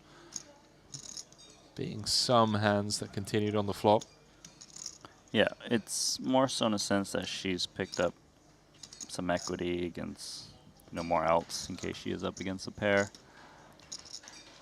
It's so hard to double barrel this one off of her stack. She's getting very shallow, so if Kristen even has like a king, she might just check raise all in if a bet comes in now, and then you just get blown off your equity, which is a disaster. I prefer betting this turn if I want to turn the 4 into a bluff. If Schwan was playing like a 4 million-ish stack, something that your opponent is less likely to check jam on you.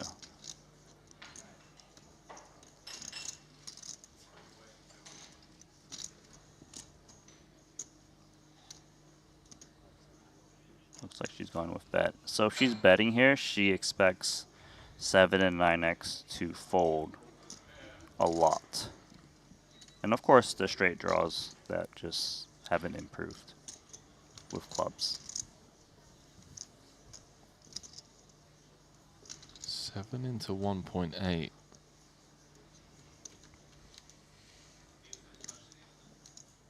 Uncomfortable spot for Foxen. Even with top pair. Having like the 10 of clubs as well is kind of grim. Blocking some of the bluffs. Yeah. Obviously not going anywhere just yet.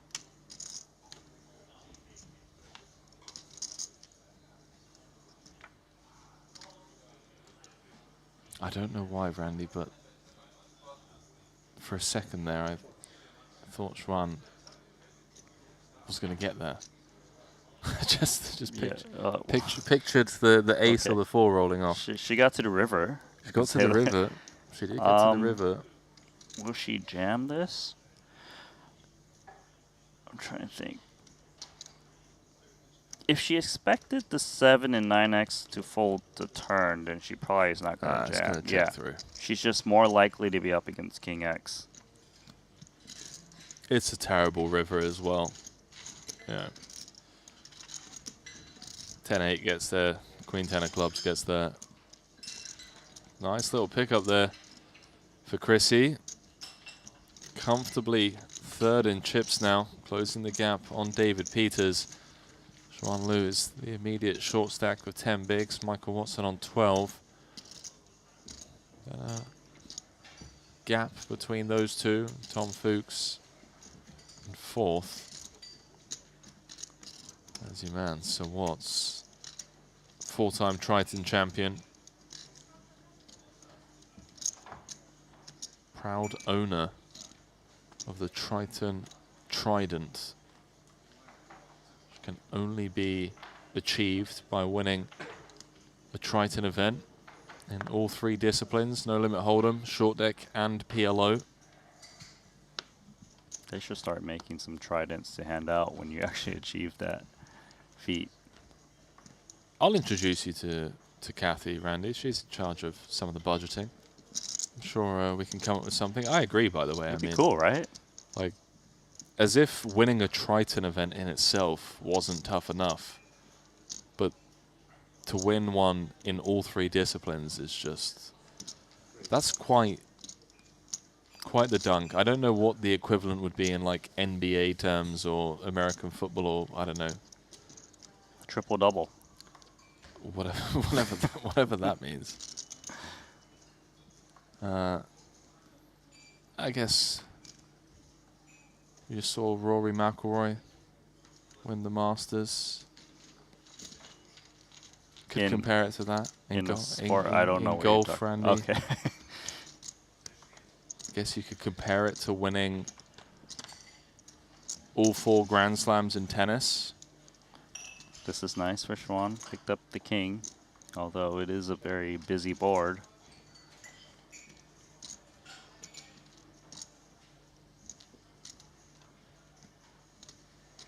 Wonder if Divorce bets his flop. 2 10s. It's like his type of board, but then he has a hand that's like, I don't really want to get in 1.4 million, but it has decent equity because he's got the 10 of diamonds. What's he go with? Min? Pure min.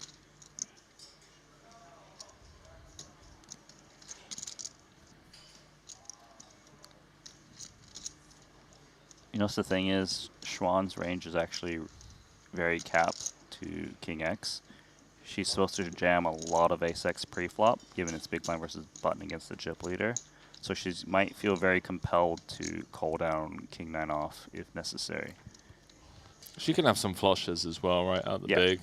Like, an abundance of flushes. She has a lot of suited combos. Like, even has like Jack 7 of diamonds that's going to defend at this stack depth.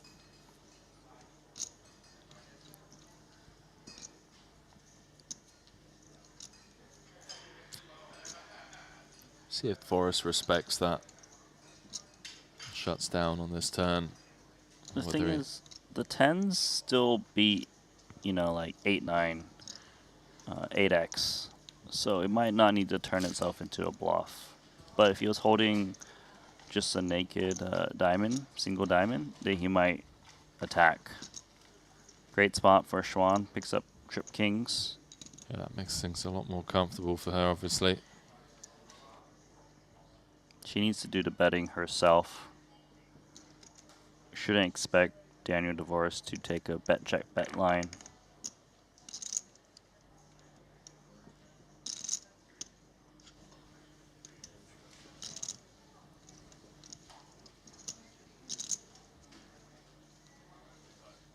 Just gonna leave one chip back.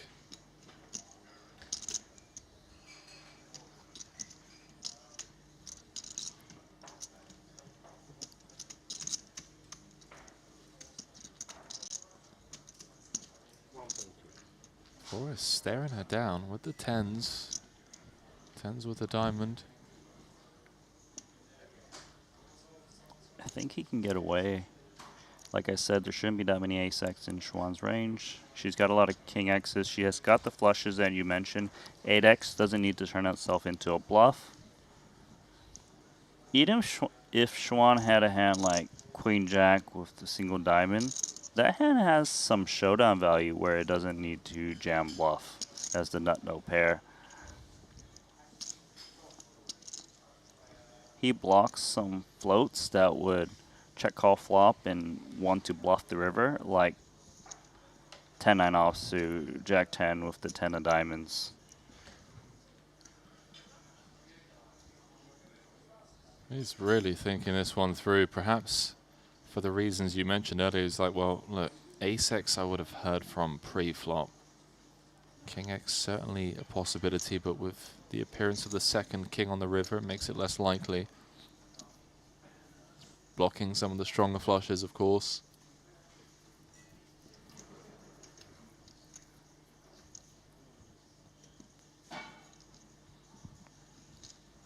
Yeah, I would really like to see a fold in this spot as played. He's like, seriously? He's like flicking the hand here. He's like, really? Oh, what do you have?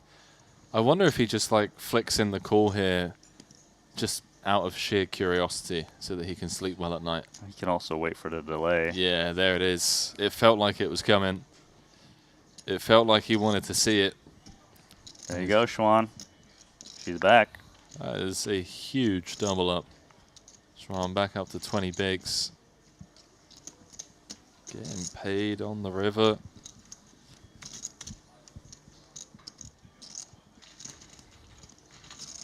If you got it, you got it. That's what it felt like. And she's got it. 20 bigs. She's been very patient. Nice run as of recent. Puts it her 5th place, but some playability now.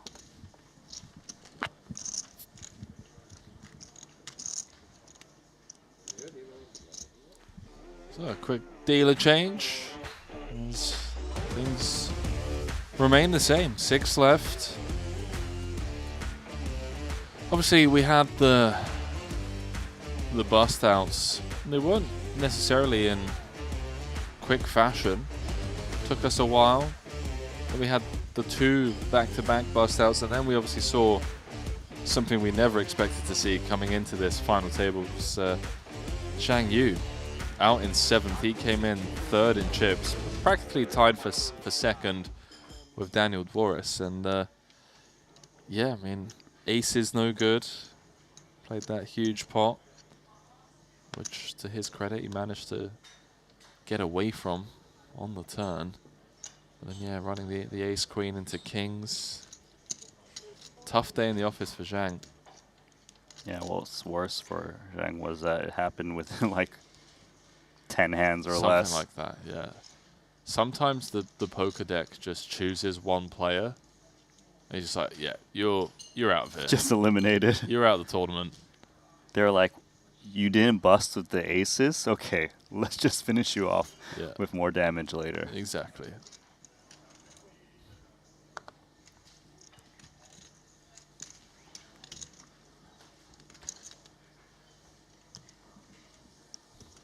Note the fold there from Chrissy, by the way.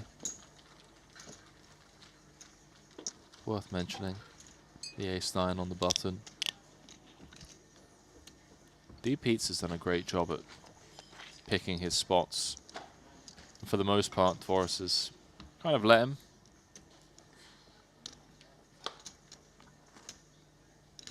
Short stack duties belong to Michael Watson. 10 bigs.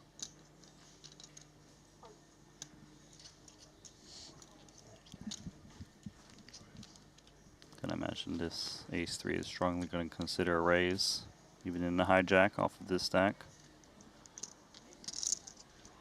Blockers are really important when you're the chip leader. You are blocking hands that can 3-bet bluff you and can reshove for value. Doesn't matter that your hand isn't suited or you have a weak kicker. Well, you ran into the queens.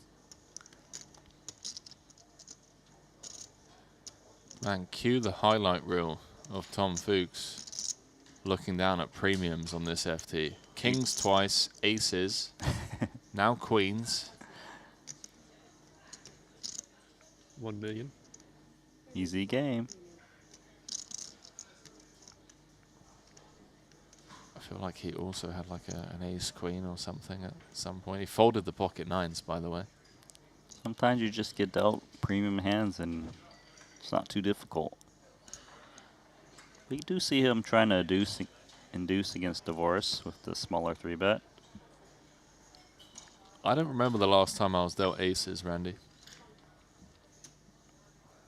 Or kings, or queens. What about... I've seen him dealt to Tom 4 times in the last hour. You okay there, buddy? No. No, I'm not. You a little jelly? I'm just wondering when variance is going to start evening out. Keep grinding. It'll come eventually. Can't do it. Too busy grinding the non-profit streets, my friend. You should open a card game down there. Jesus Christ, Randy. You want me to introduce poker to a bunch of Tanzanian school kids? I could see it. Play money, all right? I don't want to be the bridge between their innocence and our degeneracy. 3 more hands left on the level.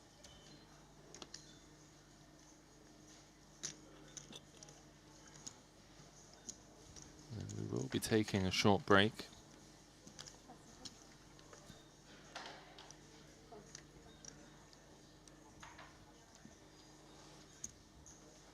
It's an interesting one.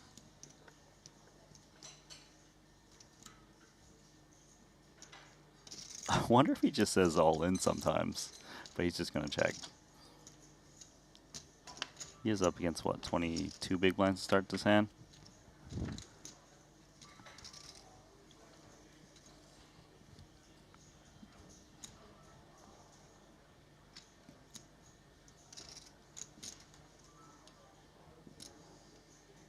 There's something about Peters that is just incredibly enjoyable to watch him play. Just his composure and table presence. You can just tell that he's a thinking player. He's got a calm demeanor. He really does. But he's fierce at the table. That's a really great explanation here. He's like a warrior in a garden. It's like, yeah, I'm peaceful, but I can also just knock you out of this tournament at any moment. Hence the call on the flop.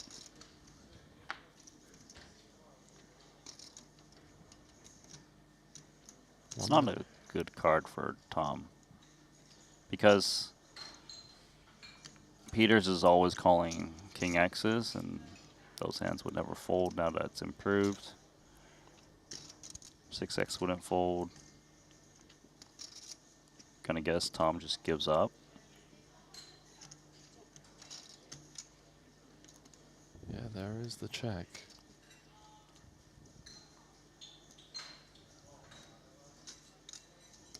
See if Peters just takes this Jack-10 to showdown. I think he can. Yeah, because the hand you're trying to fold out Queen X doesn't necessarily bet the flop. But here's the straight for Peters. Is this a potential bluff spot for Fuchs? Jack of Hearts in hand, or is it just too strong? I don't know if too strong is the right word. I just don't think he can get a better hand to fold. Like, hands that are going to fold are worse than his Jack-8. And they probably would have just stabbed a turn when check 2.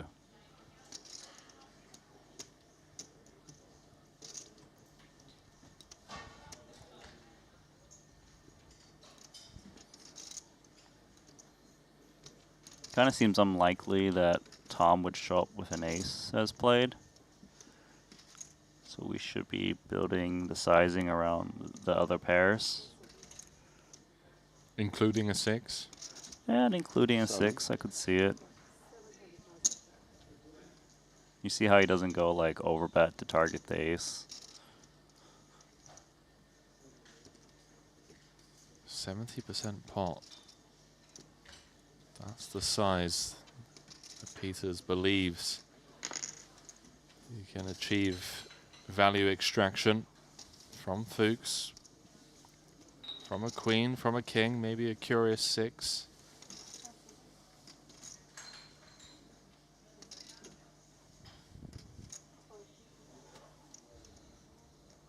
David takes that one down. He's playing 9.9 million now.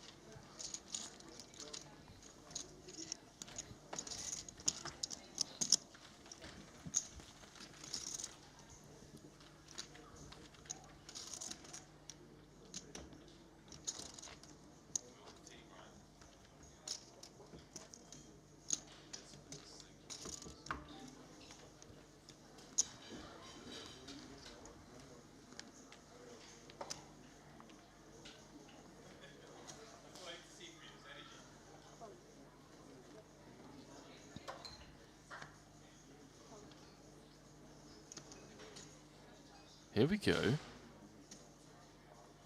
Can't remember the last time Watson played a hand at this final table. Mad Dog. 9.5 bigs. Ace 10 in the cutoff. Strong enough to come with min? No. Effectively jamming. It's one of those hands where you don't want to raise fold, especially as it's suited and you're in the cutoff. So that's why he just jams rather than raise fold. Which is good news for him, as Divorce has got King 5 suited. That would have certainly defended against min raise. No, you're fine.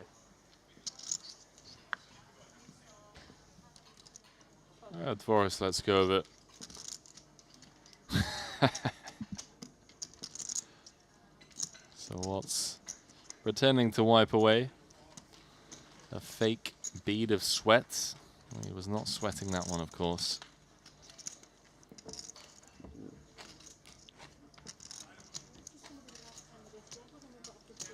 So, sounds like this is going to be the last hand of this level. And there will be a short 10-15 minute break.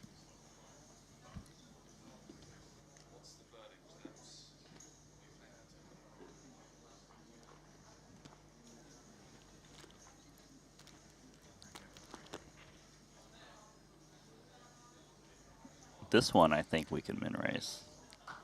Now that we got a little bit bigger of a stack too. You know, there's some really cool storylines emerging here, and I don't know which one I would rather see. I mean, so what's looking to join? I was about to say join the 5-time champion club. Jinx. Boris looking to win a Trident to become one of less than 5 players to have won a Triton tournament in all 3 disciplines. He has one in PLO, he has one in short deck.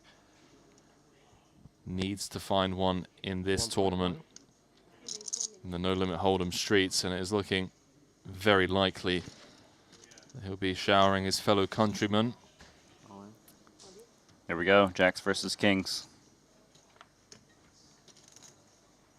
It's the second time today we've had this cooler.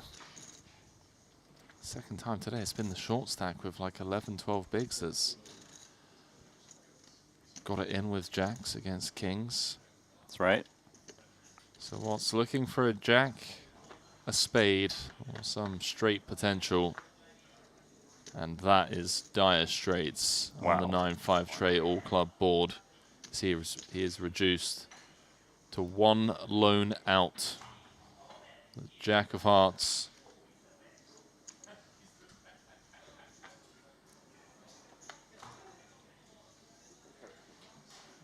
Case Jack for the miracle.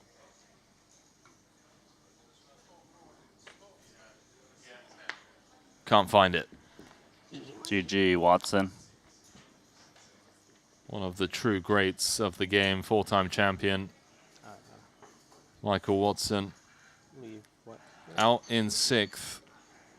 Be adding to his 13.2 million in Triton earnings. This being his 37th cash on the tour.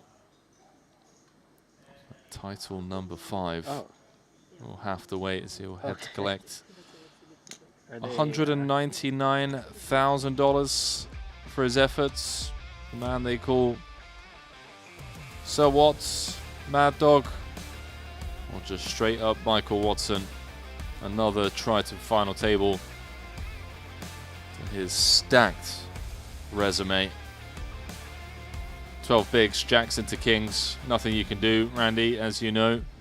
Sometimes you are just dealt out of the tournament. And with that dealing, we are down to 5. And Notorious with 15 million chips. Sizable chip lead over second in chips. David Peters then a significant drop off to Kristen Fox in middle of the pack with 24 big blinds. Tom Fuchs on 16, Juan Lu on 15, all guaranteed $259,000 for their efforts. Of course, Randy, all of them going to be eyeing up that top prize of $860,000, my man. It's a lot. It means a lot, you know, to win the very first event of the festival. Everyone's very capable, but just having all of the chips for Daniel Forrest, he's got a bright road ahead of him. That was a really, really fun frame. I mean, it was a bit of a stalemate at the beginning, and then, you know, McQuilkin bowed out. Then very quickly after, Paulius was out. But then, you know, I guess the biggest story is third in chips coming in. The man from China, Zhang Yu, out in 7th, a byproduct of just a cold deck, let's be honest. I mean, aces on a Jack 10-3 board against top 2. Yeah, it was super brutal. But then he made that great fold of aces, just didn't get rewarded in future hands.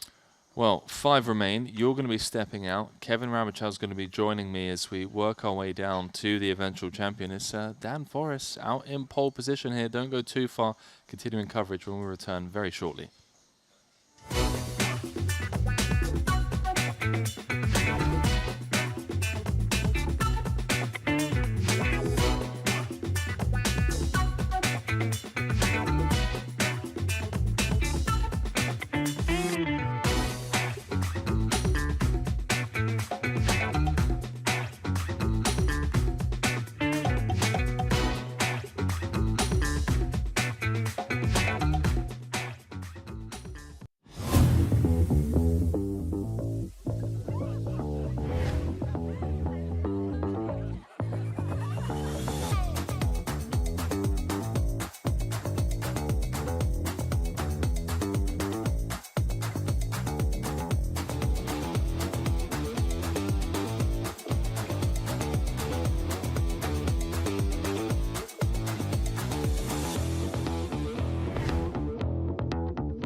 Ready to dominate the tables? With GTO Wizard, the world's #1 AI-powered poker solver, you can instantly study any spot in cash games, MTTs, and spin and goes. Build custom solutions for your games, accounting for factors like rake, annies, or tournament payout structures.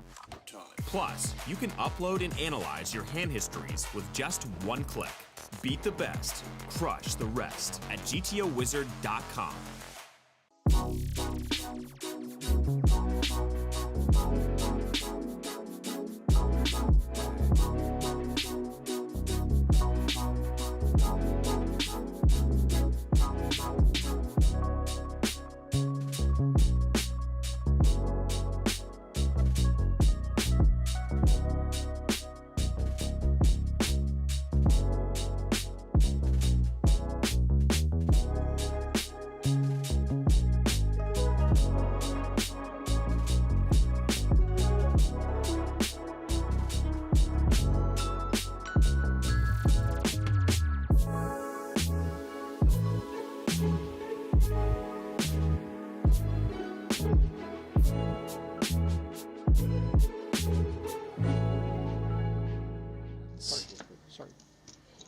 Oh no. Bye-bye, McQuilkin. That's rough, man, because he's been so patient, nursing the short stack to perfection, to then get cold decked like this, just as the blinds have gone up.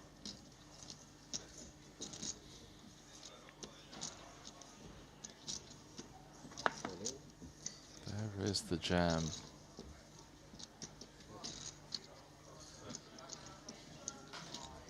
Gonna need some help. The blinds are gonna get out of the way. Zhang's gonna snap. McQuilkin is gonna see the bad news.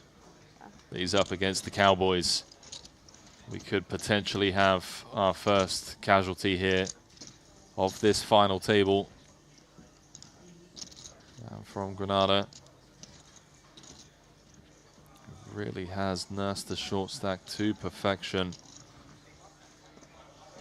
The Cold Deck perhaps has other plans for his fate. 3.5 million chip pot.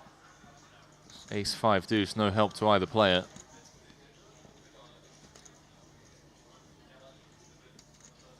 Not that Zhang needed help with the kings. McQuilkin reduced to 2 outs once for his tournament life. Doesn't find it. GG. GG's indeed. Have ourselves our first elimination of the 25K WPT Global Slam. Theodore McQuilkin will be heading to the cash desk to pick up $86,500 for his efforts as Zhang scoops in a sizable pot. Now closes the gap on Dan Forrest, separates himself from the rest of the pack. Last of the 5-figure payouts going that man's way. Yeah, it feels like it was a bit frustrating for him all day. It was a bit short stacked throughout, but you know, he made a final table. Made a final table on the back of not joining us since Cyprus of 2022. From a morale point of view, Randy, and from a confidence point of view, having been absent from the Triton Super High Roller Series, it's just super GTO living, man. You just wake up at 6 a.m., you know, go get a morning coffee, breakfast, bit of sunlight, stretch the legs, and then boom, just fire up 30 tables. Let's go. It's a good place, man. It is good life. And you finish filming. Finish filming? Finish playing, rather. Finish filming. Yeah, just finish the Instagram stories. Got it. Finish playing by 7, 8 p.m. Got a hand here. We do. Paulus has effectively jammed from up front. So what's going to 3-bet non-all-in? Bad news for Paulus as Tom has one of his kings. Oh, as does Daniel Dvoris. He is going to be in rough shape. Yeah, let's get it in. Good luck, gentlemen. Spin the wheel. Fake flip. Given that we know some of Paulus's outs are not live. This is the hand I busted the last By the time. way, so Watson, I don't on like the that hunt hand for either. title number 5.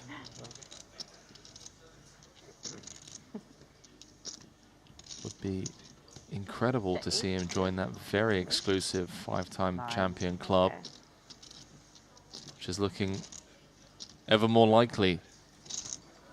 On the 965, as he's now a 76% favorite to scoop this pot, be back up to north of 20 bigs. Needs to fade 6 outs once to scoop the pot and eliminate the Lithuanian cash game reg, which he does. Wow. 2 quick eliminations.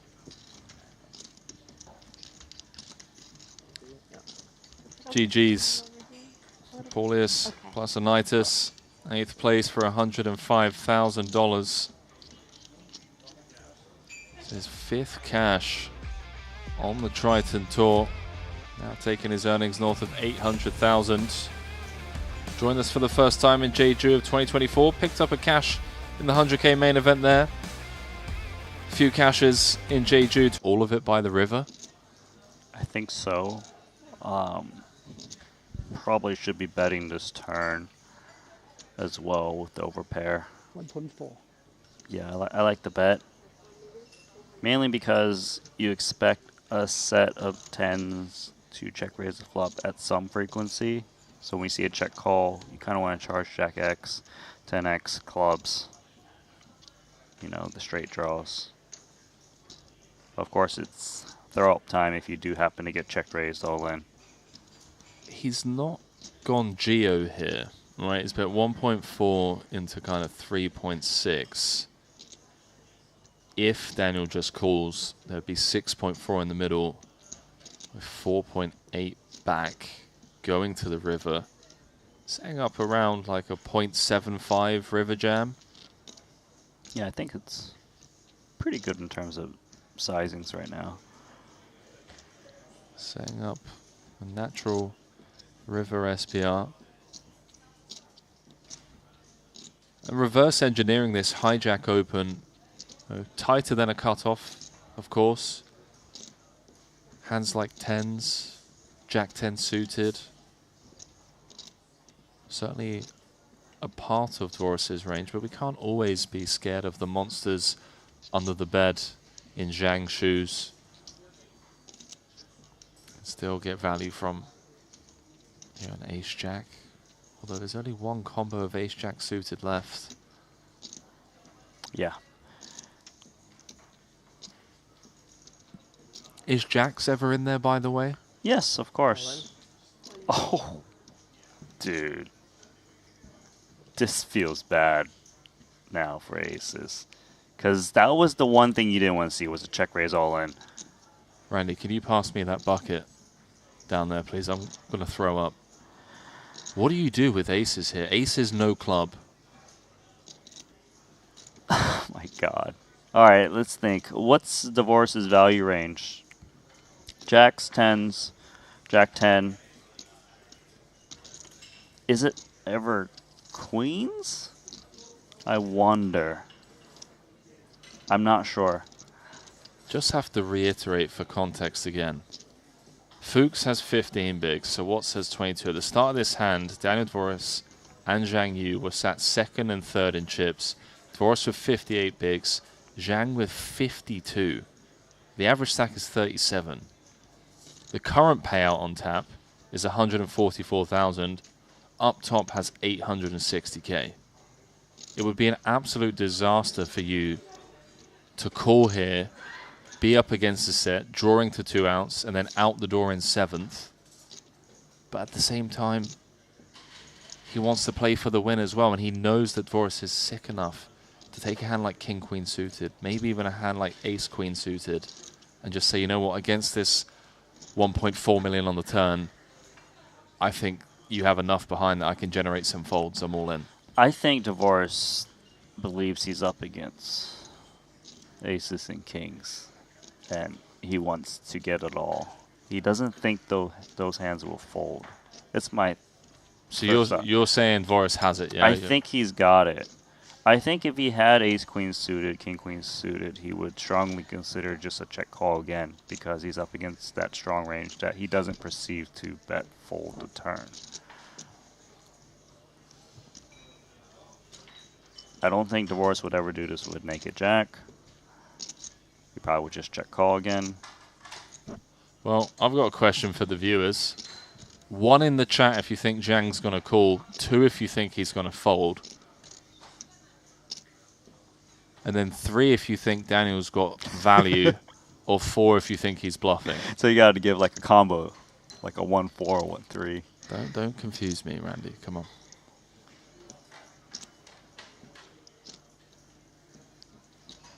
I'm getting impatient. I want to see what he's got. Does he have it? That's he a folds. Big What do you got, fold. Dvoris? Yeah. That is a big old fold. That's a great fold. So I wonder if Dvoris is jamming Jack 10 suited because of counterfeit combos and river cover.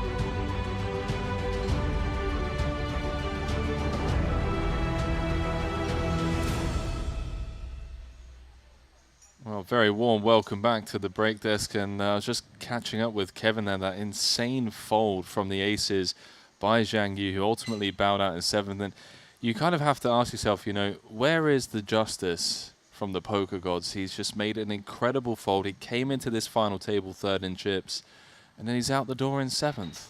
Yeah, I mean, just watching that one back, incredible hand from Zhang Yu.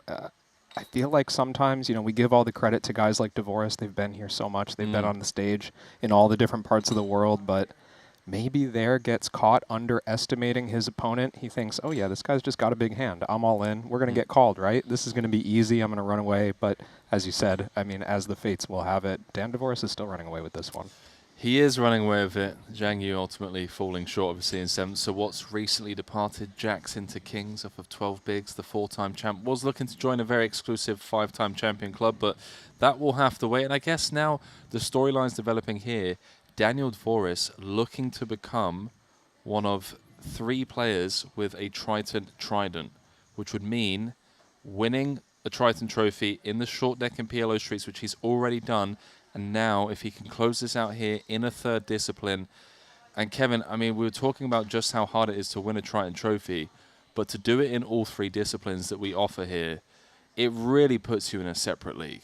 Yeah, I mean, I think that's incredible for the level that Dan plays at. I know how hard it is to be an expert just in No Limit Hold'em. Some of the guys that we're watching on this stage have poured hours and hours for a decade or longer into just No Limit Hold'em. So to play at that level in 3 games is ridiculous. And to do it in these field sizes as well, not to take anything away from the players that joined the Triton series, you know, back in 2016, 2017, but the fact now that we are showing up to Montenegro in a 25K, getting 155 runners, you know, it's few and far between when you have runs to go on and take down trophies and big final tables, but to do it like Daniel has done, it really is incredible. He hasn't done it yet, though. He still has 4 very tough opponents to get through. David Peters on 39 bigs, Kristen Foxen on 24, Tom Fuchs, part of that crew, the German crew, German-Austrian crew out here with the likes of Fedor and Mario. He's on 16.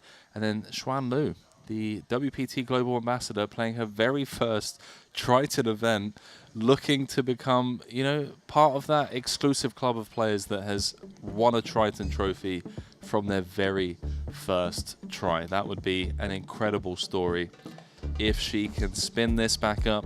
She is the shortest stack at the table, but only just. Live from the Maestral Casino and Resort here in Montenegro, day 2 of the Triton Super High Roller Series. Hope you're all doing well. Do let us know whereabouts in the world you're watching from. Let us know who you're rooting for. All 5 guaranteed, 259,000 for their efforts. Of course, they'll all have dreams, taking down the trophy and the 860,000 that comes with it. And to get the trip saver out of the way with Tournament 1.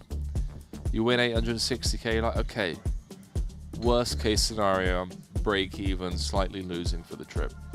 I mean, you'd think so, but you would like you look at the numbers on this schedule, Henry, and there are players who are going to be in for 7 figures, no problem. Yeah. By the time we get to the end of this thing, we should do the math.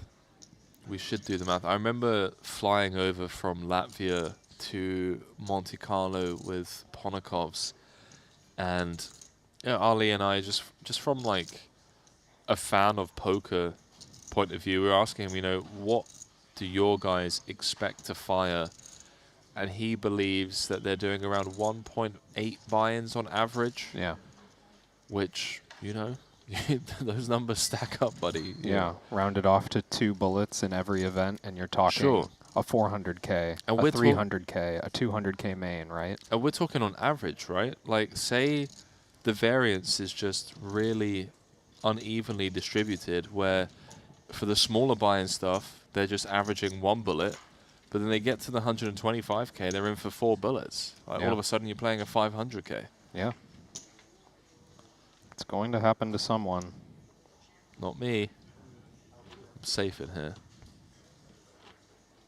Well, say that. Sometimes I unmute my mic before a live broadcast and, you know, perhaps... Unsafe in a different way? Yeah, say a thing or two. I mean, yeah. Out there, I'm not safe financially. In here... How do I want to phrase this? Kevin, help me out. Perhaps reputationally. There we go. Not so safe. There we go. Putting your life on the line every day here in the booth. It really is, you know, a case of it could just all be over tomorrow. Dvoris, by the way, as the table chip leader, I'm observing to see how he's going to proceed pre-flop with big leverage. Every time David Peters folds, in particular, as he's the second stack. He did fold the button last hand with 4-3 suited. Kristen picked up the pot by raising blind versus blind. He might suspect that Foxen is not going to just hand him pots. And evidence right now, as she 3-bets the queen-jack offsuit, I would say far looser than some other players would go after the table chip leader. She's getting after it. I don't want to say who, but a certain bird sung to me whispers of how Chrissy was getting after it on the bubble as well. Just going ham, putting people in the blender. You know, was I the bird? Maybe, because I was witnessing it. I didn't want to put you on blast live on stream, but here she is right now, not bowing down to the chip leader. 3-bet gets through. Note the king-queen fold behind, by the way. I would say even note the king-4 suited fold from Dvoris. I mean, we're opening an extremely wide range. As the chip leader, you've got a suited king, a potential candidate to 4-bet bluff. I mean, it's, you know, it's a spicy one. We're getting a little bit out there, but if he's never doing that and Kristen's going after him with the queen-jack offsuit, it's a print. I would say advantage Kristen. I would say, you know, she's been around for quite some time, from the Supernova Elite days. Just building a name for herself in the tournament streets. Now solidifying her position as one of the best in the high roller scene. And also, you know, married to Alex Foxen. He's a bit aggressive himself. Part of that chip leader coaching crew, along with Chance Corneth. Those guys know a thing or two about being chip leaders and fighting back against chip leaders. There's Schwan fighting back here with the ace-5. Yeah, how about that for your first Triton final table? Doing exactly what you need to do. Rejamming against the chip leader with a light hand. She started the hand with 15 blinds. No, a bit less. 13 blinds. And I think 13 blinds is enough to get through against Queen 10 suited. There you go.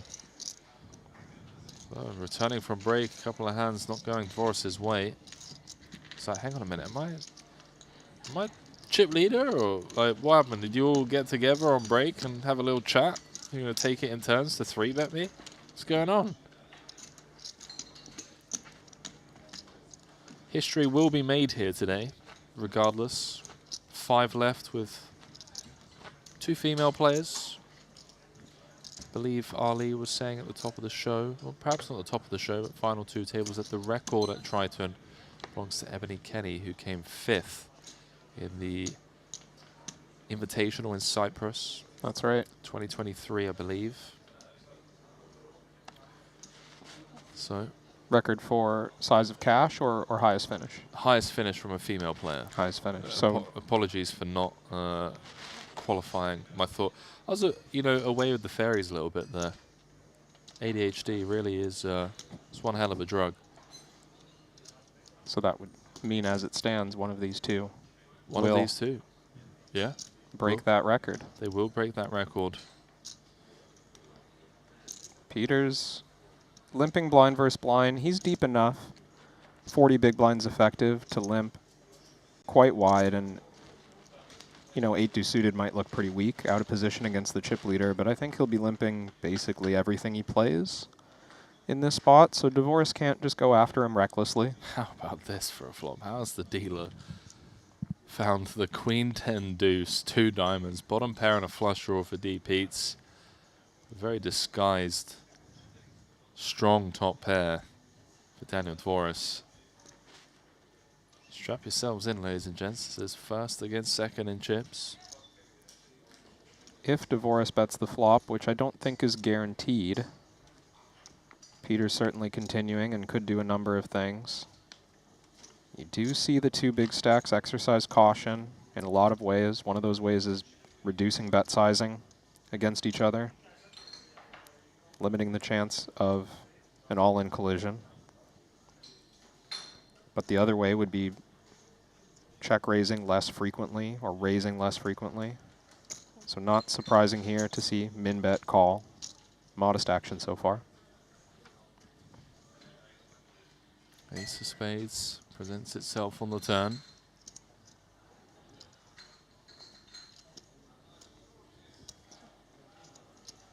And some concerns for Dvoris. His hand's good enough to bet for value, no doubt.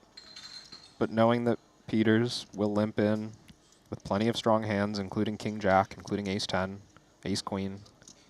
Any of those hands could reach the turn here as played, so not as attractive of a value bet as normal.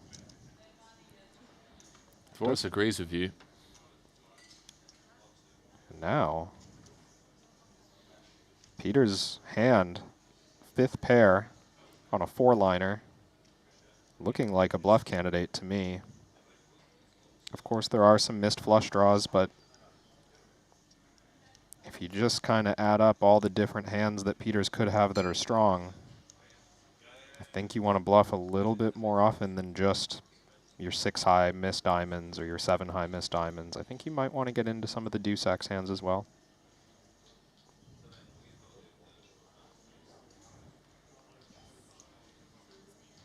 See if Pete's agrees with you. 1.25 in the middle.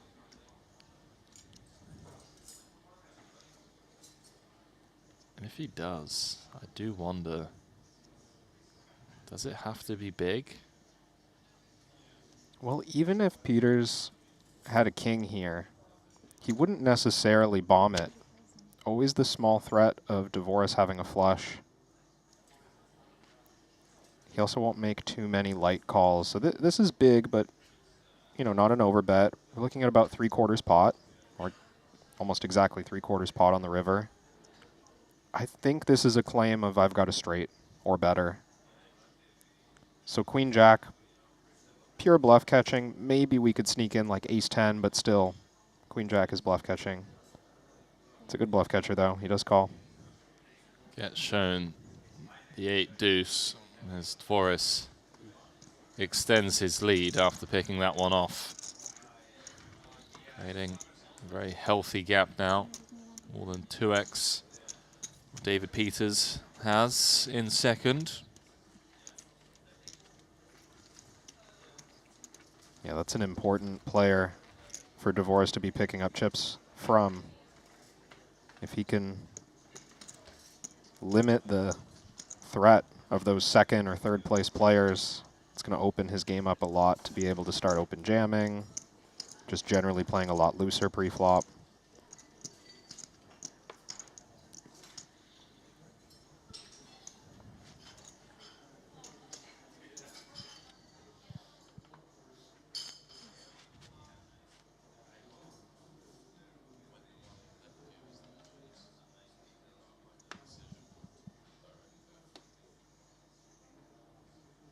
Folds to Tom Fuchs and the cutoff. Big hand here. Big enough that he can min-raise and induce action. Not necessary to open jam this one.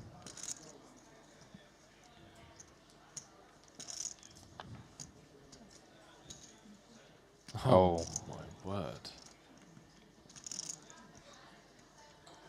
Just 14 blinds total. No path to escape here. Chrissy has done a fantastic job, by Well, the way. Wait a second. A path to escape may have presented itself. Chrissy just trapped pre-flop. Wow. Oh my. That's insane. I mean, Tom's going to feel like he's been scammed here. Like, it's like, really? I'm not going to get a full double here? Ace-Queen against Kings? I was about to say that Chrissy's done an incredible job, by the way, of practically tying herself for 2nd in chips after being ever so patient. 7 left, 8 left. She's got to call at least one street here, right? Oh yeah, definitely. It is interesting when you face a min-raise from the cutoff by a player who started the hand with, you know, let's say an open shoving stack, a potential open shoving stack. You'd think a lot of the pre-flop bluffs are an ace-X or a king-X hand. Mm. So when you've got 2 kings in your hand, it's like, well, if he was bluffing pre-flop, he probably has an ace. And the only way that Chrissy's going to be way ahead of something is if Fuchs has pocket queens, pocket jacks, or maybe one of those few King X bluffs, like King 10 offsuit or something. So if he keeps firing the turn here, which I imagine he will, his hand is quite good. I'm really not loving Chrissy's hand in the big blind, but on the flop, certainly a good call. Let's see how Tom wants to proceed. Just north of 1 SPR. We are short stacked here, but so many operators choosing to leave chips behind, extend the hand in these final table moments. We want to give ourselves the opportunity, if we're bluffing, to save those valuable remaining chips. So we're not just going to jam turn here as Fuchs. He goes for 40%, leaving about 40% behind for a river jam if the board runs out clean. I mean, if Chrissy gets away from it on the turn here, I think she absolutely could.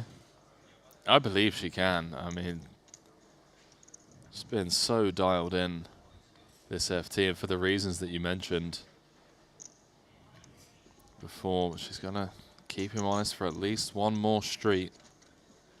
And I think, to be fair, Chrissy might have on her mind the chance, relevant spade on the river, by the way, that she might be value catching. There's, with that small bet on the turn, there's some chance that Fuchs has pocket queens or pocket jacks, doesn't put Chrissy on an ace because of the call pre-flop. Of course. And now there's a little bit of thin value in there. It's like, well, can I really fold kings at this price when he could just have jacks and snap check back the river? That would be a disaster, right? So it's hard to get away there. Interesting spade, in that when it pairs the board, Fuchs is more likely to be good on the river. He's giving some thought to value betting. I would like... Oh, he does go all in. Doesn't leave a chip back, by the way. Yeah, I was thinking I would like either leaving some chips back or just checking behind, because the pot is plenty big at this point. I mean, if he checked back, he would have had what's in the pot right now, 5.5 million. He would have been even in chips with Chrissy, which is a great outcome, ICM-wise, dollar-wise, right? Now we're making this very big risk on the river, where if Chrissy had river to flush, you're just out. Or had 4-5 suited or 4-7 suited and arrived here as she often would, you're just out.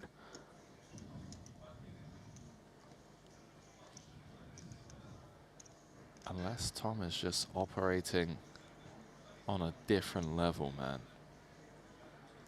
Just knows exactly where he's at. He's Hey, up against like a weaker ace, a strong 8. There are limitations to the way we can analyze this. He's down there and we're up here, and if you just believe your hand is best, you should go all in. Why leave money on the table? This is an incredible jam from Tom.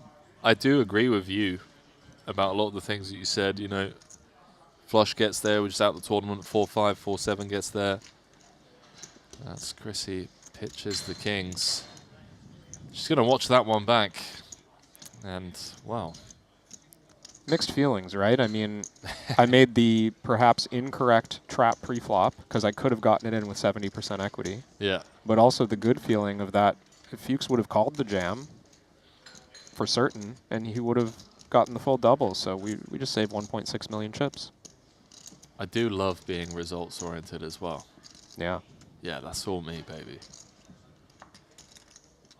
So you'd watch that one back and be like, yes, yeah, I did it. I'm the best in the world. Played it perfectly. Yeah. Apart from not folding turn, but turn's a tough fold as well. For the reasons that you mentioned, Fuchs can just have 10s, no spade, jacks, no spade there, and yeah.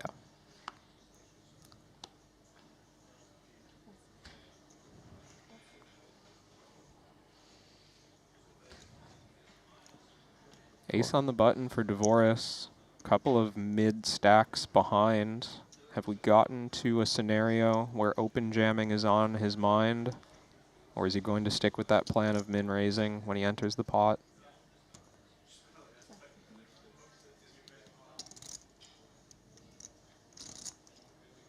comes with min. And maybe an opportunity for Xuan Lu.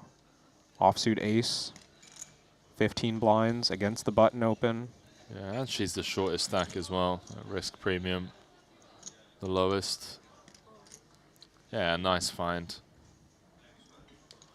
Divorce is going to have to fold again, and min-raise thing's just not been working out for him today. Yes, I have 7.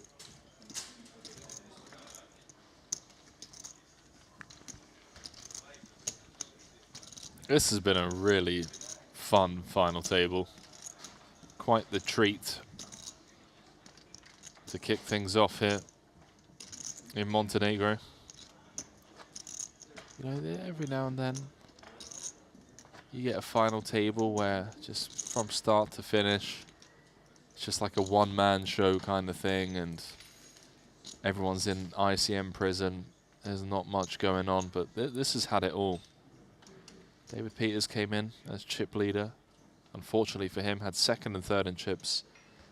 Second, third, and fourth in chips on his direct left. Then Daniel, obviously, that massive hand, top 2 against aces on the Jack 10-3 board. Chopped away at one of the legs of the 7th place finisher, Zhang Yu. Then we've had a bit of a battle. I mean, Tom Fuchs was super short, 9 left. Went on a bit of a heater, waking up with kings, aces, kings, and then queens. Oh, was that all? In the space of 3 orbits. That'll do it. Do want to be mindful, though, to not take anything away from Fuchs's play, because he's done incredibly well to get here, of course.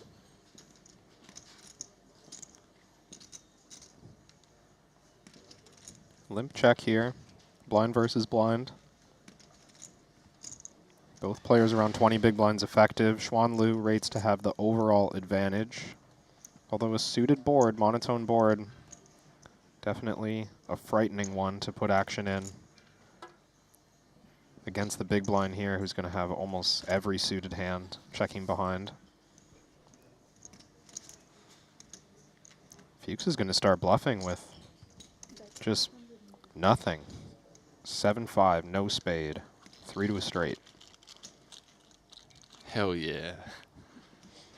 Tom's just coming to piece people up, mate.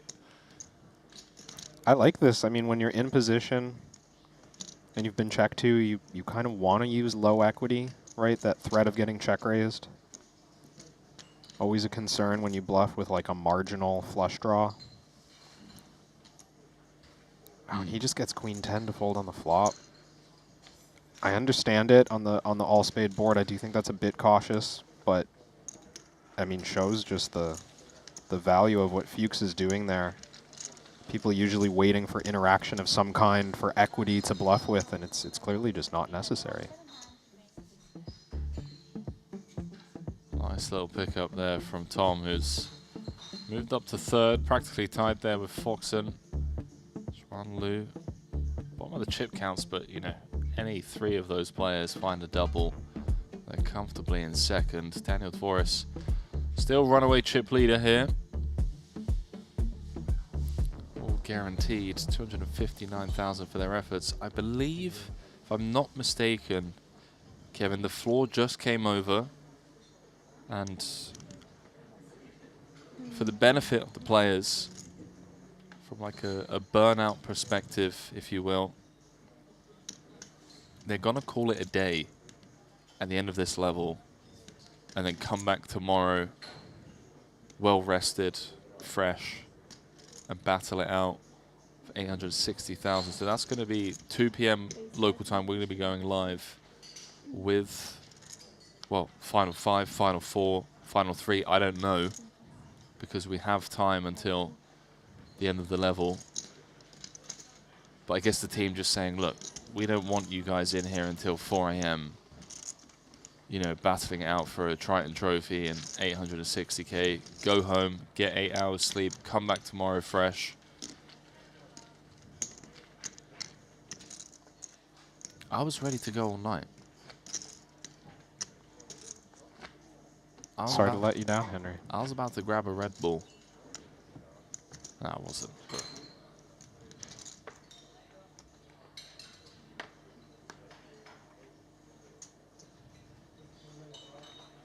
Works great for me.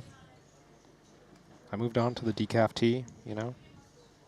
mate, they've been killing it here with the tea game. They've got a strong tea selection. I'm a fan. Trying to avoid caffeine.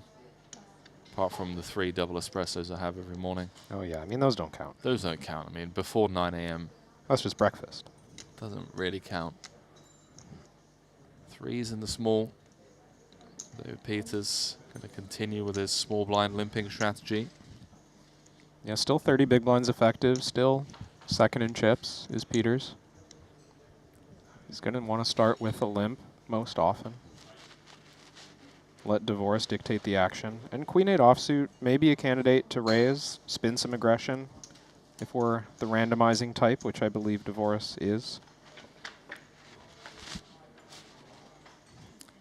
Well, well, well. Second time today in a blind v blind confrontation. David Peters has flopped bottom set on the ace 8-3, and for a second time today, Divorce has a healthy enough of a piece. He's going to be continuing. I guess the good news for the Divorce fans is that he's going to be aware that David's going to have some strong ace-X that limp in as a trap. Pocket 3s, pocket 8s, as we can see. But he's going to be calling one streak, Kevin. If he doesn't, I'll eat my sock right here, right now, live on stage. It won't be necessary. Okay. Henry, you can stop. Hey, listen. Brian Rass said it once, and was he wrong? He was. Oh, hello. Divorce has somehow got 18% equity now. Peters certainly going to proceed with caution when diamond's complete, but I mean he's got bottom set. And Divorce is going to have a lot of top pairs, potentially 2-pair, things of that nature. I don't think this is going to stop him from going for a value. I was wrong. You should eat your sock as punishment. I made no such promise.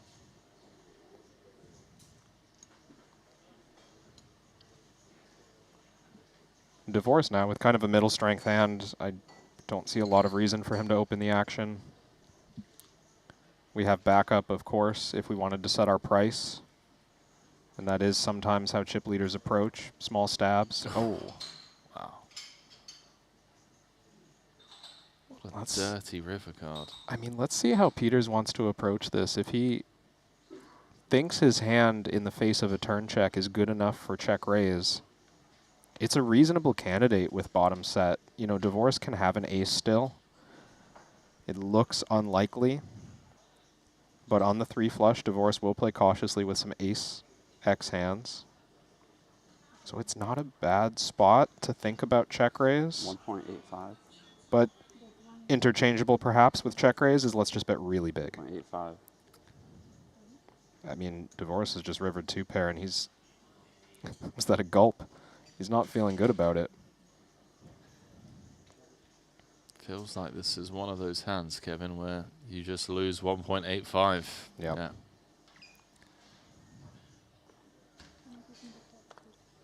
Get shown the set. And, well, a significant blow.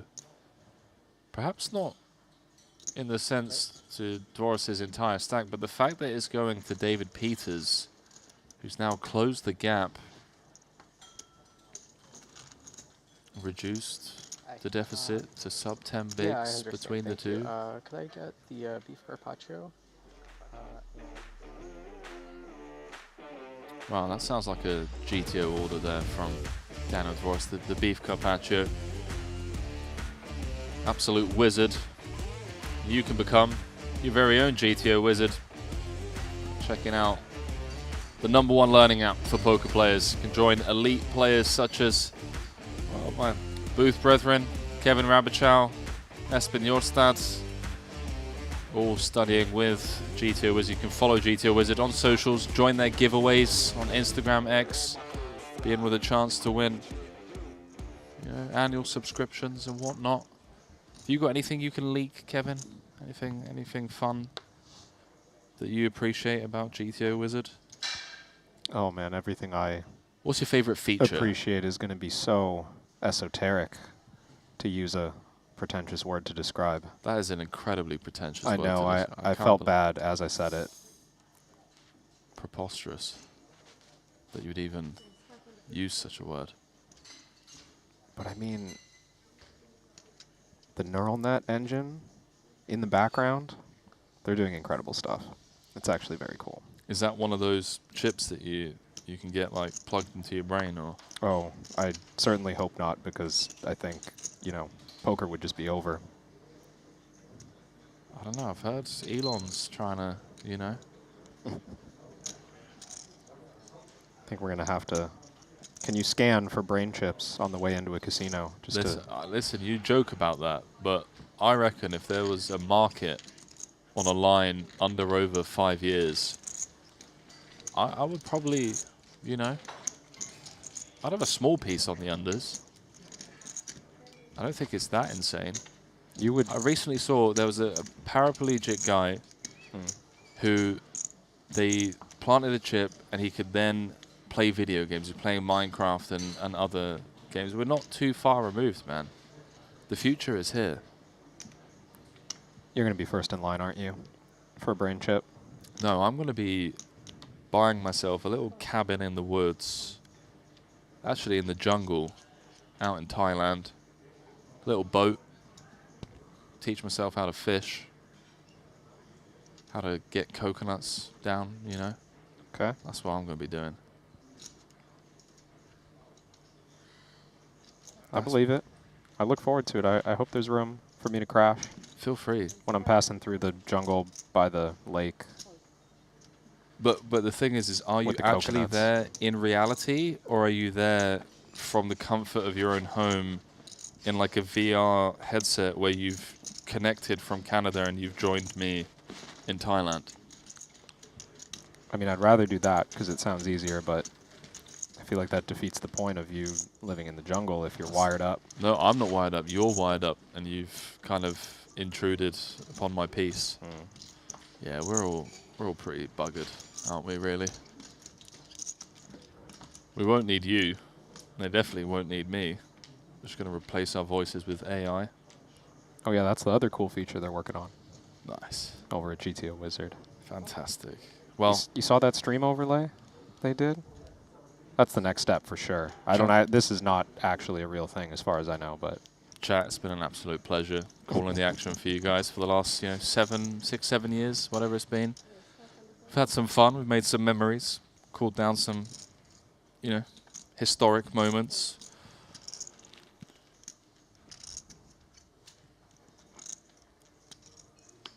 The time has come to be replaced. glad I get to keep watching these two battling as if I never left the booth. Fuchs and Foxen played basically every hand against each other in the lead up to the bubble. Now here they are, still 5 left at the final table. Button versus Big Blind. Love to see it. Oh, queen high board. Couple of diamonds. No interaction for either player.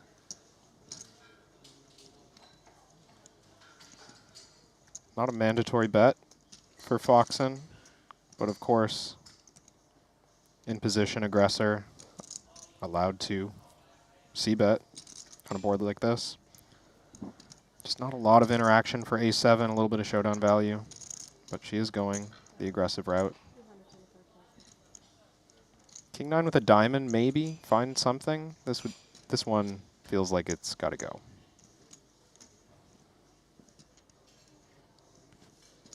I mean, to continue this would be a real sign of thinking that Foxen's out of line. I mean, you do know. Yeah, we're out. His mentors are there's Eibinger, multiple-time Triton champion, Mario Mosbach, multiple-time champion, Fedor Holtz, multiple-time champion. Yeah, I think they would have folded too. Okay, well. Nice play, Tom. Those guys get after it.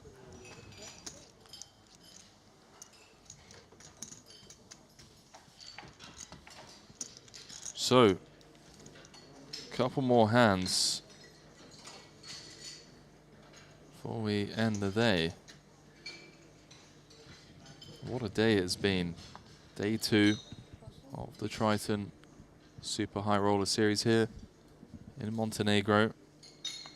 Daniel Dvoris looking to complete a feat that only 2 players prior to him have done. To win a Triton Trident, which means to win a Triton trophy in all 3 disciplines that are offered at the Triton series. No Limit Hold'em, Pot Limit Omaha, and Short Deck. Xuan Liu and Kristen Foxon both looking to become the first female player to ever win a Triton trophy. Xuan also looking to become one of the few that has won a trophy on her first ever attempt, first ever Triton tournament. David Peters looking for his 2nd title, and Tom Fuchs, of course, just looking for that glorious profile picture update with the trophy and your boys in the background. That celebratory winner's pick. This being his 4th full series.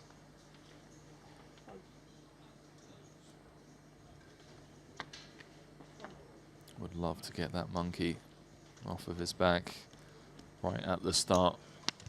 Validation. All the hard work that's been put in, no doubt, behind closed doors.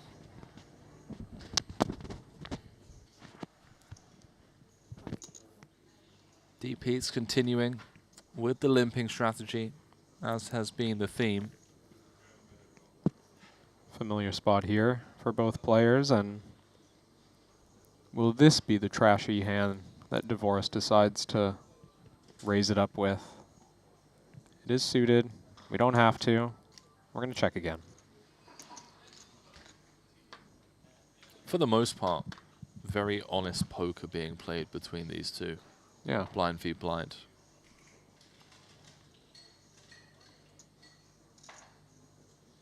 King 8-8. Not necessarily a massive advantage in either direction. Both players can have all the good stuff on this board.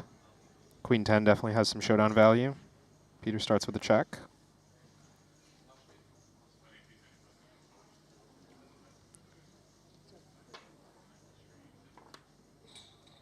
Does check through, and now it feels like the path to victory for Dvoris is near impossible. It's the likelihood of him being able to fold out David's hand seems bleak.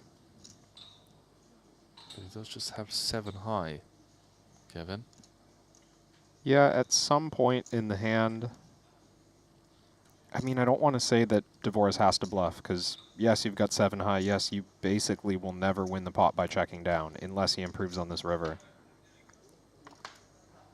which he doesn't. And the problem is, for Dvoris, this is not an uncommon hand for him to have. I mean, hands like 4-3 or 5-4 or 6-5 and any combination of weaker hands below 7 high, there's so many of them. And if you bluffed all of them, well, you'd be making your opponent's life kind of easy, in a sense. They would just call you every time. So Peters continues to check and believes he has showdown value. It's a pretty strong hand. I think it would take quite a big bet to get him to think about folding, and even then, I'm not so sure. But if Dvoris bets this river, I would like to see him go quite big and represent an ace or maybe a king that checked back twice. How big is big? Pot to pot and a half, something like this. Waves the white flag, and rightly so. I think that really is a sign of a great player. Just being able to recognize when it's okay to just surrender. Yeah. I think some players lean, you know, a few pips too wide when it comes to aggression, Kevin, and oftentimes force themselves into unnecessary spots. And Dvoris just recognizing that, look, this guy has been playing a very honest strategy out of the small. I've got 7 high. No need to fight for every pot. As well, we wrap things up here, day 2, with Dan Voris, tournament chip leader with 5 left, as we welcome you back to the break desk. Kevin Rabichow alongside myself, Henry Kilmaine, for what was a very short frame, just one level of play there. We didn't see any eliminations, but we did see, you know, some spiciness from the likes of Kristen Foxton and Xuan Lu fighting back against the chip leader Dan, who at the time had around 15.5 million.